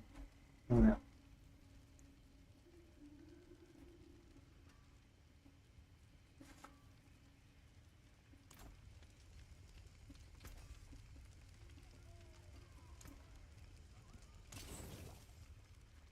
I got an upgraded power.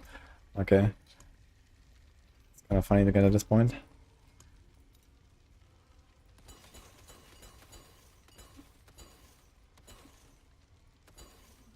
Alright. another happy customer. So first of all, our glyphs all level 21. 21, 21, 21. Okay, they're all leveled. So that's a good start. I'm gonna try a pit, I guess. Let's get started with a pit. We have 45k alive. That's pretty chill.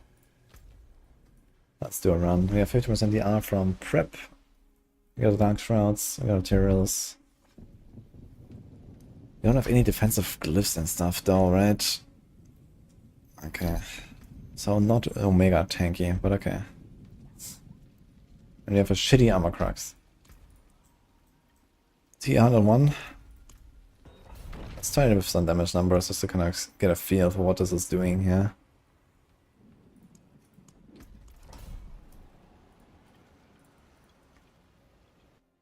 Yeah, Flurry and Dario should be a bit weaker than Barrage, but not too much, I think. I think I can still hit like 10, 20 billion DPS or something. This is a very powerful build. It is an AoE combat. I guess in single target might be less, maybe a few billion on single target. Welcome, man. There's like an entire army of crossbows and stuff. Oh my god, the numbers. Should only enable them for the boss. Alright, we're dashing around now with the... Oh my god, man. I totally forgot. This dashing is actually insane, man. Holy. Yeah, it's actually nice. Okay. Goes actually pretty far, this dashing.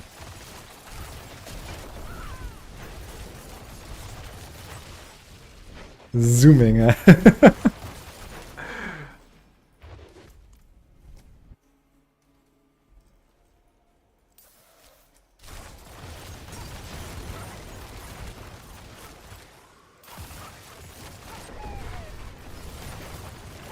Let's see the boss side, yeah. Interesting. Yeah, it's basically like what I did with the TB. Hold down, right click, scroll. But I also use that to actually get to the targets, man.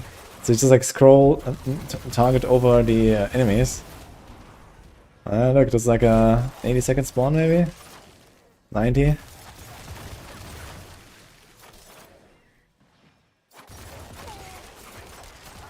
would actually be quite an advantage to have widescreen now.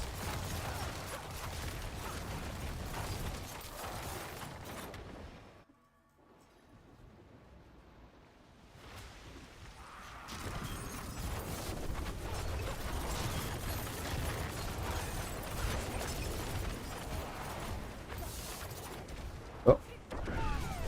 I'm not even there, she's just like dying. I was running. And then she gets staggered and I wanna just die. Okay.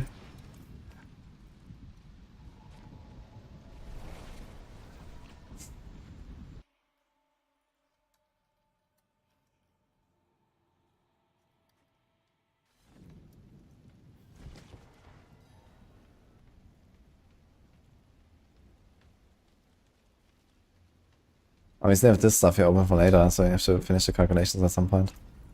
Yeah, sorry a bit more. Rogues doing shred things better than the druids. Yeah, because shred is like not very big AoE. I think it does hit AoE, right? Even with like the small hits. But here we kind of hit everything around us. You can also have like flurry size. I don't actually have flurry size, I just realized. Maybe you should go for flurry size a little bit. I don't think about it. I think in hordes that could be nice.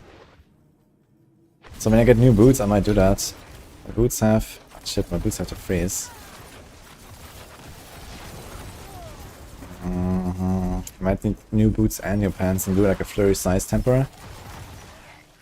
That should be pretty nice. So it's a slow temper. Maybe I'm getting the slow just from the Fist of Fate.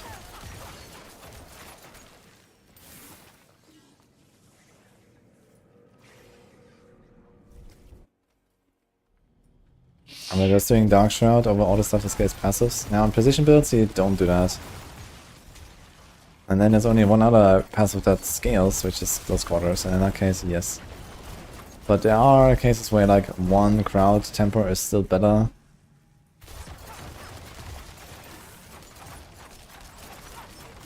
So it depends on... Dude, it has like very erratic, weird behavior though, with just dashing all the time. So it's kind of weird as well. It's very fast, but also weird. So I think I have to like learn to just like kind of like hold down shift right click sometimes, so I don't like randomly jump around all the time because it's kind of.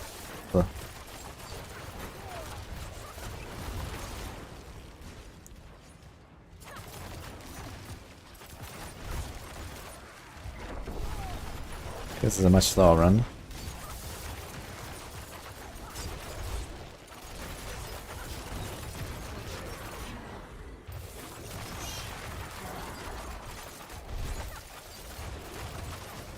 Cat is meowing again.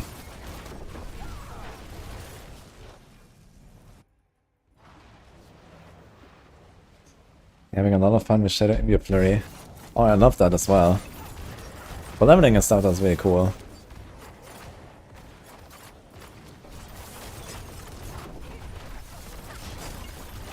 So what are the numbers here? 1.5 billion at the end. Okay, boom. Alright. Let's go a bit up.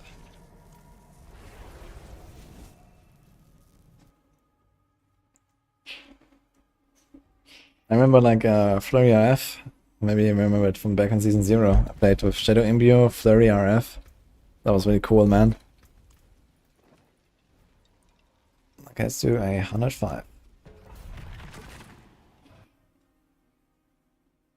Aerostone's leveling has spoiled me. Can't even do capstone as a mage. Did you just rip on the Sorc or what? Capstone? Yeah, I mean, Rogue is insane with Temperis and stuff. Like Twinked, I guess Rogue is the best, probably, in leveling right now. At least the early parts, man. I went, what was it, 1 hour? We did 1 hour, no, wait a minute. 70 minutes until level 55. 70 minutes I was full ancestral. Yeah, that was insane, man.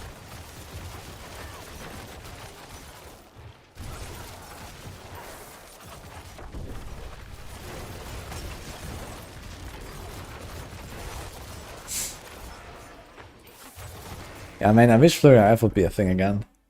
But we are very far away from that, unfortunately. It's just like, you know, they keep adding more and more stuff to like allow it to specialize a bit further.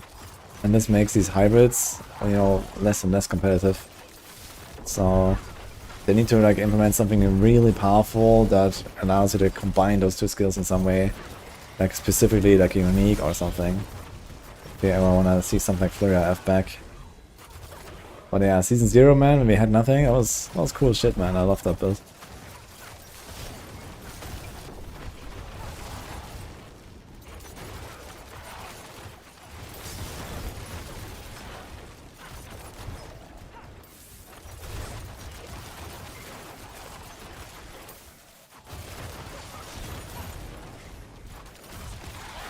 I mean, this is pretty fast.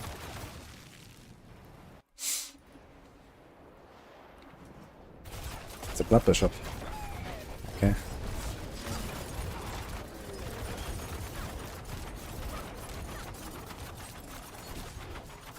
But I've got my potions, by the way.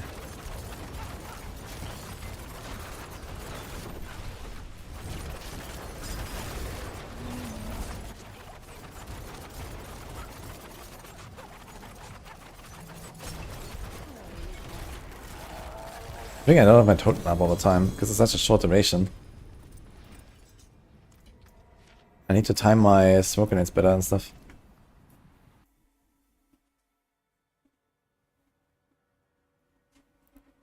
I didn't see anything in the patch notes.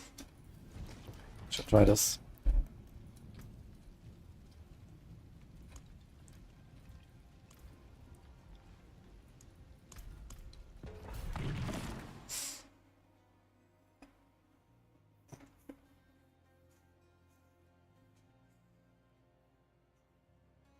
Trying to do a Lilith gonna get a first mythic, you can't get past halfway through the second phase. Lilith requires a lot of practice. You can also try to get a carry from someone. So I take a shortcut.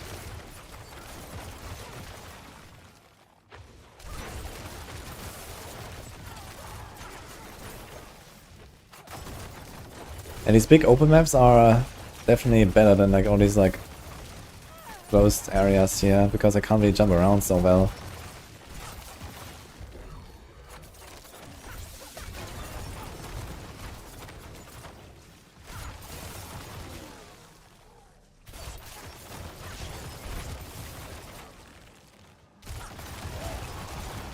I need to turn off these numbers, man. I don't see anything.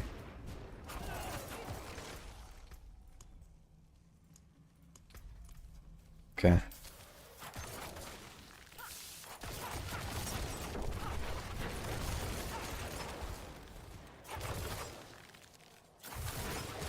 Also, let's see how the shadow clone out time is actually. Might be okay now.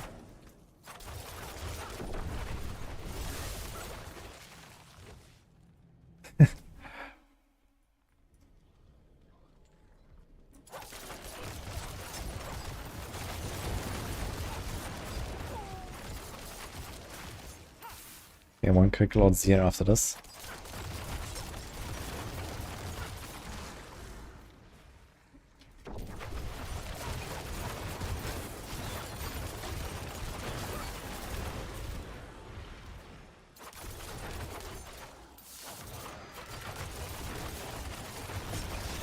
How long is the shadow clone last? Is it? It's 15 seconds, okay.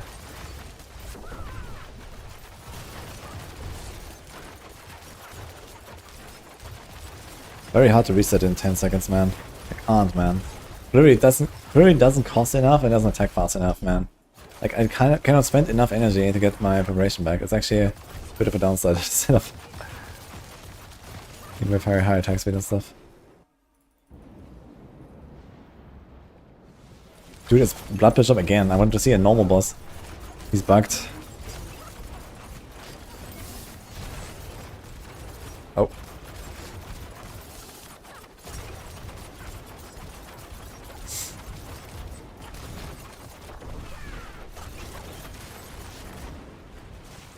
A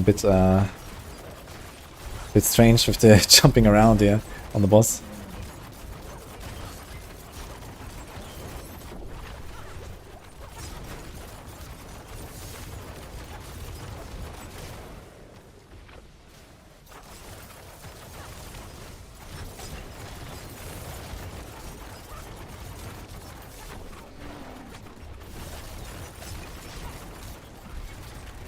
But you know what, let's just go 115.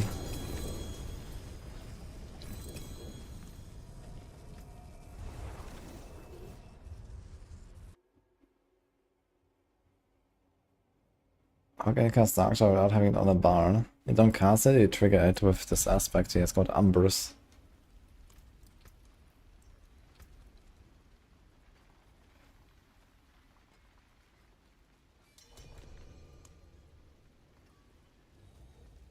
See some steel you need?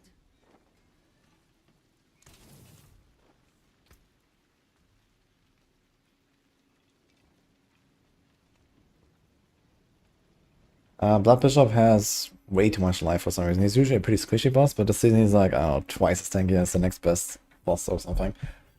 He's very tanky. He's like double or triple as tanky as normal.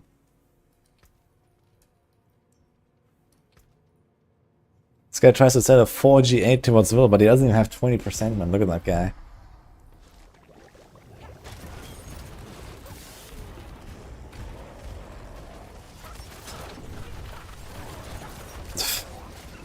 Kick. Okay.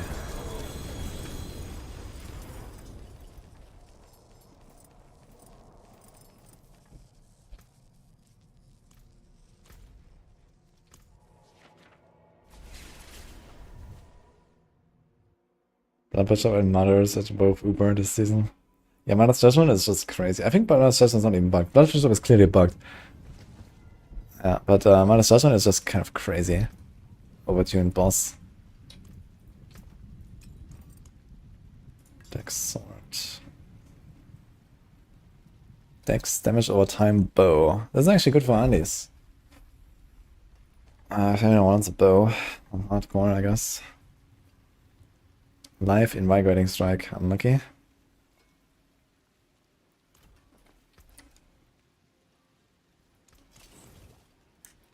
so I have 15.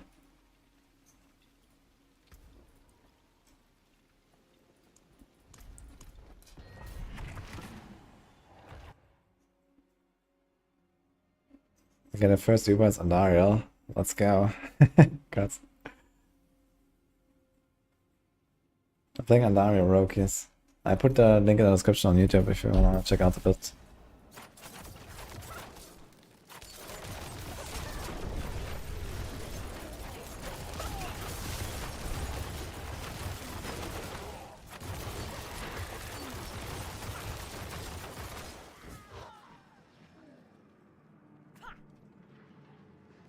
No enemies?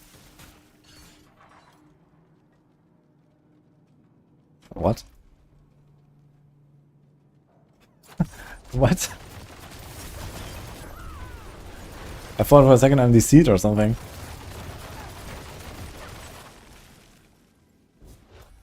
Okay, I have like 15% progression. I wonder if it's enough now to go to floor 2 and finish. What's going on? Are they making higher tiers harder by removing monsters so I can't finish?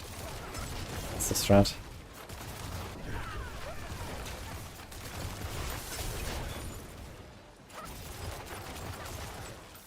It's actually crazy how much they buffed the flurry like a hit, man. Flurry like a hit is legit now. And then the Fist of Fate on top, man.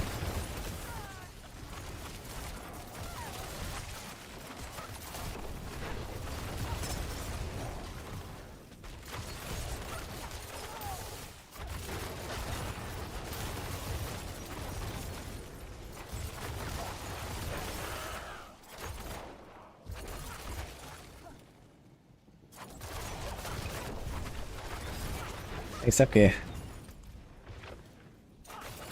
This is because not quite. You have to aim, unfortunately. We're not quite there. But we're getting close.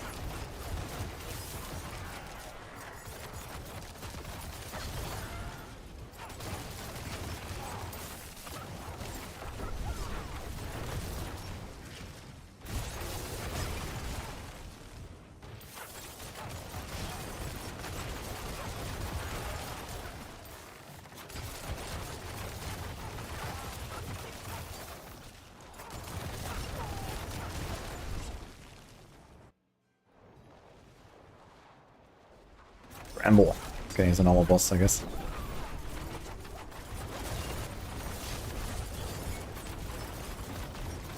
Oh, I evaded away from the totem, and now I despawned. I don't have cooldown. Ugh. Scuffed, man.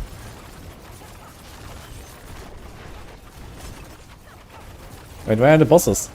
Why is there no shadows? Hello? I need another 15, man. Too staggering.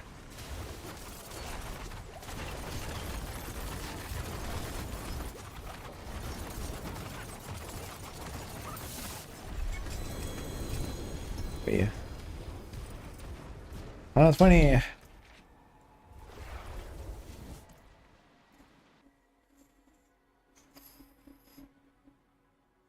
It's Flurry better now? Nah, Flurry is not better than Barrage. I was just doing it before I expected Barrage. It's almost all the same gear anyway. I just need to make a bow and dagger with different tempers, and everything else can kind of use the same stuff. Oh, 120 is actually my highest I can open right now.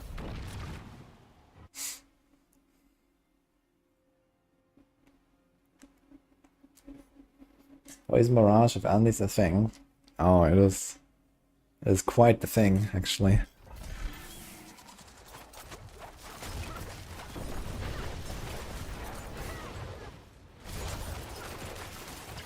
It's actually kind of funny, the turn of events this season. Like last season I played Chain Lightning Andariel, so Sorc. And I played Poison Barrage. And look at the build now. It's like Chain Lightning is on Andariel Sorc. With Axial Conduit. And Poison Barrage is now actually the Barrage build, like strongest build in the game. Like, it's kind of funny how that happened. I played them before, they were cool. I'm actually really excited to see the new version of Chain Lightning now.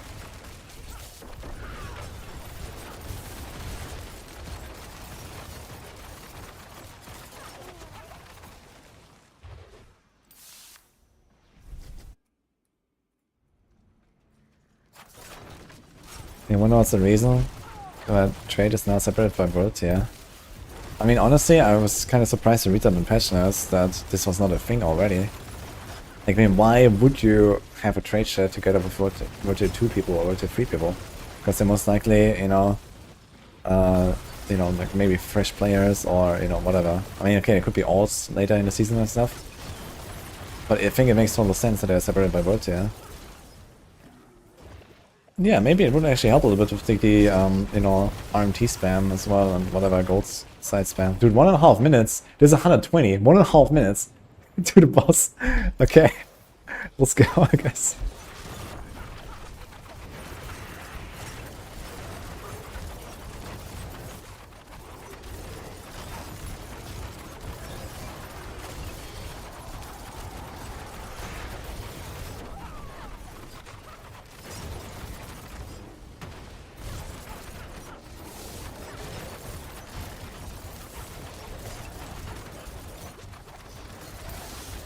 Four stingers.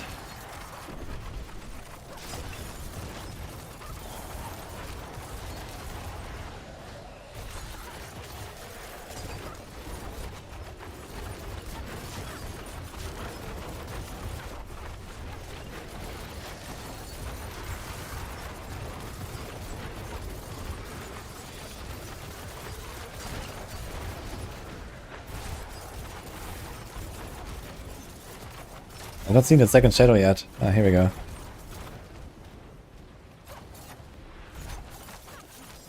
That's gonna take a while.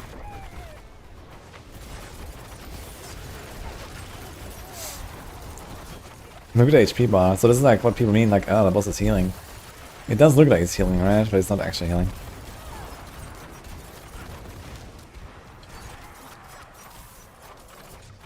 Oh, last stagger takes a while though.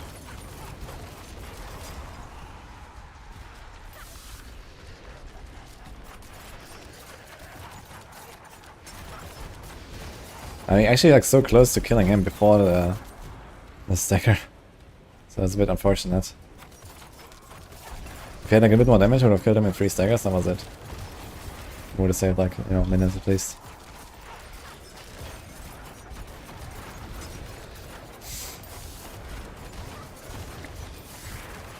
I think I was gonna kill him actually.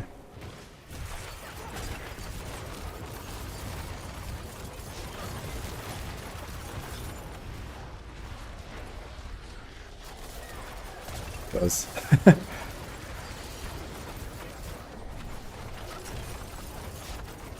Okay, still 4 minutes though. So that's 1.5 minutes clear, 2.5 minutes boss. And with a bit more damage would be like maybe 1.5 minutes boss. Okay, not bad.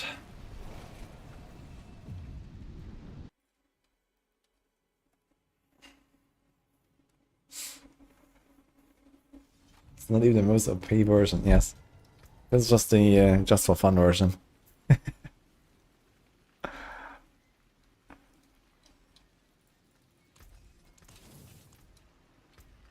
Okay, so wait a minute. What do I gamble now on this rogue? I guess boots. Like, yeah, boots. That's what we gamble. Hello, well, there's something special. My hammer sings. Neck to salad. The spirit. Yeah, that would probably be the play. Not a bad pull, that. But I don't really have high hopes of that happening, so.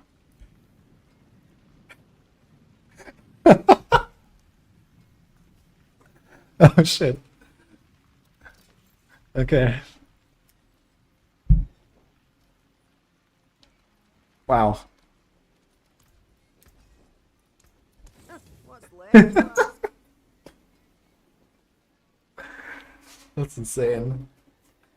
Alright, that's exactly what I wanted. I just need to roll a good movement roll. And not break it.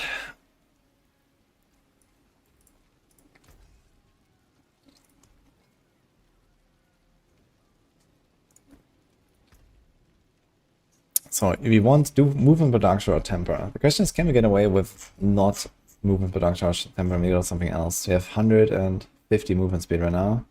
24 here. 26 there, that's it. We're not gonna get anything from the tree. We get 25.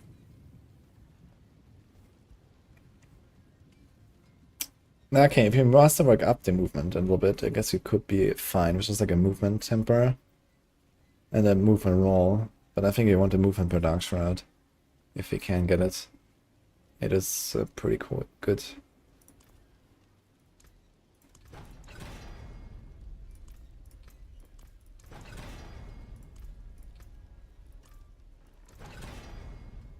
Oof. 4 to Stellar Step. Stellar Step. Okay, we got a perfect move per Dark Shroud, and we have 3 attempts to get some really fortune temper. Now the question is, are we going for the slow again? This here?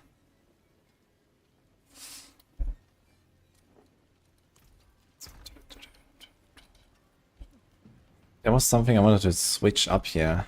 What about stun? Because we have retribution, for example. So I think it might be better to go for stun instead of slow. So we get this more often as well. And we might get more stagger from that as well. So stun or freeze, and then same on the pants, I guess. I think it was on the other build where I wanted to get rid of the armor because I had Shaco, but now I don't have Shaco anymore, and we're not gonna have Shaco on like any other rogue build anymore anyway. So we need the armor on the pants no matter what.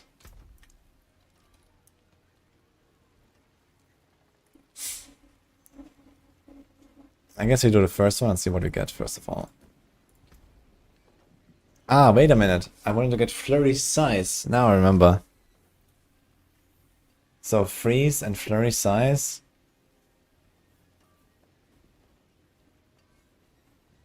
%. Honestly, maybe it's fine. But if you do Infernal Horns mainly, I guess Infernal the Flurry Size would be nice. A little bit. You can hit very far. Like a freeze and Flurry Size is probably the play. Freeze just to get activate our Fish of Finesse very easily, and Retribution, okay. Will be sometimes, sometimes not.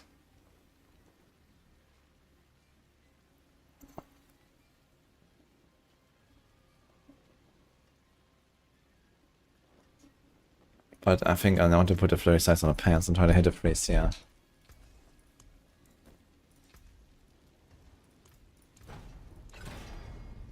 Mobilize. Certainly not what I want to keep. Okay, 13.5 freeze. We have 1 tempo left. So I think I was gonna go for that. Use it well. Kinda scuffed, but okay. Try to hit movement.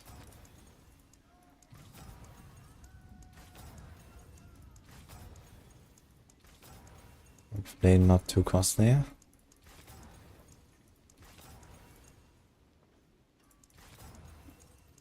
Run dash.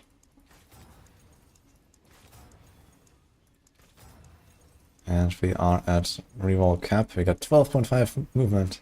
The minimum roll. It's 1.7 a pop. Okay. 13. How many Stygian Stones do I still have to sell? A lot actually. Start that. Yeah, these boots are good enough to roll a bit, so let's go. 13 again. I'm gonna get like 16 maybe at least or something, come on. Oh. Alright, I get some boots I guess. Damn.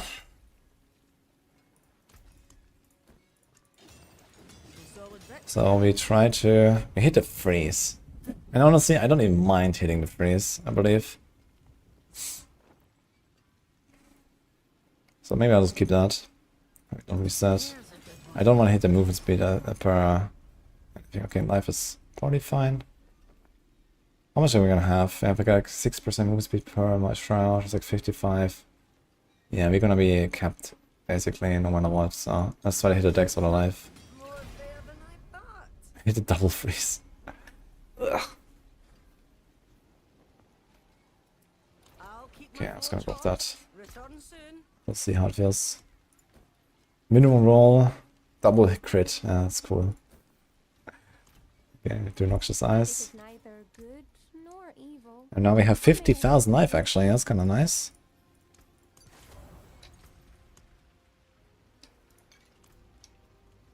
Hello, Flemic. World boss 30 seconds. Oh shit. Sure. Begins in 0. World boss. Okay. What tier this build falls in? Well, it's a little bit worse version of the best build in the game. So that's easy S tier, I think. I'm not sure how much worse it is exactly, but you know, high end, fully min max, you can reach like some billions of what the fuck? Oh, this guy wants to buy my stones. He's not a world boss. I thought he invites me for world boss. Hi. How many stones?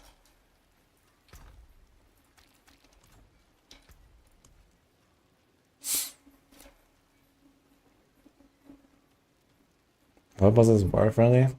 Yeah, it's good.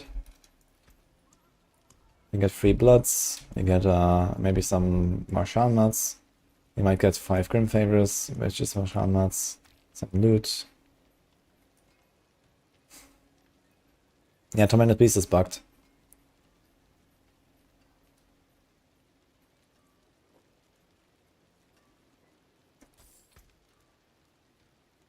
I think it's starting to calculate. Yeah. Or maybe he's on console. How long does it take to put the numbers on console? I appreciate that. Alright, world boss, let's go.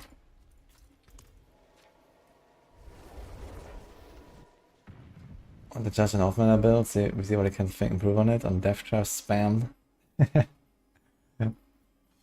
Death Trap spam. I mean, I have not tried to really kill enemies with Death Trap. And the big problem it has is that it just doesn't have boss damage. I mean, where is the boss damage coming from? From Death Trap, really?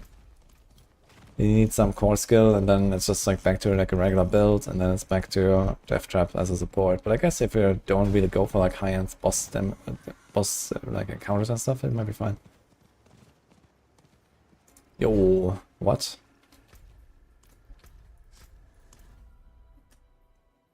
Yeah, only 2 minutes in. Who killed the boss that fast?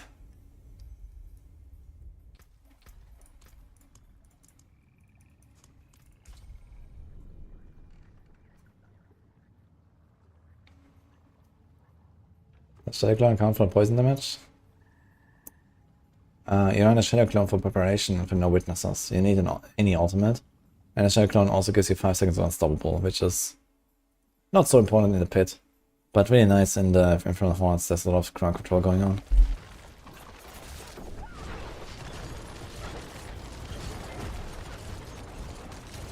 Hello. Greetings.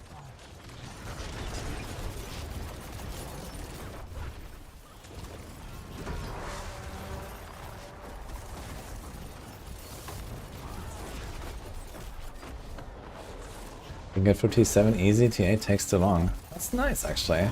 I'd like to see it. If you have a clip, then share it, damn it. But break the link, because I also don't see it.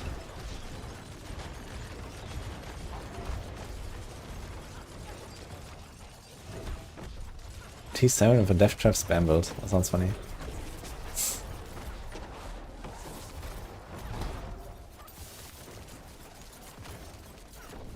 Yeah, the main advantage of Shadow Clone is that you have the unstoppable. It has like longer cooldown, so it's easy to get a shorter cooldown on Death Trap. Usually something like 2 less preparation procs. And in fact, I kind of feel like I should probably go for the Death Trap here on this setup. And I kind of made a mistake going for the ultimate cooldown tempers instead of the trap tempers. On the other hand, I did not actually. Because we really want to play the Andari Rogue and that runs the Shadow Clone. on the barrage setup, you spend a lot more resources, so you reset your Shadow Clone faster. Like here, I don't spend enough resources to actually reset it in time. So I think in this setup, you should probably go for the Death Trap instead of the Shadow Clone. Look here, my no witnesses just ran out, and it's like 3 more seconds or so before I get my Shadow Clone back. And this is like perma spam. You're not always perma spamming, and you know sometimes you have to dodge and these kind of things. I mean, what if the flurry pulls me into the portal once? Where will I go? The hidden greed realm, guys. Nah.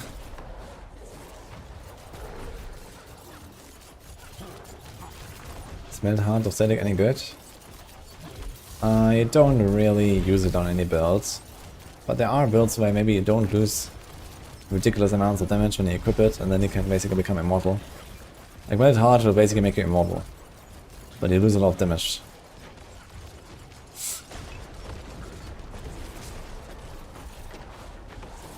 Yeah, ultimate CDR is a Necro temper. You have to do it on Necro.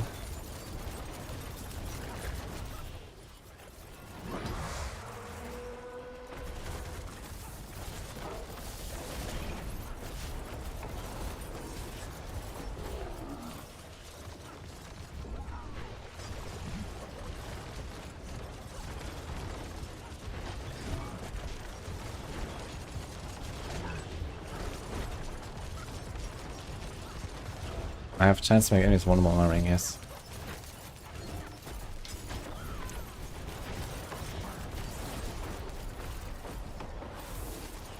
There's no vulnerable on this build otherwise, so I put it there.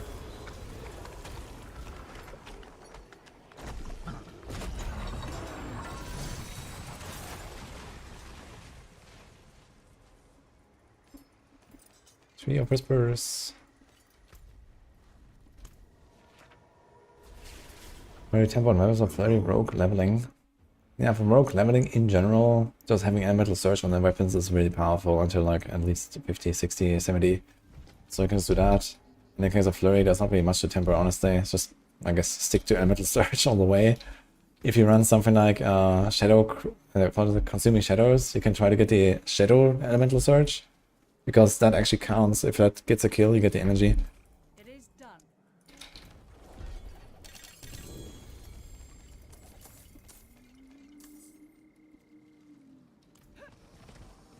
Yeah, let's try a tier 7 horde, guys. Let's see what happens. Don't ruin all that work. Oh my god.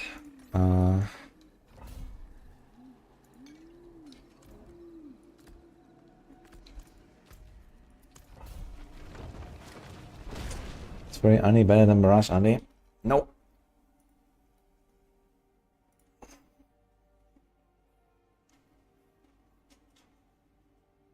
A good screen recorder thing to download. I use OBS, which is usually a stream program, but it's also very simple to record of it. Otherwise, I mean, a lot of like GPUs have like built-in software and stuff you can maybe check out.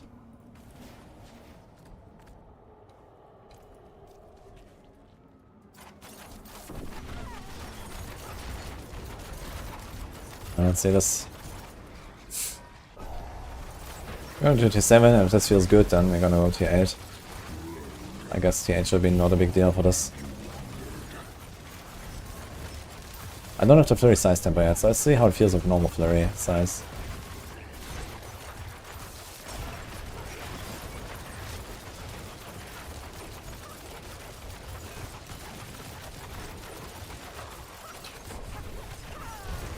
Okay, so these guys live quite long.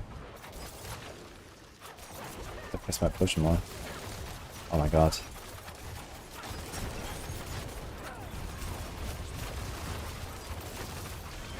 Okay, when it's not single target, I do a lot of damage. Turns out.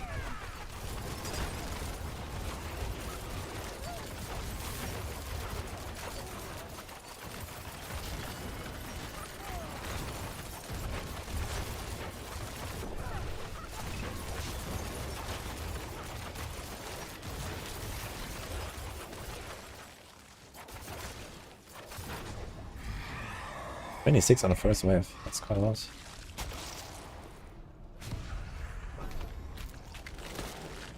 So I thought this skill just for Desecrator.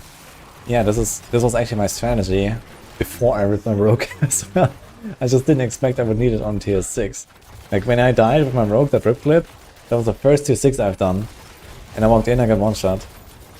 And I was actually thinking about exactly that strategy before, but I was like, okay, I'm gonna do this at tier 7. Tier 6 is fine. And the Rager, it was not fine.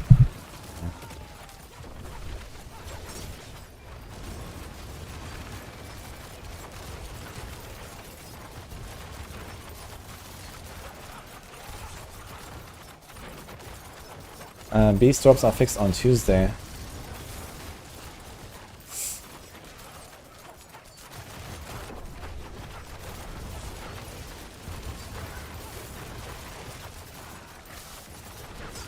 Final barrage. Neely really wanted to play a Flurry Rogue, and she got Andaria last night on her first Druid kill. It was like Pog. She said, why? I said, now I can play Flurry. She said, Pog. That's basically how the conversation went. And I was like, okay, I'm gonna make the build. Here we are.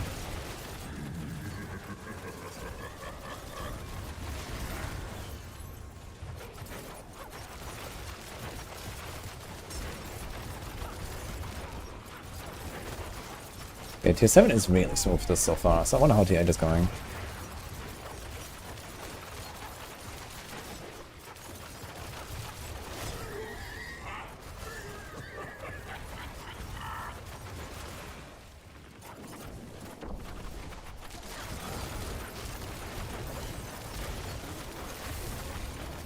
It's all poison explosions. And the funny part is I can probably tank all of them. With this. I mean, I've kept poison res. 50k life, 40k barrier. Seems kind of legit, honestly. Defensively. Second wind is so insane, man. I'm not sure what they were thinking with that. So much barrier, man. Look at that shit. Who needs combo points?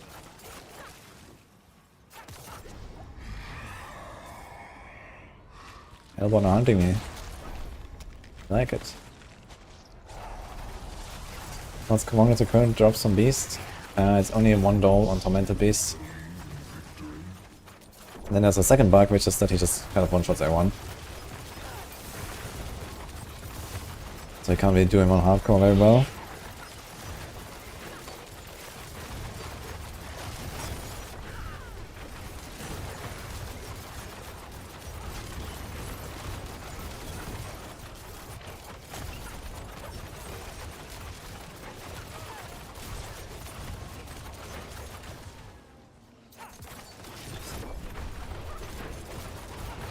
Tormented Diablo, anyone? I got 5 Rodas. Dude, count me in.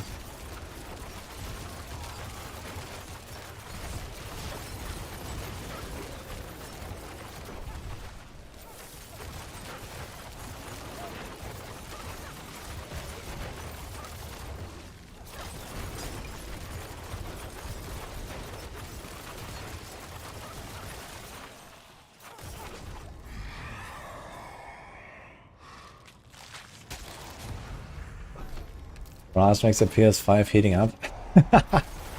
That's funny. Too many arrows. Yeah, I can understand that. I mean, you shoot like, I don't know what. How many arrows do you shoot, first of all? Okay, so each click is 5 arrows. Times 2 from 100% chance to cast twice. You get 10 arrows. You shoot, I don't know, 2 times per second. Pretty reliably. Maybe more, actually. 2.5 times per second.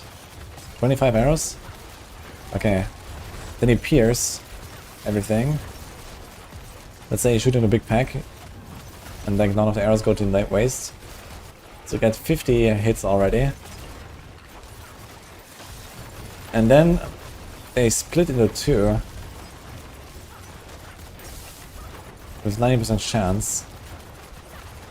So out of those 50, sorry, I think it's still 25 arrows. So then they split into 2 to get like another like almost 50. You get like 100 hits or so from like one shot. It's kind of wild actually when you think about it. Big pack. And the amount of like hits, man, like with barrage, is actually insane in AoE. Or something like Andariel. It's gonna be completely wild when I spectre it, man.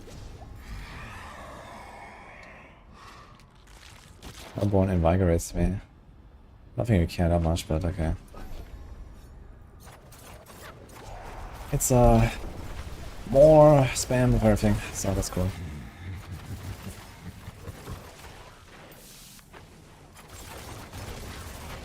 Heartseeker is good again. Just needed some cooking. It has been cooked.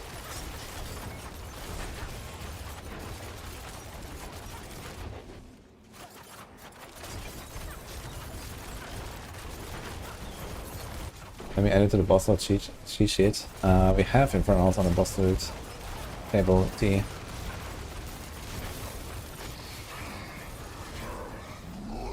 Oh. Fresh meat detected.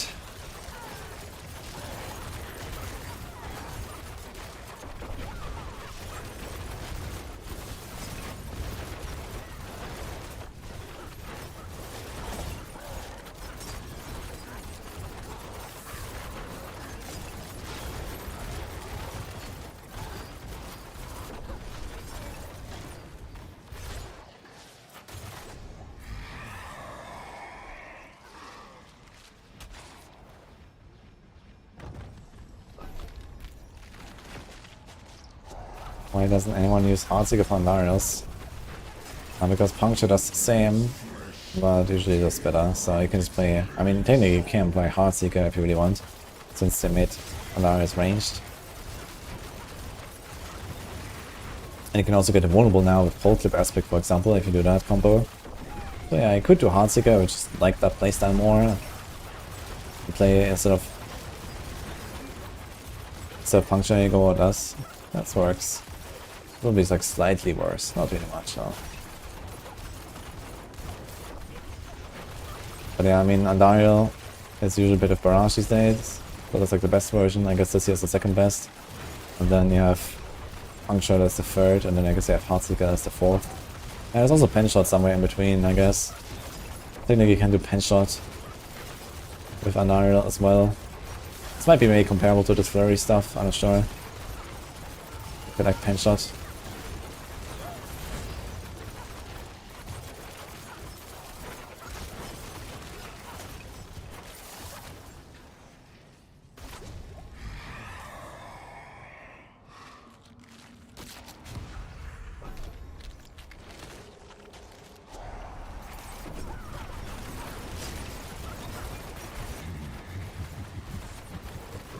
Heartseeker without animation get Command Glyph.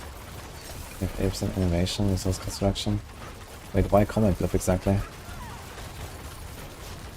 Wait, does Command work? Command works for all skills actually, right? Which would be fun. I guess you can do that. Yeah. But it's only 4 skills for some reason. But yeah, innovation rings are really helpful.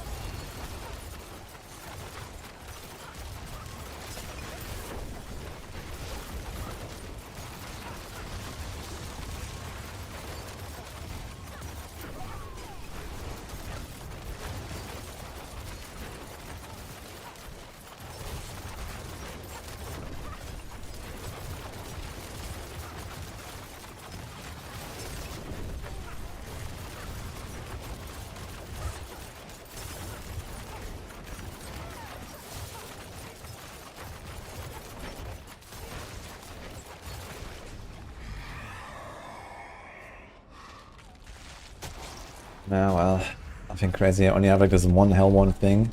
And then like, I don't know, 200% faster or something. 150% faster. Okay, we're gonna get like 450 here. 500 maybe if we're lucky.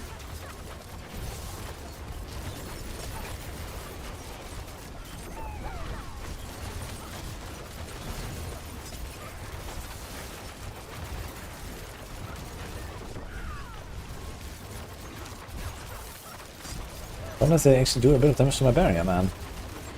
Let's see.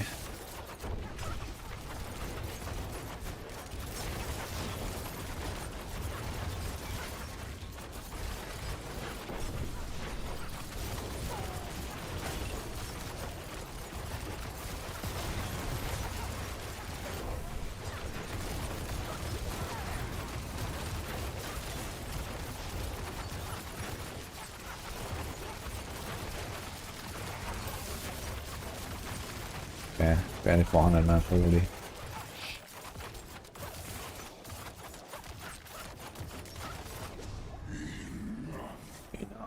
Let's see the boss fight.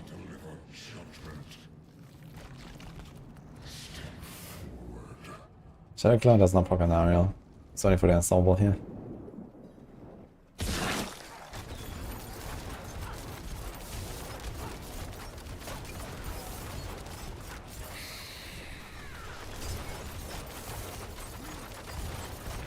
Yeah, something like 30 sides for the council fight is actually going to be very useful.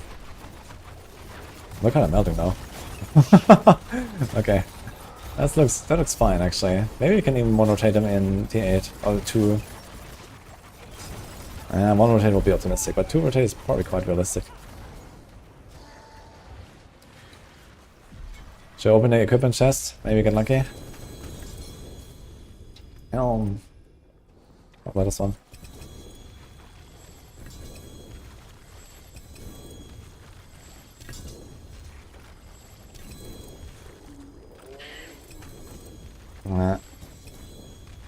Any uniques? Oh shit, oh god, okay. Wait a minute. I forgot, we have not enough space for this stuff.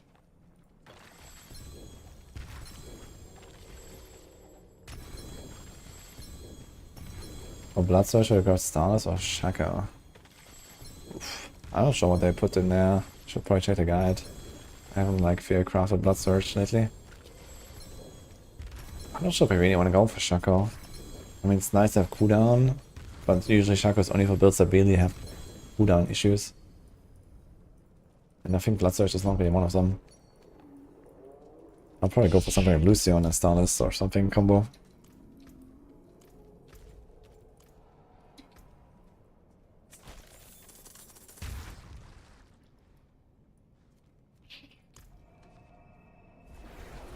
Shaka is so fucking cool. And then we go for the Shaka.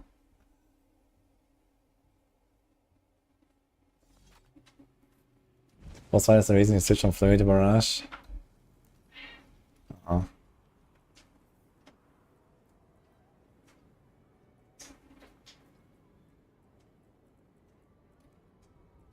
That's okay, crossbow here. Why do I do something with that with Emerald Storms? T8 angle. What do you want? Hmm?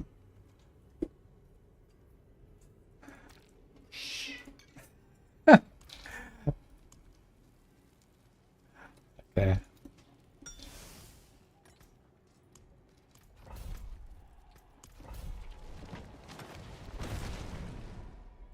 Message has major essence issues in that game. They struggle so hard even with Starless, so shit. I guess if I play with minions, I can use the cold mages, I guess. Okay, do we try a tier 8? Let's do this again.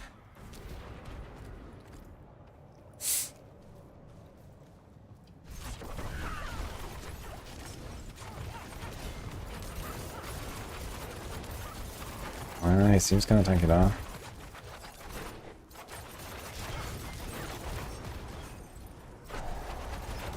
Begin wave 1. Let's go.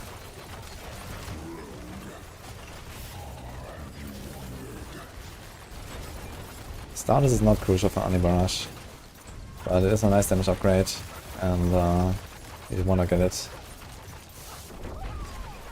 There's not many like effects that can boost Darius, and Starless is one of them, and it solves all of your resource issues.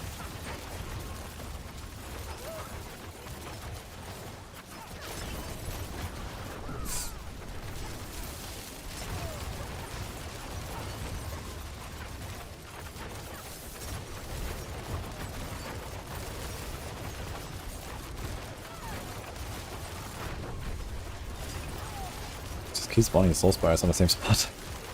Okay.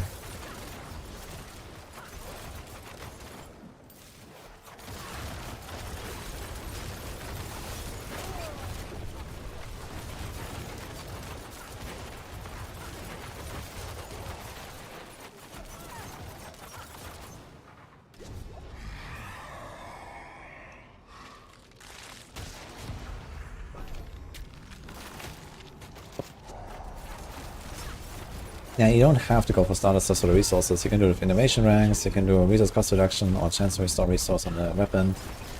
You know, resource cost reduction and stuff on your ring that you have in place of the starters. You can put innovation ranks there. You can do if nothing works, you can just do starlight aspect on your ring instead of offensive power. So you can solve the resource issues without starters very easily in various ways until you get starters.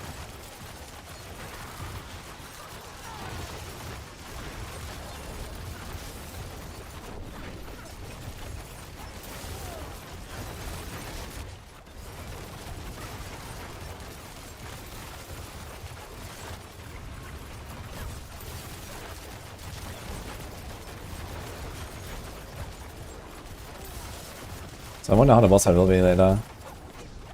Oh, that's T8.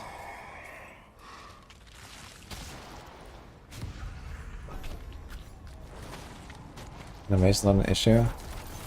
Yeah, but I mean, you can get more ranks, right? So it just helps with resource. Like you're not gonna, as long as you don't get to the point where you overcap your lucky hit chance on innovation, you can have 10 ranks and get this like 100% lucky hit chance. And the barrage arrows, they will probably not have 100% per arrow anyway. So as long as you don't get that, then it's fine. You can like keep investing into innovation.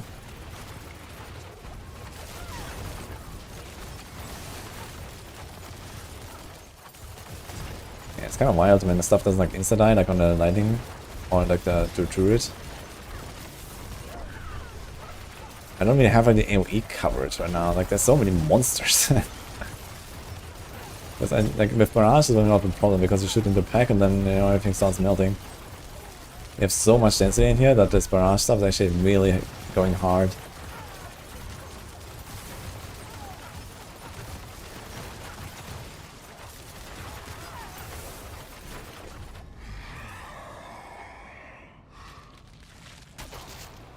Hello, I have 30 mass.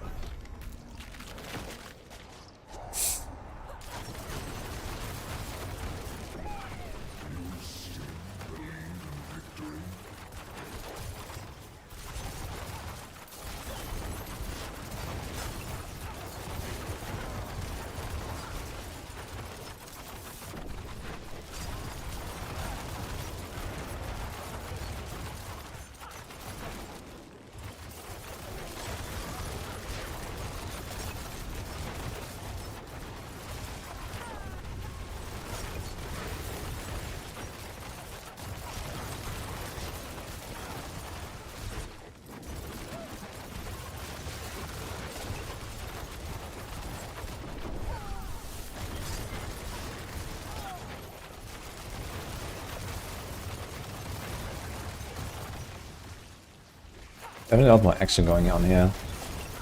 Where the lightning spear Sorc, everything just inside the... You don't even see the monsters.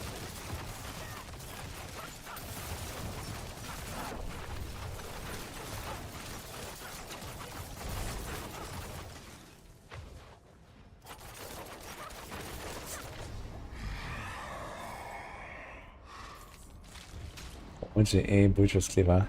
Sick, dude.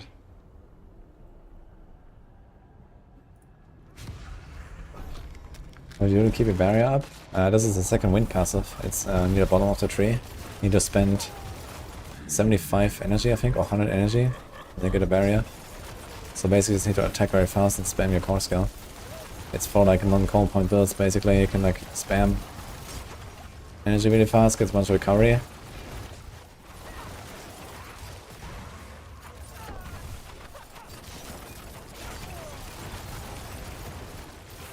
Do we have the build-in and toxins?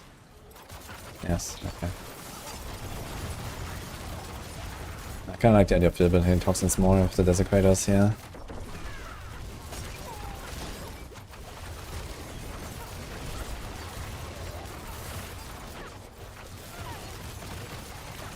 This desecrators still chunk, man. They do chunk. I'm not sure if they can shotgun. Does anyone know if they can shotgun with all 3 fire projectiles? Or is it only one of them that hits you and then the others just kind of pass?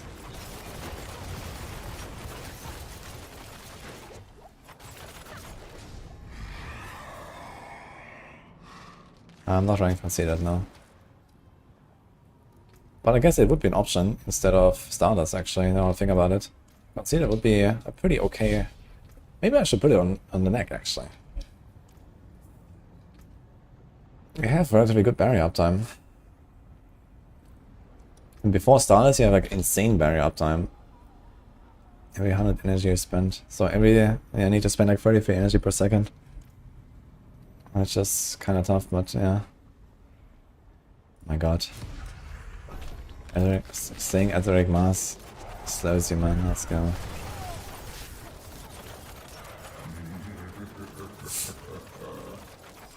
Dude, it's wave 6. I have 100 ever. What is going on?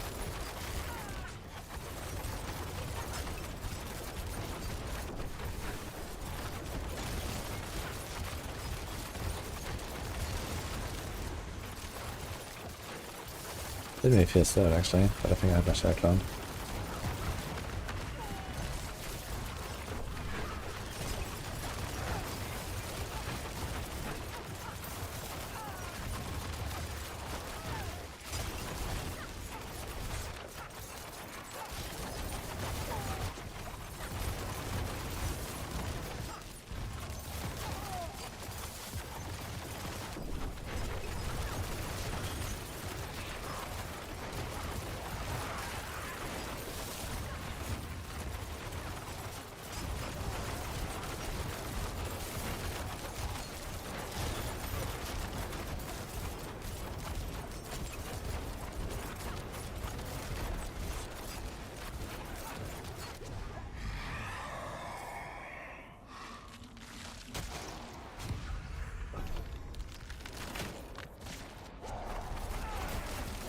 That's Sorc.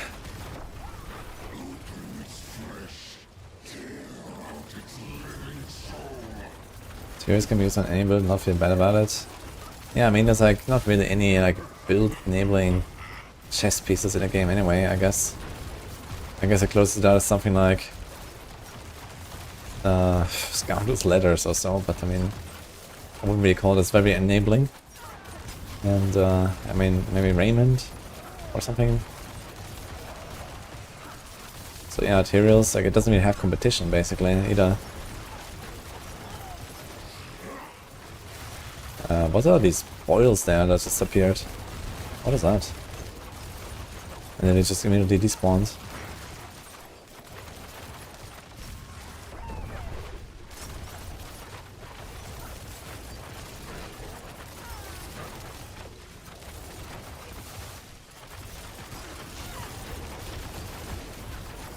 Dude, I have 140 ever.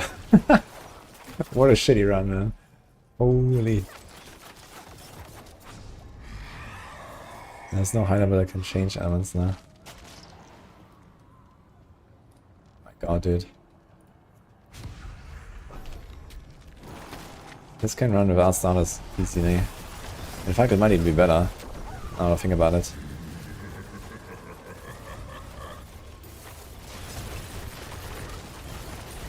Put Retribution on normal slot on the ring. Put Conceded on the neck. Or just keep Retribution on the amulet. And then go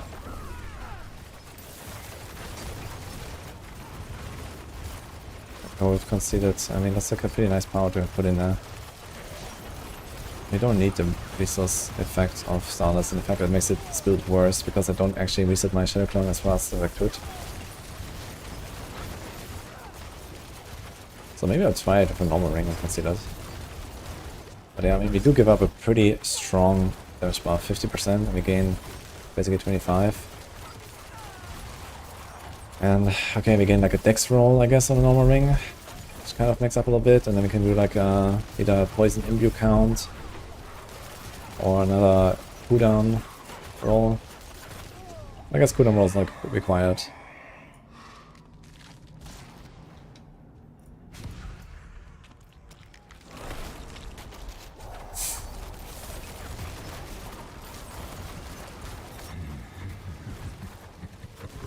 So what do we put on our ring?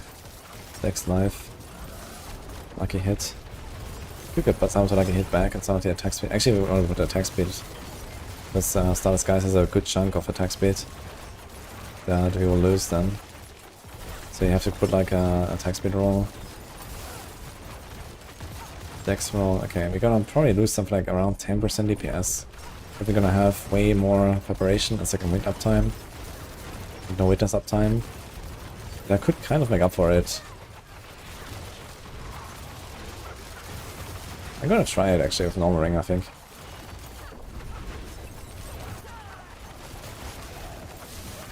I think it's also gonna feel a lot safer because it's gonna proc more barriers. I'm gonna refresh the second wind way faster all the time. So I have like barrier like crazy. Unstoppable like crazy. Dude. 200 ether by the way.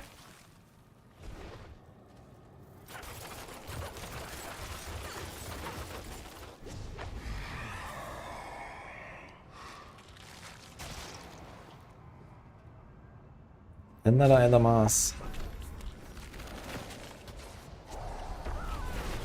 Replace punk cleaner count with cold clip on puncture.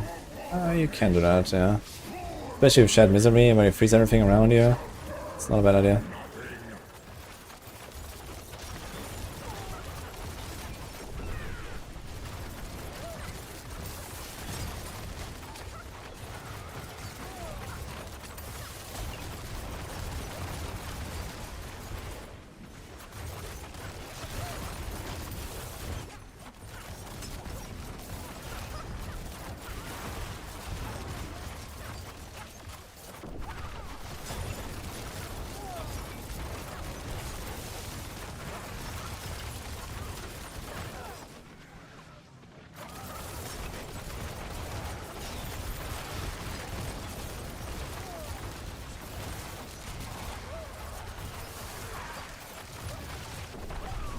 Yeah, Elixir's gonna run out.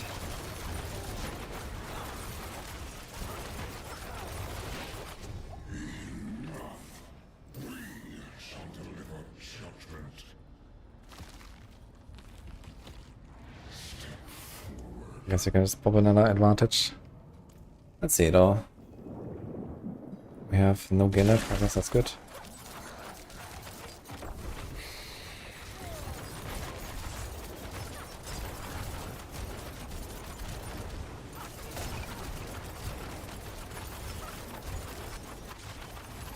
Shit, he's okay, they are really tanky actually.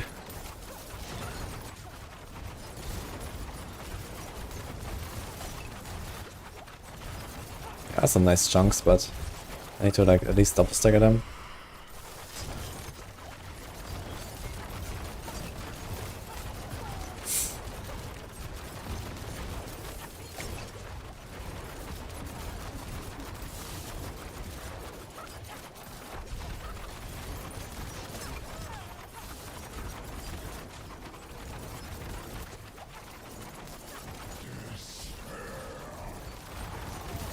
Give me those ads, yeah, I need more perks, exactly.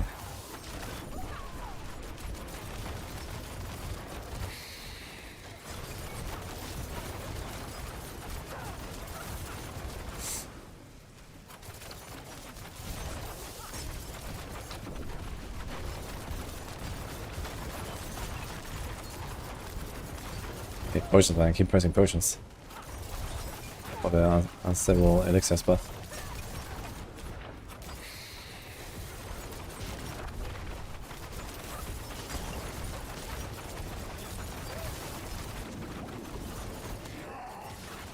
I mean, I should be staggering these guys way faster, just my Fist of Fate is really bad. I need to go beast in the Ice Rotors before I spec out of this for sure. I need to try to get better Fist of Fate. And my Umber Crux is also terrible.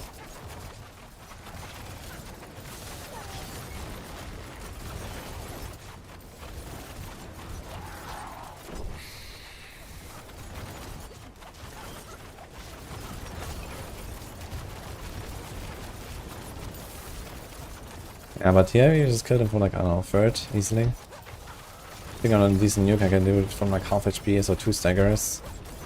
A bit more optimizations, probably is doable.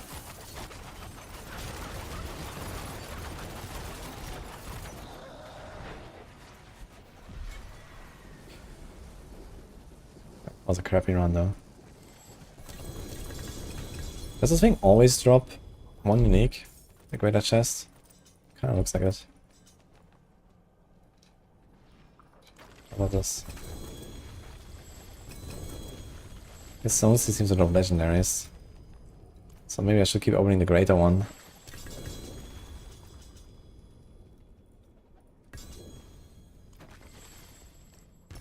Attack speed cap is 2 separate caps of plus 100%.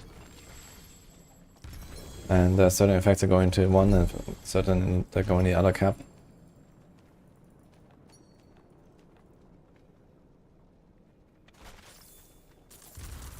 Yeah, total duration is only 4.5. It's actually really clunky like this. So that's a problem here. I mean, I have a fairly tanky setup as well. This could be way greedier, I think. Wait a minute, don't I have my other ring still? I think, yeah. So I think I'm going to equip my other ring and print it with conceited. You can see what happens. Oh, you put a conceited on the neck. Diggles is trying to message me. Do I have a crossplay off actually? Okay.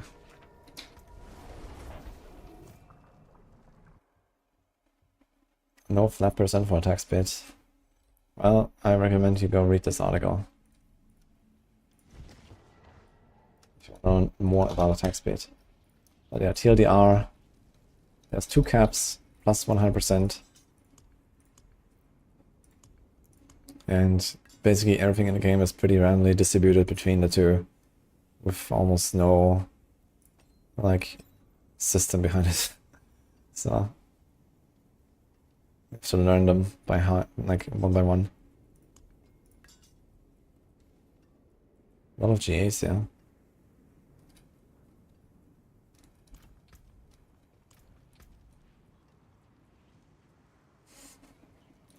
Need something forged?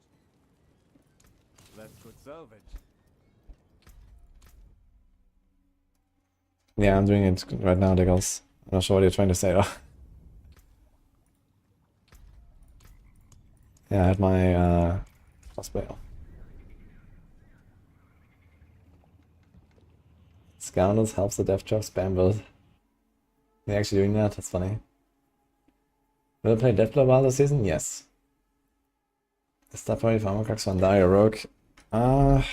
Mostly Dex, I would say. Dex, maybe Innovation. Like the Vuln is kind of whatever, and the cooldown also not very important. Ah, you're linking me an Umbra Crux, okay. 6.5, it's definitely way better. I should see what's on trade before I open like 200 of these chests. Also, I should say if you can sell anything.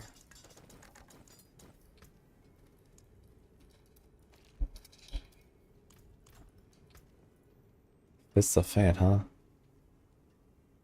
I mean, they have a much higher crowd control effect, which helps me a lot with the staggers.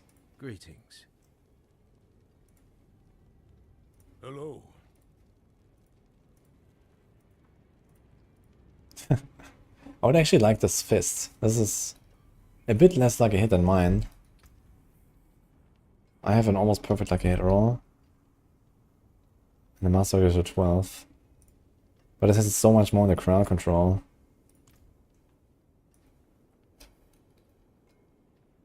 Oh, someone wants to buy something. 35M. Greetings.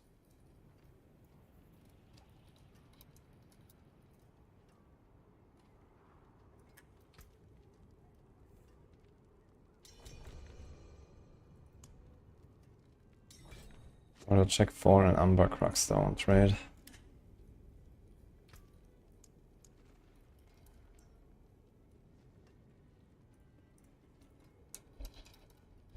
If there's anything here. People are selling some good fists.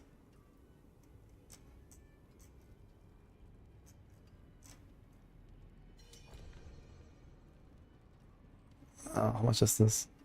4. 1, 2, 3. This is 40 million, I guess. For a glove like this. Ah, where's my character going? He's a GA. Crowd control. Says make an offer. That's it.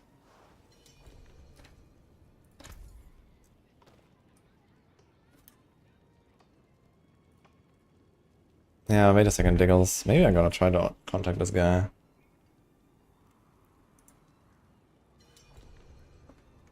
$77 crowd control and then 46 lucky hit. That's kind of nice.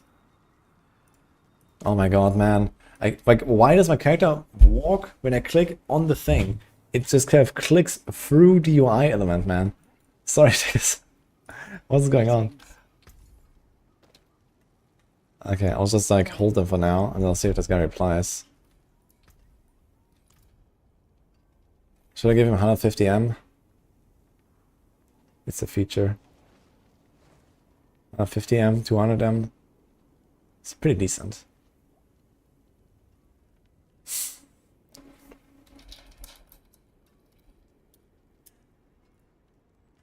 See if he replies.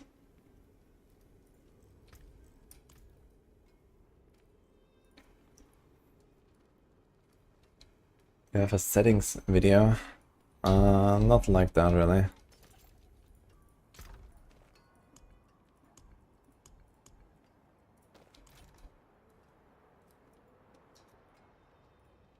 Did I send a message?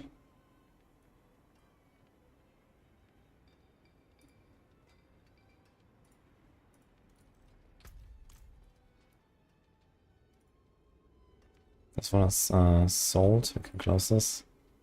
I actually wanted to check the market for Umbra. Let's see. Things.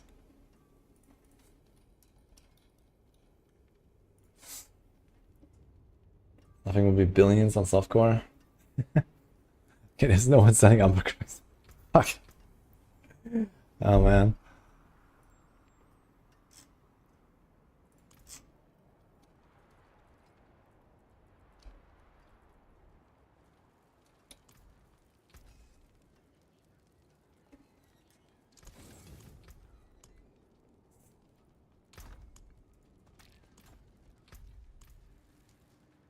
Check softcore. Yeah, softcore's probably plenty.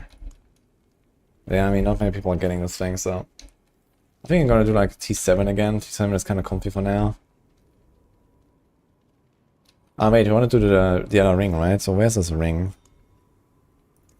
Poison, impure count. We're gonna take that ring.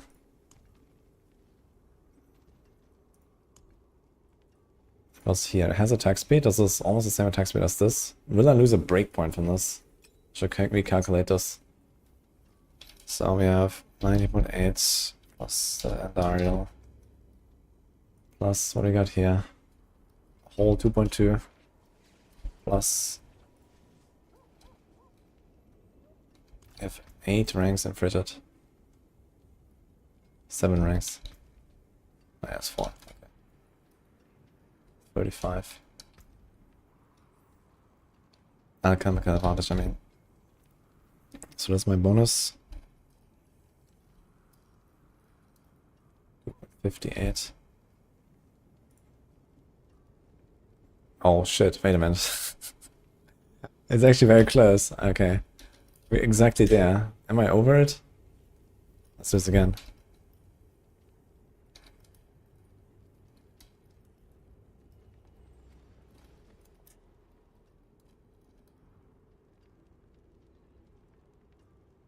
Yes. Okay. Okay, the ring works. Easy. And it has vulnerable. Wait, do we have double vulnerable now? Yeah, this is a bit overkill now. But for science, I guess it's okay.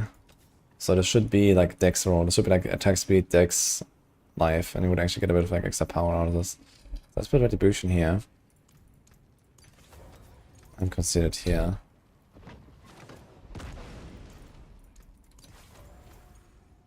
It's ready.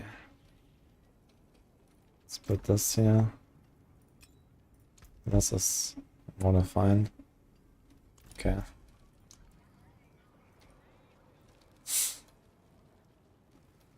So I wonder how it feels. What happens if we don't cross the cap? Well, we are here at this breakpoint, and you know, if I had like 1% less attack speed or 0.5% less attack speed, I would be on this one. So I'd be at 17 frames per attack instead of 16 frames. And the difference here is, yeah, this would be like around 6% faster, basically, from like maybe 0.5% of attack speed. So we just barely reach the cap, and that's kind of like what the cap, the breakpoint.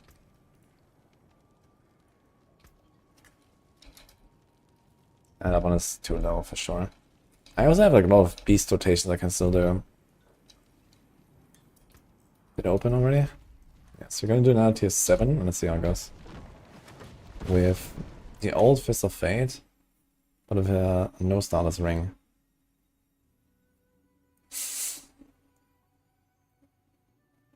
Twisting Blades is still fun. And pretty decent, yes, these days.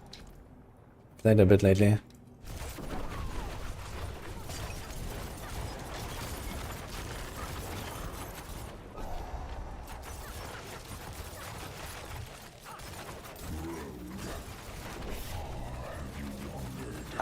Maybe you should put like another point in innovation or so, just to help out a little bit. The energy.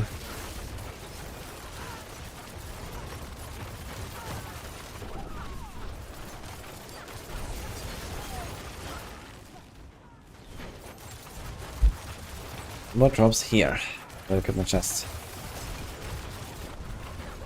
And look at that Shadow Clone cooldown now. Feels good, man. Good second wind uptime.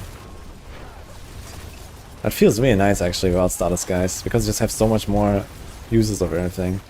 It's probably slightly weaker, but it feels better, man. Because you don't need the resources, and the resource just is a problem actually.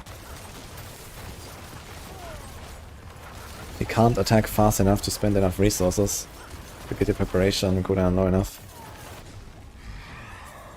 Enough preparation procs rather. But are we gonna get no Hellborn run again? We had no Hellborns in the previous run, man. We had like 200 on wave 10.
I think T8 needs to be nerfed since there's only one build that can really farm it.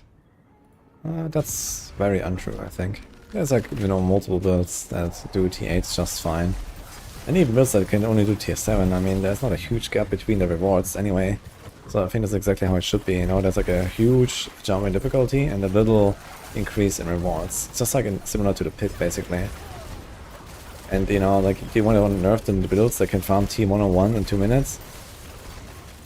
Or is it fine that builds just do T90 in 2 minutes or in 3 minutes? I mean, I think that's okay, you know, as long as it's like not like a massive difference in the rewards.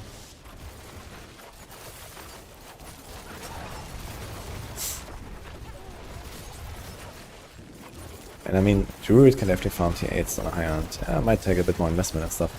There's a certain Barb builds that can probably do it. I guess Whirlwind or so might be able to. I'm not sure if they're actually doing T8s or T7s. There's multiple builds on Rogue that can do T8s. Just fine. Not sure about the Necros, how it's looking there. Maybe Bone Spirit is pretty good actually. I'd like to try T8s with Bone Spirit at some point.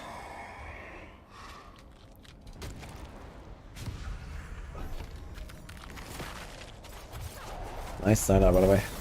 So, shoot.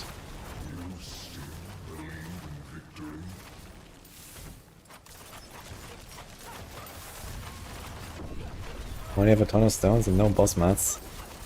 Ask the guy sitting in infernal hordes all day.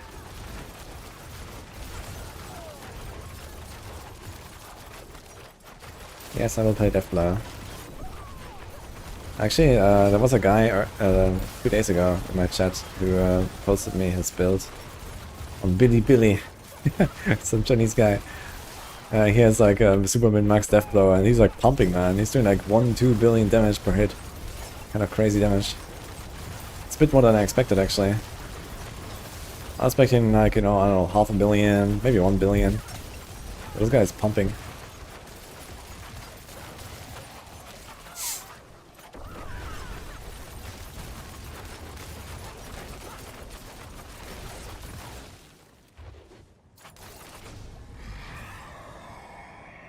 It's gonna kill these T8s. Yeah, should we go for Elderlords? Let's see how Elderlords are on T7. I guess I have to stagger them. But the Sorc where they just kind of die in the AoE at some point. I guess I just go for the stagger and kill them. Let's see. Okay. Easy one would hit him though, it's good.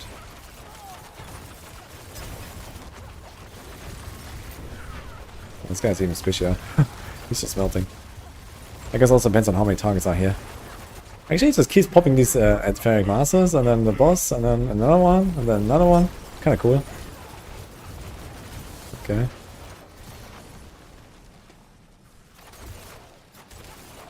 Soul Spires, that I never intend to clear.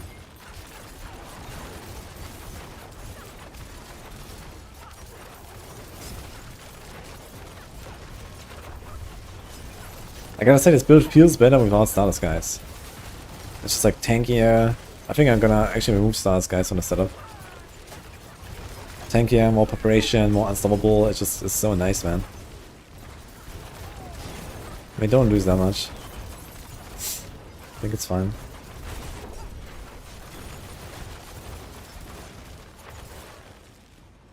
I've got basically a permanent solvable here. Permanent witnesses. Very hard to get it otherwise. At the wave starts, one. Okay, Elderlords, fuck it. We're going Elderlords now, man. What can I do?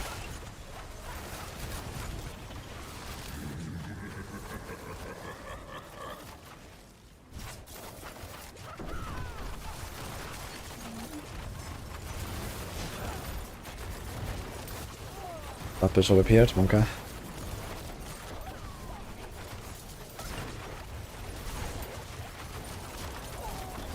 Okay, I'm pressing my potion way too much. I'm trying to muscle memory the unstable elixirs. But I do spam it a bit too much, I think. I need to do it less.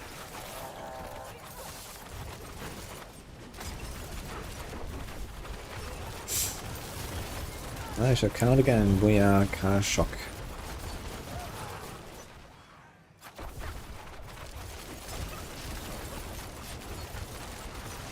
It's probably like, you know, something on some passives that are buffed or something. Maybe it's only 1 point and you think it's free. Or something like that.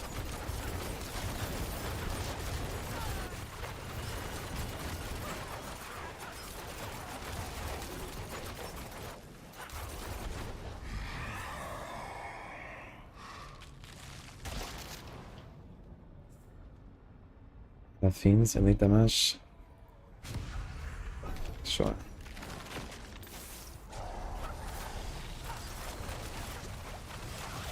I made a Deathblow guide already, Gabriel, if you're looking for a Deathblow build. So it's like, yeah, I guess it might be like a bit more min-max, maybe a bit more greedy and stuff, because I usually make like kind of tanky builds myself.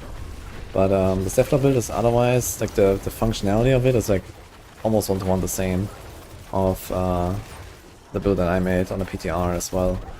And I have a video on that from like pre-season start on the Deathblow guy build, so you can check that out. I'm actually quite excited for it.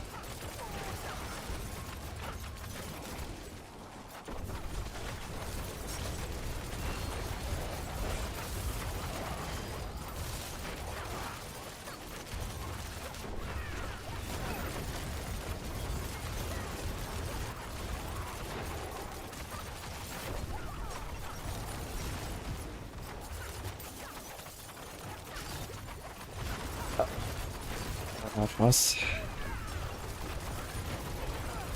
No, we just killed this guy before stagger. Let's go.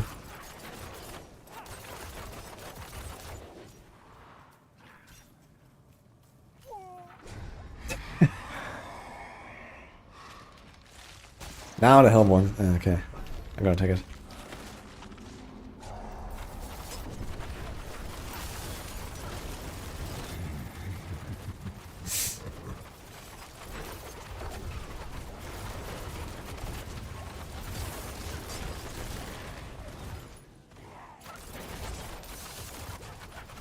Recommend Wizard or Rogue? I haven't played since season 1.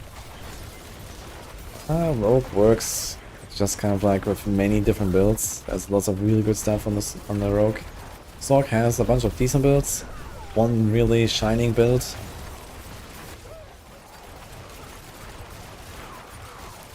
So both classes are the top 2 right now, I'd say, anyway. So it can't really go wrong.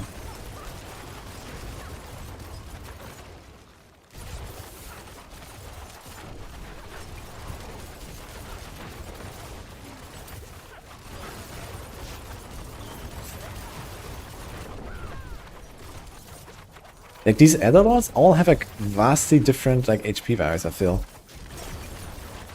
Like some of them are way tankier than others. Yeah, here, now the last 2 wave giving a Hellborn and the +1 Hellborn, man. Ugh. Right. Yeah, I've already like invested a bunch of the Elder Lords and stuff. Like this guy, for example, he just melts before I even ever stagger him.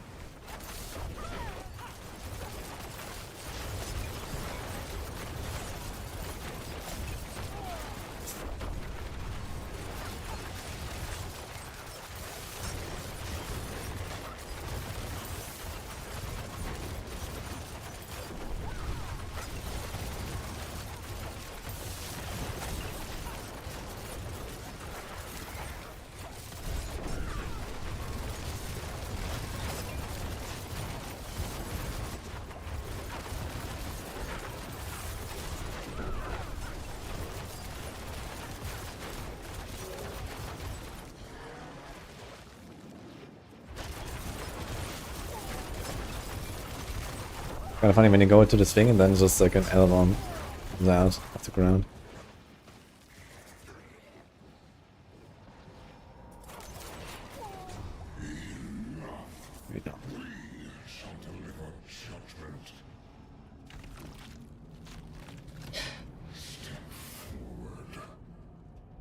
You have 2 leftover points. I'll check the planner again. You're talking about the flurry planner, right? Let me take a look.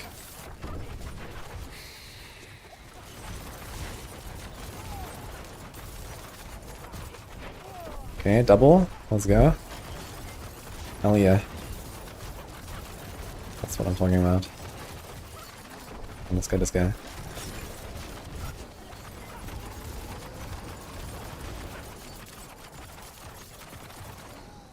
Okay.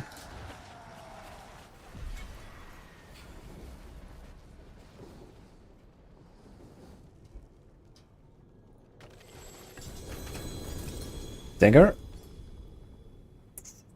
5.8. It seems like it always drops 1 unique. So I think I'll keep doing this for a little bit. I'm just trying to get like with dagger or something. T7s are fine. Let's just farm some T7s. Actually, if I only have 50k still.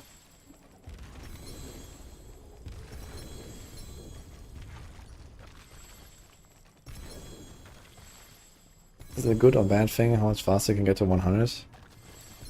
I mean, I did enjoy the long leveling we had in the earlier seasons, but mostly because we had less stuff to do, but now we have a lot of stuff to do. So the game is not just leveling, you know? The game has evolved from WoW vanilla to WoW Cataclysm or something, for example, right? It's the same here. So the game is not just leveling and that's it. The game is also Pit and Infernal Hordes and, you know, farming Hell Tides and getting GAs and masterworking your gear and farming the bosses and killing Lilith and so on. And in Season 0 and Season 1 it wasn't all that.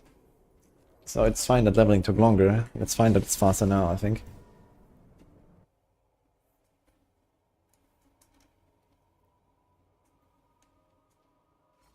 Is that a legit link?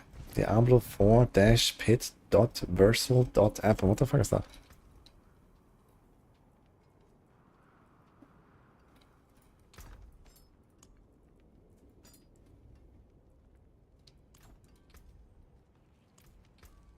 Oh, this thing is actually rolled to vulnerable. Actually, okay, I actually rolled vulnerable on this.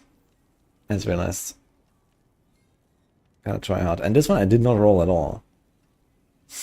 The thing is, I cannot go to the back to the B if I change this. On the other hand, do I want to go back to the B? Probably not. Actually, I have not decided which is my second ring for the barrage. Darius, right? We don't need vulnerable actually, because we just spam barrage and make everything vulnerable. I clicked it. I was 7. Came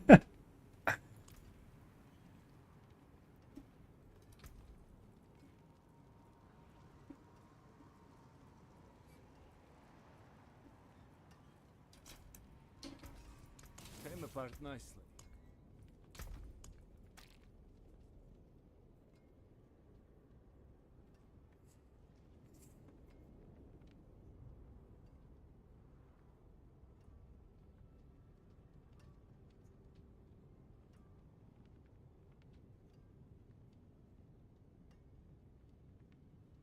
Yo, thanks, Neil, by the way.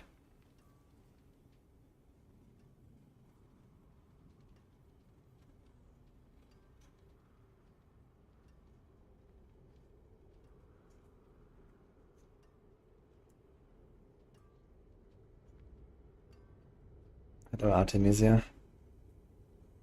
Perma Immortal Social Style Bomb Build. The another version. Non-additional damage after pit 100. You can ask me on Discord if you want.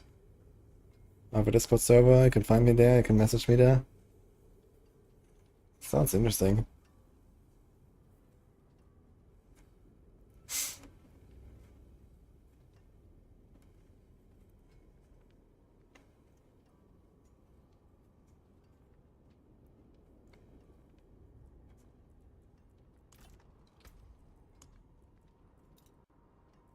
Do we do another T7? I think, let's go. Just wonder what I will do with my ring here.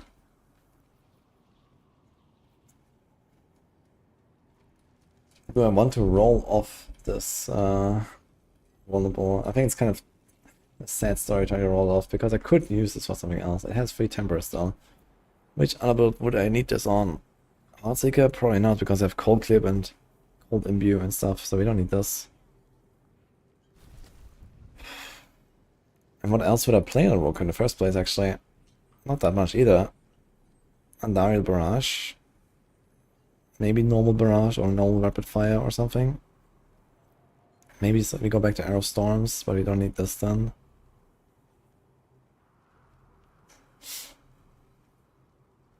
So yeah, I guess we could roll it to Dex and that's it.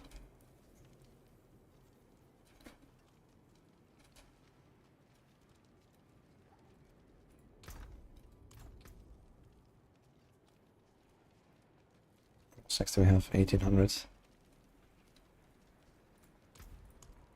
I think I'm doing it. Wait, which ring did I have earlier? At Second Blade. So this is the ring I kept. This is ultimate cooldown. This is ultimate cooldown. And this is the one I went with Starless.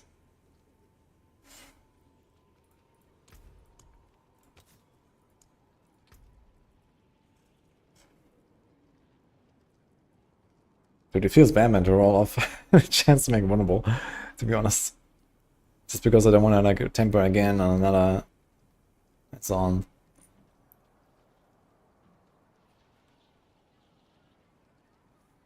Maybe just in case I should keep that and make a new ring.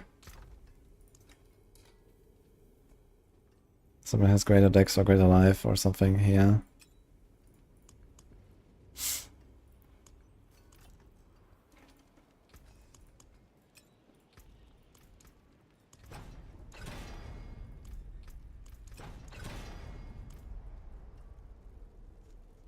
Nice, near mid roll. So I get a poison. Poison +1.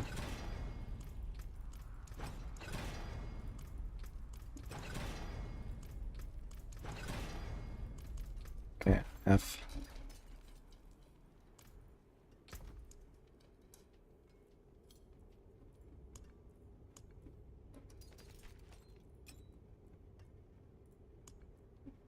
Dude, I have so many Mjolnir rings.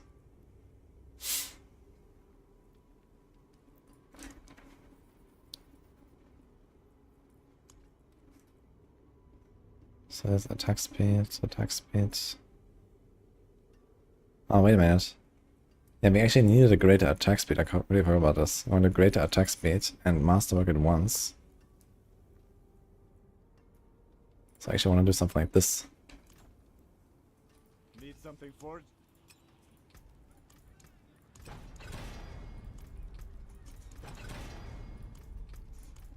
Can actually get rid of all these attack speed rings finally. I have so many of them.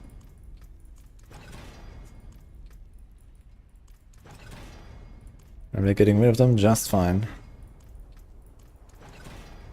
Oh, never mind. Thing breaks. We're not. Forge is hot. Okay. So let's roll decks. No witchcraft here. Only honest magics. Just need to make sure we hit one masterwork crit on the attack speed, I guess.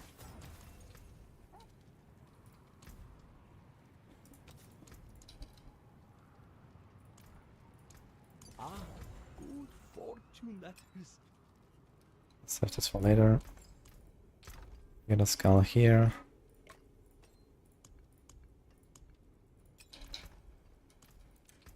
Salvage Can make this. what's left, huh?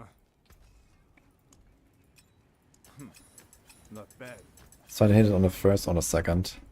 I think the Ingolith is not that important right now. Oh my god. That's kinda juicy, but goodbye. We Unexpected. don't want to hit the poison imbue count, I guess. Damage per Dark Shroud. That's a bit low, but okay. And attack speed. That's Just don't want to it. hit the attack speed again.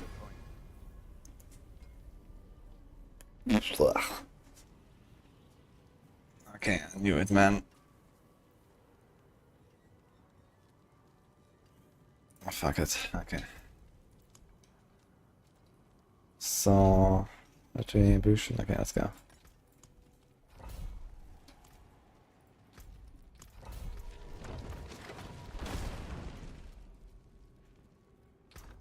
Actually, it is weird. I completely forgot about advantage potion. Where are we out of the advantage potion? I actually never included that in the calcs. So we should actually be capped then, right? This. This. How much is this? 22. This is... That's 15. Maybe I actually do hit another breakpoint. I totally forgot about this. 2.79. We actually have this. Oops. So, if I don't have this master crit, how much can we get rid of? This is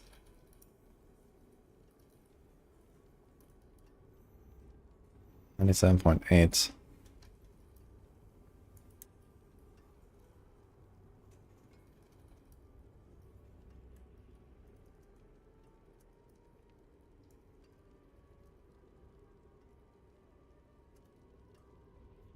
So there's a difference here between 5.7. So this is 9 times 2.2 right now. No, wait. That's 9 times 2.45. Yeah. Oh, actually, interesting. It shows it's 20. It rounds up here.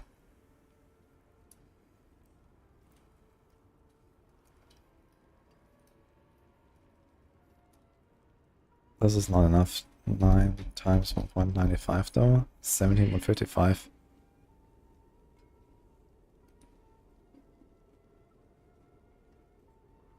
And this is less than 5% difference, right? This is 4.5% difference. And this has a 5.3 gap here. that we could lose and still have the breakpoint. So let me recalculate this again. So plus Andarius, plus potion, plus this, plus base.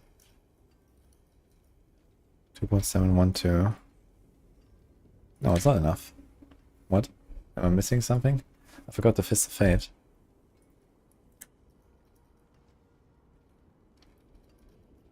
So mine have 2.2. Oops.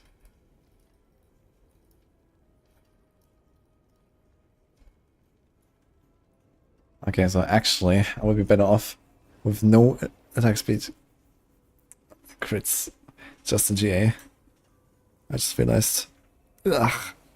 I should have done this before. Painful.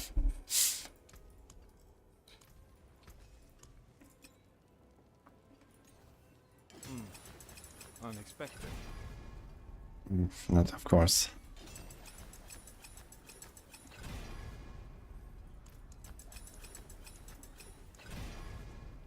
Poison Imbue. I guess gonna take it. And it takes. Oh my god. Okay, I'm gonna reset this again. Knife. We had a double dex, right, at the start, right? Double life now. Oh well. 54k life, okay. That's a lot.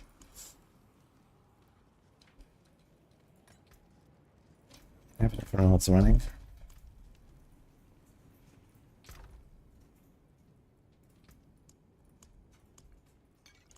I wasted way too much fire here, I gotta say. On this ring.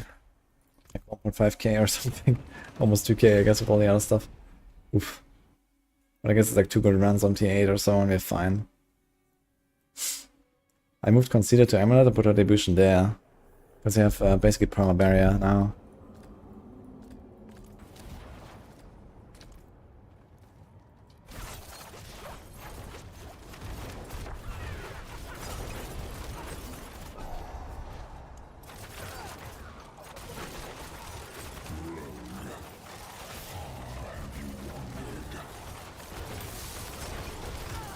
Hit bosses feels like shit. 8 minutes fighting him is way too much.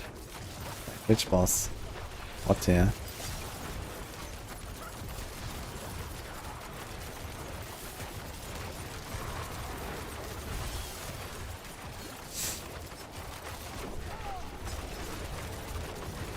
The chase. I haven't played Druid today. Today I haven't played Druid actually. At some point I need to try to go farm another emerald again with the Druid. And once I get like an upgrade there, I want to do some T8 hordes. But I can also just expand some T7 hordes and chill a little bit, I guess.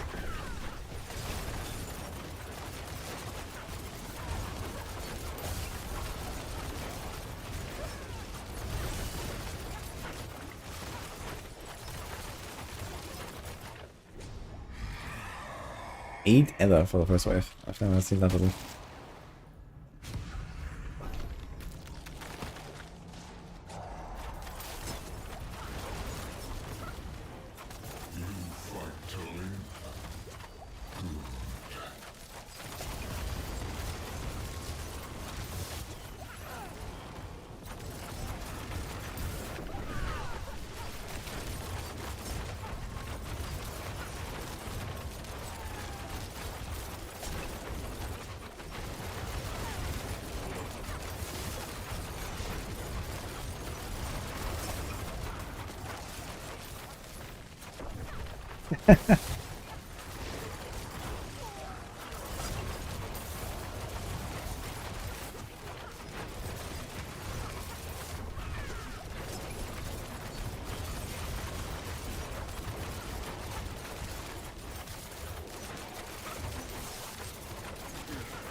Okay.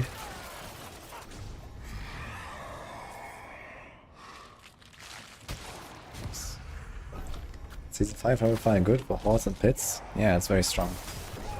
It's one of the best builds.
Gearing in D4 is horrible.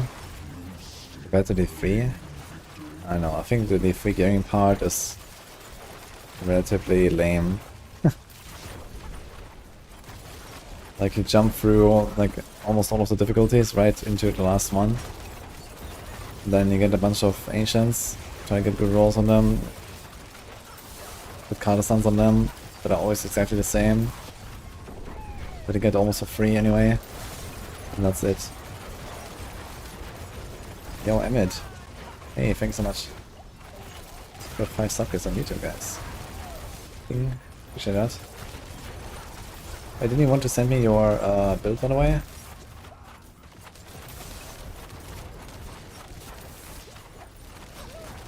I just know it. You figured it out at least, so thank you.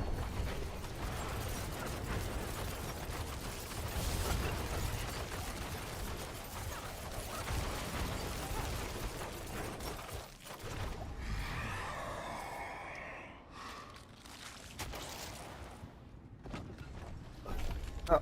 I should have done the Soul Spice pull.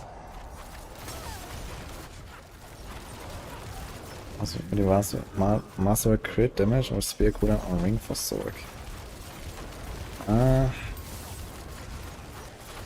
Both is fine, let's say.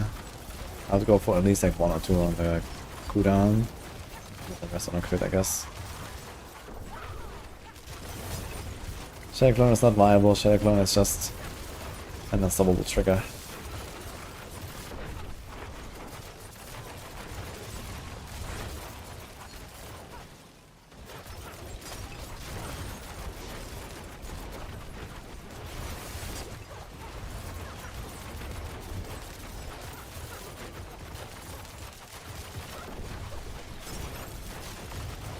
I'm gonna try T8 again. I just wanna see like how it feels now with like the change with the starter skies and stuff.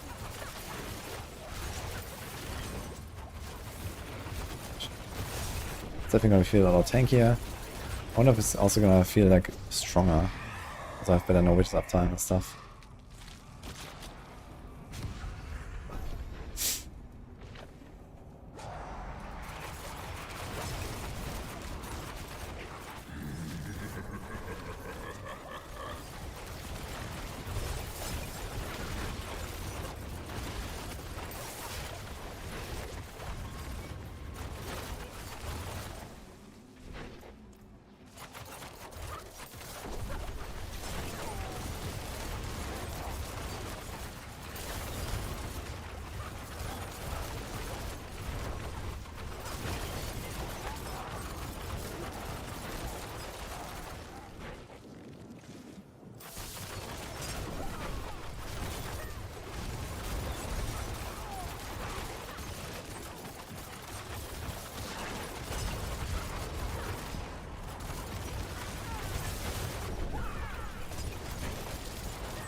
Sure, I guess.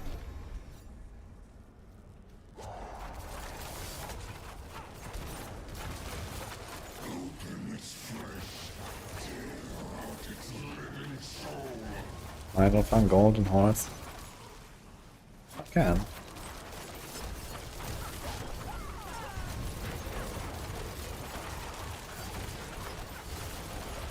But I also want to find an Amber Crux and, you know, some more mats and stuff.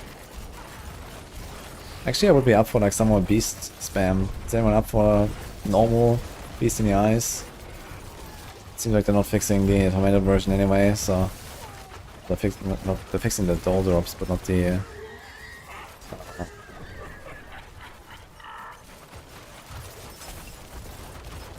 damage, I guess.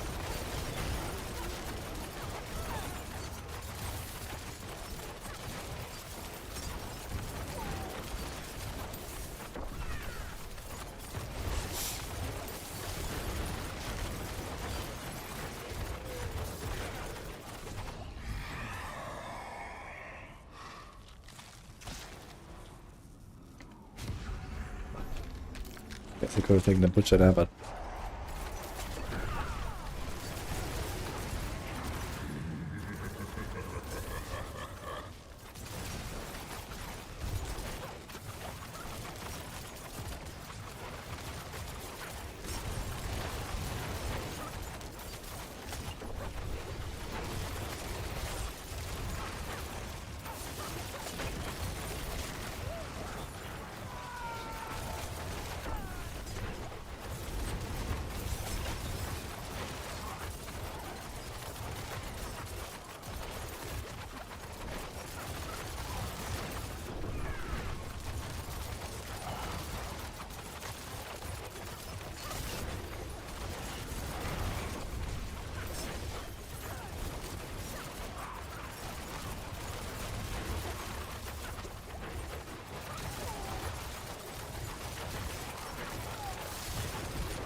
okay, 200 feet, that sounds good running against. Anyone else who's in for beast?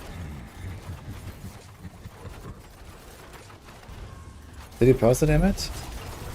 Can you send the link without making the link basically?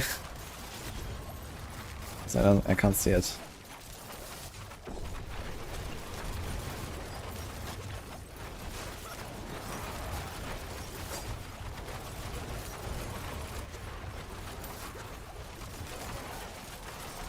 Otherwise send it to me on Discord, for example. I mean, if you want to go on Discord, just DM me there.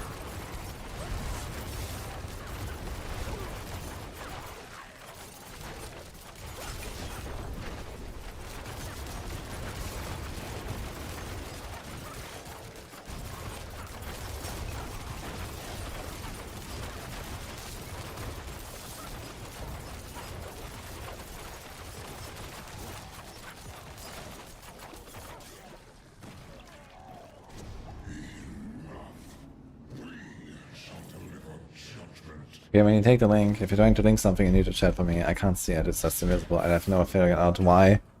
It's just how it is. So try to, you know, put a space somewhere in the link so that it's not actually as a link.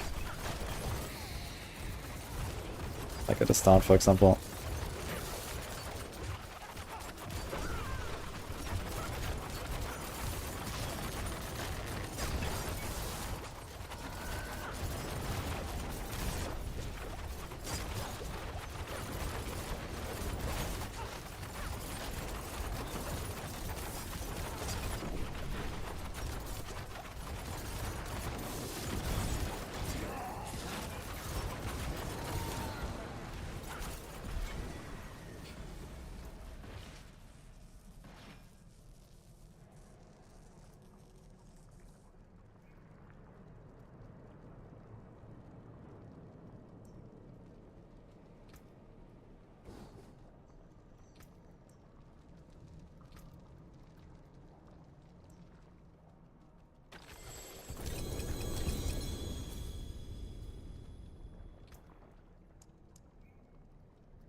Oh, wait, 2 uniques. Interesting.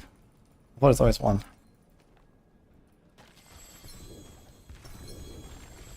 Okay, so someone's asked me to make a Druid rotor.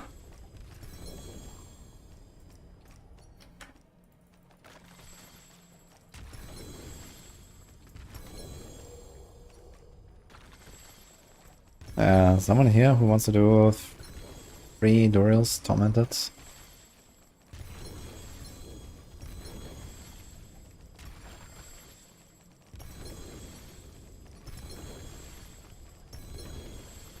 Hurry. More circles around the chest. Okay.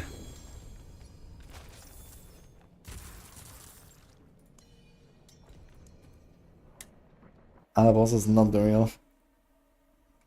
If you want to summon something else, that's fine too, Art.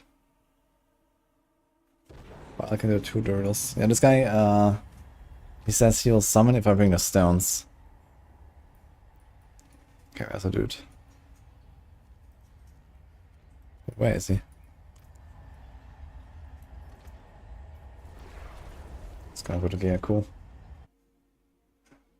Yeah, 3 Durials, but it's only 92. It's fine, I guess. I mean, I'm not the strongest boss killer right now, but it's okay.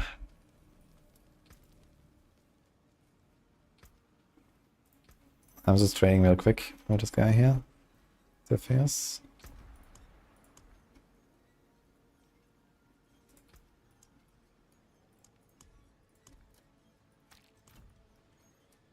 Where is he?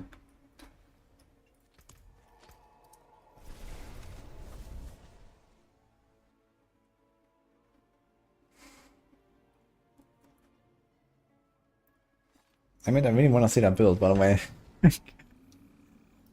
Did you send it?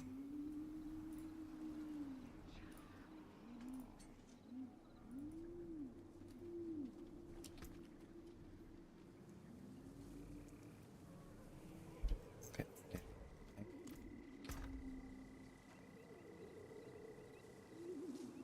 I have 1 egg exactly.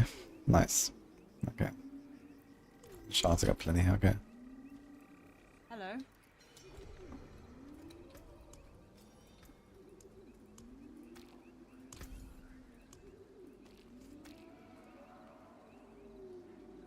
Sliding spear is still very good. Come on, yes.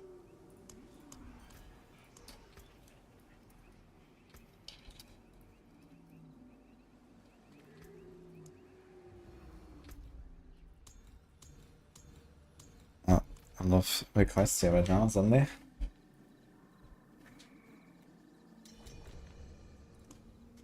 What does this guy want?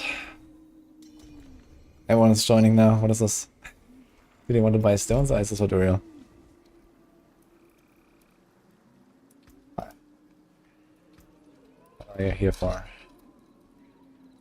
Okay, Duriel, okay.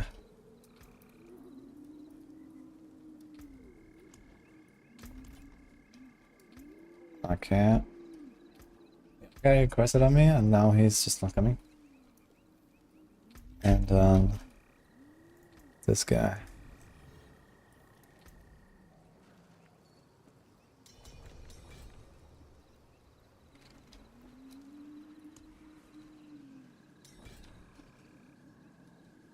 I got one of the rings back that I just used.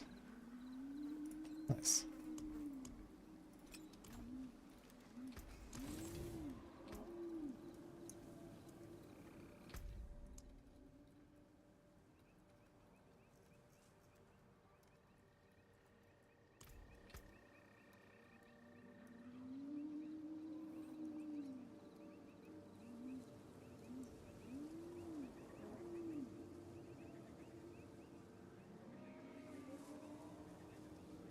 Congrats, Vertigo. Usually it's like 2 or 3 on concentration mastery, or maybe 1 on the cooldown thing. Okay, so many people that request me right now.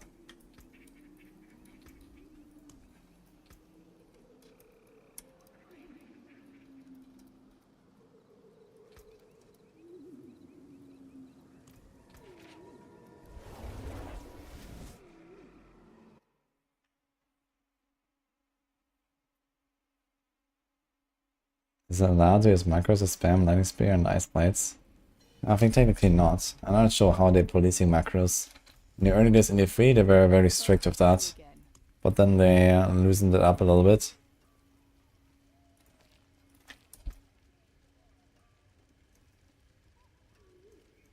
Okay, wait a minute. So Tifius has 6. Okay.